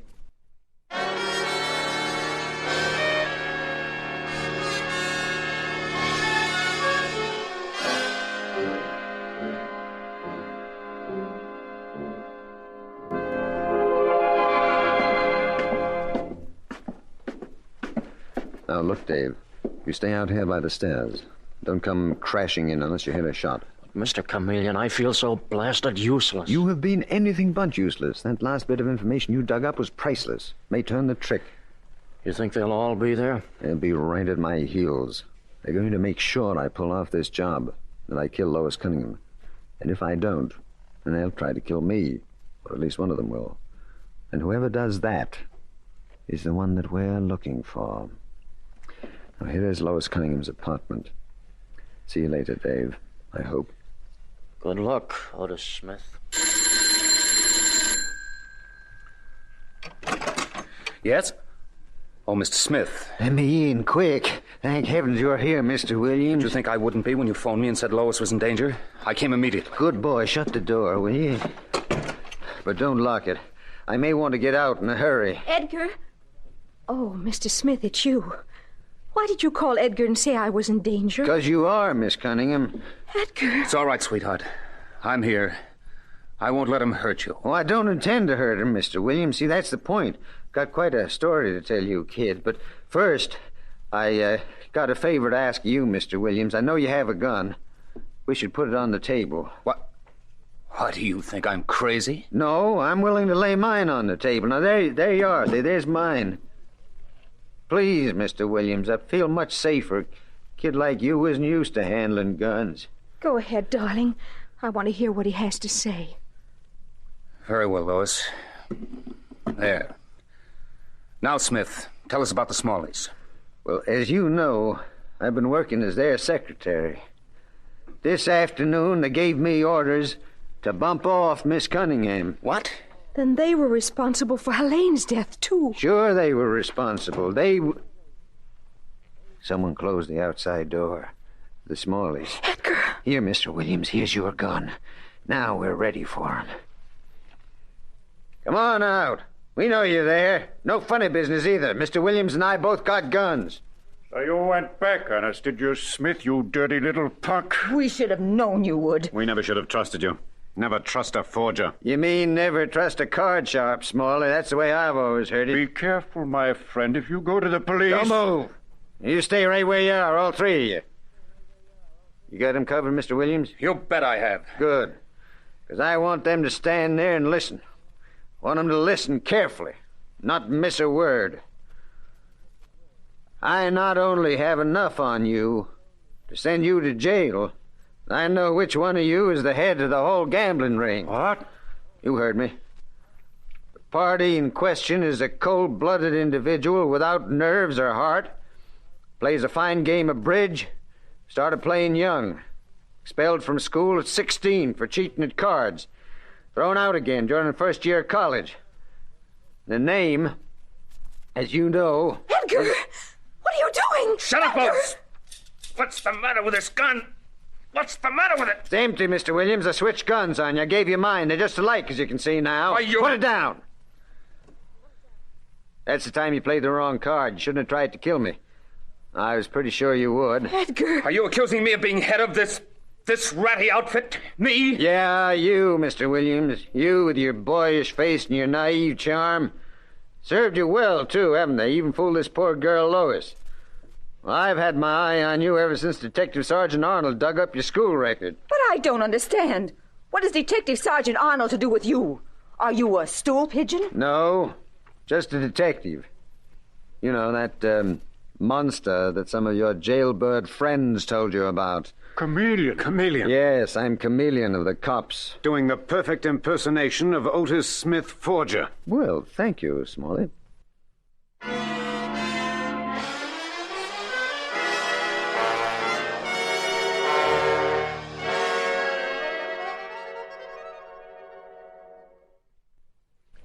Then the whole thing is over with, Mr. Chameleon. Edgar confessed. Yes, Lois, they all confessed. Or rather, they all accused each other. And Edgar, he even planned my sister Helene's death. Yes. Oh. Now, I know it's a difficult thing to face, but it's better this way. You're young, Lois. You'll fall in love again. Oh, no, never. Yes, you will, my dear. Take my word for it. And don't hate me too much. I don't hate you, Mr. Chameleon. I'm very grateful. If I'd ever married Edgar... Exactly. And I had to get him, too. You see, I couldn't let him go free to continue his criminal activities. I could have run in the others in the gang long before I did. I wanted to wait and get the top card in the pack.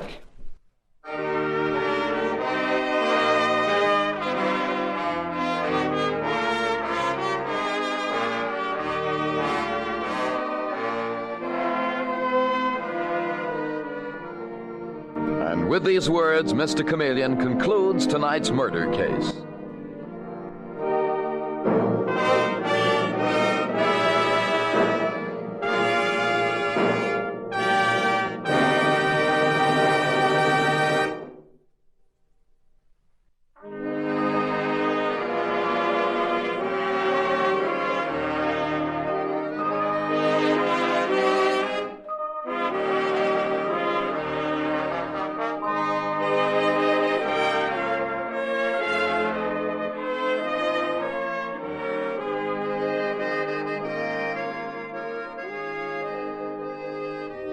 Listen next Wednesday night at this same time for Mr. Chameleon, the man of many faces.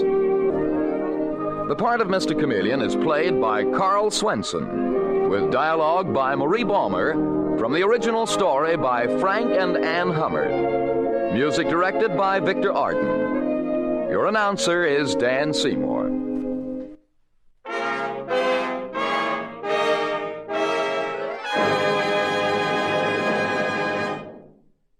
This is CBS, the Columbia Broadcasting System.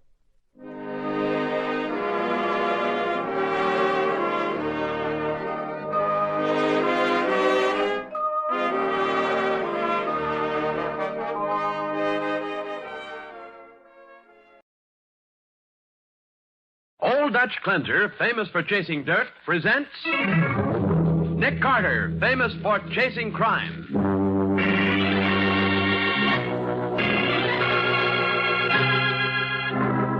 Every week at this time, two great names are joined as Old Dutch Cleanser brings you one of the most resourceful and daring characters in all detective fiction, Nick Carter, Master Detective.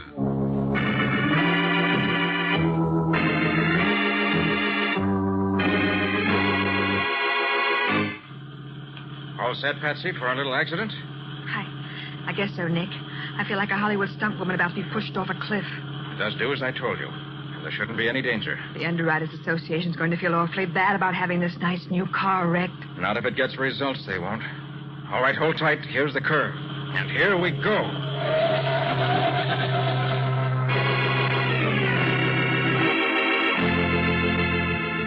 Now, the case of the lucrative wrecks.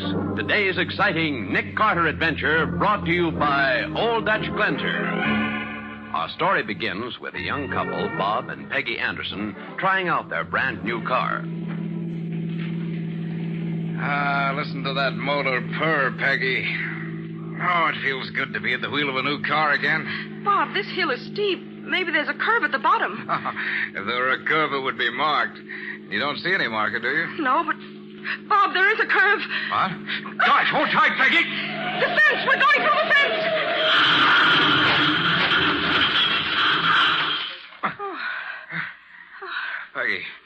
Peggy, you all right? I guess so. Oh, how about you? Oh, I got a bump on my head, I guess, but no bones broken. Oh. Here, let me help you out. Yeah. Oh, Bob, our new car, it's a total wreck. Yeah. Golly, we not only went through the fence, we went halfway through the wall of this barn. Say, you too. Don't try to get away. Well, who's trying to get away? Put down that shotgun, you idiot. Young fella, you might have near ruined my barn with your reckless driving. Done near $1,000 damage to it. $1,000? The whole barn isn't worth that. Don't go getting sassy, young lady. I'm a deputy sheriff, I am. Oh, now, look, mister, we... Name is Dillon. All right, Mr. Dillon. You'll get paid for the damage as soon as I can arrange it. I want cash, young fella. Oh, I haven't got enough with me. I get the cash, or I hold your car. Look, we can work this out somehow. Yeah? Well, look, tell you what. I got a nephew in the garage business, and this wreck of yours might be worth $200 or $300 to him. Now, here's my proposition. I'll take what's left of the car and call it quits. But that's wait a minute. fair. Take it or leave it. Well? Oh, all right. I know when I'm licked.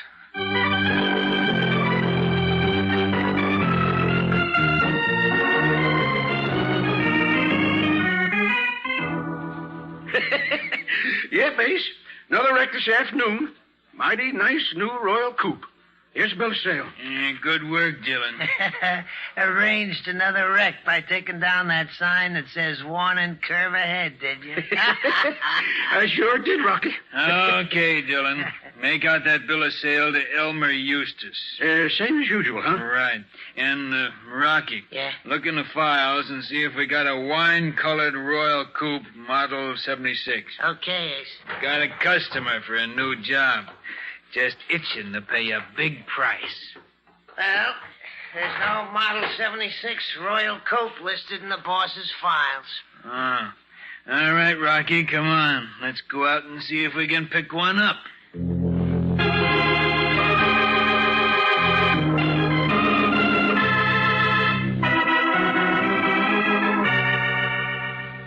Well, there are the records, Mr. Carter. In the past 3 months, there's been a positive epidemic of thefts of new cars. But Mr. Benson, hasn't a single car been recovered? Not one. That's why the Underwriters Association is asking you to take the case. Very well. But I warn you, I'll have to have a free hand, no matter how strange my methods may seem. Of course. Now, what can we do for you first? I'd like a list of all the cars stolen in the last 3 months, together with the names of their owners. Certainly. Oh, Miss Collins. Yes, Mr. Benson. Have you the car theft file? Oh, yes, Mr. Benson. I thought you'd want it. Here it is. Oh, thank you. That's all right now, Miss Collins. Yes, Mr. Benson. Here you are, Mr. Carter. Anytime you want me, day or night, please call me. If I'm not in, call Miss Collins. Oh, here. Here's her home phone number, and here's mine. Thanks. Now, if you'll excuse me, I've got some work to do.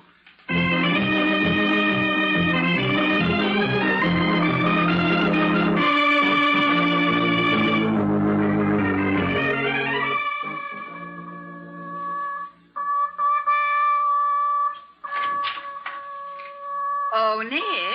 Oh, yes, Betsy. If you can bear to give up playing with those radio sets for a minute, Mr. Benson from the Underwriters is here. Good. I was just going to call him. All right. Show him in, Betsy. Right, Nick. Mr. Benson, will you step in here? I'll say I will. Mr. Carter, do you realize that it's 48 hours since we gave you a free hand on this case? And in that time, you haven't lifted a finger. Oh, yes, I have, Mr. Benson. In my own way, of course. Do you know that another one of our clients had his car stolen last night? Yes, I know, and I'm sorry. But I couldn't do anything last night. Now I can. Well, that's something at least. I'll need 3 cars from you. 3 new cars. 3 new cars? What for? That I can't tell you. But give me the 3 cars, and I think I can promise you action in a hurry. Well, all right. I guess it can be arranged. I'll have him here this afternoon. But frankly, Mr. Carter, we want results.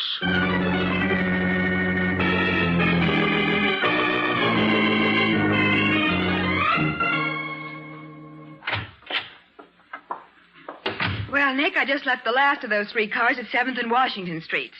Now maybe you'll break down and tell me what this is all about. Why, Patsy, I thought you'd figure the whole thing out by now. Oh, all I know is that you had me park those 3 beautiful new cars in different parts of the city, and that they're supposed to be bait for this car-stealing gang. But why didn't you have me put them someplace where you can watch them? Oh, but I am watching them, Patsy. Oh, are you kidding? I am not. Huh? Under the back seat of each of those cars, I've hidden one of those little radios you said I was playing with. What? They're really small, compact sending sets with an individual signal and a 2-mile range. Catch on? Oh, I think I do, Nick. If anybody steals one of those cars... The radio starts sending out a signal automatically. And with a direction finder in my car, we can follow the stolen car straight to the gang's hideout. Now, if that gang will just pick up one of those cars... Nick, they have. How do you like that for service? Wait. That's the signal from the Royal Coupe you parked at the corner of 6th and Johnson. We gotta get there fast.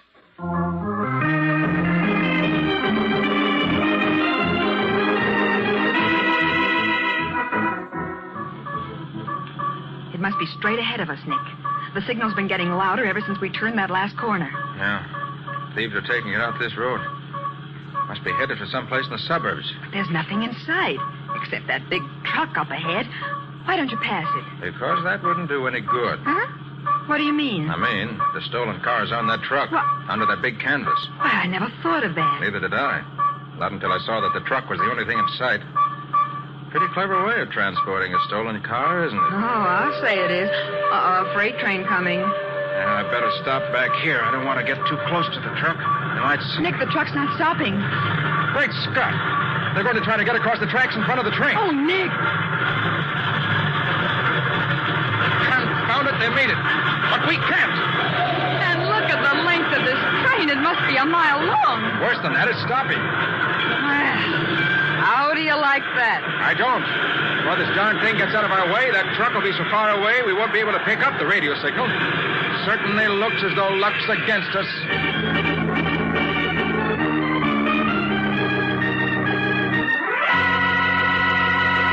Well, so Nick lost the first round in his battle to break up the ring of car thieves. But he's lost more than that. He's lost a brand new car lent to him to use as bait. We'll see what that leads to in just a moment.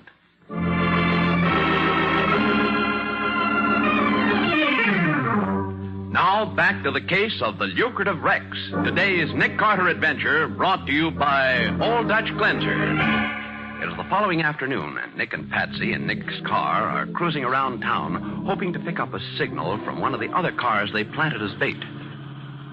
Hadn't been for that doggone freight train, I might have the gang rounded up by now. Nick, listen. Huh? That's the signal from the radio in the Royal Coupe that they got away with. Yeah.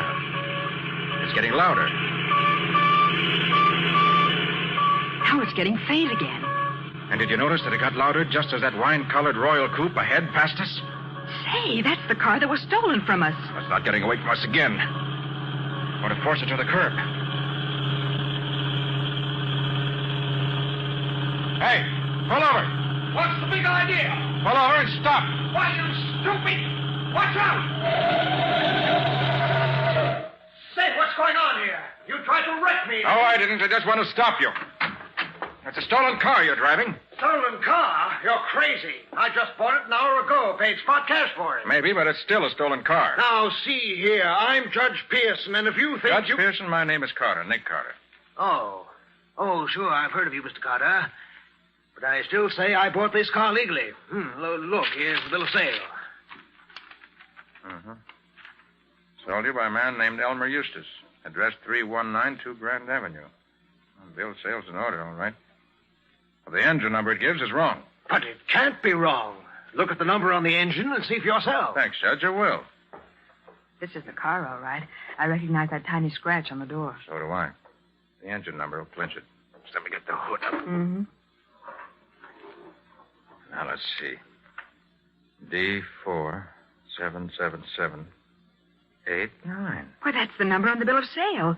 But that's not the motor number of the coupe that was stolen from us. No, it's not. And it's obviously the real motor number.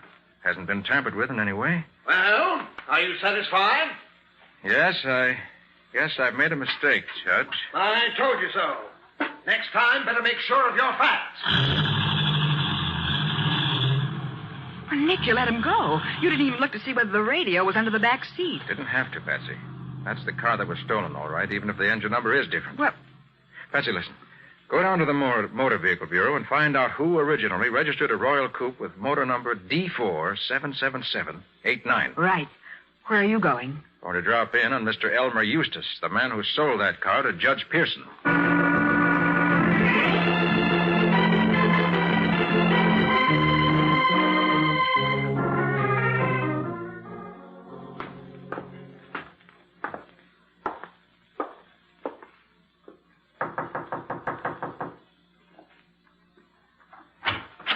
Yes? I'd like to speak to Mr. Eustace. Is he in? Yes, he's in, young man. But I don't know if he'll speak to you. I think he will. May I come in, please? Oh, no, young man. Elmer doesn't live here. He lives next door. Next door? Yes, right there on the other side of the fence. But that's a cemetery. Yes. Elmer's been dead 20 years.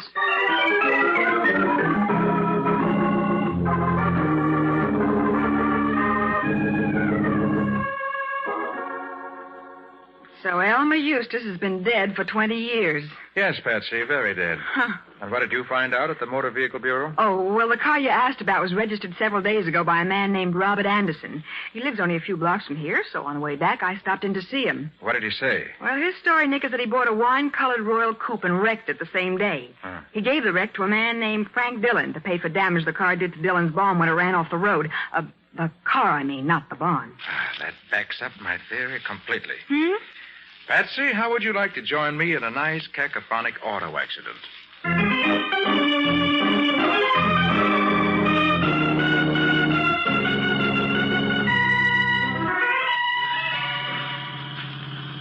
All set, Patsy? Well, I guess my football helmet's on's had enough, Nick. I feel just like a movie stunt girl who's about to be pushed off a cliff. Well, just hold tight. There won't be any danger. You hope. Oh, look.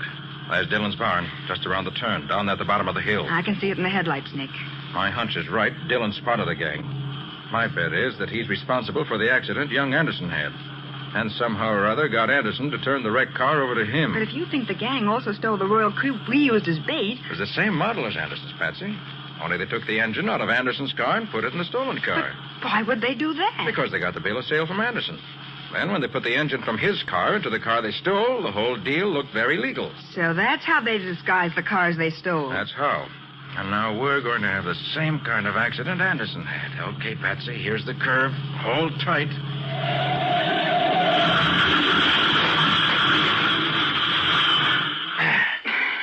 Are you all right, Patsy?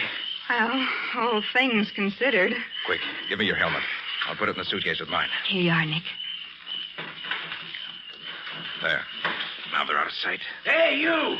Pretend to be unconscious, Patsy. I'm going to pick you up and carry you. I could learn to like this. Hey, you two. Don't try to get away. What do you mean, get away? We've had an accident. Yeah, I'll say you have. Darn near knocked my barn down. Must have done $1,000 worth of damage to it. I'll settle for the damage, but this lady's hurt. Got to get her in the house and call a doctor. What about my barn? I'll take care of that later. You can keep the car for security. Huh? Well, all right. Come on this way. All right, I'm following you.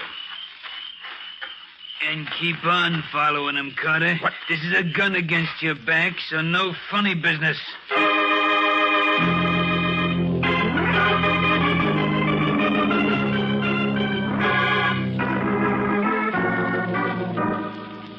All right, Carter. Put the dame on that sofa and sit down there with her. Anything you say. There you are, Patsy. Oh. Make yourself comfortable, Carter. Thanks. I'm calling the big boss to ask about your funeral. See that there are lots of flowers. Why? You won't be smelling them.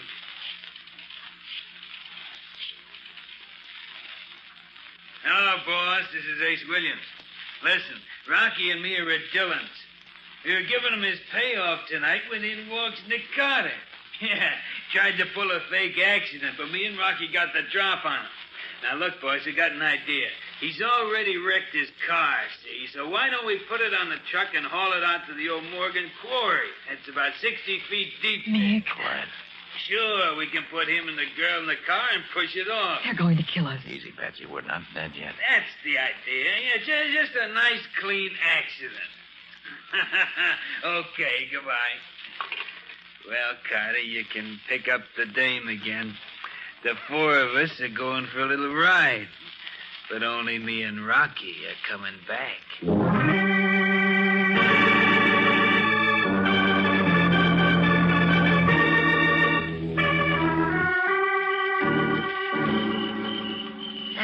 Gee, Carter, you sure make a pretty picture standing there on the edge of the quarry holding that dame in your arms. Hey, Rocky, give me a hand back here. Yeah, okay, Ace. I'll be right with you. Nick, they've got the car balanced right on the edge of the quarry. Means they won't have to push very far once they get us inside. Oh. Patsy, how about a little swim? But why, Nick, are you... The quarry's almost filled with water. You can see it ripple in the moonlight. Yes. It's only about 20 feet from the top. Okay. We're going to pull a fast one on these thugs. Okay, Carter, we're all set. Now, if you... That's what you think, Ace. Hold tight, Patsy. Hey! Hey, you can't! Hey, Rocky! They jumped into the quarry. All right, Patsy? I guess so. Take it easy now. Make as little noise as you can. They can't see us, but they might judge where we are by the sound. I think you're a wise guy, don't you, Carter? Let's see how you like this. And here's some more for good measure, Carter.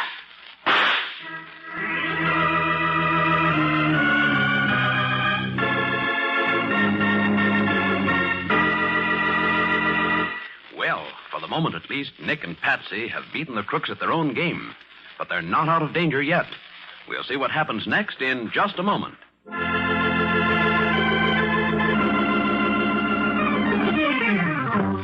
Now, back to the case of the lucrative wrecks. Today's adventure with Nick Carter, brought to you by Old Dutch Glenser.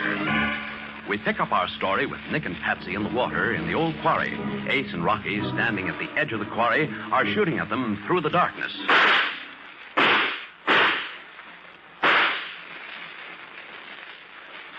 They stopped firing. They haven't hit us. That doesn't mean they won't. Stay close to the edge of the quarry, Patsy. They're right over us. Can't see us as they move to the other side. And suppose they do? My guess is that they have no more bullets. I counted the shots. There were 12, 6 apiece. Maybe they're reloading. You better take that chance. Nick, glad you brought here. Swell. We can pull ourselves up on it. Okay, the wood is cold. Yeah. Oh, Nick. Yeah, you'll never get out of there alive. What are you going to do? Shoot us with empty guns? You ain't got no gun either, Carter. That's why you're wrong. I always carry a little spare in a waterproof case. Quit your kidding, Carter. You're done for. Call this kidding? Hey, Ace! Yeah, it's got a gun. I'm beating it. Yeah, so am I, Rocky. But don't worry, they'll never get out of there. They'll drown like rats in a trap. Nick, is he right? Maybe we can't get out of here. Maybe not. But we're going to try.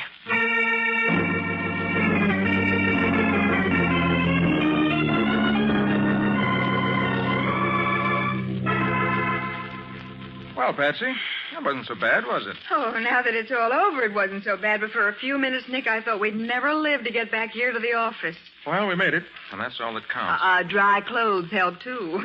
I'm glad I have these extra things here at the office. What now, Nick? We've got an important phone call to make. As soon as I'm through, I'll get going again. Okay.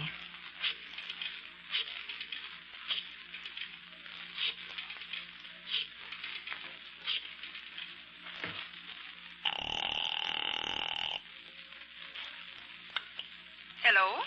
Hello, Miss Collins. This is Nick Carter. Oh, yes, Mr. Carter. I have an important message for Mr. Benson. He doesn't seem to be home. Could you take it down and try to locate him? Why, of course. What is the message? Just tell him that I've identified 3 of the gang and have a police dragnet out for them.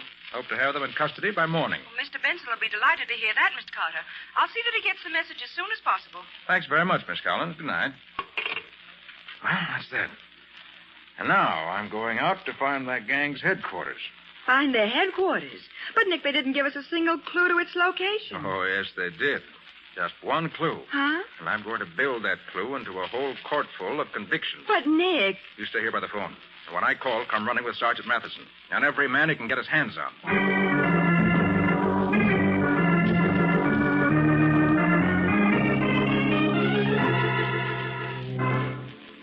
Now, look, you two. The boss will be here in a minute, and I'm doing the talking. You understand? Yeah, sure. Yeah, we understand. Yeah, that's the boss now. Open the door, Rocky. Yeah, sure, Ace. Come in, boss. We're all here like you wanted. Close that door. Yeah, sure. Fools. Bunglers. Huh? Well, what do you mean? So you got rid of Nick Carter, did you? Sure we did. And I suppose it was his ghost that just telephoned me. Just telephoned you? Nick Carter? He did. And he's identified all 3 of you. But it ain't possible. You didn't kill him. So now I gotta kill you. All of you. Oh, Mrs. Eustace, now wait, listen. You failed and you put me in a dangerous position. If I let you live, you know what it'll All happen. right, drop that gun, Mrs. Eustace. Hey, Carl, where did she come from? Pretty good act you put on this morning when I came out to question you. But I didn't stay fooled. You cowards. If one of you won't do something... I'll shoot the first man that moves. We ain't moving, Carter. Good. I'll drop that gun, Mrs. Eustace. Kick it over this way. That's better. Hey, look, Carter, how'd you find us? You'll find out, Ace. But first, if Mrs. Eustace doesn't mind, I'd like to remove her wig. It is a wig. This is going to be quite a shock to Mr. Benson, isn't it, Miss Collins? Hey, what's this Miss Collins stuff? Yeah, I thought she was Mrs. Eustace. She's both. You see, boys, by wearing this gray wig, Miss Collins became Mrs. Eustace. Well, I'll Of course, be... by the time Miss Collins gets out of jail, she won't have to wear a wig. Her own hair will be gray.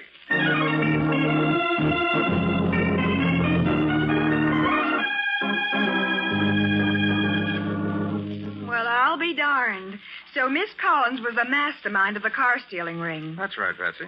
As Benson's secretary, working right there in the office of the Underwriters Association, she was in a perfect position to furnish the others with the information that made the racket a success. But why did she play the part of Elma Eustace's poor old widow? Oh, that was a smokescreen.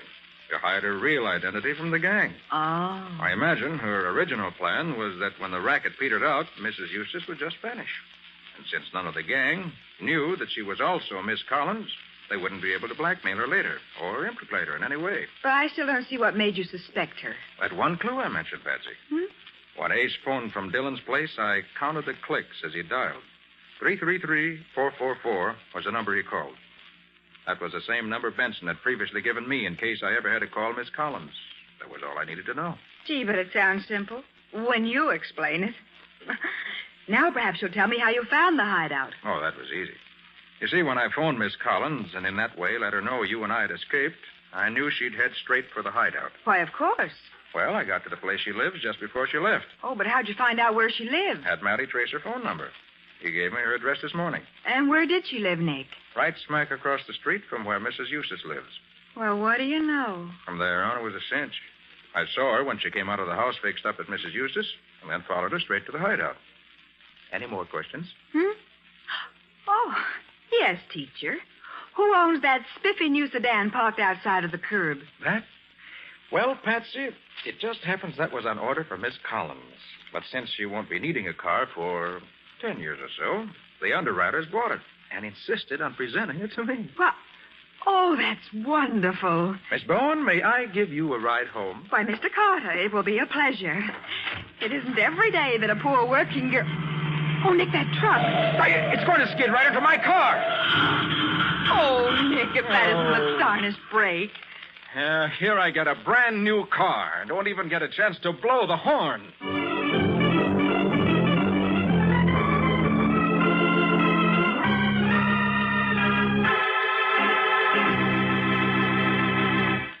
Well, Nick, can you tell us the story Old Dutch Cleanser's going to bring us next week? Most certainly, Bob.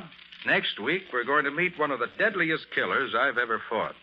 He was armed with a miniature pistol, and he was an excellent shot. But he used that little pistol once too often. And in the wrong place. Nick trapped him with a trail of phosphorescent blue spots. Sounds deadly. What do you call the story, Nick? I call it The Case of the Luminous Spots.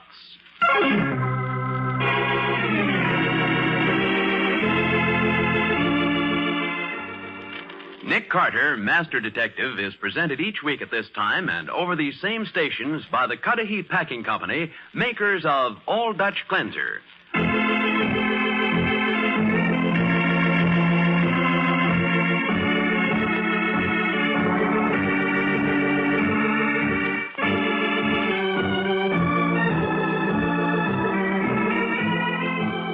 Nick Carter, Master Detective, produced and directed by Jock McGregor, is copyrighted by Street & Smith Publications, Incorporated. Lon Clark is starred as Nick, with Charlotte Manson featured as Patsy. Today's script was written by Robert David. Original music is played by George Wright. This program is fictional, and any resemblance to actual persons living or dead is purely coincidental. This is Bob Martin saying, when minutes count, use Old Dutch Cleanser.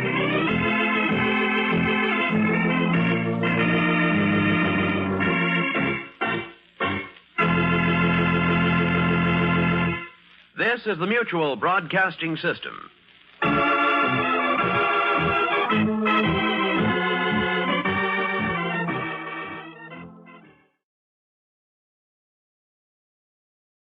Tired of the everyday routine?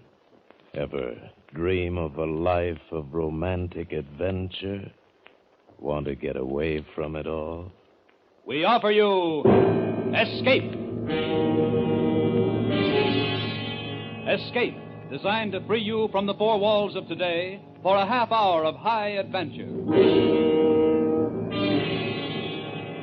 Tonight, we escape with the pilot of an experimental jet rocket aircraft about to be hurled 40 miles out from the Earth's surface into the limitless boundaries of space, where he receives the most terrible warning in the history of man, from which there is no escape, as Graham Dorr tells it in his thrilling and widely discussed story, The Outer Limit, starring Frank Lovejoy.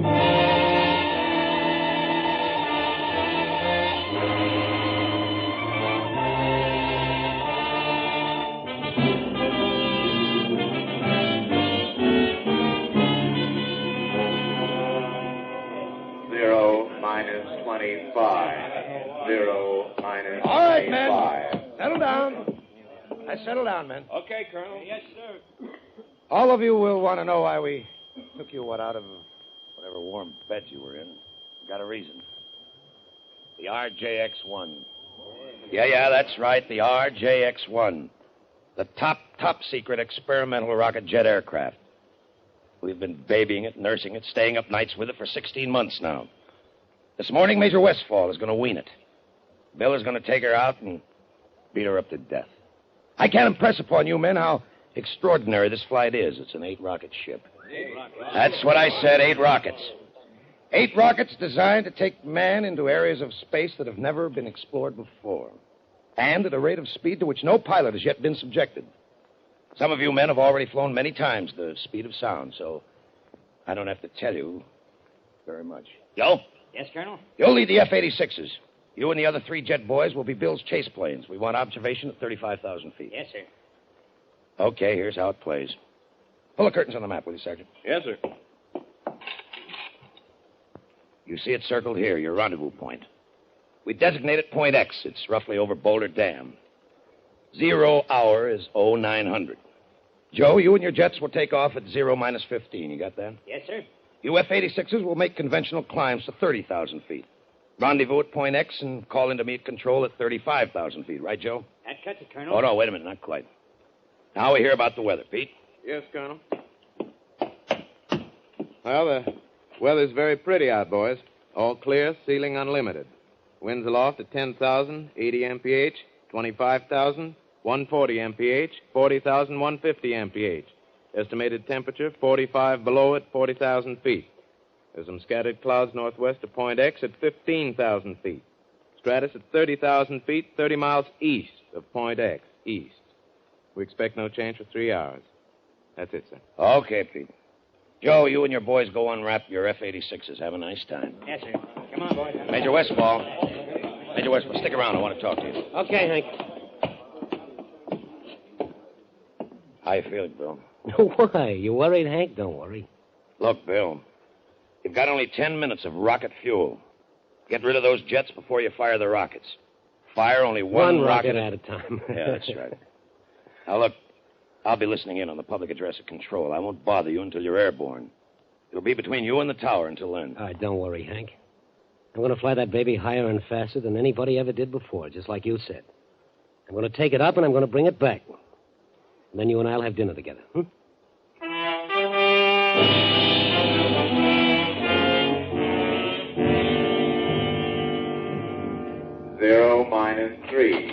0-. Good morning, Colonel. Mr. Hargrove. You'll be here at the control with me? It's all right with you, Colonel? I wouldn't have it any other way. You've checked the communications equipment, Sergeant? Yes, sir. Major Westfall's been assigned a special radio frequency of 3970. Good. You'll take care of it, Sergeant. We don't want it to poop out or anything like that, do we? Yes, sir. No, sir. Hargrove, I got a thing on my mind.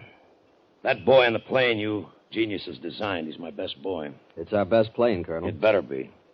Now it's your turn. What do you got on your mind? Everything's in proper order, Colonel.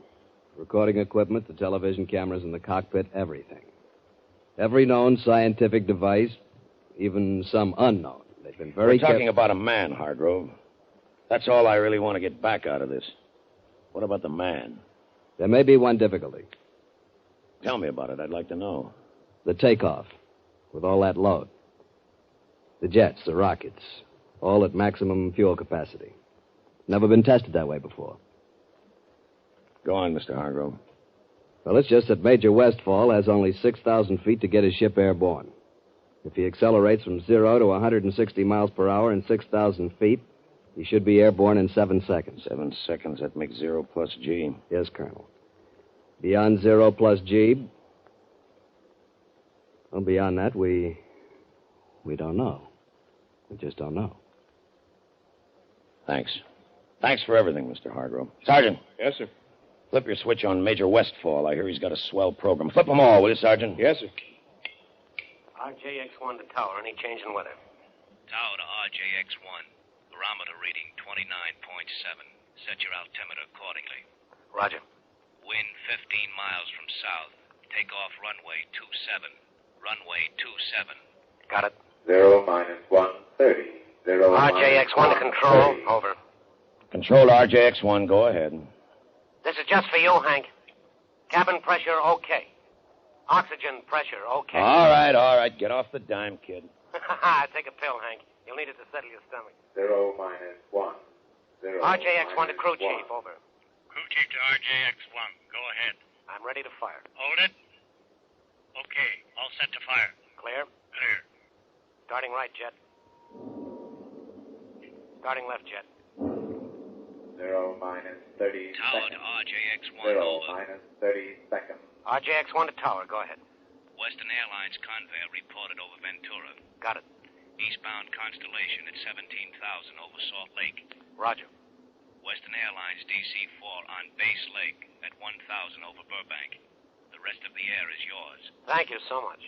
0 minus 10. RJX-1 to tower. Ready for takeoff.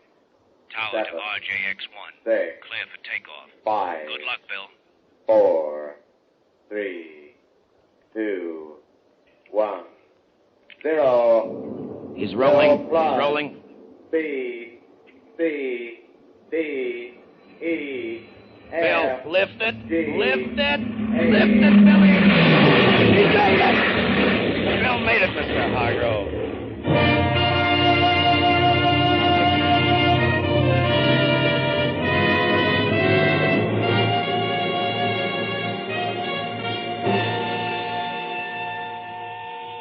RJX-1 to control. RJX-1 to control. Come in. Control to RJX-1. Go ahead. Everything's great, Hank. It's a doll, baby. Hey, you must have been kidding with that takeoff, weren't you? It took that long to get off. That makes it a takeoff. How fast are you climbing, kid? 1,700 a minute, airspeed 550. Retract your landing gear. It'll help. Whoops, sorry. Call me at 20,000.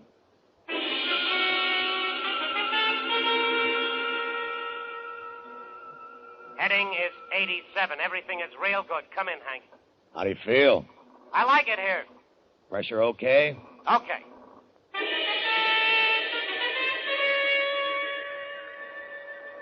F-86 leader to control. F-86 to control. Come in. Control to F-86 leader. Go ahead. F-86 observing RJX-1. He's really tearing, Colonel. Over point X at 35,000. On schedule, Joe? On schedule.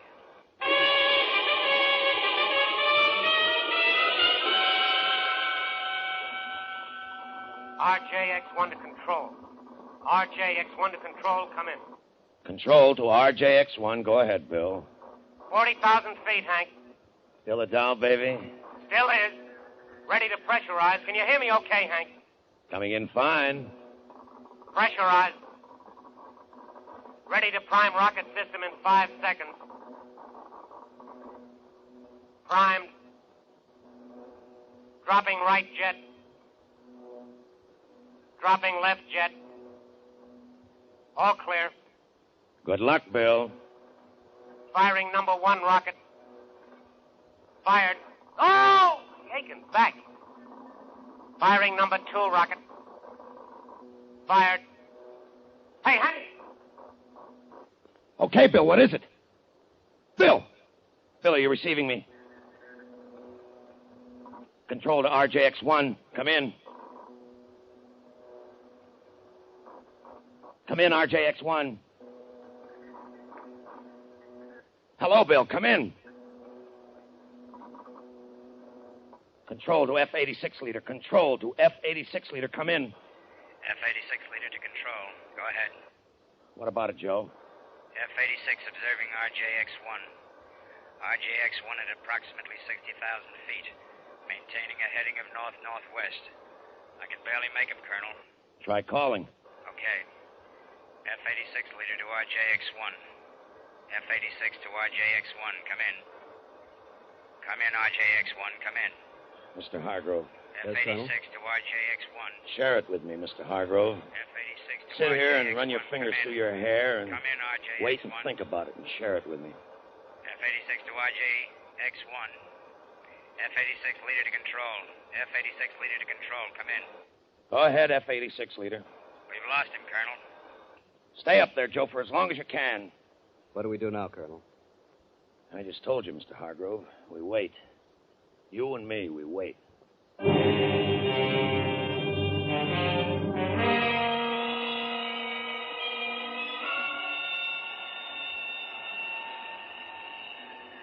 We've lost him, Colonel.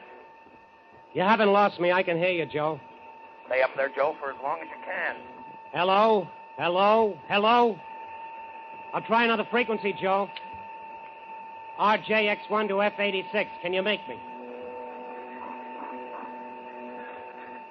RJX-1 to F-86. Come in. Come in. No good, huh? I'll switch back to Channel Charlie.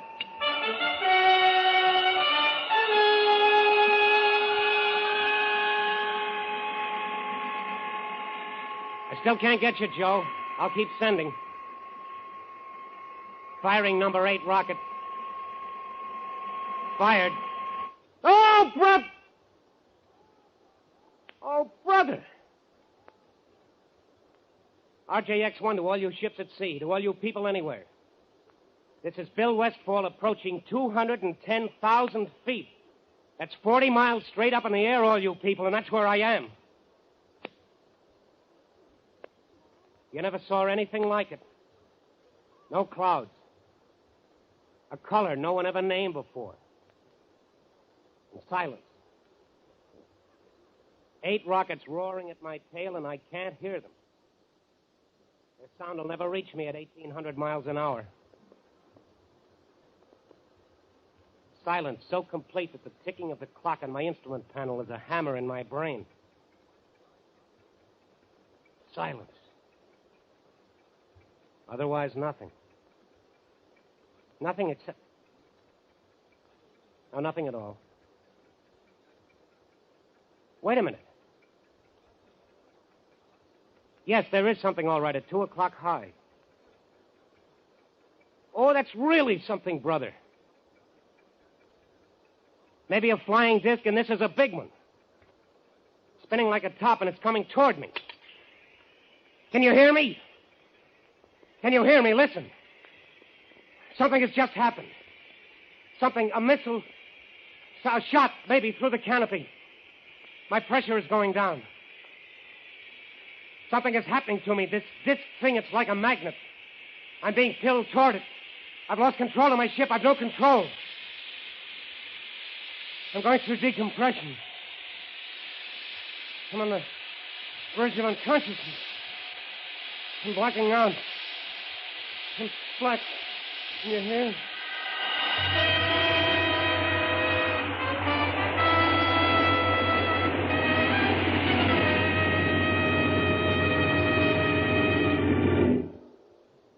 You are listening to The Outer Limits, starring Frank Lovejoy, in another thrilling adventure on Escape.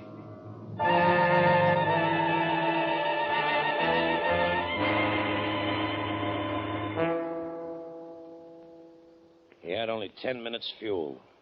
He's 3 hours overdue. Well, that's that, Colonel. But wait some more, Mr. Hargrove. There's no point to it. May I make a suggestion, Colonel? What? Give it up. Make your report to Washington. What about you, Mr. Hargrove? To be frank with you, Colonel, in another 16 months, there'll be another plane.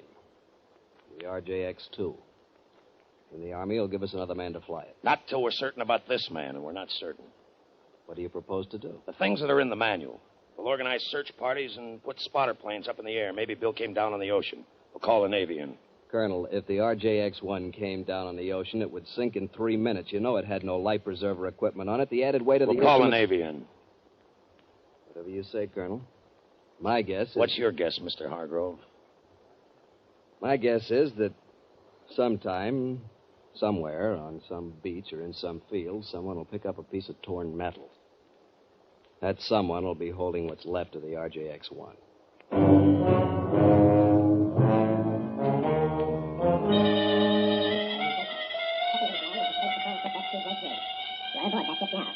Am I getting through to you? Can you understand me? But there is no manifestation that we're in communication with him, sir. Yes, sir. I am Zeglon. You're aboard the Space Patrol ship S2J3. Am I in communication with you? Can you understand me? Are we in contact? Can you understand now what I am saying to you? Yes. Yes, I can understand you. Earthman, your brain is in turmoil, is it not? It has great difficulty in accepting what you see. Yeah. Yes, that's right. Accept it. What you see here exists. All this? This exists? It exists, Earthman. The spaceship you're on exists. Those jet dynamos you see before you exist. Jet dynamos driven by the harnessed power of 1,000 suns. Listen, Earthman. Listen to them.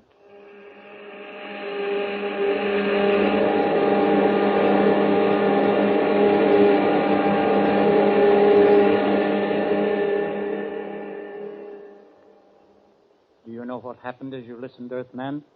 We have flung ourselves 10,000 miles into space. What do you say to that, Earthman? Why, I don't know what to say. It's beyond the conception of your Earth brain. Then conceive this. Try to move, Earthman. You're not bound in any way. Try to move. Don't strain. It's impossible for you to move. There's a screen of force aimed at you. Now it's turned off. You may move about, Earthman. Proceed, Zeglon. Yes, Commander. Earthman, I perceive that your intellect now accepts the fact. You are aboard Space Patrol Ship S2J3. I am Captain Zeglon of the Galactic Guard. Galactic? Galactic Guard? The guardian of the galaxy. The guardian of the universes. The instrument the Brotherhood of Worlds has set up in defense against such a civilization as yours. What puzzles you, Earthman? Well, I can't see you. I can feel that you're here, but I can't see you. There is no necessity for you to see us. It is sufficient that we communicate with each other. Yes, but talking to you is... Well, it's not like talking. It's, it's as if it were all happening inside my brain. It is. That is how I'm reaching you, by telepathy. Do you remember what happened to you before you blacked out? Yes, I think so. There was a sharp sound, like a bullet hitting the canopy. It was not a bullet. It was a ray. It was necessary to stop your flight. We have so much to tell you. Well, first tell me about my ship. Is it lost? No. It is such a crude little ship. Crude? Easy for us to repair. It will be returned to you. And you will return to Earth. Because you are the Earth's only hope of survival. Hope of survival? What do you mean? I will show you. What you see on this screen before you is a panorama of your own universe, far greater in scope than an Earthman has ever seen before. Observe. Observe where the line is pointing. Planet 3, Star 5, Galaxy C, Sector K. Is that the Earth? No. That dot, that speck you see revolving in the vastness, is your sun. A star whose surface is 12,000 times that of your Earth. Your Earth is not even visible here. What? How did you know we even existed? That was our problem. We first became aware of your planet when we found atomic dust in the upper atmosphere. We traced it to your Earth.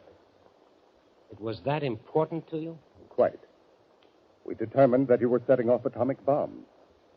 That's why the Galactic Council has quarantined you. Quarantined? I don't understand. How? How are we quarantined? We have sealed off your planet from the rest of space. But we have surrounded it with a force screen. When that screen has accumulated enough particles of atomic dust, your Earth will explode. Your civilization, you, all life will disappear forever.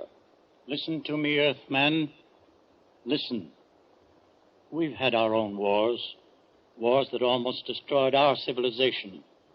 But we have finally outlawed war throughout space, including Earth. Now listen carefully, Earthman. If you continue to make atom bombs and hydrogen bombs, each many times more powerful than the last, and if you start making war with them, exploding them, it would upset the balance of the entire universe, throw all space into chaos. This, of course, we cannot allow. And the force screen with which we have surrounded the Earth will prevent it by exploding the Earth itself. Remember then, Earthman, if you start an atomic war, the Earth will at once be completely destroyed. Warn them, Earthman. Release him, Zeglon. Yes, Commander. Earthman, you will rise from your seat and open that door. Descend those stairs, Earthman. You will now enter the chamber to your left. There's your ship. Get into it, Earthman. Are you ready? Yes, I'm ready. While we were communicating, the patrol ship has returned to where we picked you up. And now you will be propelled toward Earth. Close your canopy. Open aperture. Warn them, Earthman. Warn them. Fire!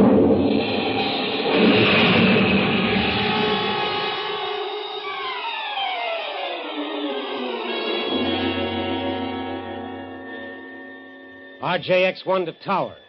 RJX1 to tower. Come in. RJX1 to tower. Come in, tower. Tower to Funny Man. You loaded, kid? How did you get in on this frequency? Listen, this is RJX1. RJX1 coming in for landing. Give me landing instructions. Tower to Funny Man. Impossible that you're RJX1. He's 10 hours overdue. Get away from the area. Area cleared for bomber practice approaches. This is Major Westfall and RJX1. Come on, kid, give me landing instructions. I have no fuel. I'm gliding. What? Hey, yeah, I see you now, Major. Wait a minute. I'll restrict the area. Okay, RJX1. Go ahead. Approximately 6 miles north of field. Clear area for 10 miles.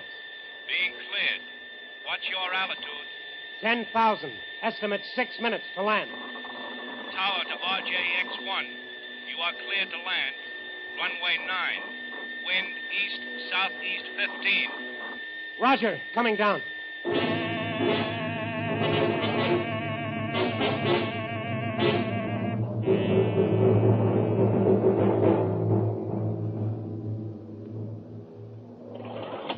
Hi, Hank.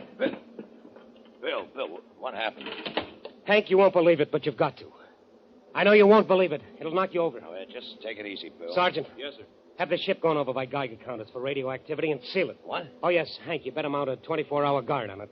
Look, what did you run into? Plenty. Listen to me, Hank. They said the Earth would explode. They said it was the end for us. They said that? Come on, let's go over to my office. You gotta believe me. Read it like an order, Bill. My office. I want Major Donaldson to look at you. The psychiatrist? Hank, you've got to listen to Come on me. over to the office.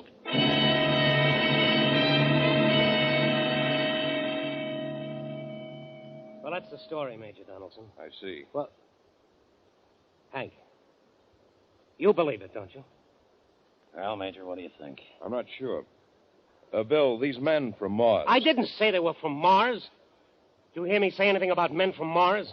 No, you didn't. All I'm trying to tell you is this. Whoever those people were, they knew all about us, everything. And they warned me. Our atomic bombs are a danger to the universe. One more, and we're going to be the juiciest galactic 4th of July of all time. Explode, finish, gone. Like that. How do you like it? All right, Bill, roll up your sleeve. Oh, now, forget it, Major. All I need is a couple of drinks. Sorry, Bill. Sorry. Not right now. Let the Major give you a hypo. Now, look, I got a drink coming, a lot of drinks. Later. Come on, Bill, the sleeve. You heard him, Bill. All right, yes, all right, if it's an order. Go ahead. There. You'll be okay in a few hours. I'm okay now. Sure. We'll leave you here, Bill. It's all right if Bill sleeps in here, isn't it, Colonel? Sure. Yeah. Well, maybe you'll believe me tomorrow. You'd better. Come on, Major.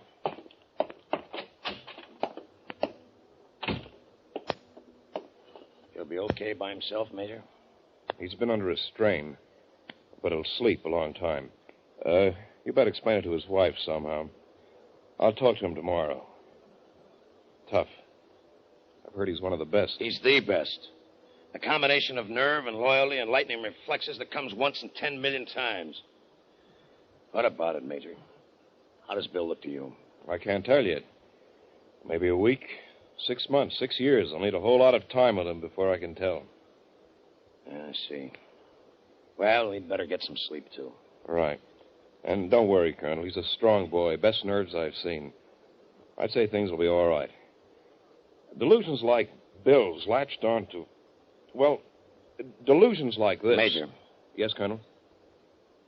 Major, when you make your charts for Bill, diagnose him and treat him and do all the things you have to, when you do that, Major, consider this. Yes? How did he keep that plane in the air for 10 hours? For 10 hours, Major, when he had fuel to last him only 10 minutes.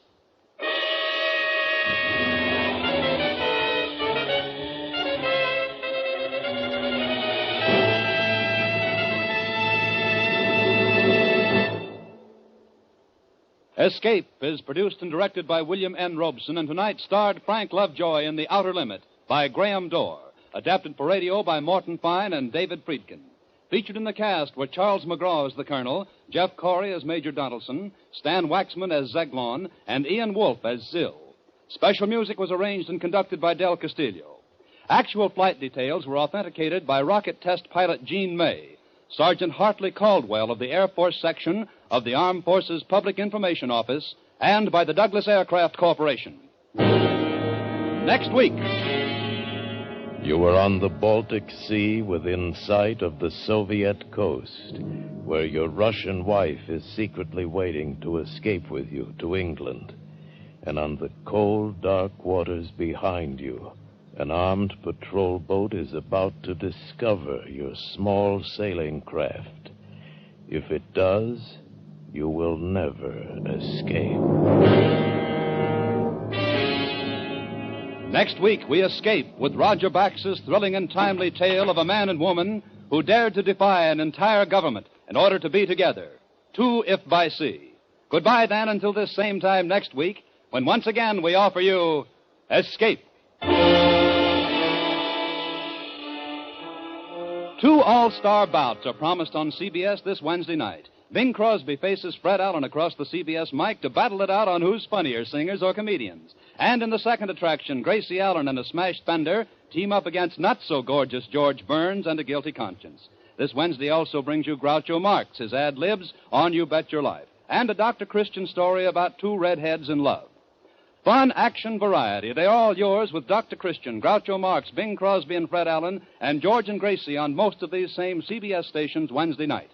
Now stay tuned for the adventures of Philip Marlowe, which follows immediately on most of these same CBS network stations. This is CBS, where you bet your life with Groucho Marx every Wednesday, the Columbia Broadcasting System.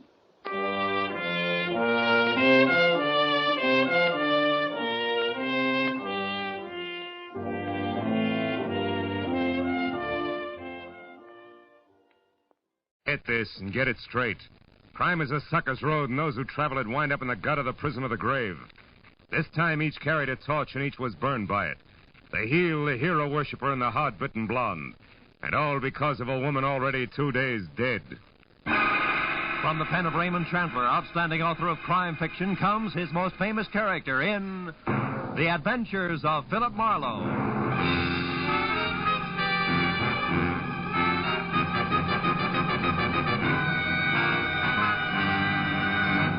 In just a moment, tonight's story. But first, a message from the Ford dealers of America. Tonight, more than 110,000 enthusiastic motorists own new 1950 Fords. Here's what Donald L. Gibson, a pilot from Kansas City, says about his 50 Ford. As a pilot, I'm naturally interested in engines, and that's why I bought a 50 Ford. That V8 really ticks along. And ticks is just the right word, because it's as smooth and quiet as the Swiss movement in a good watch. And it's not just the Ford engine that's fine. The ride is just like flying in smooth air, and the car handles like a dream. Anyone who's thinking of buying a new car should certainly take a check ride in the 50 Ford. We Ford dealers are swamped with comments like that. But don't take anyone's word for this new 50 Ford. Prove it for yourself. Look up your nearest Ford dealer in the classified phone directory. Or perhaps you know him personally. He'll arrange a test drive in the 50 Ford. Test drive it for comfort, for power, for safety, and for the quietness, which is its mark of quality. Yes, before you buy any car at any price, test drive the 50 Ford at your Ford dealers tomorrow. Now, with Gerald Moore, starred as Philip Marlowe, we bring you tonight's exciting story, The Torch Carriers.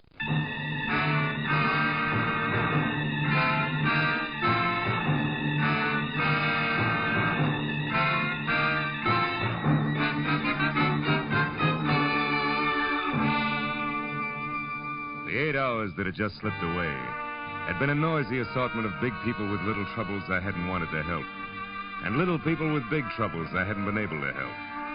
So by the time it was all over and I was heading for home, a cozy, quiet cocktail lounge at the Wilshire Gardens Hotel seemed like a good idea. When I was there, up at the bar with one down and one to go, the strain that had been with me all day began to ease up.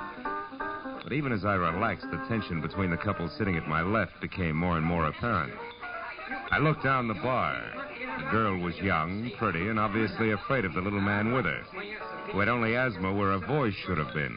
Now, have I made myself clear? I don't know what you're talking about. Now, look, sister, Larry Solid doesn't go for people snooping after him now. And neither do I. It gives me work to do that's sometimes rough on a party. Brave boy. All right, little man, you've had your busy day. Hey, take your hands off me. As soon as you relax. Okay, get your mitts on. Now, gentlemen, please, no fighting. I can lose my license for it. Now, you leave at once. Wait a minute, Baldy. You heard him, Buster. Okay. I said what I come to say anyhow. Walter, stop playing. You all right, miss? Yes, thank you. Are you sure? Would you like another drink? No, thanks. I think I'll go back to my villa. Oh, you're staying here at the Wilshire Gardens? Yes, Villa 12. It's just around the corner. Maybe I better see you as far as the door. Little pal of yours might still be around. Well, thank you. It's all right. Come on. This is really very nice of you, Mr. Marlowe, Philip Marlowe. What about you? What? Oh, Claire Osborne. Well, now, look, Claire, I'm not trying to pry into your business, but in a way, people like Larry Salter are my business. Larry Salter? How did you know about him? Your little pal in the bar wasn't whispering. Oh. I'm a private detective, Claire, and I see a lot of people get in over their heads. Hate to see it happen to you. You know, these people play rough, usually for keeps. Maybe you better tell me about it, huh? Well, this is my place. Oh. Mr. Marlowe, I'll be frank with you. A month ago, I got into a jam. It was an investment I'd made, some stock, a sure thing, I was told. Yeah, they usually are. Anyhow, the certificates weren't quite gilt-edged, and they took a dive, a deep one. And to protect myself, I needed more money, so I took a bracelet. I had a diamond one and got a loan on it. From Larry Salter?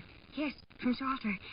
A friend, a person I thought was a friend, recommended him to me. So you cashed your bracelet, covered your investment, got your money back, and now you want the bracelet again, correct? Yes, but Salter isn't around. He's hiding. How do you know? Well, I went to the club he runs up on the strip. I overheard it there. Oh. The two men spoke of him as being on an extended vacation for his health. But, of course, I didn't believe that, so I went around the back, found the door open, and got into Salter's private office. Baby, that in itself is a wonderful way to get into trouble deep. Yes, I know, but I just had to find out where Salter could be located so I could pay him and get my bracelet back. Here, look, this paper. Mm-hmm. It was folded under Salter's memo pad. On one side it says, Madge, Gladstone 274. The last number's missing, torn off. And on the back, meet at 1010. Can this help us any? No, it might. But first, Claire, a couple of questions that might help even more. Who was that ersatz little Caesar who slapped you in there? One of the men I overheard talking at Salter's club. He must have seen me and then followed me here. That figures. Now, look, honey. You're scrambling awful hard for a $1,000 bracelet. What's the rest of it? The rest of it? Well, you're out of your... Honey. Oh, what's the use? That's better. I might just as well tell you. The bracelet isn't mine, Mr. Marlowe. It belongs to my aunt. I live with her in San Diego. Oh, you borrowed it while she was away, maybe, huh? Yes.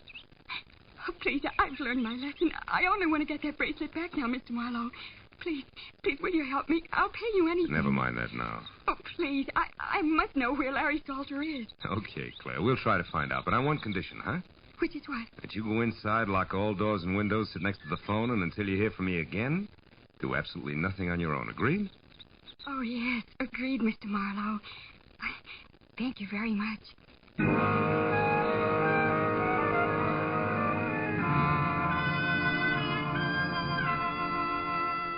Maybe it was because the sweet young kid had the kind of voice you could still hear long after she was gone. You know, one of those lingering sounds, like the echo of a train whistle hanging on crisp early morning air. But when I was at a payphone, I stopped wondering and started dialing numbers prefixed Gladstone and followed by 274 and then in order 1, 2, 3 and so on until after no answer once, wisecrackers twice, and a babysitter who thought I was a masher from a high school, I finally scored at number 5. The answer took me to a dame named Madge Gilbert at a place called the Beekman Plaza. It wasn't the kind of place you'd go for Mother, and Madge Gilbert wasn't the kind of girl Mother would put up with. However, she must have been nice to look at once. And from the smile, pleasant to know. Okay, Mr. Busy Guy, now that we're together, what is it? Well, for one thing, the name's Kirby, and you can drop the fancy handle. Uh-huh. And for another thing, Kirby? I want to find Larry Salter, but quick. Why? Got a proposition for him. He won't be interested. Sit down. How can you tell? You don't know what it is. No, but I do know what at the moment Larry is. Yeah? And in 3 letters, my friend, the word is sad. He lost his lady love. Drink? No, thanks. What do you mean his lady love? I heard that you and Never Larry... mind what you heard. All that's used to be. The pre-Janice trial period. The sad comes from Janice finding a better deal, maybe, huh? No, she was killed. Automobile accident. Night before last. Salter with her? No, again. She was alone and drunk. And that's probably the way Larry is right now. A blind fool. Fill it up, will you? Sure.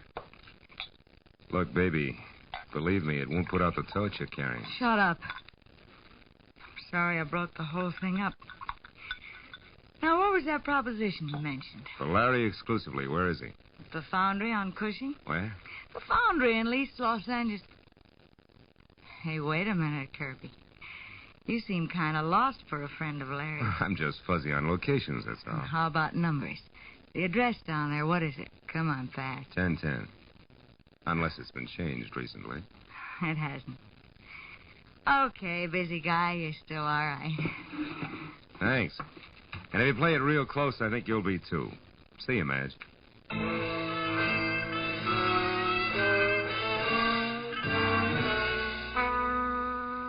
Cushing Avenue in East Los Angeles is industrial, literally wrong side of the tracks and about as non-Hollywood as an honest day's work.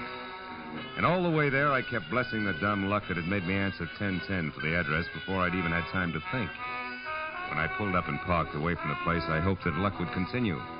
Because ahead was the foundry, or what remained of it, and in no sense did it look like friendly territory. I found a metal staircase climbing from what had once been a loading ramp up to the yard foreman's office, where a single staring, unshielded light inside said that somebody was home.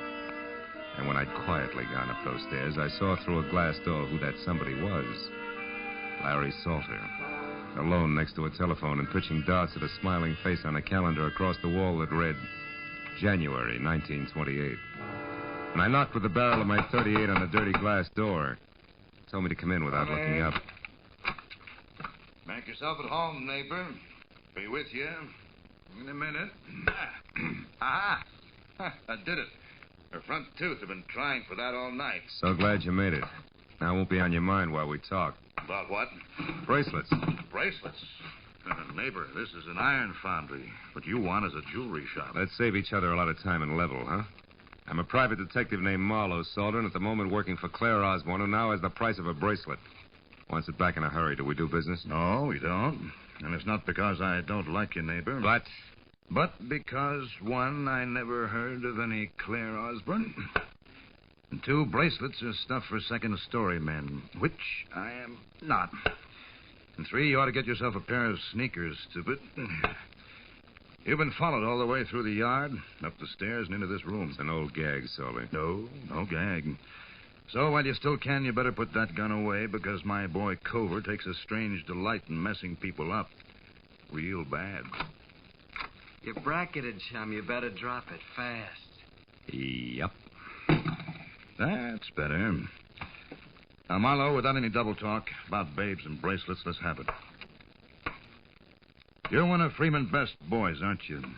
You think I had something to do with him getting knocked off in that ditch? You're here to square things away. That's it, isn't it? No, it isn't. Get your hands off me. Okay, I won't touch you again. But that's more than I can say for Cover. Yeah, lots more.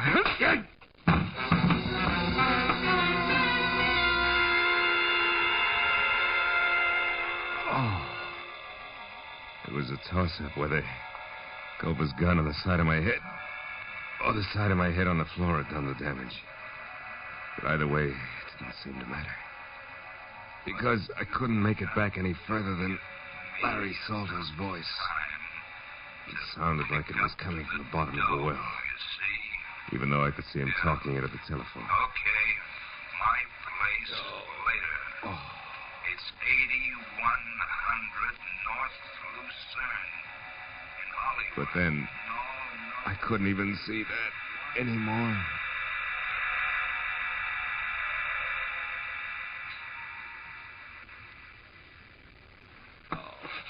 Oh. Oh.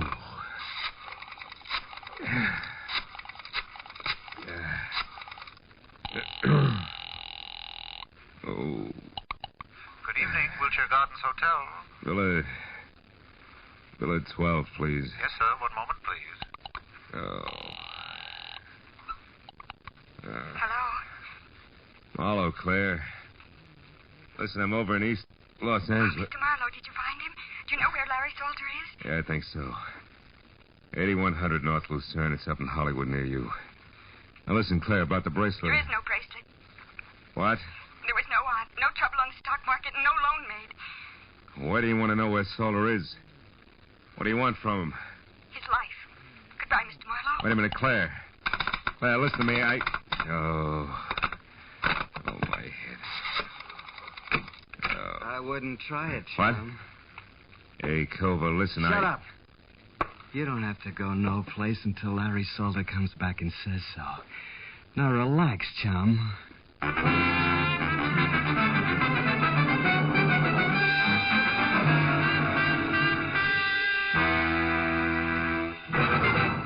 In just a moment, the second act of Philip Marlowe. But first, a brief message from the Ford Dealers of America. Over 100,000 motorists are experiencing the engineering leadership built into the 50 Ford. As owners, they already know that it's the one fine car in the low-priced field, and it's personal experience that counts in buying a car. That's why the Ford Dealers of America are issuing this special invitation to test drive this new 50 Ford for yourself. In the classified phone directory, you'll find the name of your nearest Ford dealer. Perhaps you know him personally. He'll be delighted to arrange a test drive tomorrow. So get behind the wheel and test drive it for the comfort of its midship ride and its unmatched roominess. Test drive it for the power and quietness of the only V8 in the low-priced field, the kind of engine found in America's costliest cars, yet priced lower than 10 different six-cylinder cars. Test drive it for the safety of its own king-size brakes, largest in the low-priced field. Before you buy any car at any price, you'll find it to your advantage to test drive the 50 Ford at your Ford dealers tomorrow.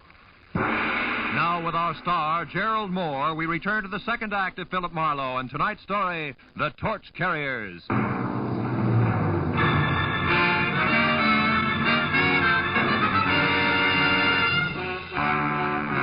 I turned to the poker-faced Culver and the 45, both staring at me from across 6 dusty feet of concrete floor that made the ancient East L.A. foundry seem colder and even more lonely. You don't stay put so good, do you, sweetheart? You're kind of heavy-handed with that gun, aren't you, Culver? You want to try again, sweetheart? I'll pass. Standing here staring at each other is apt to get dull, don't you think? That's entirely up to you, sweetheart. You bleed pretty. You'd like that, wouldn't you, kid? Look, just so I don't get plugged by mistake, you better let me sit down before I fall down, huh? Help yourself. Over there on that box, so we keep me between you and the door. That's right. You're a good boy. You got no idea. Hey, come on. How long do we play like this? I'll tell you better when Orville the Squeak gets back. What's Orville the Squeak? She runs errands for Larry, like finding out what's phony about a certain young babe in her bracelets that don't exist. So that's where the bird with the whiskey soprano fits. That's the way the punk operates, huh? Well, that way, Culver, we'll both die of old age before... Well, you hear that? Somebody moved downstairs. Maybe this is visitor's night in the old foundry. Don't get your hopes up, sweetheart. Those live here. They're rats. They eat small dogs. And one thing more, Marlowe. What's that for, punk? Dropping your hands out of your lap where I couldn't see them. Don't try it again. I'll put it on your bill. You know, Culver, you're holding me here on Larry Salter's orders, and yet I'm the only one who knows what schedule happened to him tonight. Maybe you better tell me. Sure. Only first I want to know something. What about the late Mr. Freeman Best? Freeman was scum. Low, stinking scum. Nobody misses him. I mean nobody. And Larry didn't kill him. That's out. But he was connected, wasn't he? And there was a girl named Janice Trow. How does she figure? You better let that one set, sweetheart, for your own sake. Now, let's have your end and fast. What's supposed to happen... Did you hear it? Yeah, what? Don't tell me a tough boy like you gets jumpy. Skip it. All right, Gib, come on, wise boy, jabber. Look, Culver, won't do you any good. Anyway, I'm the only one who Shut up. There was something. Maybe your rats are big enough to wear shoes now. Shut up, I said. And sit right there or I'll blow you in two, and I mean it. Orville? Orville? Hey, Squeak. Is that you? Who's out there? Answer me! As Culver edged out of the room, I felt along the side of the box I'd been sitting on for a jagged chunk of metal slag I'd spotted earlier. It was about the size of a baseball and heavy. I picked it up, then moved across to the opposite wall near the door. You, get out of here. The boss is through with you. Now beat it. I stepped out and saw Cobra standing at the head of the stairs, his back to me. I threw the lump of iron slag with everything I had. Caught him like a hammer between the shoulder blades. His head flew back, his fingers clawed at the air, and he pitched face first down the stairs. I caught a glimpse of a woman ducking out of sight behind the foundry furnace. It was Madge Gilbert. You killed him, didn't you? Cobra's dead? I don't know, and I don't care. What are you doing in this boarded-up rat trap? There's nobody else here? Just us and Cobra? Creepy number they call Oval the Squeakers do any minute. That nasty little louse gives me the willies. You made your bed, baby, but let's not get lost. What are you after in here? Well, I've been thinking plenty about that torch you're talking about. I decided if you carry the same old one long enough, you're bound to get burned. Finally felt the heat, huh? Yeah, plenty. So I came here looking for you. Or Larry. Couldn't make up your mind. Certainly. I wanted to tell Larry I was through with him. He'd have beat you to it, but you found me, so? Okay. But if Larry or the Squeak come back after what I'm going to tell you, you got to help me get out of here. Larry'd kill me. Okay, kid, let's have it. Well, you wanted to know about Janice Trout. Yeah. Okay, I'll tell you. She was beautiful. I'd be the first to admit it. A brunette like every woman wishes she was. And Larry fell for her. She took him away from me just like I'd been dead 10 years. Only she was rotten. Never once a clean thought in her twisted, dirty little brain. So says the jealous lover. Jealous? Sure, I was jealous at first. And just hurt and disgusted. She was double-crossing Larry every time he turned around, but there was nothing I could do. I tried to tell him... So far, it's strictly stock, Madge. Yeah, all but this. One time I made it stick. She borrowed Larry's car to take that slimy Freeman Best out for a ride in it, with extra laughs because it was Larry's car, mind you. And Freeman Best, in case you haven't heard... I've heard. Well, I got a lead that they were going to wind up at the Bridge Cafe. I made Larry take me out there to prove what I'd been telling him about Janice was true. You proved it? Sure. We waited for him at the bridge. They showed up all right, doing 90. She couldn't make the curve, and they hit the bridge railing.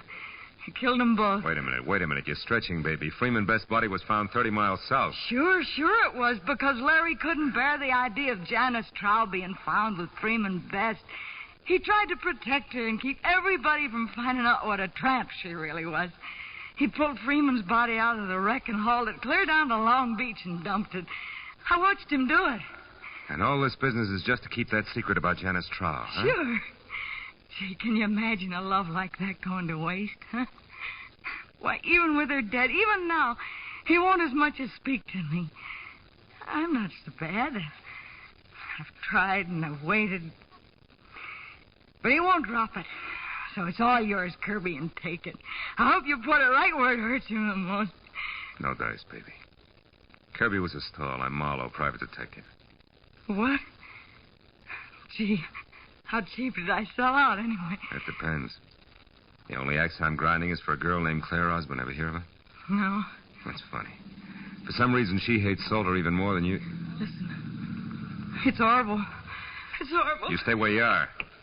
I'm scared of it, Mom. I'll pull his fangs. Just don't get absent-minded about which side you're on.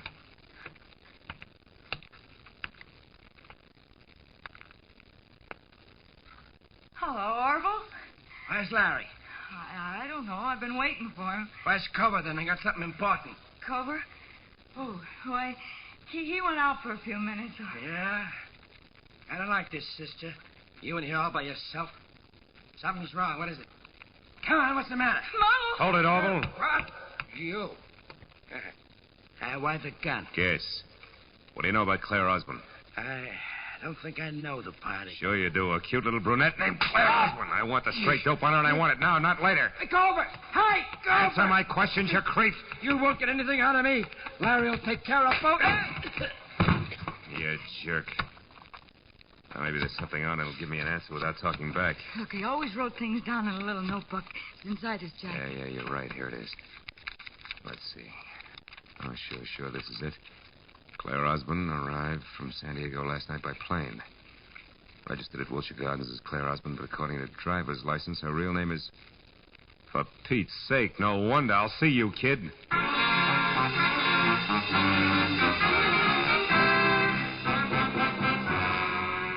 It took me 20 minutes to get from East L.A. over to Lucerne and another 5 to find the bleak white bungalow that belonged to Larry Salter. Its front windows were dark when I drove past it, parked on a side street, and walked back. But in the rear, one window showed a light. The screen door was open, so I eased myself into the service porch where I could see Salter sitting at a kitchen table. A look on his face of hurt defiance, like a small boy accused of something he hadn't done. I couldn't see who was facing him, but there was no mistaking the voice. I love my sister. It was Claire. All my life, Janice was everything to me. And now she's dead, and you killed her. That's true, isn't it? I've already told you once, kid, you're making a mistake. Oh, no, I'm not. You're going to pay for my sister's death. No court will ever call it murder, but that's what it was. You did it just as surely as if you'd strangled her with your own hands.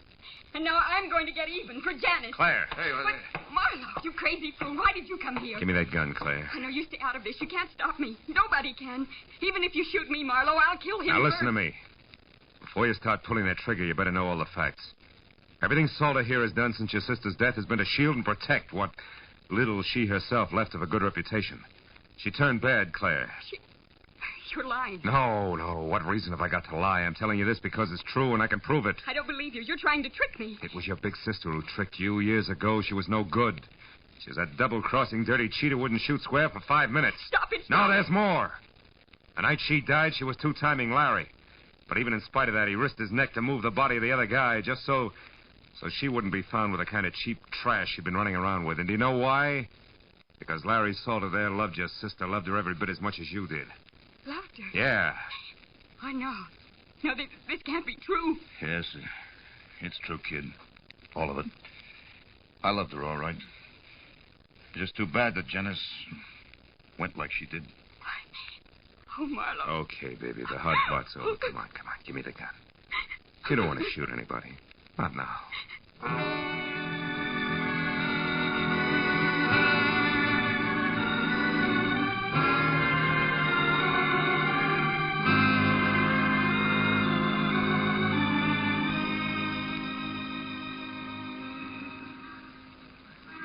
Feel better now, Claire? Yes, I'll be all right when I get used to a few new ideas. Yeah. What's going to happen to me now? Well, that's pretty much up to you. How do you mean? The world spins like mad, honey. You have to keep up or get lost. Like I was tonight. Mm-hmm. I was lost, Marlowe, terribly. Everything I had any faith in was gone. Yeah, I know. That's because you had blind faith, Claire. You know, that's okay for kids, but you're a big girl now. Oh, yes, I get it. From now on, it's me, on my own 2 feet, and my eyes wide open. Well, take it easy, baby. It's fun to close them once in a while.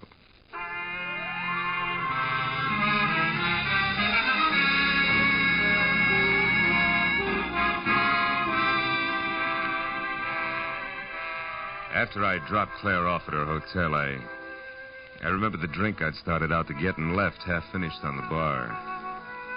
But it was too late now to stop anywhere, so I drove home and poured myself a nightcap in my own apartment. I carried it over to the window and looked out across the city at the endless miles of winking lights, each one a torch. Yeah, everybody carries a torch for something. Some for a love they can never have, an ideal that's out of reach, and some just for memory. Funny thing, so many dark corners get their only light from the torch that somebody carries.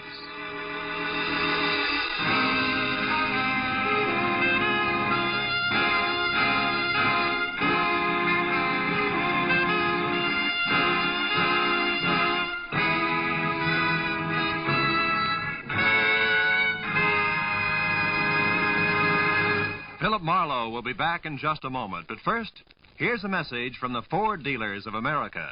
More than 110,000 delighted motorists are already driving the new 50 Ford. Here's what Jack Farrell, hotel manager, says. I did a lot of shopping around and chose Ford for styling. And I'm certainly glad because I found there's plenty of car beneath its beautiful body. There's plenty of power under the hood, too. And it's as comfortable as a high-price car. I could go on for hours about the quietness, the economy, and the comfort of my car, but it all adds up to this. The 50 Ford's a mighty fine car to own. We Ford dealers are not surprised that new owners rave about their 50 Fords. We've studied this new Ford from stem to stern. We know every detail of its 50 ways new for 50. But until you get behind the wheel, you won't be able to believe how good it is. That's the reason we want you to test drive the 50 Ford. The classified phone directory will give you the name of the nearest Ford dealer. Or perhaps you know him personally. Why don't you phone him tomorrow? Before you buy any car at any price, you owe it to yourself to test drive the 50 Ford. Be sure and be with us again next week when Philip Marlowe says... This time, everything that happened from the orange-haired man with a map past the oaf with a pitchfork to the body at the covered bridge was wrong. Dead wrong.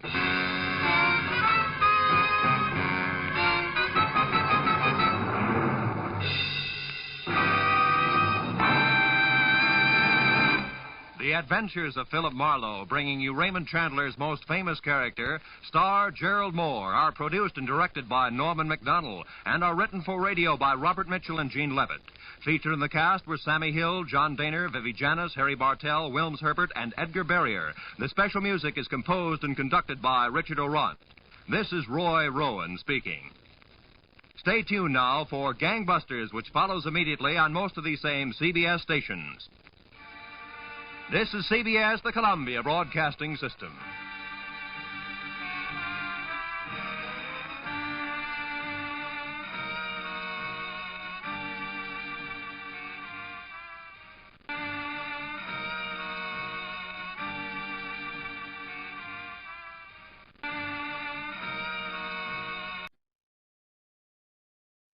The Equitable Society presents This is Your FBI.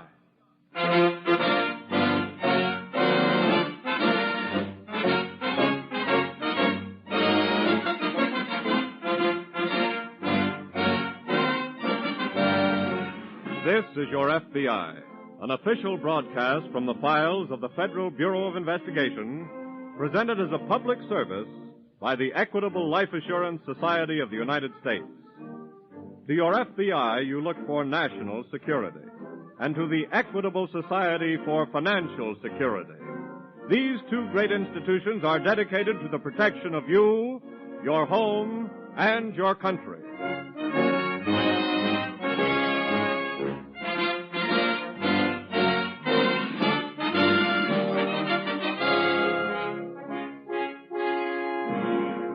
Tonight's file, The Desert Dictator.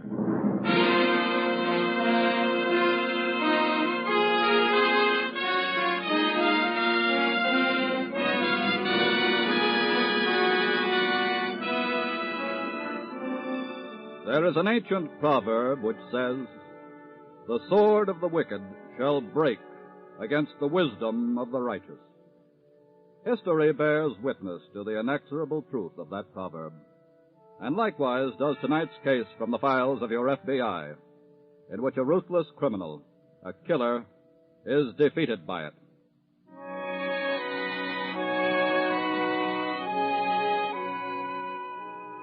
On a desert in Arizona, two elderly men and a girl are seated before a campfire, watching the red sun poise for a moment over the peak of a distant mountain.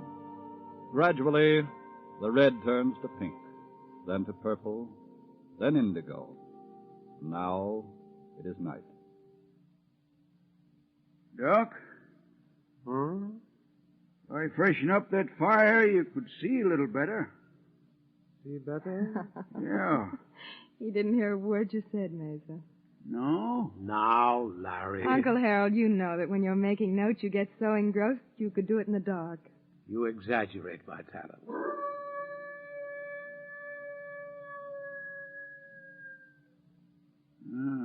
You got company. Wolf. Yeah. Well, he won't bother us. I don't imagine wolves are particularly interested in archaeology. No. Doc? Yes?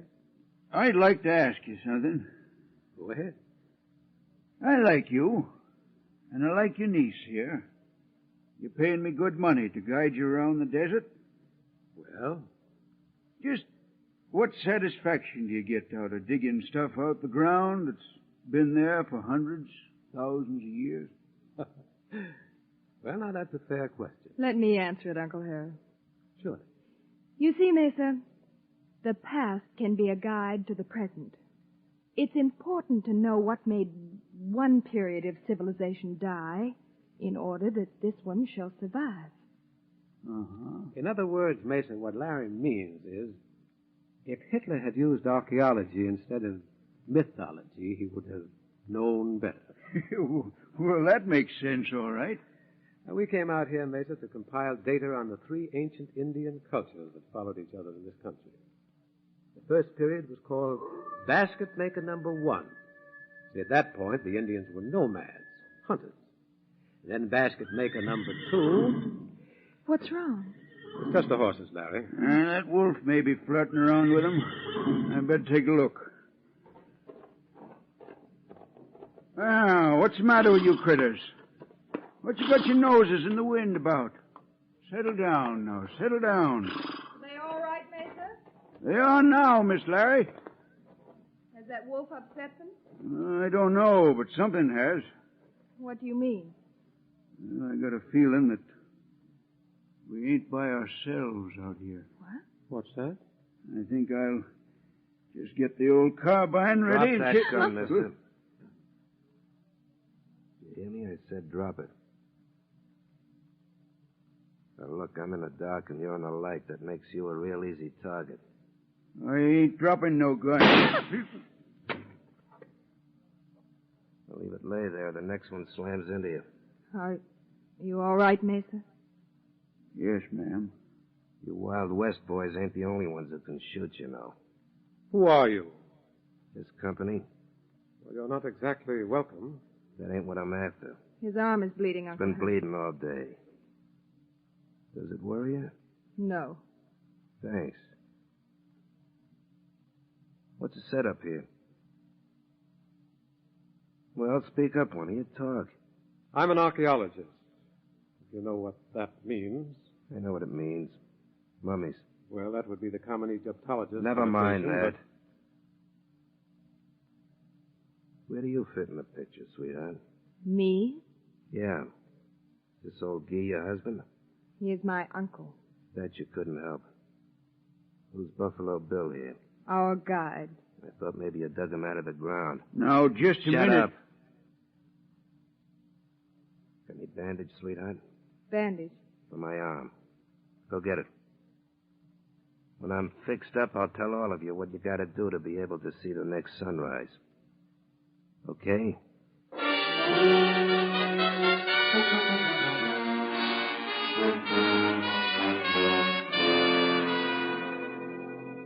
A few minutes before closing time that afternoon, a lone bandit had held up the Canyon National Bank in Flagstaff, Arizona, and escaped with $20,000 after a running gun battle. The FBI office in Phoenix was notified, and shortly after sundown, Special Agent Blake drove into Flagstaff, where he conferred at once with Sheriff Hickman. Two of my boys, Mr. Blake, saw the bandit when he dashed out of the bank and jumped into his car. And they opened fire on him? Well, they yelled at him to stop first, but he had his car started by then when turned off. I see.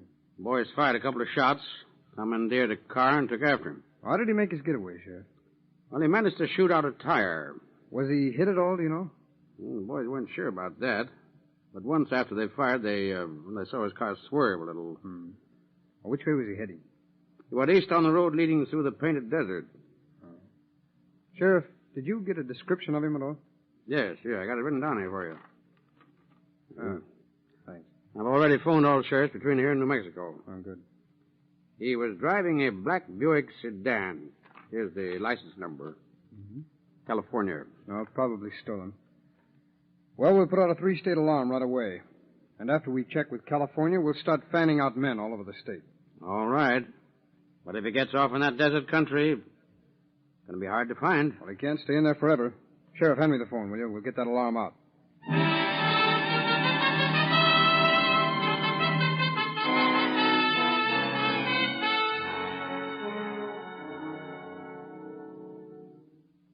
Well, there you are.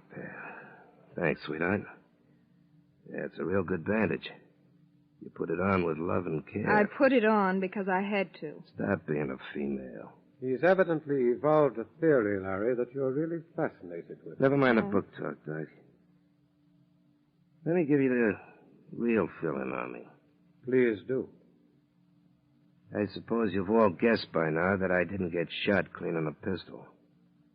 I, borrowed the $20,000 that's in this bag from a bank today. I'm gonna have to borrow your car to get it out of this country. Our car?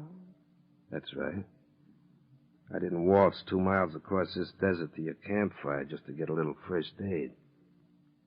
My car burned out of bearing. I'd trade it in for yours, except that I pushed it over a cliff. What's so funny? You're in a bad way, unless you can use a horse. What do you mean? We haven't got a car. You're lying. You got a car around this camp somewhere. You're at liberty to look for yourself. Of course, if you care to wait until tomorrow... Larry. What did you start to say about tomorrow? I, was going to say the sheriff or whoever's after you would probably be here by then and be very glad to give you a lift. You were talking about something else or he wouldn't have stopped you. What was it? I just told you. What was it, sweetheart? My arm. Come on, tell Let me. it be. Wait, mister. I'll tell him. Okay. There's somebody else in your party, right? There's not anybody else in our party. Okay. But somebody's going to be here with a car tomorrow. Yes.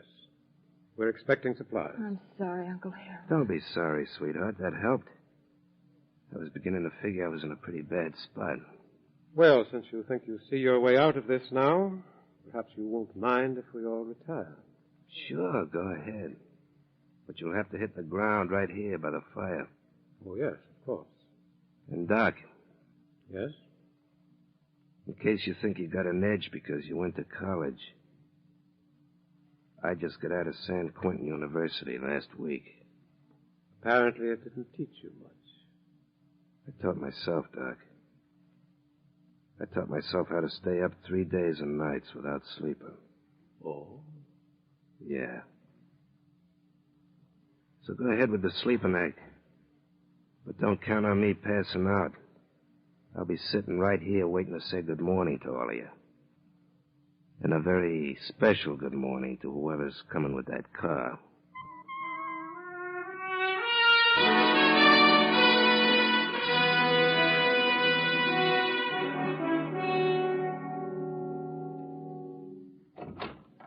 Morning, Sheriff. Good morning, Mr. Blake. Sheriff, this is Special Agent Tanner. Hello, Sheriff. How you doing, Mr. Tanner? I just talked on the phone to the Los Angeles police. That black Buick sedan the bandits used was stolen there 3 days ago. We know who the bandit is now, Sheriff. Oh, yes? Tanner here checked your description of him with our Washington office. His name is Matt Ricker.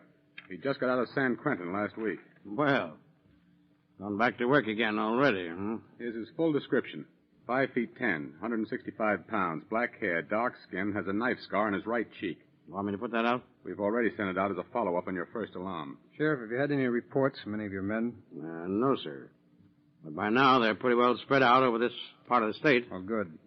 Tanner and I are just getting ready to take a run across the Painted Desert Road to Gallup. Now, if you get anything, communicate with the sheriff there. Yeah. We'll be in touch with him. Then we'll double back here to Flagstaff. All right. Good. Come on, Tanner. Let's get started.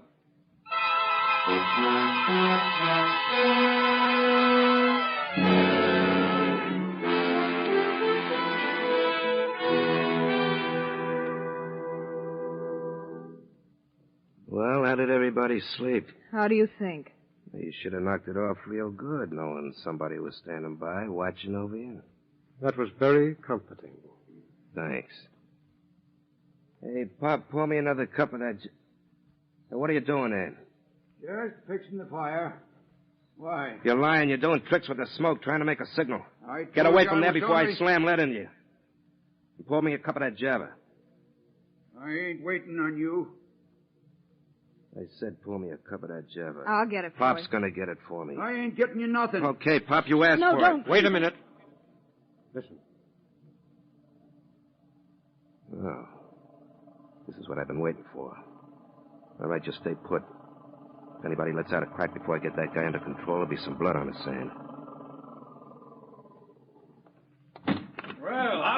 howdy. Morning, Marshal. How's everything going?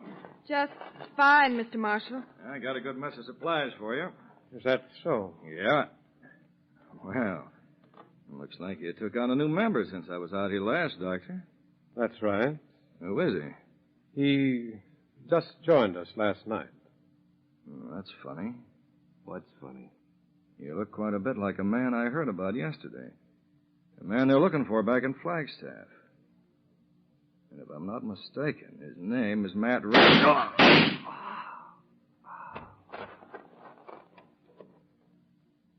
Well, that's it.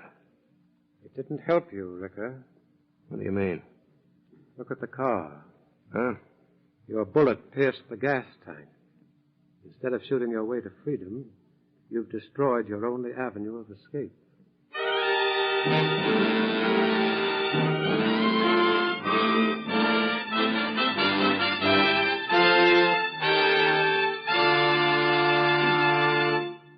We momentarily close the Equitable Society's presentation of the Federal Bureau of Investigation file on the Desert Dictator. We will return to this case in just a moment. Tonight, I'd like to tell you a tale of two cities and 12 letters. One city is New York, where the home office of the Equitable Life Assurance Society of the United States is located. The other city we'll call Your Town, a prosperous manufacturing community somewhere in the United States. Now, on a certain day, 12 letters were exchanged between Your Town and the Equitable Society. 9 came from Equitable members living in Your Town, enclosing payments on their Equitable life insurance policies. On the same day, 3 letters from the Equitable Society, also enclosing checks, arrived in Your Town. One check was for a very large sum of money, an investment of Equitable Society funds in Your Town's most important industry. A second check went to a respected doctor who was retired under the Equitable Old Age Security Plan. The third check went to a young man in your state university, a payment on the educational insurance his father provided for him years ago. Well, that's one way that life insurance works. Money comes from Your Town to the Equitable Society. Money goes back to Your Town from the Equitable Society. Now, in place of Your Town, substitute any town, city, or village in the United States in which some of the Equitable Society's 3.25 million members live. And then multiply those 12 letters into several million a year. And it becomes very clear why we say that by serving its members, the Equitable Society serves America. And now back to the file on the Desert Dictator.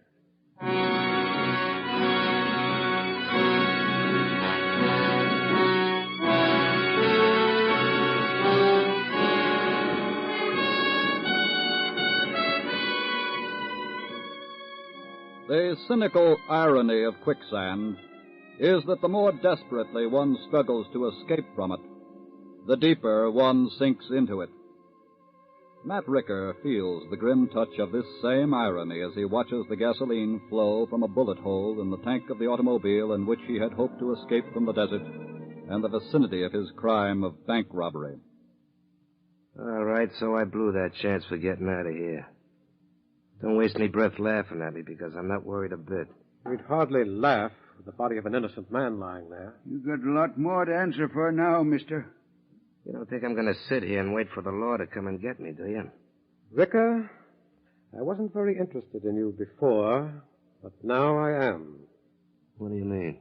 Up to this point, you've just been a petty annoyance, which we've been helpless to remove. From where I stand, you're still helpless, Doug. That remains to be seen. What do you think you're going to do? That depends entirely on what you do. No matter what I do, the odds are all in my favor as far as you're concerned. They're all in favor of the rabbit, too. But he didn't win the race. Look, Doc, I got 2 more days and nights before I even have to think about sleeping. Well, let's get moving. Any particular direction? I'm going to put that up to Buffalo Bill here. Put what up to me? You know this country like the doc knows a book. What if I do? You're going to take us out of this desert to a good hideout over in the mountains somewhere. I'll figure out the rest when we get there. I ain't taking you nowhere. Mesa, his time is running out. I'd like for us to be there when it does.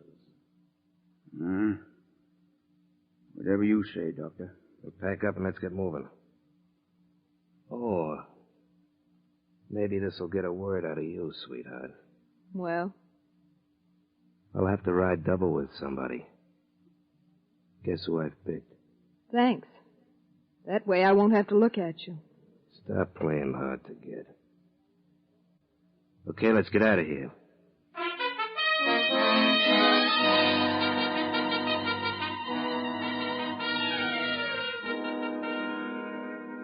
Failing to pick up any trace of Ricker on their run to Gallup across the desert, Special Agents Blake and Tanner of the FBI started back to Flagstaff. And late that afternoon, as they drove along the desert road, Blake saw something to the left of the road where ground broke sharply off into a shallow canyon. Uh-oh. What's that? What do you see, Bob? I didn't notice that when we passed you this morning. What? Yeah. Look back there where the ground drops in. Well, looks like car tracks. Yeah. Come on, let's take a look. A car turned off the road here, all right. And the tire marks go right out to the edge there, too. Yeah. Hey, Bob, look down below. It's Ricker's car, all right. Let's get down there. Oh, wait a minute. Ricker won't be in it. See? These heavy footprints in the middle of the tire tracks. He must have pushed it over the side himself. Yeah. I guess it either broke down or he decided it was time to make other arrangements. Look, these footprints go across the road toward the desert. Yeah. Yeah, there they go. If I'm not mistaken, Ricker was wounded. Look. See those little dark spots here? There's some more here. Hey, I just happened to think. You remember that archaeologist we met in town a couple of weeks ago? Dr. Endicott? Yeah, that's him. Well, from what he told us, I believe his camp is right out in this direction. Hey, that's right. And if Ricker were here last night, he probably saw Endicott's campfire and made for it. He could have seen the fire for miles. We better get out to that camp. Where's that trail start? A few miles up the road. Come on.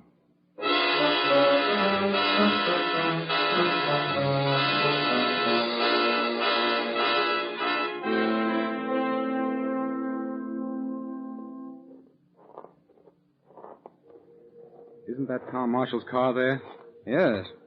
Endicott seems to have broken camp. There's something wrong about this, Bob. What do you think? Hold it.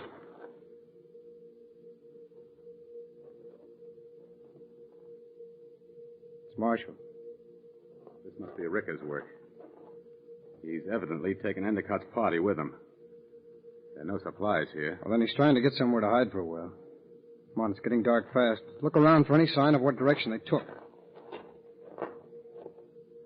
Here are some hoof prints. A lot of them. Leading north. Well, there's nothing but open country to the north. Well, maybe the trail turns later and... Hey, wait. Find something? Yeah, give me your flashlight. I hear you.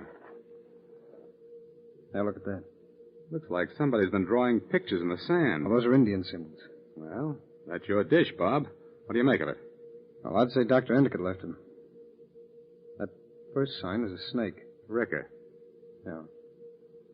The stair-step pyramid represents a mountain. The sun going down behind it means west. Yeah, but what's that twisting line across the mountain? Well, that's the symbol for a trail or a road. Come on, let's get Marshall's body back to the trading post and call Flagstaff. I want to get a map of this region.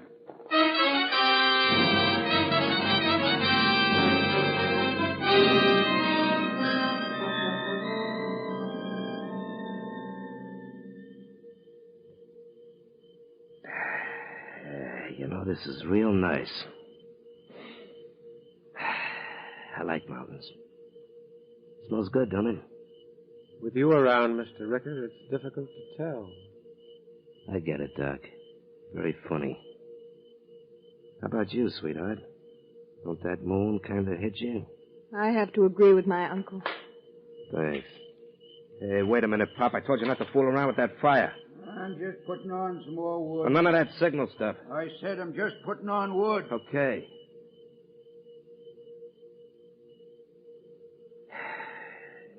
You know something? These mountains really get me. The guy I knew in San Quentin used to make big talk about country like this. He'd talk about a row of trees like they were beautiful follies dames or something. Now I know what he means. How did he feel about killing people? What do you mean? How did he feel about shooting someone in cold blood as you did today? That's why he was in San Quentin. Let's turn in, Larry. Hold it. You guys can turn in. She's going to stay up. What? I want someone to help me look at that moon. Come on, sweetheart. Let's take a little walk. With you? Yeah.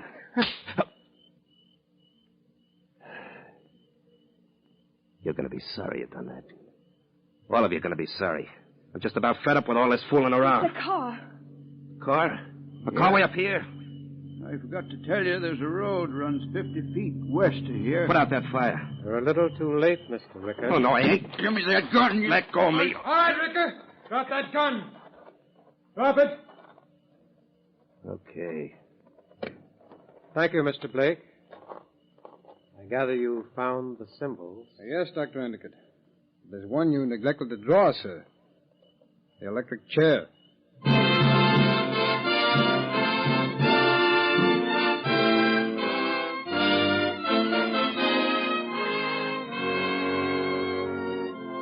Matt Ricker was tried and convicted on the charge of first-degree murder.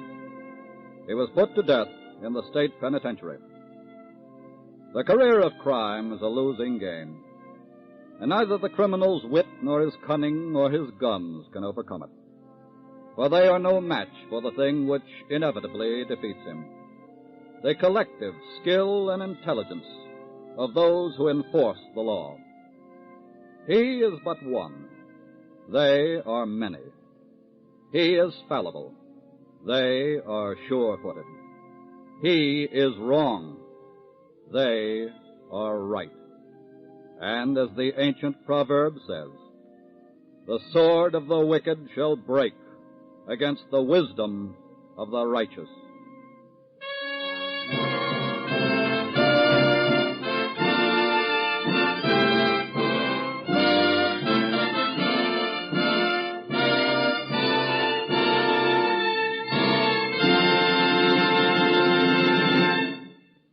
You'll hear about next week's case in just a minute.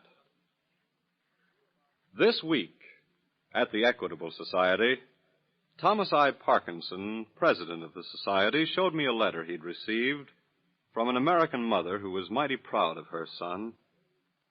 He's just been released from the Army Air Corps, holds 2 decorations, and is a veteran of 47 bombing missions. In her letter to President Parkinson, this mother said, I think the members of the Equitable Society can be proud of my son, too, because the Equitable Society helped his father and me plan his education. The Equitable Society helped me keep my home after his father died and bring my son up as his father wanted me to. Well, you can imagine how happy that letter made us all. For no matter how often it happens, we're always glad to see what a warm, friendly feeling Equitable members have for their society.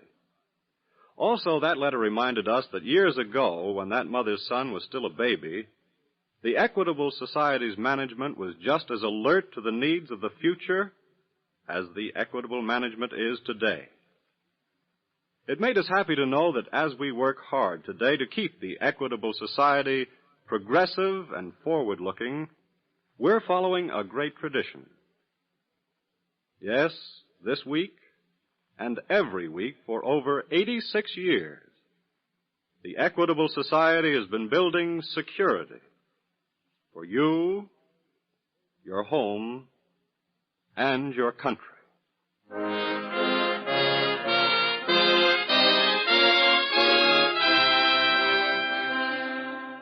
Next week, we will bring you another colorful story from the files of the Federal Bureau of Investigation, the bogus bankruptcy.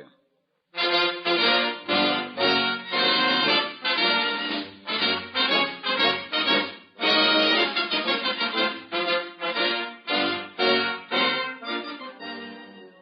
incidents used in tonight's Equitable Society's broadcast are taken from the files of the Federal Bureau of Investigation.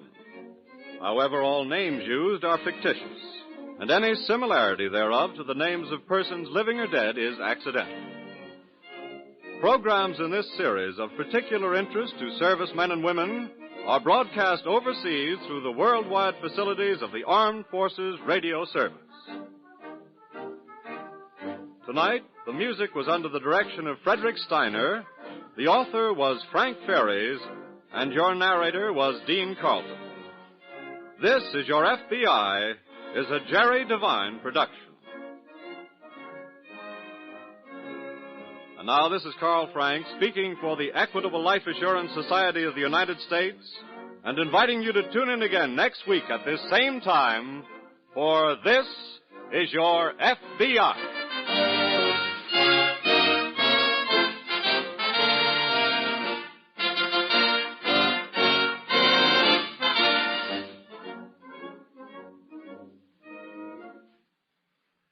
This is the American Broadcasting Company. Mutual presents Under Arrest, starring Joe DeSantis as Police Captain Jim Scott. Under arrest. Into yourselves. Criminals behind bars. Under Arrest, the story of Police Captain Jim Scott's fight against crime.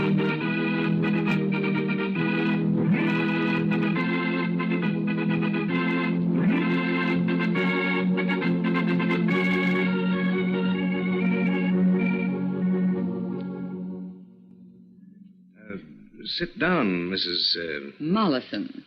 Mollison, yes. How can I help you, Mrs. Mollison? I understand you're in charge of leasing out space here at the New City Airport. Well, not airfield or hangar space, Mrs. Mollison, just commercial space in the various buildings. What did you have in mind? A luggage shop, Mr. Hale. Smart and expensive. Yes. Your address, Mrs. Mollison? 21 Courtney Road. Previously, I was thinking of a smart dress shop. Dresses, suits, coats, accessories. I had a shop of that kind in Seattle, and... Yes. I had the impression when you came in that that was more your style than luggage. I take that as a compliment, Mr. Hale. Have you the time? 11:45. Oh, dear. I'll be late for my next appointment. Could we meet again, Mr. Hale? Well, it'd be a pleasure, Mrs. Mollison. I'll be needing so much advice. May I telephone you in the next day or so? Any time, Mrs. Mollison. Goodbye, and thank you. Goodbye. Mrs. Mollison. Miss Schumann, the lady who just left my office. Oh, gone so quickly, eh? That's too bad. She left her handbag on my desk.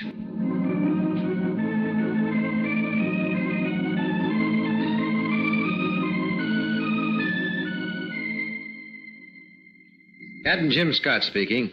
That day I was at my desk at headquarters. I never knew Dave Hale, general manager of the city airport. Never been any reason why I should have known him. But that day he phoned and came to see me. Well, Mr. Hale, you don't want me, do you? You want our lost and found department. I know it seems odd, Captain Scott, but open the handbag. Oh, see. She didn't come back right away, so I opened it to look for her address, and that's what I found. 25 caliber automatic. Handy weapon. You said her name was Mollison. Any first name? She didn't mention any. Husband's name? Oh, well, that's the funny thing. What? Well, of course, she said her name was Mrs., but... Well, I just can't think of a husband in connection with her. Ever notice that about some women, Captain? Usually that kind doesn't want you to think about her husband. Or am I unfair? Well, I must say this, Mrs. Mollison's... Since she came to your office on business, didn't you write down her name and address? Yes, but when I looked for the piece of paper later, it was gone. Remember the address? No. I'm so used to writing things down, I rarely remember such details. Just a second. Sergeant, Yes, sir. check the city directory for a woman named Mollison. Mollison. Mollison. And see if anybody named Mollison has a license for a .25 caliber Frascati automatic. Yes, sir. Of course, I suppose Mrs. Mollison will call back for the handbag, but, well, people who carry guns worry me a little, Captain. That's why I wish more citizens were like you, Mr. Hale. Then there'd be fewer unauthorized deadly weapons floating around. But, the gun isn't the entire reason you came to see me, is it? You're very discerning, Captain. Well, the fact is, holding a job under the city administration as I do, I just like to avoid any chance of trouble. And a good-looking but gun-toting woman looks like trouble to you, huh? Am I wrong? No, I was going to say it if you hadn't, Mr. Hale. Excuse me. Yes? About Mollison. No such gun license. And the city directory? There are 17 Mollisons listed, Captain. I'm having the list typed up, sir. Thank you, Sergeant. You heard that, Mr. Hale. Tomorrow, if I can spare a man, I'll have those 17 Mollisons checked. And when you hear from the lady, let me know. If it seems advisable, play along with us. I think you're right to be suspicious.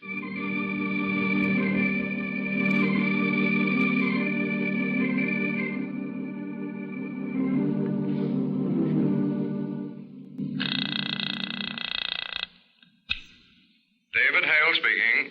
This is Mrs. Mollison, Mr. Hale. Oh, hello, Mrs. Mollison. I'm sorry to bother you, but I think I left my handbag in your office this morning, didn't I? Why, yes. Was there much money in it? Money? Well, I thought perhaps you'd have opened it, looking for my name or address or a phone number. Well, the fact is, Mrs. Mollison, I did. Oh, then, of course, you found the gun. Yes, Mrs. Mollison. But not your address, which I'd mislaid. Nor your phone number. That gun belongs to my brother in Chicago. He insisted on lending it to me because I'm so often alone here at night. Oh, I see. My husband's a structural engineer. He's away so much. I could be arrested for not licensing it, I suppose. Now, this is awkward. I can't get to your office again for several... Mr. Hale, I wonder if you'd think me very forward. Forward, Mrs. Mollison? Well, we could kill two birds with one stone. I could recover my handbag and use the theater tickets at the same time. Theater tickets? Well, my husband was suddenly called to Morgantown, and we bought 2 good seats tomorrow night for the play at the Lyceum, Green Forest. I hate to miss it, and if you'd care to join me... I'd be delighted, Mrs. Mollison. I can pick you up at 8 and bring the handbag with me. 8 tomorrow evening, then. Goodbye. Mrs. Mollison, your address. Oh, of course. 21 Courtney Road, the Green and White Bungalow. At 8 tomorrow evening, Mr. Hale. And thank you very much.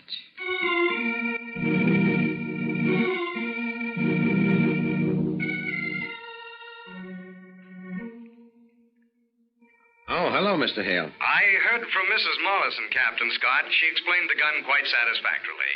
It's her brother's. She's going to license it. Good. As to the rest, I'm going to the theater with her tomorrow evening. Good. Captain, I promised to return her handbag. When I do, the gun ought to be in it, don't you think? Well, yeah. All right. I'll remove the firing pin, just in case, and I'll send it out to your office right away, Mr. Hale. Good luck with Mrs. Mollison. Hope you don't need it.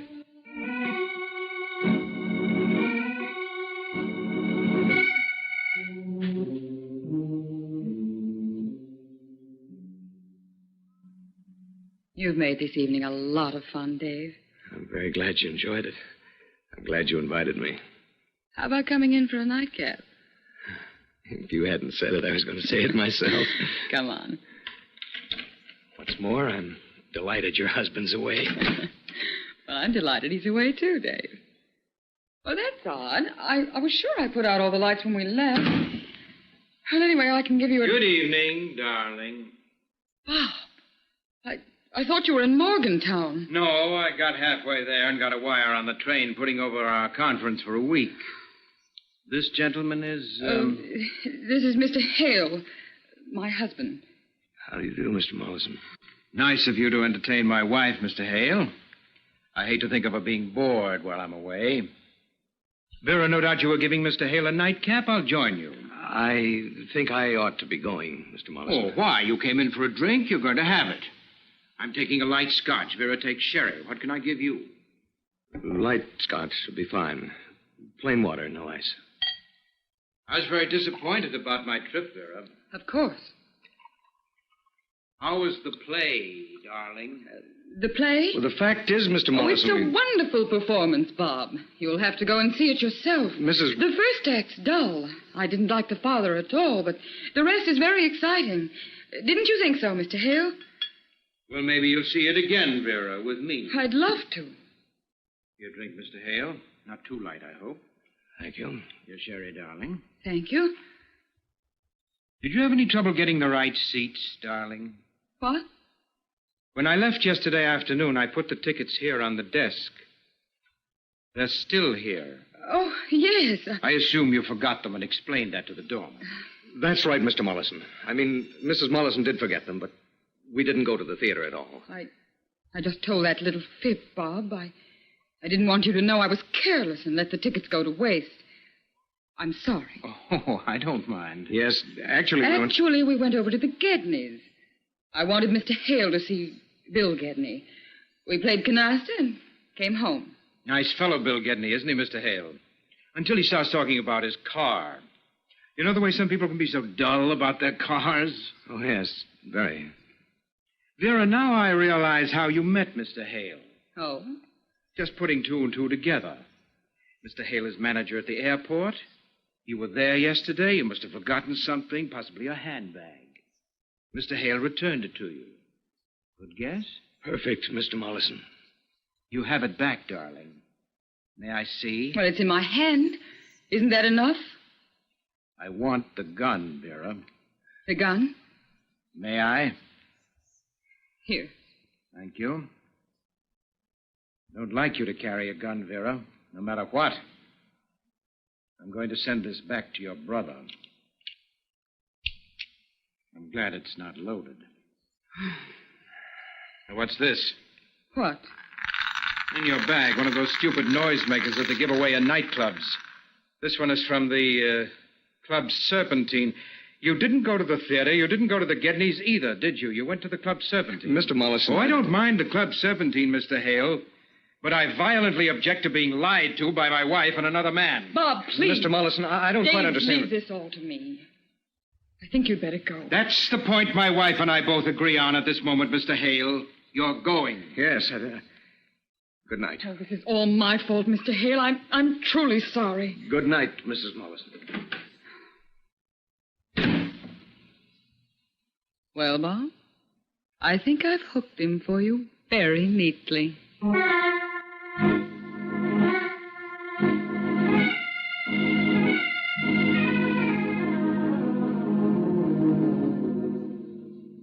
Who'd you say, Miss Schumann? Oh. You better say I'm busy and can't. No. Send him in, Miss Schumann. Come in, Captain Scott. Hello, Mr. Hale. I haven't heard anything further from you about Mrs. Mollison.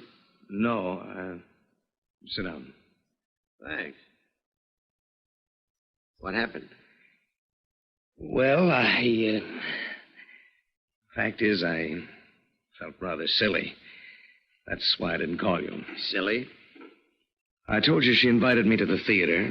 Actually, we didn't go. She forgot the tickets.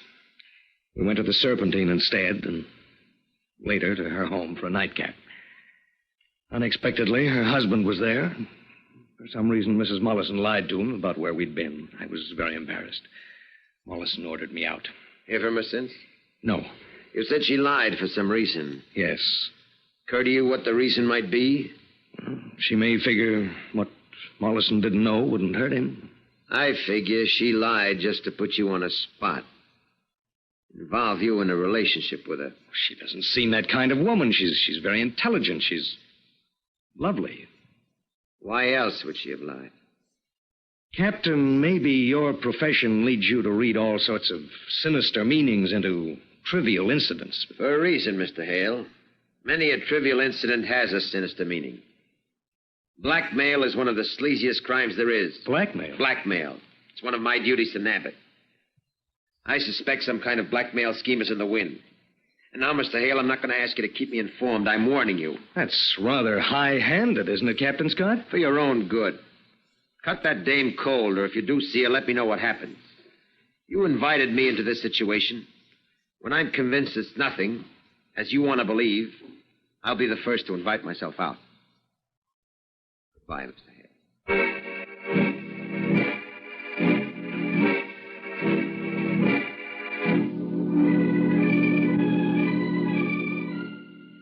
Your drink, Vera. Thank you, darling.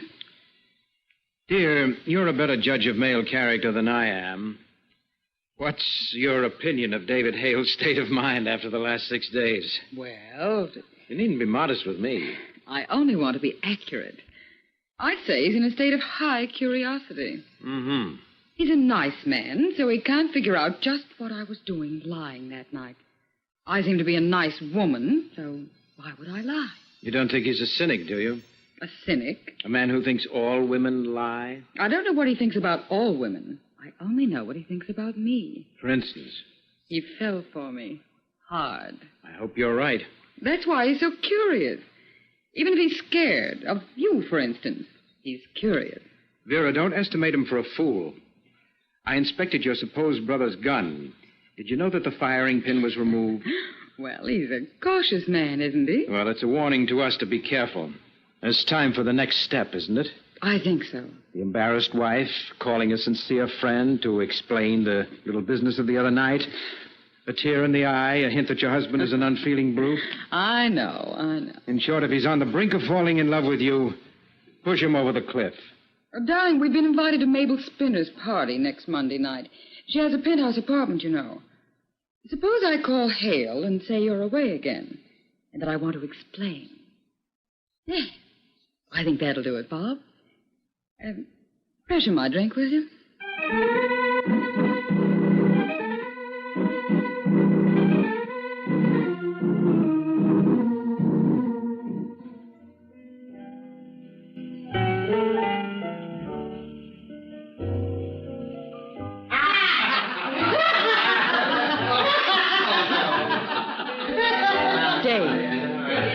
Yes, Vera? Let's go out on the terrace. Yeah, of course.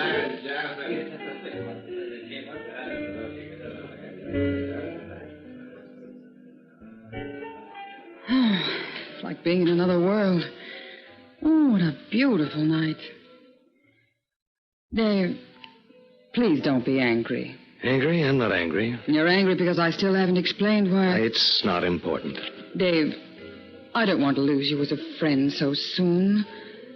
I felt so badly I embarrassed you that night. I lied on the spur of the moment. It's hard for me to explain exactly why. Bob's character, I suppose, and instinctively Well, he's my husband. A good husband, really. I shouldn't criticize him, but... Oh, Vera. I told him the next day it was awful for him to have acted the way he did. Then I was ashamed to call you. Days went by. He went away yesterday morning, and I thought, well, why should I be ashamed? Well, then let's forget it, Vera. Can you? Well, not literally, I suppose. I mean... For days I couldn't think of anything but the look on your face that evening. Dave, What? Oh, never mind. What were you going to say? I shouldn't say a thing like that. Like what? Tell me. It presumes too much about your feelings for me. After all, we're not old friends. I'm simply a woman who wants to go in business again for herself. Some escape from... Oh, we'd better go back inside, Dave. Vera, you can't presume too much about my feelings. Don't say anything. This is the 3rd time I've seen you. It seems like the 100th. That's got to mean something. Well, under the circumstances, Dave, what can it mean? I love you. No. Not possible in such a short time? Why not? Please, Dave. This is probably the last time I'll ever see you, and I've got to say it. I love you. And I wish I didn't have a husband and that you loved me. Oh, and... Dave. Oh, Vera, darling. My darling. I do love you. Oh, I'm so glad. Glad? I was hoping you'd... thinking of it, wishing that... I don't believe you. What? How can I? You love me? I believe you, Dave. Why shouldn't you believe me? I'll prove I love you, Dave. I'll tell you why I really came to see you at your office last week. I'll tell you why I invited you to the theater and why I lied. It was to involve you personally with me. I'll tell you why I lied when my husband was there. For the same reason. To involve you deeper. To make you feel guilty. I knew my husband was going to be there. He and I planned it all beforehand.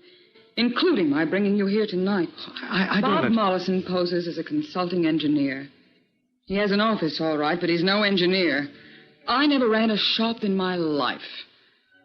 The rest of our scheme is to get you involved with me further. Then blackmail you. Vera, this Bob's is all... figured out a scheme for making all tenants at the airport pay kickbacks to you for getting good space. He'd even pay you half the money. It can run into hundreds of thousands over a period of years. Blackmail? Bob's sure you can be blackmailed. He figures you'd come into the racket with us to prevent its becoming public that you and I would... I'm not married. There'd be no great scandal. You're appointed by the city. How long could you keep that job if Bob linked your name with that of a female jailbird? You? 4 years in the state penitentiary. Why? Same scheme as this, in another city. There may be some mistakes, and the victim wouldn't blackmail. Now, do you believe what I said? All that? Yes, I suppose I do. I mean, do you believe that I love you? Is this the same mistake you made before? Falling in love with a victim? No. Well, you made another. What? This time you'll let the victim really fall in love with you. Well, we'll both have to get over it. Yes. Together. Together? We'll go to Chicago, New York, any place. And from there notify Mollison you want a divorce. We'll get married. But your job... And I'll get another. Will you do it? On one condition. What? I want to protect you. I'm going to tell Bob the whole thing, the truth, and ask him to settle everything quietly. Oh, darling, I'm so happy. I'm scared to death.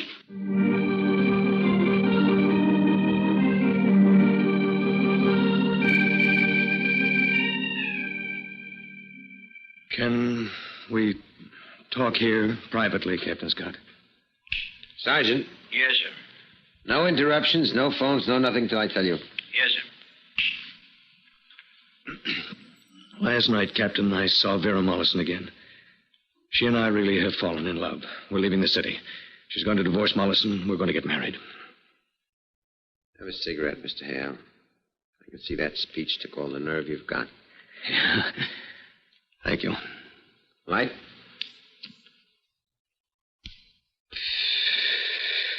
Then I was entirely wrong, was I, Mr. Hale? About there being some kind of scheme? No. But that's all over now. It was a scheme, but it's over? Mrs. Mollison and her husband planned to blackmail me into a racket involving kickbacks on airport rentals. Hale, after I got her name last week, I inquired about her in the federal identification files in Washington. Vera Hammer, evidently the same girl, spent 4 years in a New York state pen for attempted blackmail. She told me. Well, Mollison's her husband, all right. Real name's Miller. Stoney Miller. Used to work the big con in Kansas City. Served 3 prison terms. I don't care anything about him. But, Captain, I've come to you and told you all this because of our previous conversations. Now I want you to forget the whole matter. You let this bust in the papers and you're out of work, Hale. She's asking Mollison to let us handle the whole thing quietly. You think he will? Even crooks aren't all bad, Captain Scott. Why wouldn't he? You stand to lose a lot more than your airport job. You've got a future in the city administration, haven't you? Well... Don't you realize you're giving Mollison a stronger weapon against you than he had before? What? How? To frame a man with a variation of the old Badger game is usually pretty good. even though the emotions involved aren't very important. But now you're very deeply involved with this woman, and she with you. Mollison will see that. He knows you'll pay higher. I'll leave the city and stay away. If you balk him of this particular racket, he'll want to be paid high for letting his wife go. And if you can't do that, he'll refuse a divorce. I don't care. Listen to what you're saying, Hale. It can ruin your life to be tied up with a woman married to a crook, and she an ex-con herself. We don't care anything about anything except that we love each other. You're going to hate me the rest of your life, but how do you know that even what she told you last night isn't part of a scheme? What? Which of you two suggested handling it quietly? What? No, Vera did. There it is, the real hook. They figure you'll pay higher if you're really in love than even if it was just a frame. That's a rotten thing to say about her. I swear she's sincere. Hale, have you got the nerve to come with me to visit them now without warning and find out?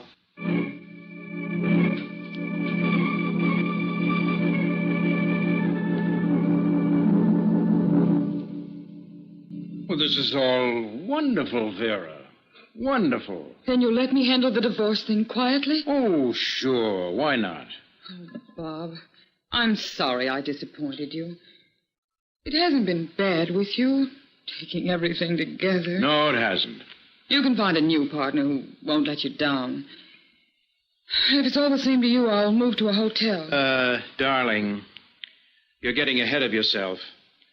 I said I'd let you handle the divorce thing quietly, provided Hale cuts me in on the airport rental racket as soon as I set it up for him. You're crazy. He won't do it. To marry you? Why won't he? Because we're not going to start off wrong. All right, then I'll smear it all over the papers. But you promised. For a price. Bob, please. The racket idea's out.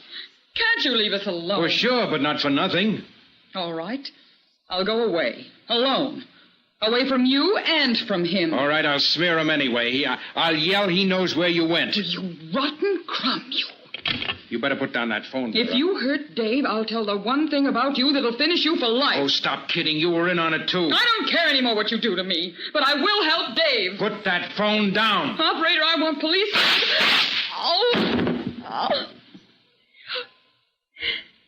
You're done anyway, Bob. The operator certainly heard this. Don't move, Mollison. Police. Police? Hold still the way you are.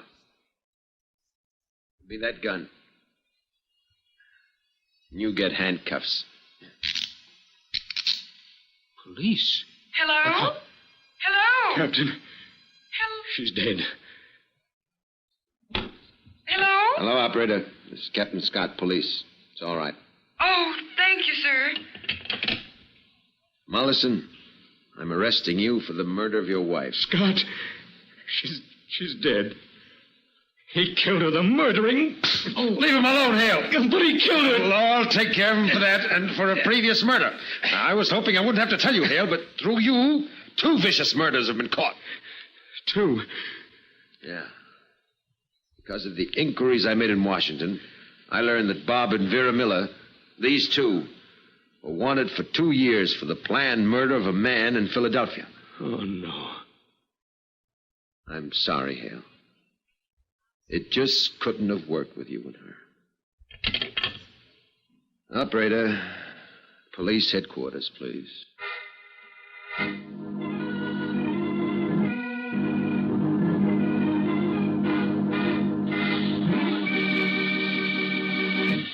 Under arrest. Into your cells. All prisoners present and accounted for.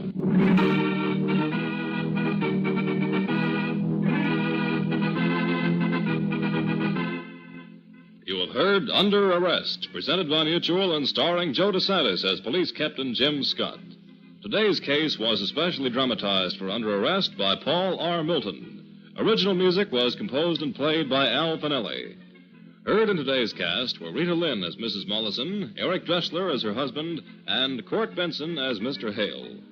All names of persons used in Under Arrest are fictitious. Any resemblance to names of actual persons living or dead is coincidental. This is Ken Marvin speaking.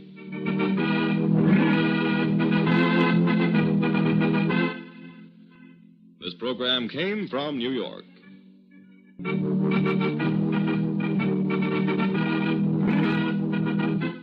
This is the Mutual Broadcasting System.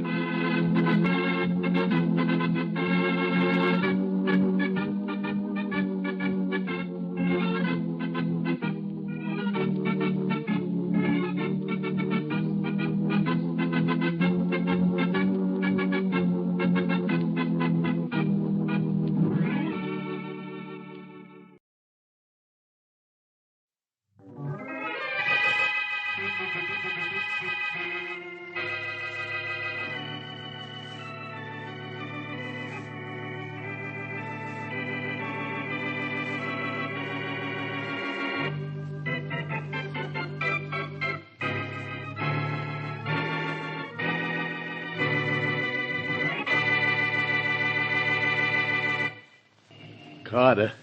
Yeah? I feel a hunk of poetry coming on. Well, let it go right by, will you, Joe? Oh, I can't. I got poetry in my soul, I guess. Oh. Get this, Carter. Here I lie on a rooftop high, waiting till I see a guy. Come out of City Hall across the street, and then I'll plug him nice and neat. It smells. How do you want it, with music? Yeah, loud music. Loud enough to drown it out. I sure wish His Honor and company would trace out of City Hall, though. Getting sore elbows lying up here on this roof. Oh, they'll be out pretty soon. All of them will. That meeting in the mayor's office was supposed to be over at noon. It's 1:15 already. Got your rifle set? And ready. You? My fingers itchier than poison ivy. Oh, Carter, I feel a hunk of poetry coming on. I think this is the last job we'll do together. Now, shut up, will you? A rooftop is no place for poetry. It's a nice place for a sunbath, though, huh? What? I like to lie in the blazing sun until on one side I am done. What? And then I flip on my other side and tan the rest of my little hide. Oh, huh? brother, somebody should have tanned your hide a long time ago. Your stuff gets worse every time. Well, how do you want it? With a choir? Yeah, a choir of angels hoisting you into heaven. Oh, Carter. Now, check the sight of that rifle. All right. You've never used one of these telescopic jobs before. Listen, I'll be able to ping this guy with my eyes closed. Hey, Carter. Yes? There's the mayor. Yeah. Got guys with him, too. Easy. Wait till our man's in the clear. Hey, they're bunched up like a clump of grapes. Wait. What for? A cinch from here. Wait, I said. Hey, they're splitting up at the bottom of the steps. Only one guy near him. Wait. Now.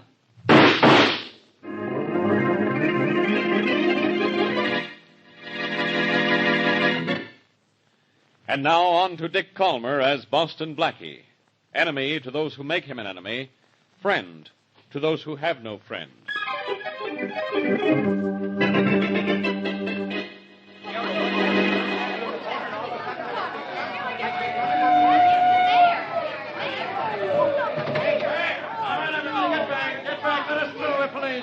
Oh, hello, Inspector Faraday. I'm Williams, 23rd Precinct. Hello, Williams. Had a little shooting here, huh? A big one, Inspector. It's Mayor Rogers. Mayor Rogers? Is he dead? One bullet in the heart, one through the head, Inspector. The mayor. Nobody told me it was the mayor. This is all I need. Hey, move away. Yeah, move away. Get back there. High caliber bullets, too. Keep everybody back. Clear the sidewalk if they don't stay back. Get back. We're not going back there. Williams, any witnesses? Yes, sir. There were several men with him when he got it, but no one knows where the shots came from. No one even heard them. That's not good. How was he standing when he was hit? The men with him all agree he had his back to the street. Uh-huh. He's hit in the back of the head. I can see from the wounds the bullets entered in a downward direction. Williams, those shots came from the roof of that building across the street. Well, no one knows where they came from. I do. We're going to get to the bottom of this by getting to the top of that building. Anyhow, Boston Blackie would say it that way. Probably. Oh, Blackie's really going to burn at this. This is one time I figured something out before he's even shown up at the scene of the crime.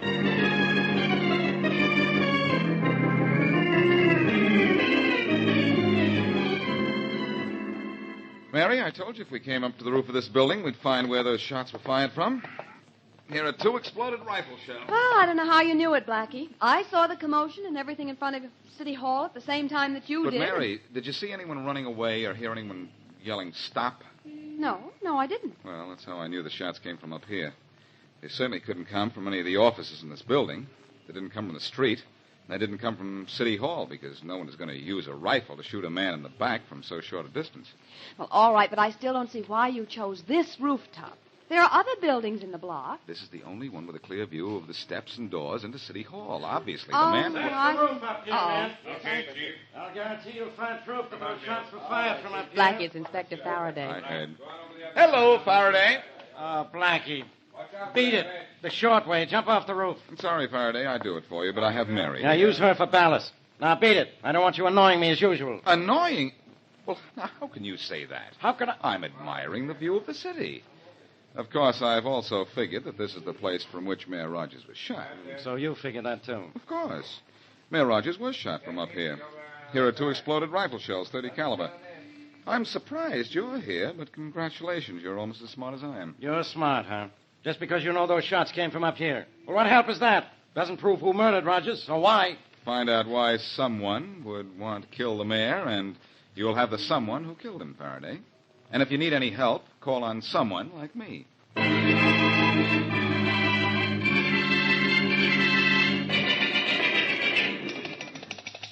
Hello? Hello? Hello, Johnson. Harry Johnson.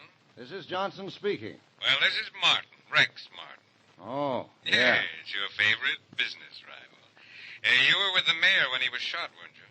Yes. Well, I just thought I'd, call up and tell you things are going to be different from now on. A lot different.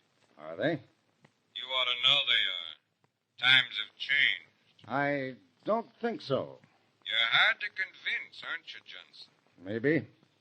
I've got a little logic some friends of mine are arranging that you're going to find very easy to understand and very hard to argue against.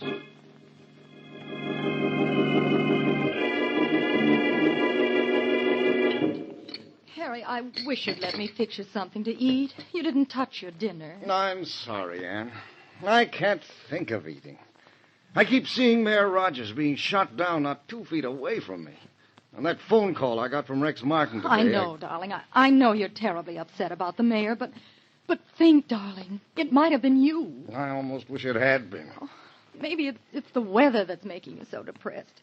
It's cleared now, but we practically had a cloudburst until an hour ago, and you know how low you get when it rains. Don't look for excuses for me, darling. I'll be all right if I can... Oh, will you answer the door, dear, please? I'm going out in the backyard a minute. All right. I hope this isn't company, Anne. I just couldn't face anyone tonight. If it's company, I'll be back to see to it that they won't stay long. Thanks. Yes? Are you Harry Johnson? Yes? Well, we got something for you, Johnson. What? A present? How do you want it? With mustard and piccalilli? Oh!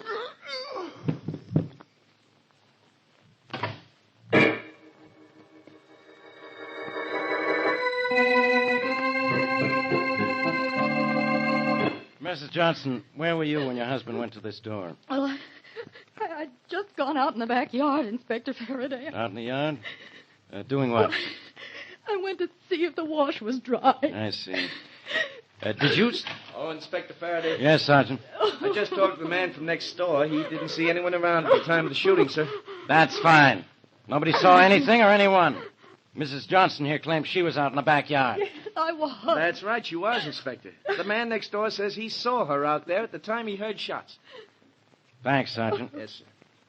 Well, Mrs. Johnson, that bears out your story. Sorry I had to question you. That's quite all right, Inspector. I understand everything. Well, if you do, you're the only one around here who does.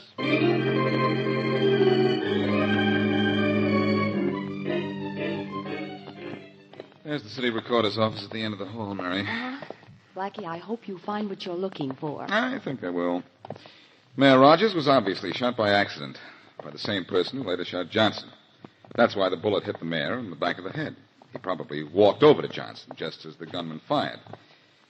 But why was anyone gunning for Johnson? Because he was going to get a contract someone else wanted. If you know what you're talking about, and you usually do. I'm sure I know what I'm talking about this time, Mary. Well, here we are. Okay. Oh. Place looks empty. There's a guy in the back of the room there. Now we're going to find out all about a man named Rex Martin. I know he was Johnson's business rival. Blackie, if Rex Martin was in line for a big contract that you think Mr. Johnson was going to get, you're not going to be very happy. Johnson was going to get the contract, all right, and Martin may have wanted to stop him. Oh, you, may I see you for a minute? Sure. What can I do for you? I want to find out something about a contract. Sorry, mister, I'm not... This is important. I think it has some bearing on the Johnson murder case. I can't help you, mister. Look, all I want to do is to see the last city contract. That's private city business, mister, and none of yours. Look, son, there's no such thing as private city business. Rex Martin wanted that big contract, but Johnson was getting it, wasn't he? I'm not going to talk, mister. Maybe you don't understand. I'm Boston Blackie. Blackie? Well, why didn't you say so? Now, what is it you want to know?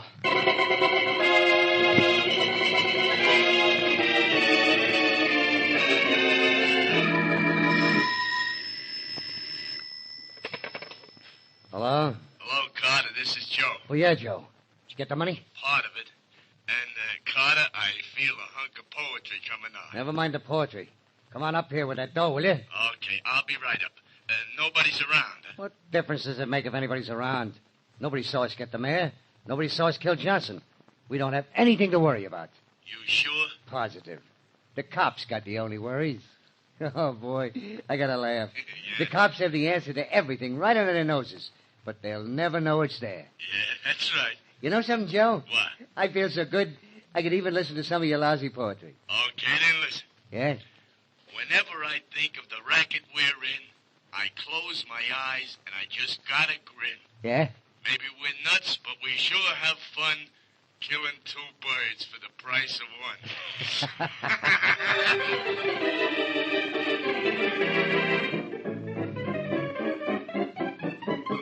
Blackie, can't you find a better place to loaf than in my office? Now beat it. Can't you understand? The mayor's been murdered. What's the matter with you, Faraday? Why don't you listen to me and pick up Rex Martin? He's the answer to this thing. What am I going to pick him up with? Radar?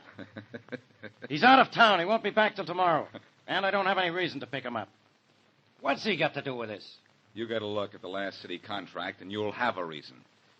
I looked for it at the recorder's office, but couldn't find it. Yeah?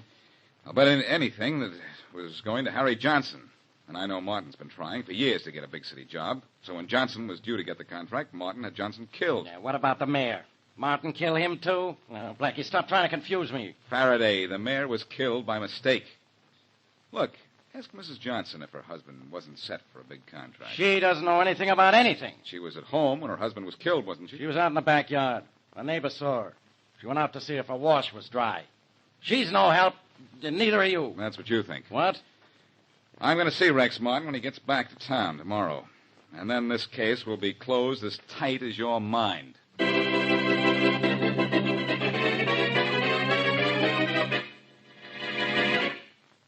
And now back to Boston Blackie.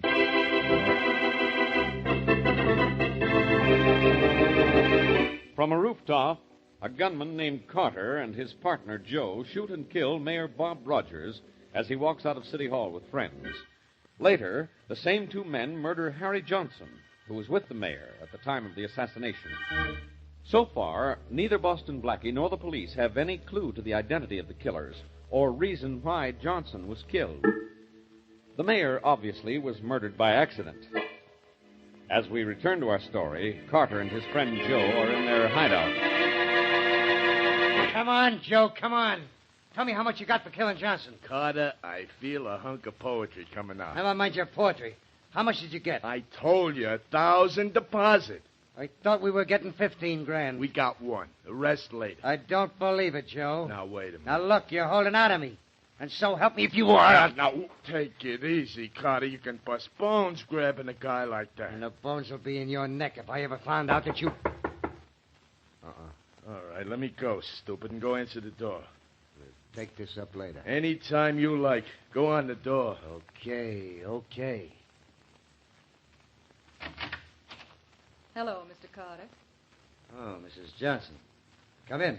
Thank you. Joe, take off your hat. There's a lady present. Yeah, I know the lady. You like the job we did on your husband, huh? It was quite satisfactory. How about the police, Mrs. Johnson? Have you had much trouble with him? None at all, Mr. Carter. They asked me a few questions, but outside of that, nothing. They can't possibly suspect. Well, I sure hope not, lady. If you get caught, we don't get the rest of our dough. You'll get the rest of your money as soon as my husband's insurance policy pays off. Oh, that's why we only got 1,000 so far. When does the company pay, Mrs. Johnson? Well, it shouldn't take more than a few days. By the way, I heard arguing just before I came in. What's the matter? Oh, Carter here thinks I held out some of the advance you gave me. He claims it was only 1,000. I say it was more. 1,000? It was 2. Oh, 2, huh? Now, wait, Carter. Well, what do you know, Joe? Carter, Come here. Okay, Carter, it was $2,000. I'll give you your half. You can't blame a guy for trying, now can you? You're not going to be able to try any Hey, longer. Mr. Carter, Joe, no fighting. Yeah, no We've done fighting. beautifully so far. Everything's perfect. Let's not spoil it. I'd like to spoil that guy's kisser. No, don't fight, you two. That's a mistake. You've made a slight error already. Killing the mayor? Yes, We made up for it, didn't we? yes. Now suppose you make up with Joe. The next mistake may not be so easy to correct.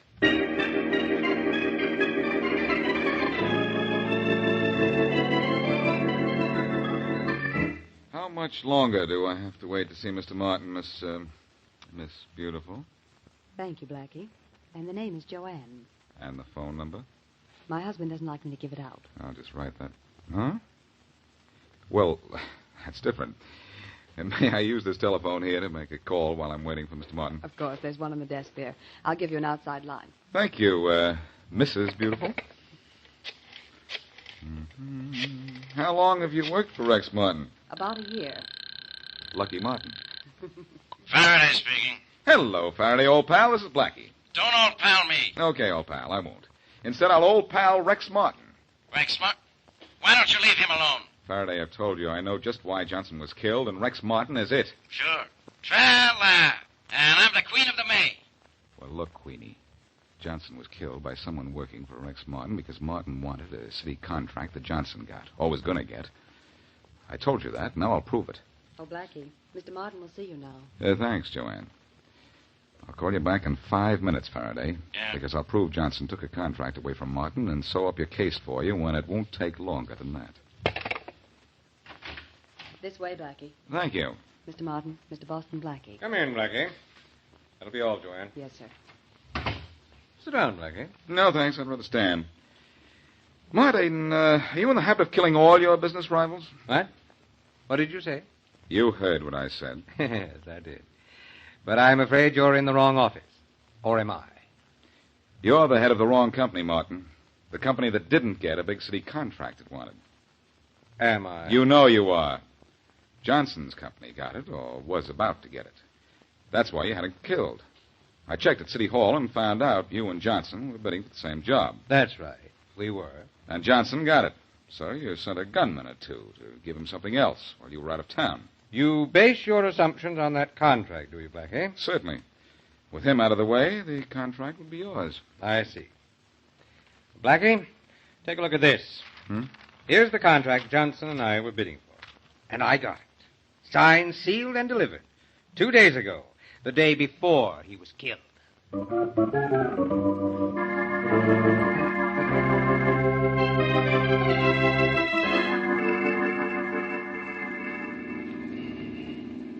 The shop I want is in the next block, Blackie. Yes, Mary, I know.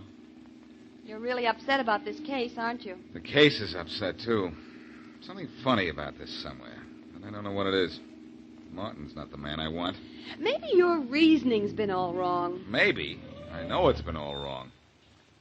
Here's your shop. Thanks. Pick me up later? Mm-hmm. When? Oh, in about an hour. I don't take as long to pick out a hat as you think.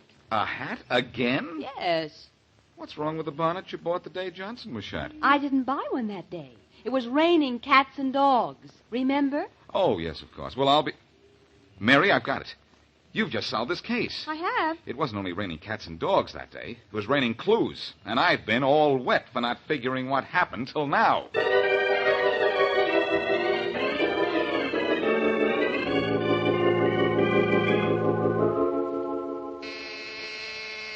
Coming. Yes? Are you Mrs. Harry Johnson? Yes, I am. I'm Walter Keith from the National Insurance Company. Oh, yes. Come in. Thank you. Well, I've been expecting you. I imagine you have. I hope I haven't called too soon after your husband's unfortunate death. Oh, no, it's quite all right. I know these things have to be taken care of right away. Yes, they do. But sometimes there are rather long delays. Long delays? What for? Red tape, Mrs. Johnson. I'm afraid it'll be 6 months before you receive the benefits of your husband's policy. 6 months? I won't stand for that. I'm sorry, Mrs. Johnson, but the company wants to investigate a little bit. There's nothing I can do about it. Well, I'll do something about it. 6 months, Mrs. Johnson. And there may be a further delay beyond that. I'm sorry, Mrs. Johnson, but that's the case. Oh, no, it's not. I've been told to advise you that it is. Goodbye. 6 months. 6 months. Oh, I'd better call... Oh, what's the matter with this phone? That's funny. It's dead. Operator? Operator? Operator? Operator?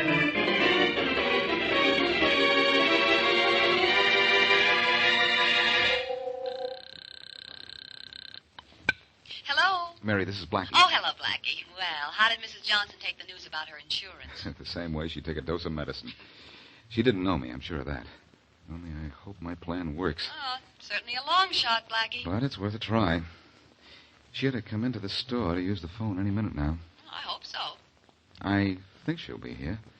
If she hired someone to kill her husband, she probably has to collect her insurance to make the payoff. So she'll have to report what I told her, that the payoff will be delayed. Maybe yes, maybe no. Well, there's no maybe about her using the phone at her house. I cut the wires before I went in, and she wouldn't dare use a neighbor's phone to call a killer. This is the nearest phone, and I am... Oh, here she comes now, Mary. In fact, she's going into the booth next to mine. It's the only other one. I'll call you back later. You mean much later, too, I know. Well, I hope you hear what you want to hear. Well, if she's making the call, I think Faraday and I will be making a call ourselves.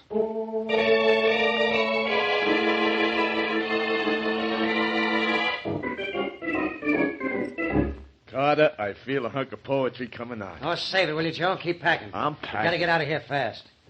Carter, I don't think the dame is double-crossing us. Maybe she can't get the insurance, though, for 6 months. Well, if she can't, it's because the case is going to be investigated. We're not going to be around when it is. You Come on, worry, let's Joe. blow out of here. Uh-oh. See who it is. Okay. But don't open that door too much. You think I'm a dope? Hey, okay, you open the door all the way. We're coming in. Carter, I think it's cops. Shut up, Blackie. I'm shoving Faraday. Carter, help me! Oh, no, I'm getting out of here. Not without me, you ain't. Just stand right where you are. I think we'll have to convince him with a little noise, Faraday. Okay. I know you'll take better aim on the next shot. I'm through. We quit. Smart boy. Well, Faraday, here are your two killers. Glad to see you. Well, Carter, I think these guys are suffering from a case of mistaken identity. Shut up, Joe. The mistake is all yours, Carter. Yours, too, Joe. Mrs. Johnson talked. Oh, yeah? We know you shot and killed Mayor Rogers and Mrs. Johnson's husband. So come on. I'm through with this case. And you're through for good.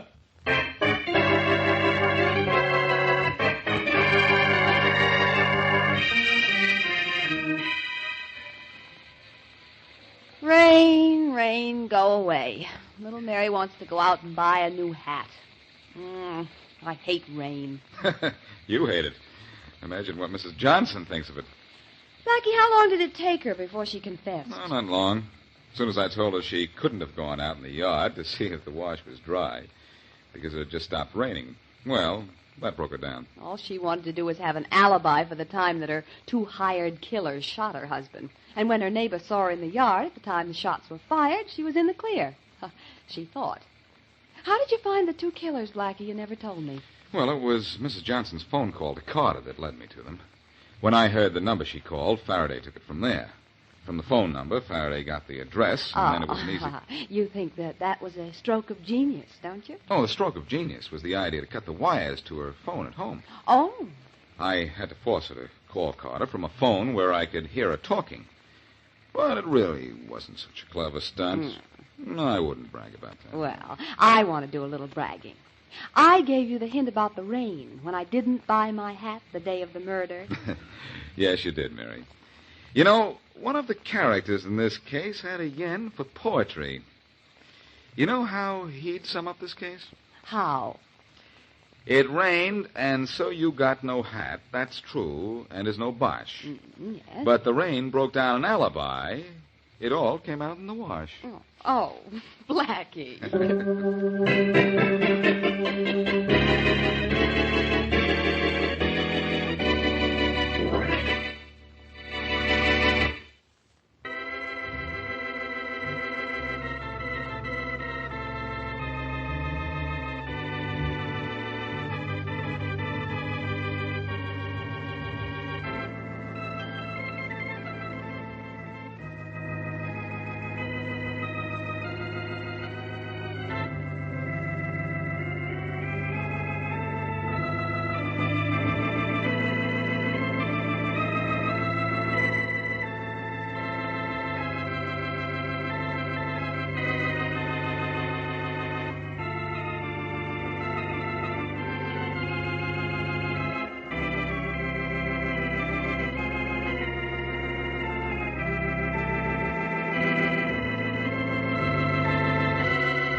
Tired of the everyday routine? Ever dream of a life of romantic adventure? Want to get away from it all? We offer you Escape. Escape, designed to free you from the four walls of today for a half hour of high adventure. Tonight, we escape to pre-war Paris and the terrifying experience of a young English girl who is the victim of a gigantic conspiracy of silence, as Alexander Walcott tells it in his version of the legend, The Vanishing Lady.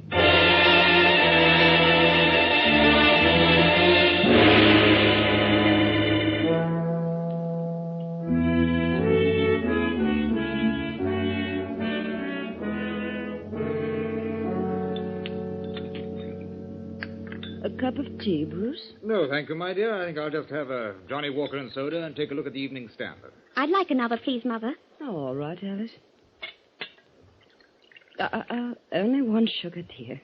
We must watch our figures. Oh, nonsense. A growing girl like Alice needs plenty of sugar. See, Mother? Daddy approves. Perhaps, but Mother is still boss. Yes, Mother. She certainly is, Alice. Mother? Yes, dear? I've been thinking. Yes, dear. I've been thinking about my grandparents. Oh? I know all about Daddy's parents. How Grandfather Stanley commanded a dreadnought at the Battle of Jutland, and how... No, it was not a dreadnought, Alice. It was a heavy cruiser. Oh, a heavy cruiser. And he got the VC. And how Grandmother Stanley was a volunteer nurse at Westwall Arch when the Zeppelins came over. And I know about your father, too. And how he died in India from his wounds. And how gallant he was at the Khyber Pass. But, Mother, Yes, dear. you never told me anything about Grandmother Winship. I haven't. No, and I'd like to know something about... And a child 16, I think it's time she knew. But, Bruce... And you'd probably feel better to get it off your chest. What, Mother? What is it? Well, my dear, I've never talked about your grandmother because... Well, I've always half believed that someday, somehow, she would come down our garden walk and I know it sounds silly, but explain where she has been for the last 20 years. Why? What happened to her? I don't know. I don't suppose I ever will. Well, now, Cynthia, darling, if it's going to upset No, you... no, Bruce, you're quite right. It would be best to get it off my chest, as you put it. Alice, as you know, I was born and brought up in India. I was about your age when my father was killed in the Khyber campaign. Mother decided to leave India for good and return to her old home in Warwickshire. However, it was necessary for her to go to Paris to attend to some details of my father's estates. The great Paris Exposition had just opened, and the city was jammed with visitors from all over the world. You can imagine our relief when we arrived at the Grand Hotel Universel and heard the clerk say in quite understandable English, Ah, Madame and Mademoiselle Winship, welcome, welcome. You will please to sign the register here and here. You have our reservation. Indeed, yes. And you are most fortunate, Madame, that you telegraphed, for I have reserved for you the last room in the house. I'm so relieved. Here, Cynthia, you may as well learn now to sign a register for yourself. Oh, yes, Mama. Where do I write? There, on that line. Oh, yes, I see. Voila. You are fatigued from your journey, yes? I shall have the boy show you to your rooms at once. Chasseur, chasseur. Oui, monsieur. Madame et Mademoiselle Winship à numéro 342 tout de suite. Tout de suite, monsieur. These are your bagages, madame. Yes, these 6. Voilà le bagage, 6 pièces. Cynthia, you best carry the little one with the medicine in it. Yes, Mama. Permettez-moi, mademoiselle. Oh, thank you. I'll take that one, the little red one. Eh bien, this way, ladies. Keep your eye on that porter, Cynthia. I don't trust these Frenchmen. Oh, I don't think he'll make off with our things, Mama. Oh, here's the lift. Dis donc, Émile. 3e étage. 3e.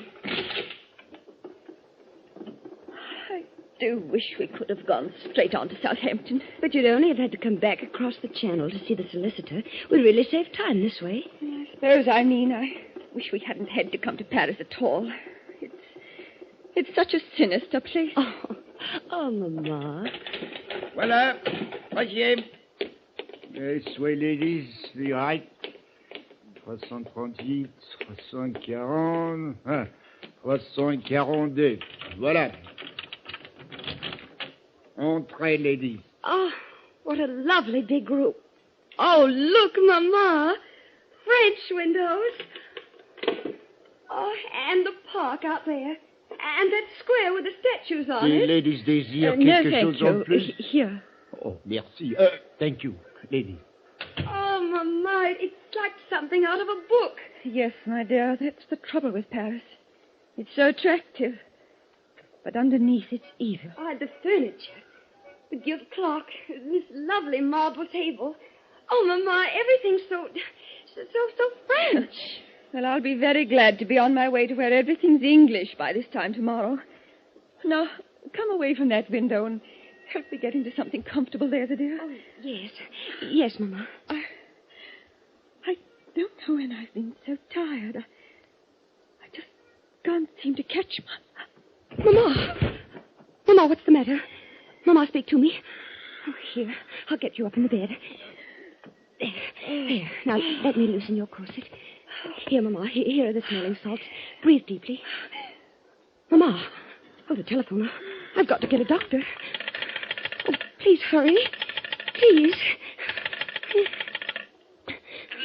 Oh, hello, operator. Will you please send a doctor up to room number 342? Pardon?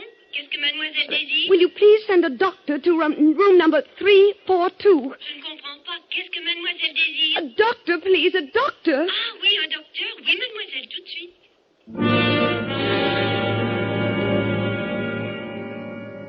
I'm quite sure it was not long, although it seemed like an eternity before the doctor arrived, accompanied by the manager of the hotel. To my great relief, the doctor spoke English. He felt Mother's pulse, took her temperature, did the usual things that doctors do, and then he turned to the tail-coated hotel manager. La jeune femme parle-t-elle français? Pas un mot. Vous en êtes sûr? Absolument. Alors, je peux parler à mon aise. Monsieur, si c'est une affaire très sérieuse, n'ayez pas l'air effrayé lorsque je vous mettrai au courant. Cette femme est atteinte de la peste. Elle n'a qu'une heure à vivre. Je n'ai pas besoin de vous dire que si cela se sait, votre hôtel perdra tous ses clients. Mon Dieu, non seulement l'hôtel, mais tout Paris se videra si la nouvelle se répand. L'exposition... While they talked in this language I couldn't understand, I looked from one face to the other, trying to read from their expressions how serious my mother's illness was. But they were as casual as though they were ordering dinner. Finally, I could stand it no longer. They must... Oh, please, you must tell me. What's the matter with her? Mademoiselle, your mother is ill, yes. Seriously ill. It is a collapse. Due perhaps to the strain of traveling, however, a week or two of absolute rest will work wonders. A week or two? Well, we were to go on to England tomorrow. Oh, that would be out of the question, mademoiselle. She cannot be moved for at least several days. Right now, she must have complete rest. The next 24 hours will be critical. Oh, Mama. Poor Mama. No, mademoiselle, you must not break down, too. I need your help. Oh, yes, of course, doctor. Immediately, I need some medicine. Will you fetch it for me? Why, yes, but... Malheureusement, I must not leave your mother for a moment during these critical hours. Here, I will write down this address and a little message to my wife. Your wife? Yes, I have the medicine already prepared at my home. It will be faster to go there for it than to a pharmacy. There are very few chemists who have the ingredients. But couldn't you telephone? Hélas, I have no telephone. Voilà, here is the address, 24 bis Rue Valgrasse. And here is the message to give to my wife. But, Doctor, I don't know Paris at all. I'm a total stranger here. I'm sure the manager here will give the necessary instructions to the taximan. But certainly. If mademoiselle is ready. Before I quite knew what was happening, I was seated in a rickety taxicab outside the hotel with the doctor's message clutched in my hand, while the hotel manager gave voluble directions to the cab driver. Un pouvoir tel que vous pourrez vous acheter un taxi tout neuf. Maintenant, souvenez-vous, prenez la route la plus longue. Conduisez le plus lentement possible. Sous aucun prétexte, ne la ramenez pas ici avant 2 heures. Compris? Ben oui, je comprends. Bon. It is arranged, mademoiselle. Jacques is one of our most trusted chauffeurs. He will get you to the doctor's house and back in safety. Oh, thank you so much, sir. And you'll look after my mother, won't you? But, of course, of that you may be sure. Allez-y. Entendu? Je suis sur la piste.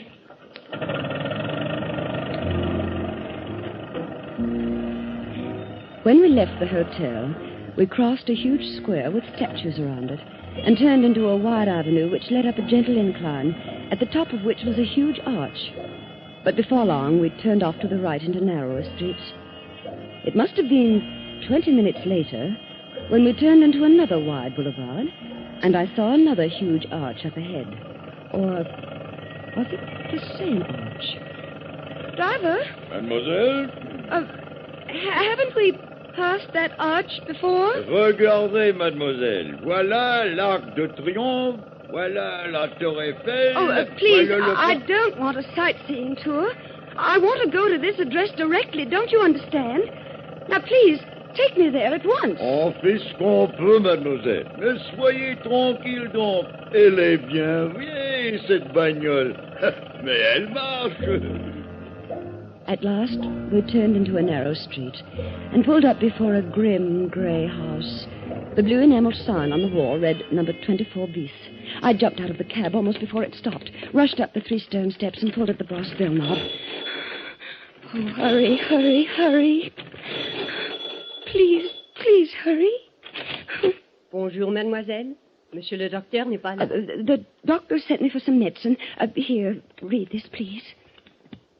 Retenez cette jeune femme aussi longtemps que possible. C'est de la plus grande importance pour l'avenir de Paris et même de la France. Entrez. Oh, thank you. Quand vous ne pouvez plus la faire attendre. The doctor's wife stood there reading and rereading the note as though she didn't understand it. And until I thought I would scream. Oh, please, please, hurry. Give me the medicine. It's my mother. She may be dying. I must get back to her. Please, hurry. Asseyez-vous. She pointed to a chair. Attendez. And slowly walked down the hall and closed the door behind her. I waited and waited. And wondered about the time the cab had taken to get here. About that arch that looked so familiar. And I was torn by the 100 nameless anxieties that torture you when your nearest and dearest is ill. And then I heard something that froze my blood. A telephone. A telephone clearly ringing somewhere in the house. But the doctor had said he had no telephone. That was the reason I must come all this way for the medicine. Oh, no. No, it couldn't be in this house. It must be next door. Or across the street, of course. That's where the sound was coming from. But no. It was the voice of the doctor's wife answering the phone.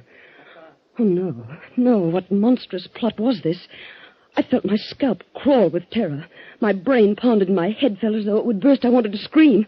To run out of this awful house. To run all the way across Paris to the bedside of my mother. Voilà, mademoiselle. La médecine. Oh, thank you. Thank you. Au revoir, mademoiselle. Now, driver, please. Please, in the name of your own mother, hurry. Back to the hotel as fast as possible, please.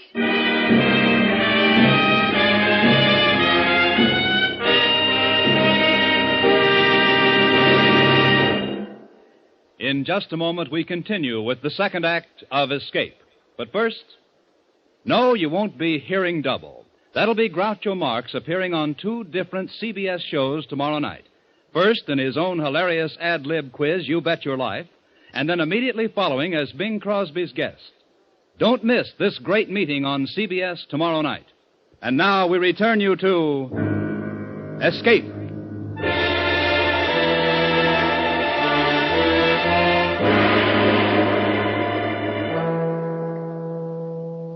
I pleaded with the taxi driver. I begged him to hurry. I explained to him in tears that my mother was desperately ill.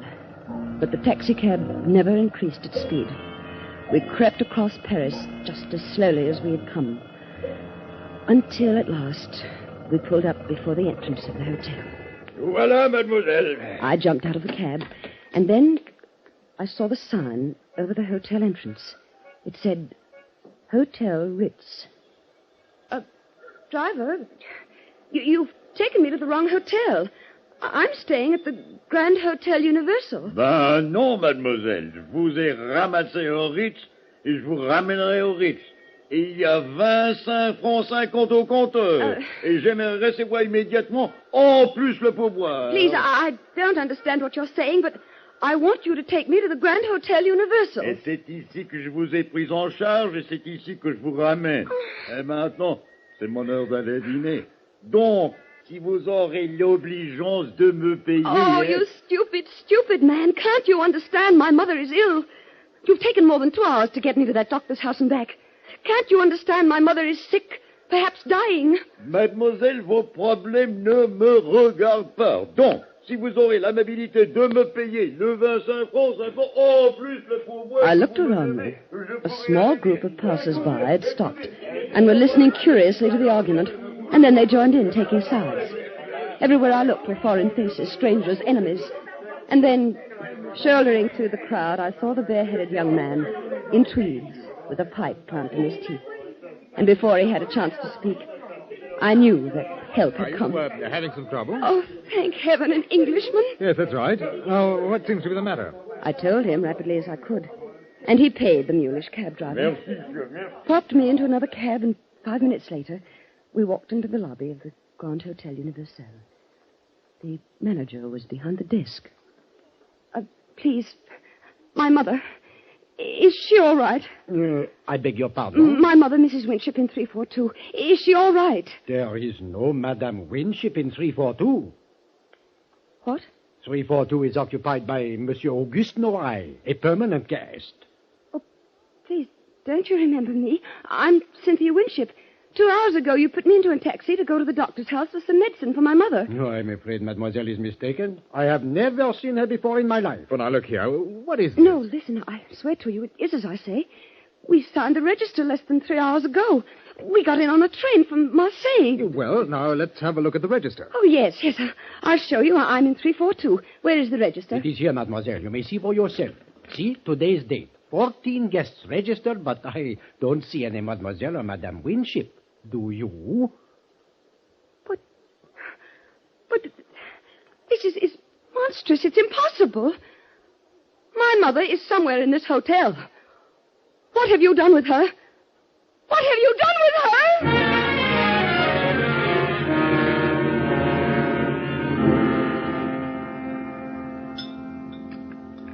Now, how do you feel, Miss Winship? Better, thank you. The soup was very nourishing. Well, want to have something else? A salad or a bit of roast? No, thank you.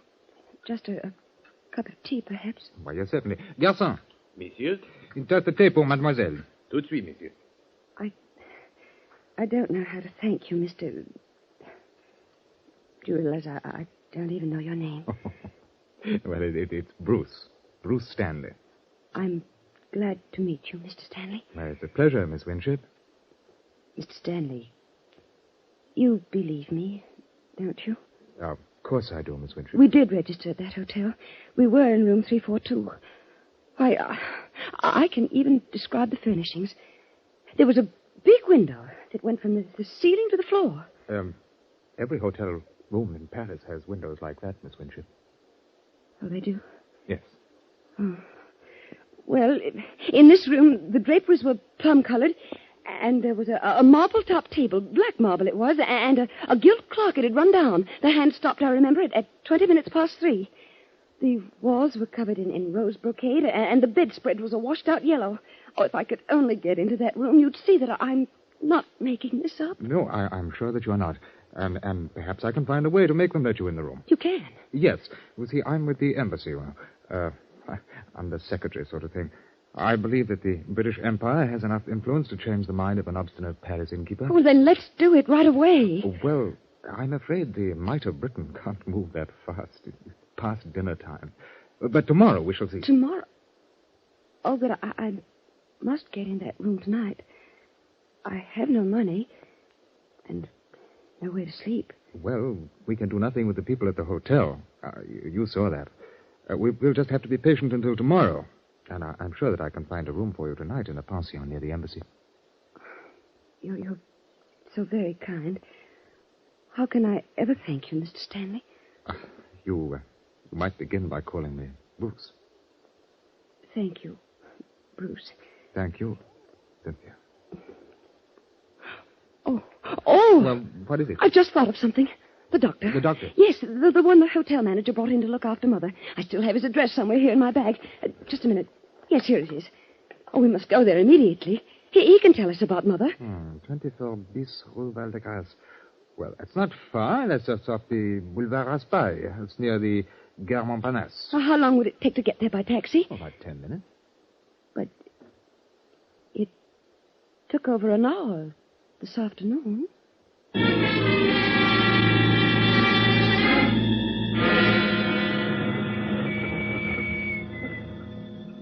Voilà, monsieur. 24 bis Rue Valgrace. Well, here we are. Yes, this is the place. Attendez une minute. D'accord. The house is dark. Yes, well, it's quite late. Well, I don't care. We've got to find out tonight.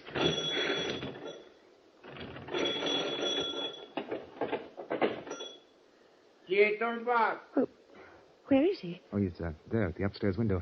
Monsieur le docteur, c'est Mademoiselle Winship. Elle veut vous questionner de sa mère. Je connais pas de Mademoiselle Winship. Says he doesn't know you. But he must. He must. Doctor, don't you remember? This afternoon, you sent me here to your house for medicine for my mother. Comprends pas l'anglais. And he says he doesn't understand English. The liar, he does. He speaks perfect English. Ma jeune amie, je vous conseille de ne pas déranger le sommet des gens respectables. Et que vous en allez avant que j'appelle la police. I'm sorry, Cynthia. Oh, Bruce. What am I going to do? What am I going to do?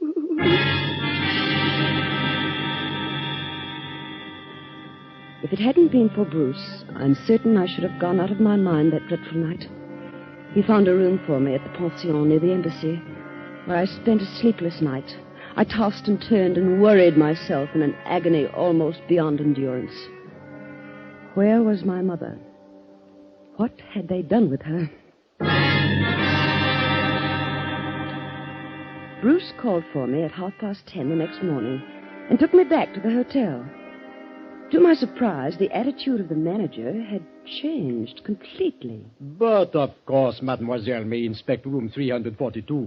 We are only too glad to convince mademoiselle that her mother is not and never was in the Grand Hotel Universel. Why, I never... I personally will escort you to the room. This way, please, to the ascenseur. Oh, Bruce, that terrible man, that horrible... Cynthia, don't let him upset you. Monsieur. Troisième étage. Troisième, monsieur. Now, Bruce, remember what I told you last night. You'll see. Plum-colored draperies, black marble top table, rose walls, and a gilt clock with hands stopped at 20 minutes past 3.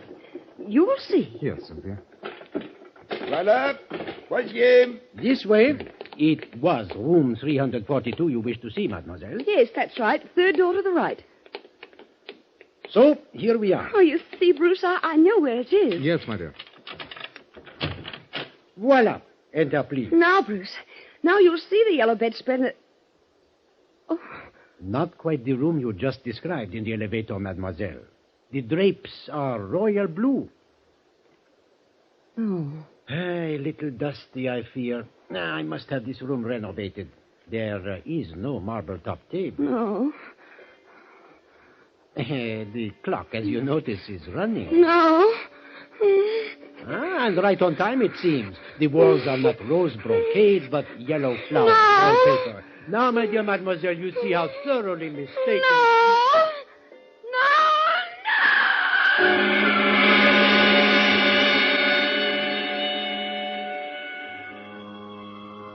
They had tried to make me think I was mad. They succeeded.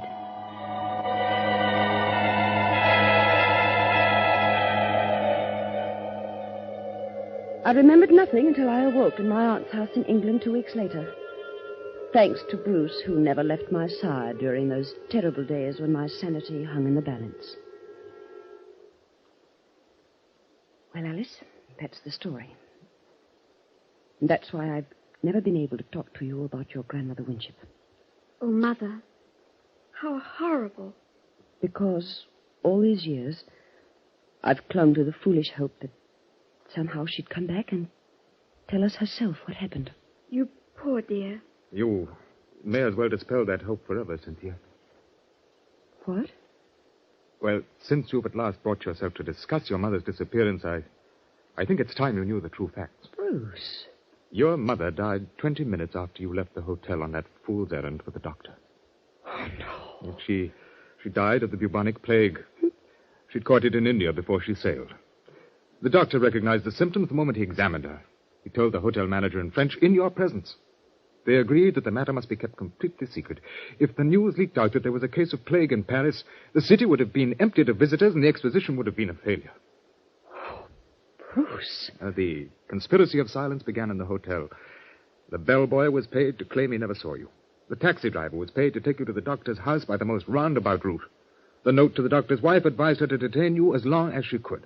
And the taxi driver added his own imaginative touch by returning you to the Ritz instead of the Universel. I shudder to think what might have happened if I hadn't come to the Place Vendôme just then. But you didn't know. Not then. When did you find out? The next morning. By then, the conspiracy had grown to international proportions. The embassy had been advised if the expedition was a failure, the franc would fall and the pound sterling would be affected, that sort of thing. I knew when we went back to the hotel you would not find your plum drapes and rose-colored walls and black marble-topped tables. And you let me go through with that? What could I do, Cynthia? I was acting under orders. I knew that the hotel had completely fumigated and redecorated the room overnight, and everything was in readiness to repudiate your story. I had to let the last act of that dreadful farce play to its dreadful end. What did they do with Mother? Her body was removed from the room less than 30 minutes after you left it and immediately burned. Why? Why didn't you tell me years ago? Why did you let me go on all this time? This is the first time that you have ever mentioned your mother since then, my dear.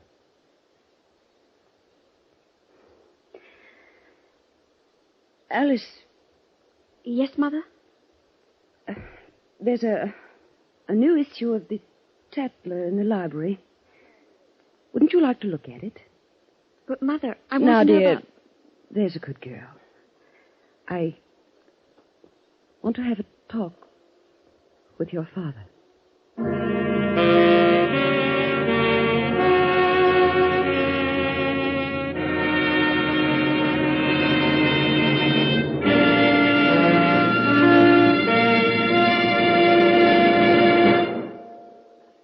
Escape is produced and directed by William N. Robeson. Tonight we have presented The Vanishing Lady by Alexander Woolcott, freely adapted for radio by Mr. Robeson. Featured in the cast were Joan Banks as Cynthia, Ben Wright as Bruce, Anthony Ross as the doctor, and John Hoyt as the hotel manager. Also heard were Irene Tedrow, Ramsey Hill, Nan Boardman, Daphne O'Callaghan, and Paul Frees. Special music was composed and conducted by Del Castillo. Next week. You are in command of an English destroyer sailing to join the North Sea Patrol in October 1914, when destiny forces you to become the man who won the war.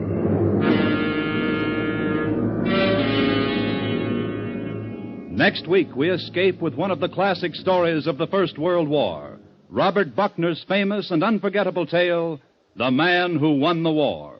Goodbye, then, until this same time next week, when once again we offer you Escape. This is CBS, the Columbia Broadcasting System.